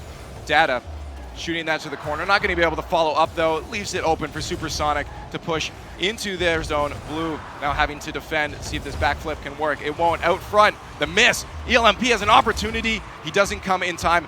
wasn't expecting that to happen. I think the shot from Data off the backboard can be followed up. Open net. This is going to be a very slow goal. Oh my gosh, that one developing very, very well. You look at these guys, look at the time that they're taking with this. Rotations are perfect, following up everybody, going in exactly where they need to be, and that's the thing. They're spacing out, they're not getting each other's way. They're allowing their teammates to make the play that they see kind of evolving. They don't need to pressure it. Just let your teammate do his thing. Have some faith. Already off the bat, we have a missed kickoff. Seeks goes in for that to get a chip shot. His teammates are getting boost. No one was back to get that. Now we have Reganom going to try to dribble this one out. He does a good job getting past one attacker. Wow, what a good touch. Yeah, Data now follows it up. RG Seeks with a shot. Oh, that flip was beautiful. Just slightly off target. ELMP with a wide open net. Can he get this to tie it up? He can. Man, ELMP, good display on that. You're showing exactly what you need to do there. Look at this. You're going to have Reganom coming up, and he recognizes it. He's going to box him out. He gets one last touch, making sure that he's staying aware of his surroundings. That's something that good players need to do, and that's working camera angles, something that we don't see enough. Already got 3-1 on the shots in favor of RG, just over a minute of gameplay into this match, but we have a tie game, and that's all that matters is those big numbers there. That 1-1 ball floating in front of Supersonic Avengers net. It's going to get sent right back in by RG as they try to get another passing play. Good tip out to the front. Kasabi trying to connect. A little bit of sloppiness as no one connects, but finally Snasky gets a nice touch on it. Seeks with a good challenge, good recognition. Data following it up to keep that pressure on. Shot coming down. Regadom, easy clear as he's sitting back on that defensive rotation. And now it's sitting around midfield. And Data, good pass up here. I like how these guys are playing this and working this field. They're spreading out. They're seeing the advantages that worked for them last game and taking advantage of them here. You see that this grouping and this ability to cover everywhere on the field at any given moment is going to give them hopefully an offensive edge here, but glad to see Supersonic Avengers are matching that very, very well. Precisely. Kasabi connecting with that. Seeks going to steal it from him and take that ball possession. Good read off the wall from Kasabi. I like to see that he's playing up a lot more now because he's doing a very good job of contesting those balls with that Octane and getting some plays started. Very strong player offensively. Kasab out to ELMP. Man, these guys doing whatever they can to get this ball in. And then I like to see that if you don't have the ability to rotate out or get any pressure, Kasabi showed a good example of that there and just was a nuisance. He got in the way, tried to cover up some clears. Just give him a hard angle. Oh, Seeks once again showing us why he's back in net. Kasabi trying to make his rounds, getting a little aggressive it looks like, but these team plays are starting to come out from Supersonic, and I think that's why we're seeing a close match. Snasky gonna sneak that one in past RG. Man, beautiful touch up on the top. Look at this. This is a solo play, so he's going to play it out one side, seeing exactly where that ball is going to land. It gets the first touch. That's why hesitation cannot happen. If you're getting beat to the ball, you are clearly giving your team advantage over the opponent and showing exactly how important it is right there to give them up a 2-1 lead. Point spread for both teams very close, showing we have a close match. Oh, wow. Kasabi with the air dribble, almost getting the touch from ELMP. Would have been an amazing pinch in team play, but they're not able to finish it up. Now that gives Seeks and Data an opportunity to get a shot on net. Wow. Oh, the finish was almost there, but blocked by Supersonic. That was an amazing play. Man, showing some mechanical skill here. That's not something you see enough. These guys are doing whatever they can to show that they deserve to take this and advance on into the advancement round. But these guys doing whatever they can to show some pressure as well. But the rotations are what we need to break down. These guys are hitting up a triangle formation, so they usually send 2 attackers. One's going to play the ball either into the corner or at net, and then have somebody follow that up immediately. If that does not work, one of those guys needs to rotate back, get some boost, and allow that third player, usually your Datas, to come in and snipe a goal. Unfortunately, that hasn't happened yet in a while, but that's just showing how good the defense has been between these two teams. ELMP doing a very good job of boost starving. That's what's keeping this ball around midfield, now into RG's zone. Let's see if Supersonic can get another goal, or if RG can start getting a play going. They need to get another goal if they want to tie this up. Coming into the final minute of gameplay, they need this if they do not want to get knocked into losers. Shot from Kasabi, block from Seeks. Here come the team plays. Data up to Sabi, or Raganon, he's not going to finish that off. They are stuck in their own zone. Supersonic Avengers doing a good job of pressure as we come into the final minute of gameplay. Man, these guys on this RG squad need a huge clear. You can tell they're running very, very low on boost, and Supersonic Avengers are doing a very good job of boost denying them. Basically, these guys are not going to have the ability to rotate quick enough or get up for shots that are heavy. So keeping this on the side in this constant rotation and this constant pressure, there's nothing you can really do about it if they're going to keep denying them like this.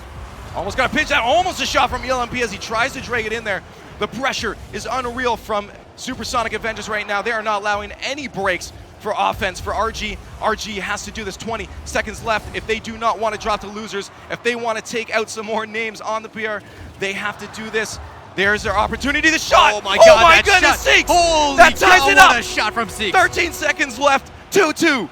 Oh my gosh, that could not have come at a better moment. Look at him reading this perfectly off that wall, waiting for it and putting a beautiful shot over the top. The amount of finesse that it takes to squeak that one in there on the top. What an amazing play. I have goosebumps. This is incredible. This is what we wanted to see. This is the hype stuff for a qualifying match. RG trying to make one last break. That shot on target. Kasabi pushing it to the side. If this ball dies, we're going to overtime. It's not dead yet. RG trying to keep it up. They have the offensive possession now. Snasky dropping that one. They don't like that in their zone. We are in overtime. Man, really smart play out of Supersonic Avengers. With that pressure on their side, just let it drop, reset. Let's do what we can on the kickoff. Data with the shot to the side. Supersonic going to play this one careful of it. In their own zone. One goal will win this. RG Reganum on the attack to get the pass out. Data and Seeks to the side. Seeks to get the touch. Data to follow up. Can he do it? Almost. That gets stopped out by Supersonic Avengers. Now they are on the attack. Let's see if they can drop one in themselves. 24 seconds into this overtime. Pressure from ELMP is not going to really do anything in favor for them. Seeks with a good touch. Reganum not going to follow that up. Data with a good, clear opportunity. ELMP recognizing that, puts it back to their zone. Demo coming out. This is a scoring opportunity they need to take advantage. Snasky with a good touch on that to keep that away from the front of their net. He's going to follow it up. Now challenging it in the corner. Man, I can't believe they let that pressure go. Getting demos coming out, which is allowing them to reset, but they had the opportunity to contest that ball on that wall. I don't care if you don't have a good angle on it. You need to put a body, otherwise they're going to throw the complete offensive pressure the other way. It completely ruins what you just tried to set up there. Now Supersonic on the attack once again. We're getting a lot of opportunities for both teams. This could be as it comes out in front. RG Data going to push that out. Reganum, the follow-up. If you can get a good cut on this, that could be it. Touched a little bit by Supersonic. Sends that flying over the net. RG Data now trying to challenge. He's going to leave Reganum for that. ELMP trying to get a little bounce himself to get it away from their own zone to midfield. The ball's going to roll off. Good read from Data. Send that up to Seeks. Oh, they only got one to beat. To get the last defender out of the way. He cannot. Man, that was a good demo trying to come in. He actually saw the opportunity that there was only one guy back and tried to demo him. But the same thing happened. There was a very quick rotation that allowed them to transition that play onto the other zone. And that's something that these guys are trying to take advantage of, but they're just so much back and forth. These guys are working their butts off trying to make sure they get into this next stage. This is already 2 minutes into overtime. Now an opportunity for RG as they put the pressure on. Good pass out. That's in front of that. Only one defender. No one there to follow it up for RG as they move back to get some boost. All the teams taking those breaks offensively. Snasky getting that stop, stopping them from losing. This is an amazing overtime we have right now. Both teams putting everything into it. The shot my God, from Data, Data, and they take it. Oh RG takes out Supersonic Avengers and Crown and Jewels to clinch themselves a spot in the qualifiers. Oh my goodness, could you not paint a better picture for this RG team? We made no recognition for these guys, and they come out and send screamers in, putting people into the losers bracket that you just would not expect. Beautiful play. I cannot believe it. Absolutely incredible. RG taking names. This is unbelievable. This is what we wanted to see at the RLCS. Oh my goodness, I really, really want to see the chat right now. They are probably blowing up. We're going to see what the analyst desk has to say because there was a lot going on. Guys, please let me know what you have to say. Golden Boy. Oh my God! I just lost. I'm verklempt. That's really what I wanted. That was holy crap! That was insane. amazing, guys. I mean, where do we even start? RG Esports, guys. They knocked out Crown and Jewels. They knock out Supersonic Avengers, and I honestly, I'm just shocked. Seeks, baby. Oh my Seeks, God. man. The What dude's a a match by him monster. that entire time. Data with the overtime goal. All three really stepped up here. They really did. You guys can't see my notes, but just half of my page right now is just the word Seeks. It really is. Insane. Honestly, he had the greatest. He was a defensive rock. He had some like 3 or 4 in saves. I had no idea were going to happen. I'm like, Going oh, through my notes. I'm that's just him trying for to figure Supersonic things Avengers. out. I'm so confused. It's nuts. And then again, that the shot to tie it up in the third game that he had from the corner. You don't just do that on a whim. He was on point. And the passes from RG Esports were unbelievable. Like small little touches in midfield even were small passes to each other. And Supersonic Avengers was not doing the same thing. They were trying for solo plays here and there, and just didn't work out for him. Yes, there was a pass from RG where he like almost slammed it at his teammate backwards, Yeah. right in front of him, and it worked. He hit. It was perfectly Yeah, accurate. those His teammate was pass ready for it. They were really communicating hard that game, and Supersonic just wasn't as much. Yeah, so game one, we of course have highlights that, yeah, I mean, honestly, this whole match was a highlight reel. But off the break here, Gibbs, we'll let you kind of run with it. You know, we saw Supersonic Avengers look really strong. They were up 2-1, and honestly, we thought that this was going to be an SA win. Just RG just came out of nowhere here with some good passing plays. Right here on defense, they played really, really solid. Right here, we're seeing Supersonic Avengers obviously win game one, but they were a little sketchy in game one, but they turned it around for game 2 and 3. In game one, they probably weren't ready to deal with Supersonic Avengers so aggressive so early on, and they were coming off of a good high. We did talk about that, but maybe they did kind of spend that. They took the first game well, though. They took the loss and learned from it, especially after what we thought they were going to be tilt galore. Exactly, yeah. With Coach Ryu saying, "Oh, they're tilt fest," you might want to change those notes for from here on out because that was a great comeback. Yeah, coming back from a loss that was pretty promising in the for Supersonic Avengers.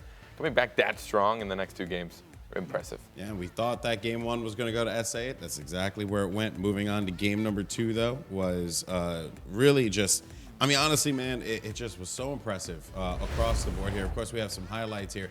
Seeks, man, this dude, he witnessed his teammate Reganom get that goal in there, but just the way that they're around each other, the way they're huddling around each other and supporting one another, it's like a kumbaya circle. I think It's impressive Kasabi stuff. here with a really bad touch on defense. You can't throw that ball back midfield really low and soft. It's an easy goal for RG. Yeah, you got to be careful with the defensive placements. It's just as important how, there it is right there. Some more passes coming out of it, and Seeks with the final touch there. They were always looking for each other. It was really cool to see. They were always looking for each other, always reading each other's touches. And here, the 50-50 play, the dunk on him. You always have to go high when there's 2 guys going for the ball, and Snasky he seemed a little lazy on that play, and that will happen. Just look at that coordination, right? Yeah. Seeks gets that first touch. His teammate swoops in, sets him up, and Seeks with the wherewithal to follow it up for just a beeline drive right down to the goal. That is just super impressive. But now we have game 3. Game 3 to talk about. There's so many amazing plays that took place here. And I just want to say, Seeks is a defensive god. This guy he went off so many plays that just looked so bad for RG, but Seeks is there for the save. Gibbs, as a defensive player, I know you appreciate that. Yeah, the entire team for RG, they're not fancy. They just play the positional game and passing plays, and that's how I play my game, basically. Just passing plays, solid play is what RG did here, and Supersonic Avengers, they couldn't keep up. Supersonic was, from what it seemed like, they felt comfortable going into it. They've been doing well in the tournament so far, but they need to make sure that they still keep their positions. They still get back to the basics. At the very end, we see here there's the shot from Seeks in the corner. Yeah, all 3 had touches in that play, and Supersonic Avengers never touched that ball. They have to get there to deflect those passes away. Yeah. And this overtime was so impressive. But I think it was another 50 win, it looked like. Another getting up high on the 50. And winning it, and I think that's what it looked like there. I couldn't tell if they had a little bit of ping, but yeah, you just gotta throw them on net. Like when you're going for those blocks, try and angle your car correctly, and it'll be really fast. And usually goalies are not expecting that, and it worked out. Yeah, it always seems like 50-50s are just wild, but you really can alter the way the ball is going, and you can at least, to your best judgment, hopefully put it in a general direction. Yeah, and of course, in the general direction where it went, that's where Data got it. That's where they won it. So congratulations to RG Esports. They are going to be moving on to the group stages and taking a trip to the losers bracket will be Supersonic Avengers, where they will, be. I'm not entirely sure how the bracket plays out, but to my understanding, though, everyone's down there right now. Crown and Jewels, Weedham Girls, now Supersonic Avengers. No matter where you are in that bracket, you need to be afraid because these guys are hungry and they're going to be coming at you with everything they have.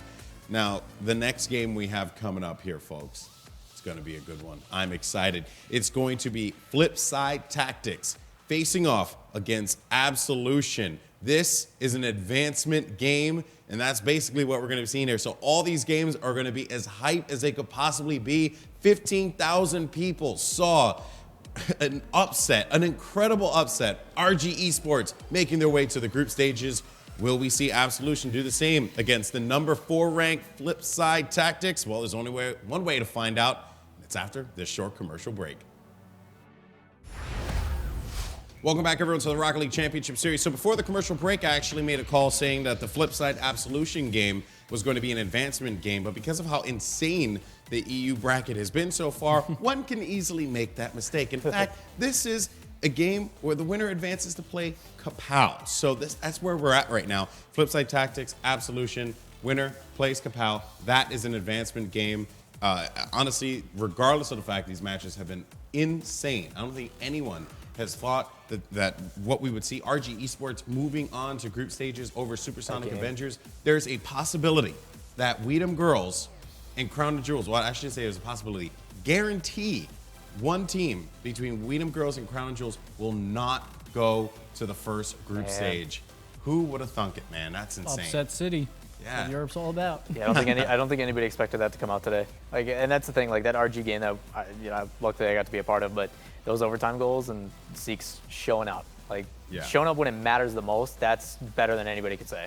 100% I'm a Seeks fan now, man. You're I'm right. going to seek him out on Twitch. Oh, hey. Hey, I actually get out of here. I did not intend to do it, though, Liar. man. Liar. I swear to God. Okay, anyway, guys, this has been a great day so far, and we hope you're enjoying yourself as well. So this matchup coming up next before we toss it over to our casters, Flipside Tactics versus Absolution. Flipside, what was once known as like one of the top teams in Europe now, sitting around number 4 in the community power rankings. This is Marky Dudock, Cooks here, and Mike Rules. This squad, they're looking rather good. I would be shocked if they didn't make it, but then again, we've been shocked numerous times throughout this broadcast. So Flipside was my biggest rival from Europe when we played as Cosmic. We beat them the first time, and then I think we lost maybe like 20 sets in a row to them. They are just really good at passing, but they don't use the waltzer passes. They actually do lateral passes, which most teams don't do. No, there's not enough teams that actually use that and utilize it in the way that they do. I mean, you see a couple times, like we talk about Onslaught, how they play a very fast anticipation game where they pass it across field and then make a shot on it. But you see it used in an entirely different way, despite it being the same general mechanic through Flipside. And it's been promising for them for so long. I'm curious to see how Absolution is going to detect that and see if they can break it up. Of course, it's going to be an intense game, folks. Can Absolution do it? Can they upset Flipside Tactics? We're going to find out in just a second, so I'm going to toss it over to our commentators, Wavepunk and Final Carpet. All yours. Thanks, Golden Boy. I'm Wavepunk, joined here again by my good friend Findable Carpet. And Findable, we have the number 12 team up against Flipside Tactics, a dynasty in EU. And I would say this is Flipside's to lose, but after today, all bets are off. I don't know. No, we've had a lot of upsets, and I love seeing upsets. It gets everybody hyped, gets everybody riled up.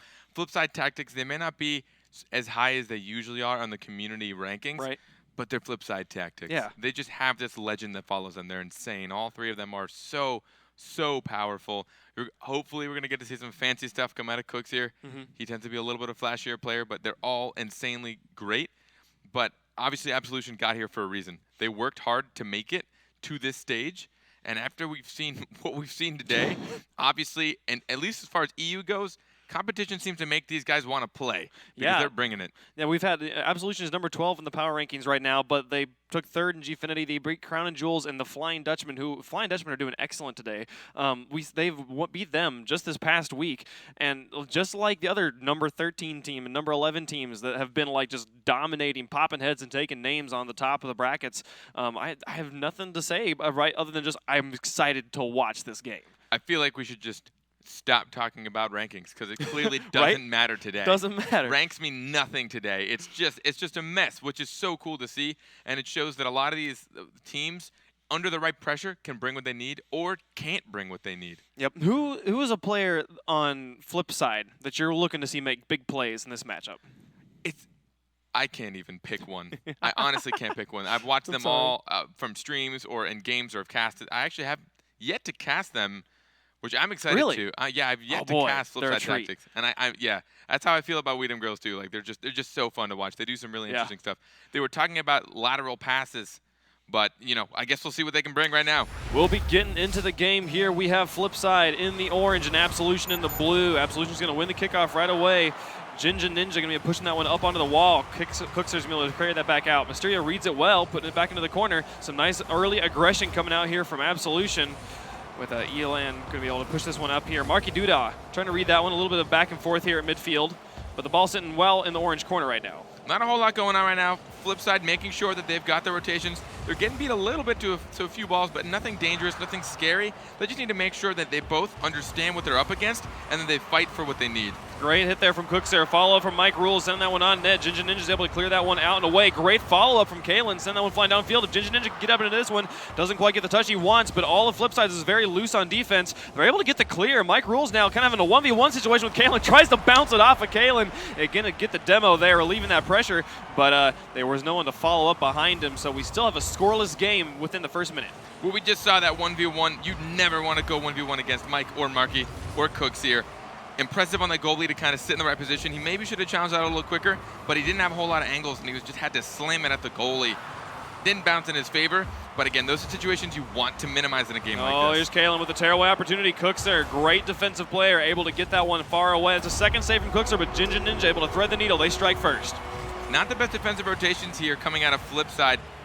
Cooks here barely made it in time, and no one really filled his spot, and then a late challenge. I wasn't able to catch the nameplate on that. It was either Mike or Mark. Mike or Mark. Mike or Mark. Yeah, right. These names are going to kill me. I'm sorry, dude. Been struggling with that one for a while. But yeah, Absolution, they're gonna strike first here, go up 1-0 with 3:39 left to play, and they are coming back strong hard on the offense again. Cooks are gonna be able to pick this one up from them, push it up into the blue corner. Jinja is back on defense right now. All three players kind of stacked up really close to each other on Team Absolution, but there's not gonna be any capitalization from Cookser. Flipside Tactics, nice shot there from Marky. My goodness, I thought it hit the crossbar. These bounce shots are so hard to predict. He came off the wall really easily here, and he just barely beat Ginger Ninja. Oh, I think I heard you earlier say Jinja. I kind of like the combination of his name Ninja, there. Right? Jinja. Yeah. But he beat him there, and no one on Absolution was actually prepared for that because they saw their teammate over there. Yep, nope. That was a good play there. We'll see what that can happen as we move forward. We're all tied up. 3:17 left to go. This ball sitting right in midfield as Kalen's able to pick it up and put it on net. Nobody back. What was this defensive rotation? They got to be careful. They're so good at offense, but they need to make sure they have the defense. They lost that 50-50 very promisingly, and no one contested a second touch or drop back. It's one of those situations where when you see that you've lost the ball, either get to net or get to ball. Yep, and just like we were saying beforehand, we have a 1-point lead right now for Absolution, number 12 team. So like you're saying, power rankings, who cares right now? This out is the just window. Top of Rocket League right now. Cookser 97 to push this one up to Mike, who's up in the corner. He's going to pass it back to Cookser again. He's going to wrap the corner here. Kalen's going to try and press this one out as Mysterio falls back onto defense. Mysterio coming up hard, going to take a shot. Can anyone get up and into it? They go. Two people pinch the ball away. Great clear there. They overcommitted on the defense, but they were able to clear it so hard it didn't matter. Now Mike Rules has a counter play, flying it up into the corner. Mysterio's able to set it back down. Marky has an opportunity. He gets up into it, but not quite there. Ball still sitting in front of goal. Mike can't get the touch he wants either. Mysterio going to try and push this one up and away, but Cookser comes up from the back, able to push it over and around the corner, sitting in front of goal here. It's falling back to about 50 mark. Mike's able to push it up onto the wall. That was a great opportunity, but they weren't able to capitalize. Flipside isn't having the constant aggression that I'm used to seeing from them, or the passes really. They're kind of doing solo plays. They're not really taking it. They're not really making opportunities as opposed to trying to take or force opportunities, which I've spoken on before earlier today. Right. But Flipside just doesn't have that aggression we're used to, just that non-stop onslaught of shots, just one after the other. I don't know. Maybe it'll take them a game to really gather it up, or maybe just another minute or two. We'll see what happens. They have pressed the ball back up into the blue, but they gave Jinja so much space there. He was able to push it back out to midfield. Mike's able to play this one up to Marky, who passes it back to Mike again up in the corner. We'll see if they can set this up here. They got a nice setup there from Marky. That ball's lofted. I'm pretty sure Cookser's all the way back, and he's not going to be able to rotate up and into that one. Keeping the pressure up, though. This ball is still well in the blue territory. They're finally going to back off, let Jinja clear it all the way. Cookser waiting for that one, to be able to get a nice offensive going again. This ball is on line. Kalen's up in the air. Going to be able to pass this one back down. Marky takes a shot. On line. Good speed. Jinja able to get it up into that one. This offensive is still going, though. So much siege happening. You know their defense is going to break if they keep this up. It seems like Flipside maybe came into this game a little cocky, thinking they were going to get a pretty easy win. I'm sure they haven't had the most difficult of time getting to this stage of the tournament. But they're doing solo plays a little bit too much. They're really not working off each other. Gibbs are talking about, or over at the analyst desk, they were all talking about how they use the lateral pass. What a shot there from Mike. Mysterio getting up and into that one, but like you said, that was very much a solo play. Here they come up with more offense, trying to get this one in. There's an opportunity. Mark's getting bounced off the crossbar. It's gone off the crossbar so much. Final minute of the game, and they're down by 1. They need to really just gather it up and make one solid, perfect play with each other. I know it's scary not doing a solo play when you only have 40 seconds left. You're like, I can do this on my own. I don't need to pass it. Oh, there it is from Cookster, but Mysterio again with the save. Mysterio has been excellent in goal. He's been able to clear this one out. 40 seconds left. They're continuing to pop shots off here at the blue goal, but nothing really there. No one in net. Cookster has an opportunity. He's going to weasel it in. There's the tie. Oh, no. Absolution was doing a great job of staying on defense. They were actually, they knew they were a goal up, but the problem with Flipside is they're just going to keep doing this. Exactly what we said. They're going to keep taking shots and keep the aggression up until your defense breaks. So Absolution did a good job, but only as long as they could possibly do before the rotation got just a little messed up. Yep. They rotated 2 out of goal. That left the goal open. Cookster struck fast, punishing that hard. 30 seconds left. Tie game right now. Anyone can take this. We'll see if Flipside's able to do that's a shot that is on target, but Kalen able to clear that one out. Marky going to put it off the crossbar. He's going to go for the second hit. It's bouncing around. That was crazy. Kalen able to get a savior medal, though. Keep his team clean right now. 15 seconds. Final stretch of the game, and they're striking right now. Jinja trying to push that one out there. Marky, Duda, and Cooks are kind of tangled up on each other. This could be bad, but Mysterio was not able to do anything with that. Final countdown, final moments to win this in regulation. Mike takes a shot. Jinja's able to put it off the crossbar. Excellent hit from Jinja, keeping his team alive. And as soon as this ball touches, oh my goodness, they're carried it to the other side. Jinja has an opportunity. Oh, and there's the overtime. Absolution's quick defense has been absolutely awesome. They keep getting back just in time. We're seeing Flipside put these shots on from everywhere and anywhere, and they're all on pace and they're all on speed.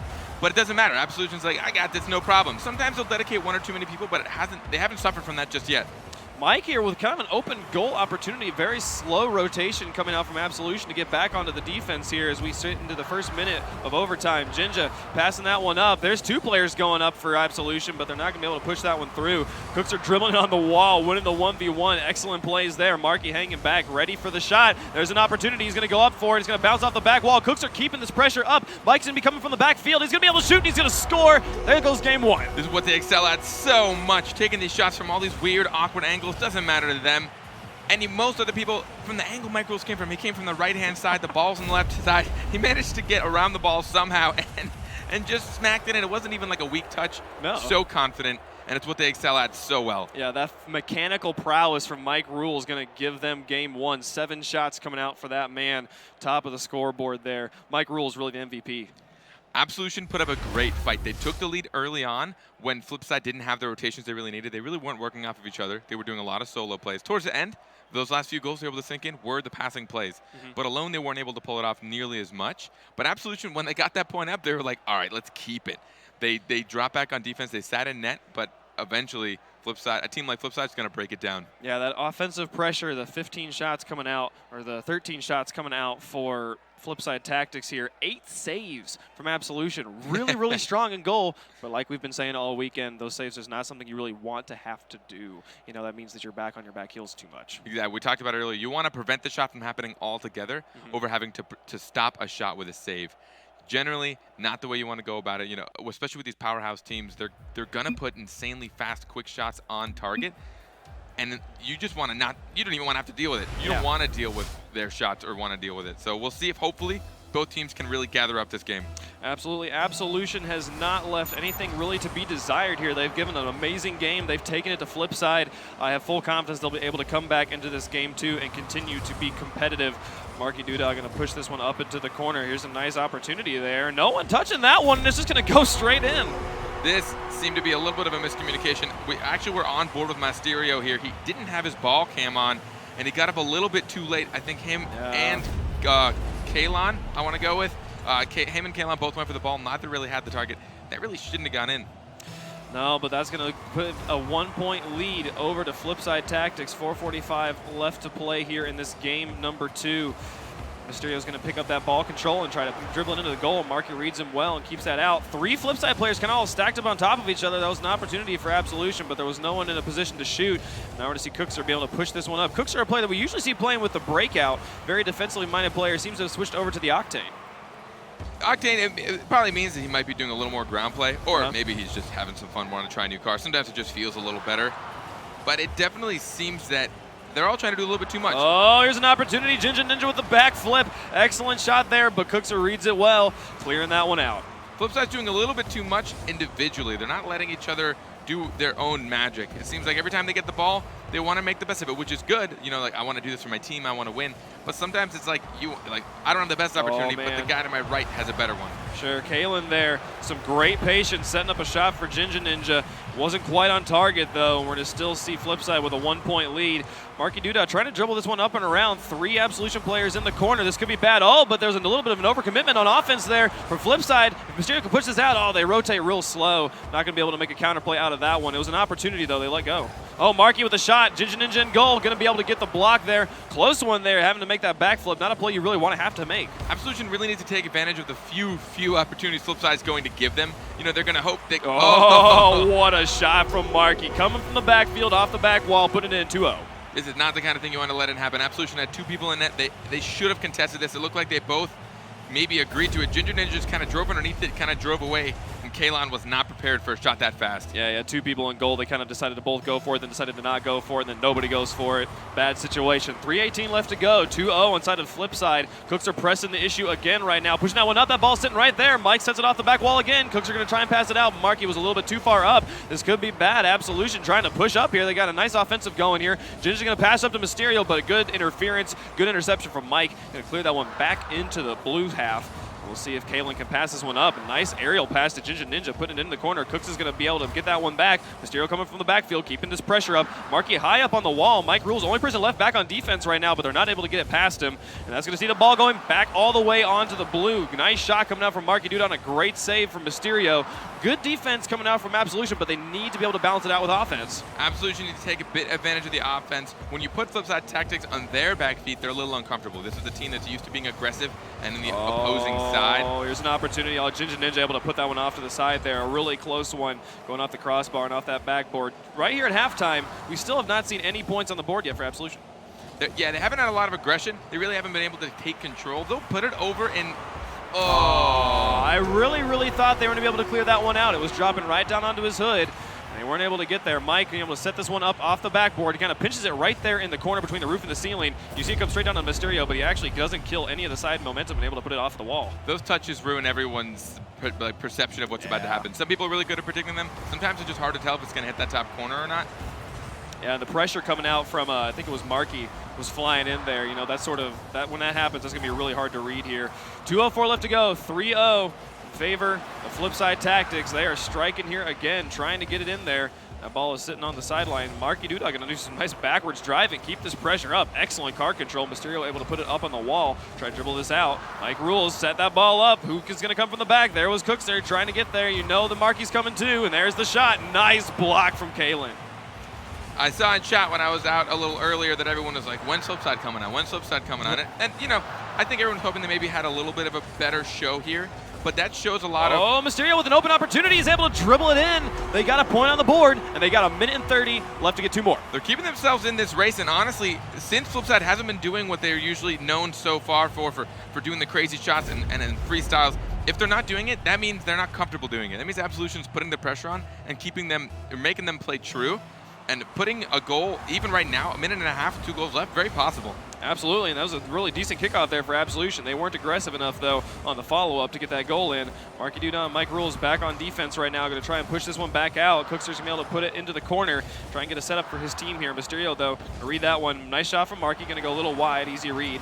Ginger Ninja able to put it up off the wall and try to get a counter play. Great aerial read from Mike Rules, keeping that ball up in the corner. Great offensive pressure here. That ball's crossing wide. Mike Rules had not rotated all the way, though. We're going to see Cookster coming up from the back. Final minute of the game. What does Absolution need to do? Absolution needs to kick it into top gear. They need to, it sounds scary, but they almost need to let Flipside kind of come into their half, draw them in, let Flipside get confident, get a good hit, counter one of their touches, and get a counter attack for just to make it a 1-point game. That's a really good point. They've had a lot of sieges, but that just have not had any capitalization. It might be the counter play that's going to be able to win them this game. 38 seconds left. They still need 2 points. Marky Duda currently with ball control, pushing this one up into blue half. And we'll take it from him, put it back. Mysterio and Kalen up in this corner. Not a great position, and Cookster's able to get the touch there. Carry it past him. That ball is going to be all the way into the other blue corner. Mike Rules following along here, tracking along with Kalen. Really great read from Mike Rules. My goodness, that ball is going to hit the crossbar. They're going to be able to keep that one from setting up again, but Marky's flying from the back, keeping the pressure up. Final 15 seconds of this game. They have to score now if they want to be able to force another game here. Putting it up and away, up and on the top. Mike Rules going off to the back wall. Final countdown. That ball's sitting right in front of goal. Not able to get it in there. This ball is counting down, and I think at this point, this game is going to flip side. There's really no coming back. 0 seconds left, and this somehow managed to cheat the system, get a double goal. Absolution put up a great fight. Honestly, I know everyone is super excited to see Flipside, and you see some crazy stuff usually coming out of Flipside, and just you didn't this game. They weren't really touching to each other. They were maybe trying to do a little too many solo plays. Yeah. But Absolution really was able to keep the games pretty minimal.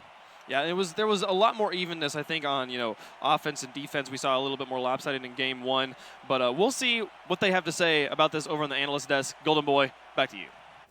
Congratulations to Flipside Tactics. They're going to go on to the next round of face-off against Kapow. But this is just, I mean, honestly, man, like, this team looked great. I know a lot of fans were happy about that.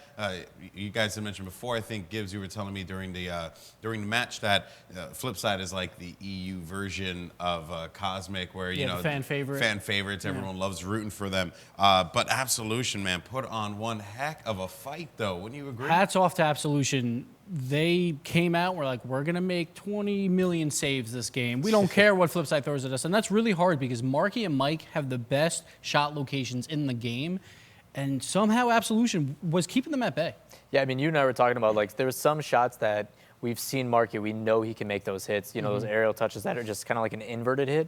But the biggest problem that I saw was actually on Absolution. They grouped so hard on defense. That's the reason why they were able to make all those stops. But the issue is you need to transition that into an offensive game. Like the casters were talking, they need to sink those guys in and get them to commit and then get a big rotation out and kind of, switch the field. I mean, that's the only way they were going to be able to get it back into it. Yeah. Talking about game 1 highlights, though, one thing that Findable Carpet had noted quite a bit was if you keep attacking, eventually they're just going to give up. Like, eventually you're going to get through. That is exactly what Flipside did here. Just constant aggression. And granted, you said it before, right?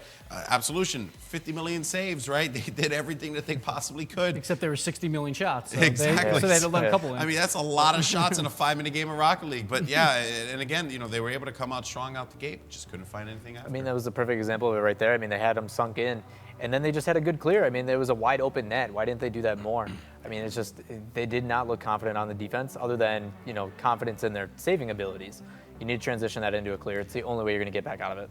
And Absolution, they had great saves, but then once in a while, they would come back down to human form and just make a bad touch, and Flipside is going to punish that every time. Did you feel like we saw the lateral play that you had mentioned before from Flipside? Oh, actually, I didn't see any of it, and that might have been because of Absolution. They didn't allow those 2-on-1 counterattacks, really, because they kept so many people back. Now, of course, it's hard to score that way, but to beat Flipside, sometimes it is good to, hey, just let them shoot on us, and we'll try and get some counterattacks. And in Game 1, they showed that. They had 2 great counterattacks and made it close and went to overtime. Yeah, I can agree to that. I mean, that's the thing. I mean, we didn't probably see much lateral play simply because it was all vertical. They were always on the other team's side. Like, there was very little time. And if it was either a big clear or a couple touches and then pushed right back out. So, I mean, if there's that going on, it's very tough for them to have to break it down and kind of do what they're doing as we see on a regular. Of course, we got to talk about Game 2, though, right? Game 2, my big takeaway here was that there were opportunities that Absolution had. One in particular was, I think the ball was just sitting right in front of the Flipside net. It was right there, and he goes in for the bicycle kick. Not quite sure who it was. Goes in for the bicycle kick, and it was a weak hit, right? Yeah. They just couldn't push their advantages. You guys had cited nerves potentially on that. I mean, honestly, there's just a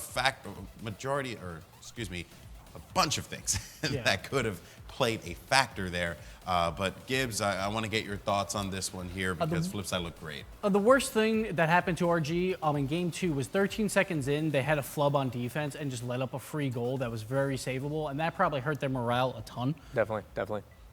But Mike rules here, like, this ball is so hard to save because you don't think it's going to drop down like that, perfectly down. And the goalie tried to pop it out to the side. That's one thing that Absolution did really well was when they made saves, they would throw it to the corners, waste some time so their players could get back and then have all 3 in net again. But I mean, that's the issue. I mean, even though you're throwing it into the corner, you need to push that out. Like, I don't care how much is in the corner. You saw how many shots those guys were putting on net.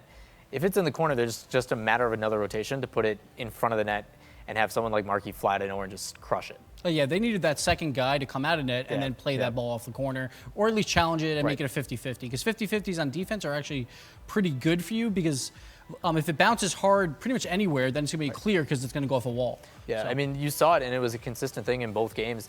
Roughly when you get kind of that third, fourth possession change, right around the 3:30, 3:40 mark, Markey always scored. It was consistent in both games. He scored once at 3:22 and again at 3:20 at the exact same point, the exact same play. So it's like, okay, if this stuff is happening consistently, you need to recognize, okay, we seem to be falling for the same trap. Well, let's do something about it. All right, folks. Well, I mean, guys, of course, brilliant breakdown as always. Flip side tactics moves on to the next round where they'll face off against Kapow. And to my understanding, that is an advancement match. Yes. So that is going to be a big, big game to watch. But coming up next, the story of the tournament has been, what the heck is going on with We Dem Girls? Well, we are going to find out as We Dem Girls faces off against Crown and Jewels. And here's the kicker, folks. Only one of these teams will make it to the group stage, not both. Who would have thunk it? Who would have thunk it? Of course, guys, this has been an intense day of Rocket League, and we thank you so much for joining us. Join us in just a second, though, because we have We Dem Girls versus Crown and Jewels. It's an advancement match, and we'll see you after this.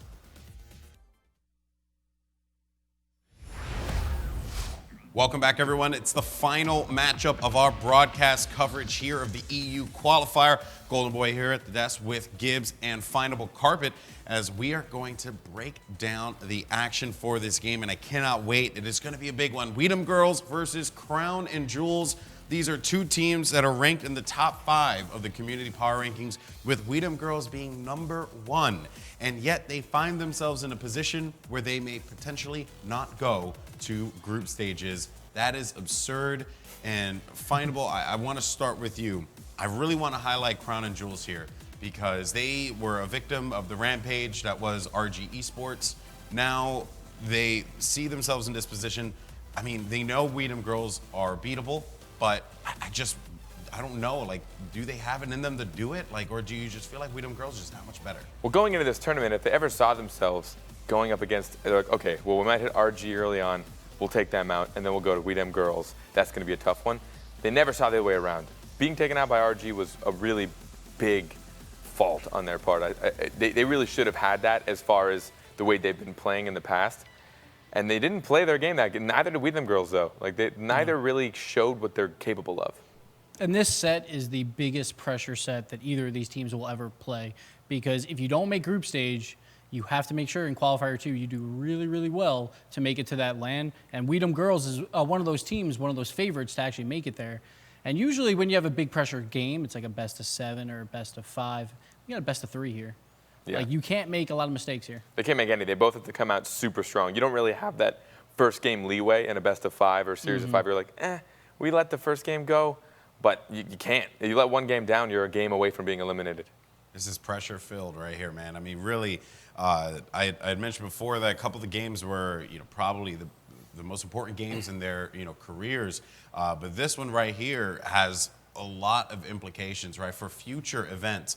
When you think about if We Dem Girls don't advance, right, as you mentioned before, you have to play phenomenal in qualifier #2 in order for you to even get those points so that you can make it to the final event. And for Crown and Jewels, I mean, this could very well be it, right? It's kind of insane to see a team, of course, different roster, but this team who won the Rocket League Central Pro League in a position like this.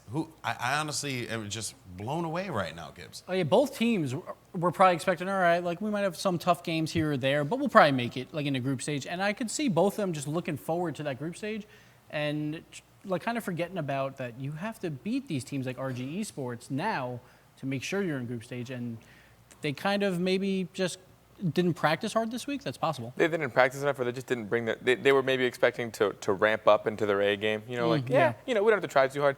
But with Flying Dutchman coming out and they're taking out We Dem Girls, they're a strong team, but I don't think We Dem Girls expected such pressure from them, and they didn't really seem to be on their A game. No. Yeah, there was pressure, of course, for both teams. As we get ready for this game, guys, it's going to be a good one. We Dem Girls versus Crown and Jewels. Winner moves on to the group stage. Let's kick it over to our casters, James Bott and Leafex. It's all yours. buddy, we have two teams that no one probably could have called them being in this part of the bracket, facing elimination. We got Weedem Girls, Crown and Jewels. What is happening with the EU bracket? Well, I think it's something that we touched on earlier was the fact that the EU bench is so deep. They have a lot of talent. So although some of these the 12th ranked team, there's not much distance between them and some of the top teams like you see in North America where the 12th ranked team, they don't have a shot at beating some of us. So there's a lot of talent in EU. So it is definitely surprising, but not as surprising as we may have thought originally. But really, Crown and Jewels, Weedem Girls, this is crazy. Crown and Jewels, the 5th ranked team in Europe, going up against the #1 ranked team. This is not a matchup that we expected to see in the losers bracket. Yeah, this early on. It's insane. We saw Crown and Jewels lose to RG, and then we saw Weedem Girls lose to Flying Dutchman. Now they're here to face it off. They're getting into the lobby. What do you think Weedem Girls needs? I mean, before they're missing shots. Just like Gibbs said, mistakes, you have to keep those to a minimum. This is a best of 3. There is no room for it, and whoever wins this is going to be the ones that were able to play a tight game, doing quick rotations, and not making mistakes. So we'll go and see if they can make this happen. This is an advancement match in the losers bracket final. 2 top 5 teams fighting for 1 spot. One of these teams is not going forward to the group stages. So this is a very, very important match. I don't even want to be in the Twitch chat right now. Killer number 7 off the bat, taking this for his team. That shot already coming wide of the net. This is an open net. Oh my. Already, Maestro with the shot. Yeah, Maestro. Just 8 seconds in here, you see him getting full boost. Remco getting that clutch touch. Killer missed his hit there, and that ball just bounced out right into the mid for Maestro to finish off. So a great start for the #1 team, Weedem Girls. We'll see if they can keep it up. Going to 7 once again, winning that kickoff. Panda there, Yeezy with a nice patience to keep a touch on that, getting thrown to the side by Maestro. We'll see if they can make any plays. Start off here, Maestro, ball control. He's going to dribble that up the side. His teammates are there to follow it up. The stuff, and that's it. Dunk coming out from Remco. Look at this play. Remco just reads this ball, and he goes up for the dunk. Violent gets a touch, but Remco, like Shaquille O'Neal, just getting the job done. 30 seconds in, 2-0 lead for Weedem Girls. They have to be feeling good. Remco and Killer number 7 on that kickoff, a pinch to the sides, gonna set up blue in the attack. Crown and Jewels, sorry, the other way, orange in the attack. Crown and Jewels looking to defend this. Easy, nice touch, gonna allow them to start moving forward as Weedem Girls makes a defensive rotation. We're gonna see Remco with a stuff. The demo back to Maestro, out to the center. High flying ball. Killer number 7 is gonna be one to connect on the ground as no one went up for that. We're gonna see if anyone can make an offensive attack here. Pass from Greasy to Maestro. They're going to see if they can get out of their zone, but the attack from Crown and Jewels is going to keep the pressure in. The defensive rotation coming in a little weird right now from Weedem Girls. Yeah, you can see there they did make a very good wall hit, though, to get that ball into the corner to prevent that backboard bounce out into the mid. So good defense so far from Weedem Girls. Shot coming from Yeezy. Easy stop from Maestro. Out to Remco. Remco Out the into roll. the mid. And this is an open net! Game. Oh, but Yeezy there to finish that off. That was a brilliant play to psych out the defense there. But Yeezy bailing out Crown and Jewels right there. Trying to follow it up. He can't. This ball's in front of the net. Remco with a nice shot, and he touches it. Angles! Break out your protractor so we can figure out how he was able to get this on net. Remco just going straight up, and oh man, just touches it straight down. That was so important that he hit that down because Yeezy had the high shot covered. Remco had to put it straight down, and he did it. 3-0 for Weedem Girls, looking fantastic. I'm glad you pointed it out. That is exactly why it in. Maestro trying for another. Can he get the double touch? Teammate Greasy for a third. Touch off the bounce. Oh, Remco couldn't follow it up. Yeah, it's Weedem Girls is fighting ferociously. It's like when you've got a lion backed up against the wall. They are fighting back with elimination on the line. One of these teams going to be going home, not able to compete in the group stage. 3-0, 3 minutes left. Weedem Girls taking the lead on the scoreboard. Crown and Jewels trying to get one of their own. Push to the side, Maestro to pick it up, but Panda's going to beat him to that. And it thrown right back to midfield. Killer number 7 takes it away from Maestro, but Maestro steals it right back. Can't get the second touch on the wall. Greasy there to support him. Now, Crown and Jewels on the attack. They're in set in a very good spot to make something off of this pass here. Can they get it? Panda up, misses it, back to their zone, but an easy chip from Yeezy sends it right back down into Orange's zone. Yeah, you see that again. Remember the backboard plays. You saw Remco there did not let it bounce right off the backboard. He got in front of it and didn't allow it to come back out into the mid. So keep your eye on that. Teams, top-level teams that are very good at defense, like Weedham Girls, will prevent those backboard plays. Remco with the touch, followed by Greasy off the crossbar. There we go. 4-0. Yes, the Weedham Girls, they continue on their streak of destruction. Remco was trying to go for that, but Greasy's like, no, man. I got it, and just sneaks it by the defense of Crown and Jewels. And now we've got 4-0 with just 2 minutes left. It has so far been all Weedham Girls. Threaded that one like a needle, precise, puts them up 4-0. 2 minutes left. They can still come back from this, but it's going to be a very hard battle. What do you think they need to do to pull back 4 goals in 2 minutes? Honestly, I don't think it's possible, and I would eat 2 loaves of bread on stream if they made that happen. Right now, this game is all Weedham Girls, and you can see right now Crown and Jewels just struggling to keep the ball out of the net.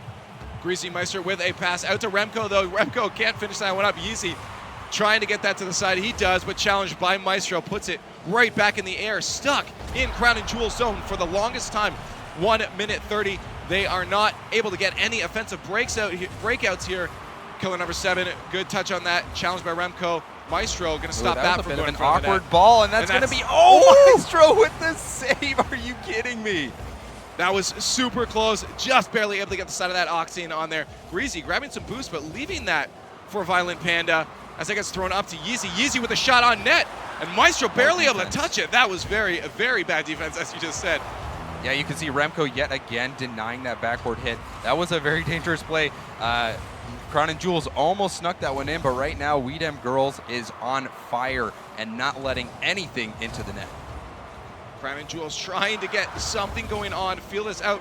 That's attack on the net, but stopped easy with an aerial. Tap out to Crown and Jewels zone. Yeezy with the touch to throw it back into the orange zone. Greasy going to challenge that, gets the read, and pops it right back in the zone.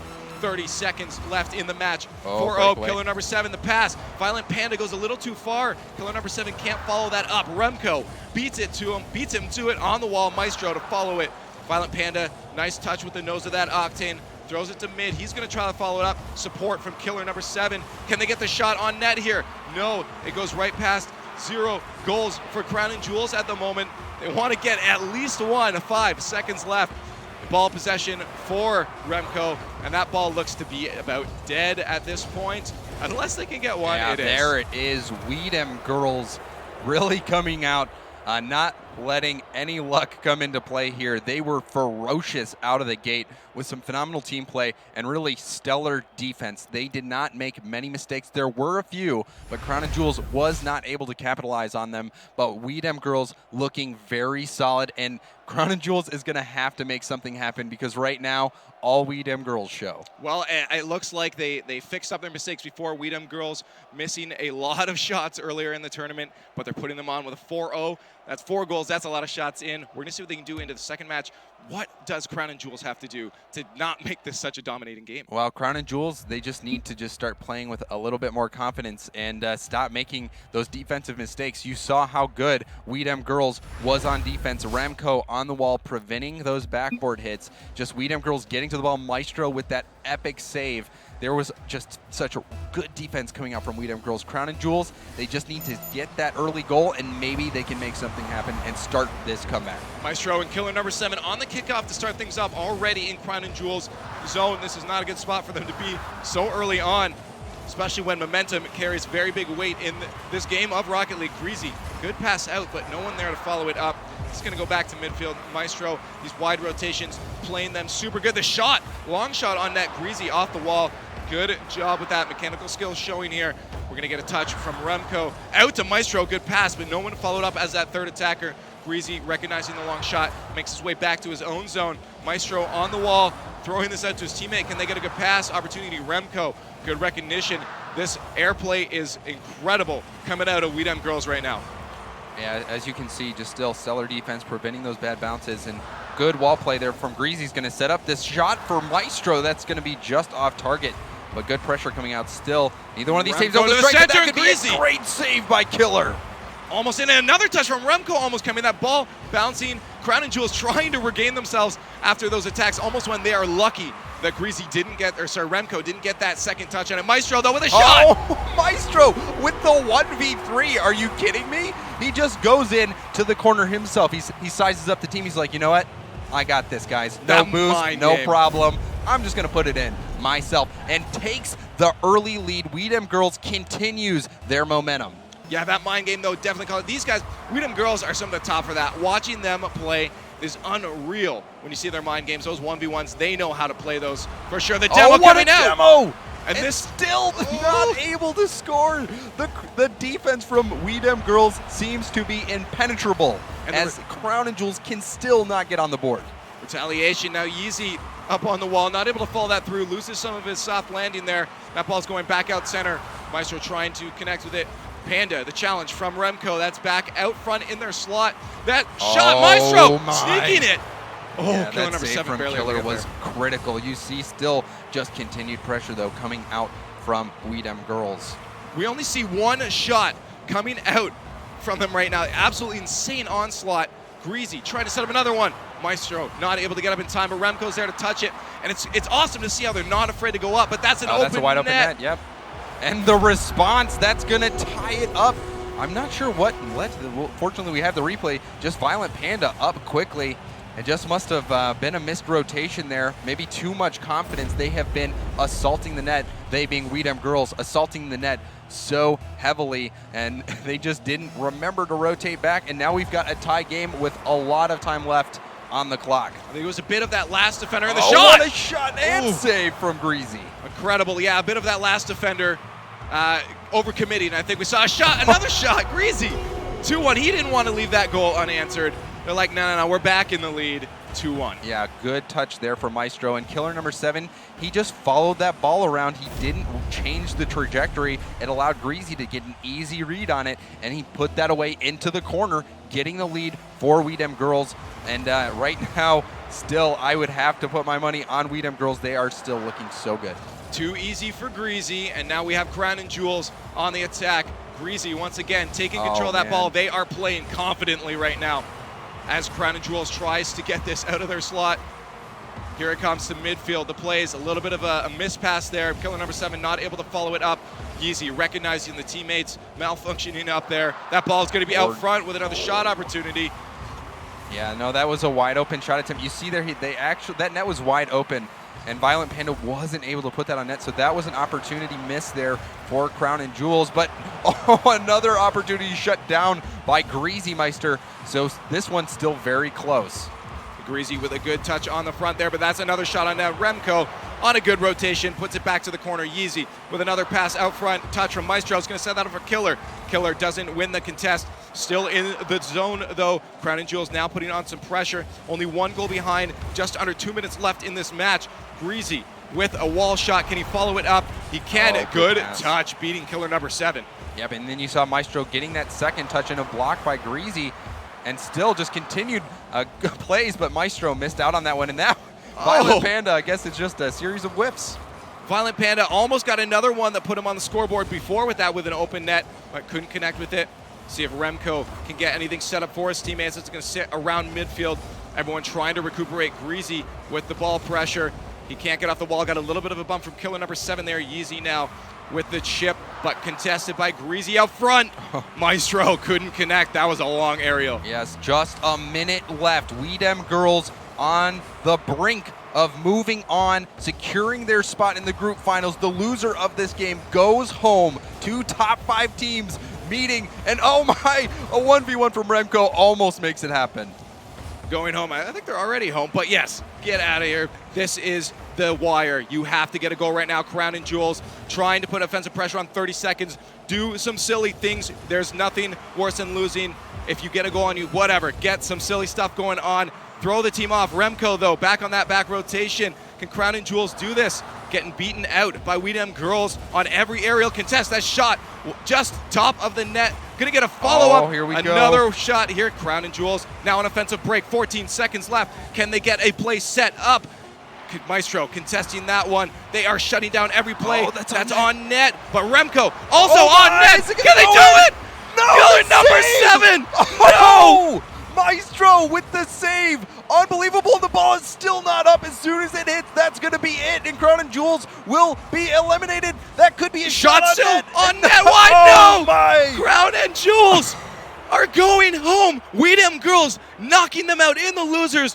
What was that? What a finish. That was, I believe it was Maestro. It all happened so fast. But the whole tournament, your entire day spent competing today, coming down to the final seconds in the match. And We Dem Girls, their defense so solid and really coming up clutch with that save in the end, and they knock out Crown and Jules from the tournament and secure their spot in the group stages in an exciting finish. What a way to end it. I need to go run some laps. The hype levels are way too much in me right now. I'm going to pass this off to the analyst desk and see what they have to say. Golden Boy, what? Oh my goodness. I'm gonna just take this for a quick second here. I have casted many games in my career.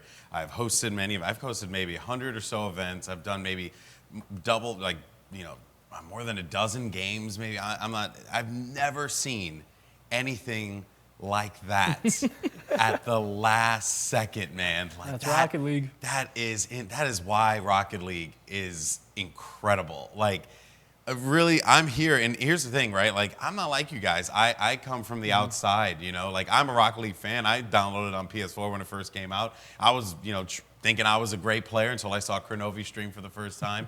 But then, like, you appreciate the skill in this game, but to really just see it right there and displayed for us was absurd, man. That was so cool. But it is a heartbreaker for Crown and Jules. 2 opportunities at the last second to get those goals in there. And the first one, I mean, honestly, like, they could touch it, they could smell it, they could feel it, like, and it just slipped out of their fingertips. Gibbs, you have been a top player for a very long time. You've, I'm sure, dealt with a lot of heartbreak, but not heartbreak quite like that. I guess I want to get your thoughts and maybe some insight into how Crown and Jules is feeling right now. To be fair, I never lost. No, I'm just okay, well, but Crown and Jules, like, this is rough. Like, I don't know how this feels because this is the biggest loss in their history for all these players. They really have to come out in Qualifier 2. Like, if they keep the same roster, because now we might think, hey, how can we change the roster to make sure we make that top 8? And we have to do really, really well because they're like a number 5 team right now. But now they have to win Qualifier 2 to have a chance, like, at this LAN. But they put up a show in Game 2 at least, those last few seconds. If only they could have done a little bit more before that. But well, let's get into Game 1 first. And Carpet, I want you to take it away here because Remco, man, the superstar. This guy had some incredible plays. James Bott went nuts when he had that just down-directional dunk. He even called him Shaquille O'Neal. I'm sure Shaq would be very proud. So, yeah, Carpet, what were your takeaways here from Game 1? We Dem Girls does such a good job of reading the ball, and every time I watch them, they read the ball on just not just for themselves, but from their players. I mean, right here, we're watching Remco read that so well. It seemed like he even knew that the opposing player was going to beat him to it, and he fell back just a little bit further so that he could make sure he got the dunk. And they can read these pinches. This was actually just a horrible defensive whiff. Oh, he almost got the second touch, too, but Greasy had to come in and help him. But I'm just waiting for Rem to change the last 3 letters of his name to Rem God. That's what everyone wants, and he performed really well. I even saw people in the chat saying Baistro, like people. Another player that just had a phenomenal start. I mean, a Game 1, I think I looked at you guys and was like, oh, yeah, they have this one pretty much in the bag. But then Game 2 came about, and the reason why I was even standing by that even more so, the Game 2 highlights, and I hope that we got this play, was Maestro's 1v3 at the left corner. That was absurd, Gibbs. He juked everyone. I was so sick. Yeah, Crown and Jules just kind of messed up here with Yeezy. He kind of just went around the world on the wall. I'm not sure what he was doing, but Crown and Jules, 2 goals were scored against them, and they were both just really bad defensive plays. Like here again, we have Yeezy going up, just whiffs on it, and just the ball lands on him. But there they actually do save it, which I thought that was the goal. But Crown and Jules was a little bit rough on the defensive side during this last game. They didn't have the rotation they could have. I mean, they had this victory. Like that play right there by killer number 7. He's got to touch that ball. and bringing it around his net, and he just whiffed on it. They were letting Widom girls play their game a lot when it was in their half. Look at this, the Last final few seconds. I got to watch this in silence. That I thought was going in right there. Oh, what a save. The save was ridiculous. Like Such a hard greasy. read to do, knowing, because you always risk of punching that in yourself. Oh, and yeah. he took his, it's so hard to be patient in moments like that when the clock is going down and the ball is on target, it's going in, and he took just enough time to make sure he got the right touch. For killer number 7, though, if you look at that play, he was like a second sooner, and he would have gotten it. He's going to have some nightmares. Yeah, he definitely is going to have some nightmares. Really, it's just like a situation that, regardless, they shouldn't have put themselves in to begin with. They were able to get that goal in there, their first goal, but then just allowing Widom girls to answer right back. They didn't even get to establish a lead for too long there. So I'm sure that Crown and Jewels, back to the drawing board. You had mentioned roster changes. And I know that this is quite prevalent in the Rocket League community. I come from FPS, and it happens pretty much every event. So I'm assuming it's the same thing here. If you are a betting man, are you betting that Crown and Jewels shows up at qualifier number 2 with a completely different roster? So I think the team itself, I think they're pretty loyal to each other. I haven't talked to them a bunch, so I'm not positive, and everyone wants to win. That's the big thing. Like, friend teams are no more. Now everyone wants the money, and everyone wants to perform, so. It's hard to know, because sometimes the friend teams kept people together, because they're like, oh, well, we're buddies, let's stay a little longer. Win teams, the ones that are just looking for the win, looking for that big W, that actually might break up a little easier. It's like, well, we didn't, so something didn't work. Yeah. They do have, they do have a 4-man roster, I believe. They do have a sub that might work a little better, might work a little worse. And plus, it's a new team because they had that big roster shuffle just last month with the RLC Pro League. So maybe they're like, this is a building block. We didn't make it this time, but let's work on it and go into qualifier 2 that way. Even though Widom girls kind of sank a bit and did end up in the losers bracket, they came right back. I mean, they had maybe like 1, maybe 2 kind of bad mistakes in that most of that match. They played really solid. There were some times they could have taken advantage a little bit more, but they took all the opportunities they needed, and I don't see them budging, at least, as far as rosters. It's going to be intense. It's going to be intense. So now, folks, for those of you wondering, what's the next step here? We completed the North American qualifier. We completed the European qualifier. Now we move on to the group stages, where week 1 will take place May 7th. It was there. You were the group stages. North American group stages will take place May 7th, EU May 8th. And then, of course, week 2 will be May 14th and May 15th. So for the next 2 weekends, and just an FYI, this all feeds into a online final. There is going to be a lot of Rocket League here, folks. So you'll be seeing top-tier Rocket League competition played on this channel, twitch.tv/Rocket League. So you're going to want to make sure that you give it the hot follow so that this way you're always up to date. Of course, you can follow Rocket League on Twitter at Rocket League and the Rocket League Championship Series on Twitter at RLCS to get updates on when matches are coming on, the hype moments, all the crazy stuff, because there was just so many crazy moments here today, guys. It was sick. Guys, thank you so much, though, for welcoming me into your community. It's been an absolute blast. And yeah, I mean, I guess my sign off here real quick, for all the commentators and everyone who has been involved, everyone's done just such a splendid job. And I just want to say, repeating what I said before, I've commentated hundreds and hundreds of games. I've done events all across the world. I have casted so many games. It's unbelievable. I know this sounds a little egotistical here, but that's not what I'm trying to get at. What I'm trying to get at is this was truly something special. This was incredible. You guys made it special. Psyonix made it special. And of course, you guys at home, you all made it special. So thank you so much for supporting competitive Rocket League, because there will be plenty more to come. That's going to do it for us here for our coverage of the European qualifier. Of course, teams are still fighting to get their spot in there. You can probably catch their individual streams or just watch your favorite broadcaster on the Rocket League directory right here on Twitch. It's been an absolute pleasure. Thank you so much for watching. Good game, nice shot, and we'll see you next time.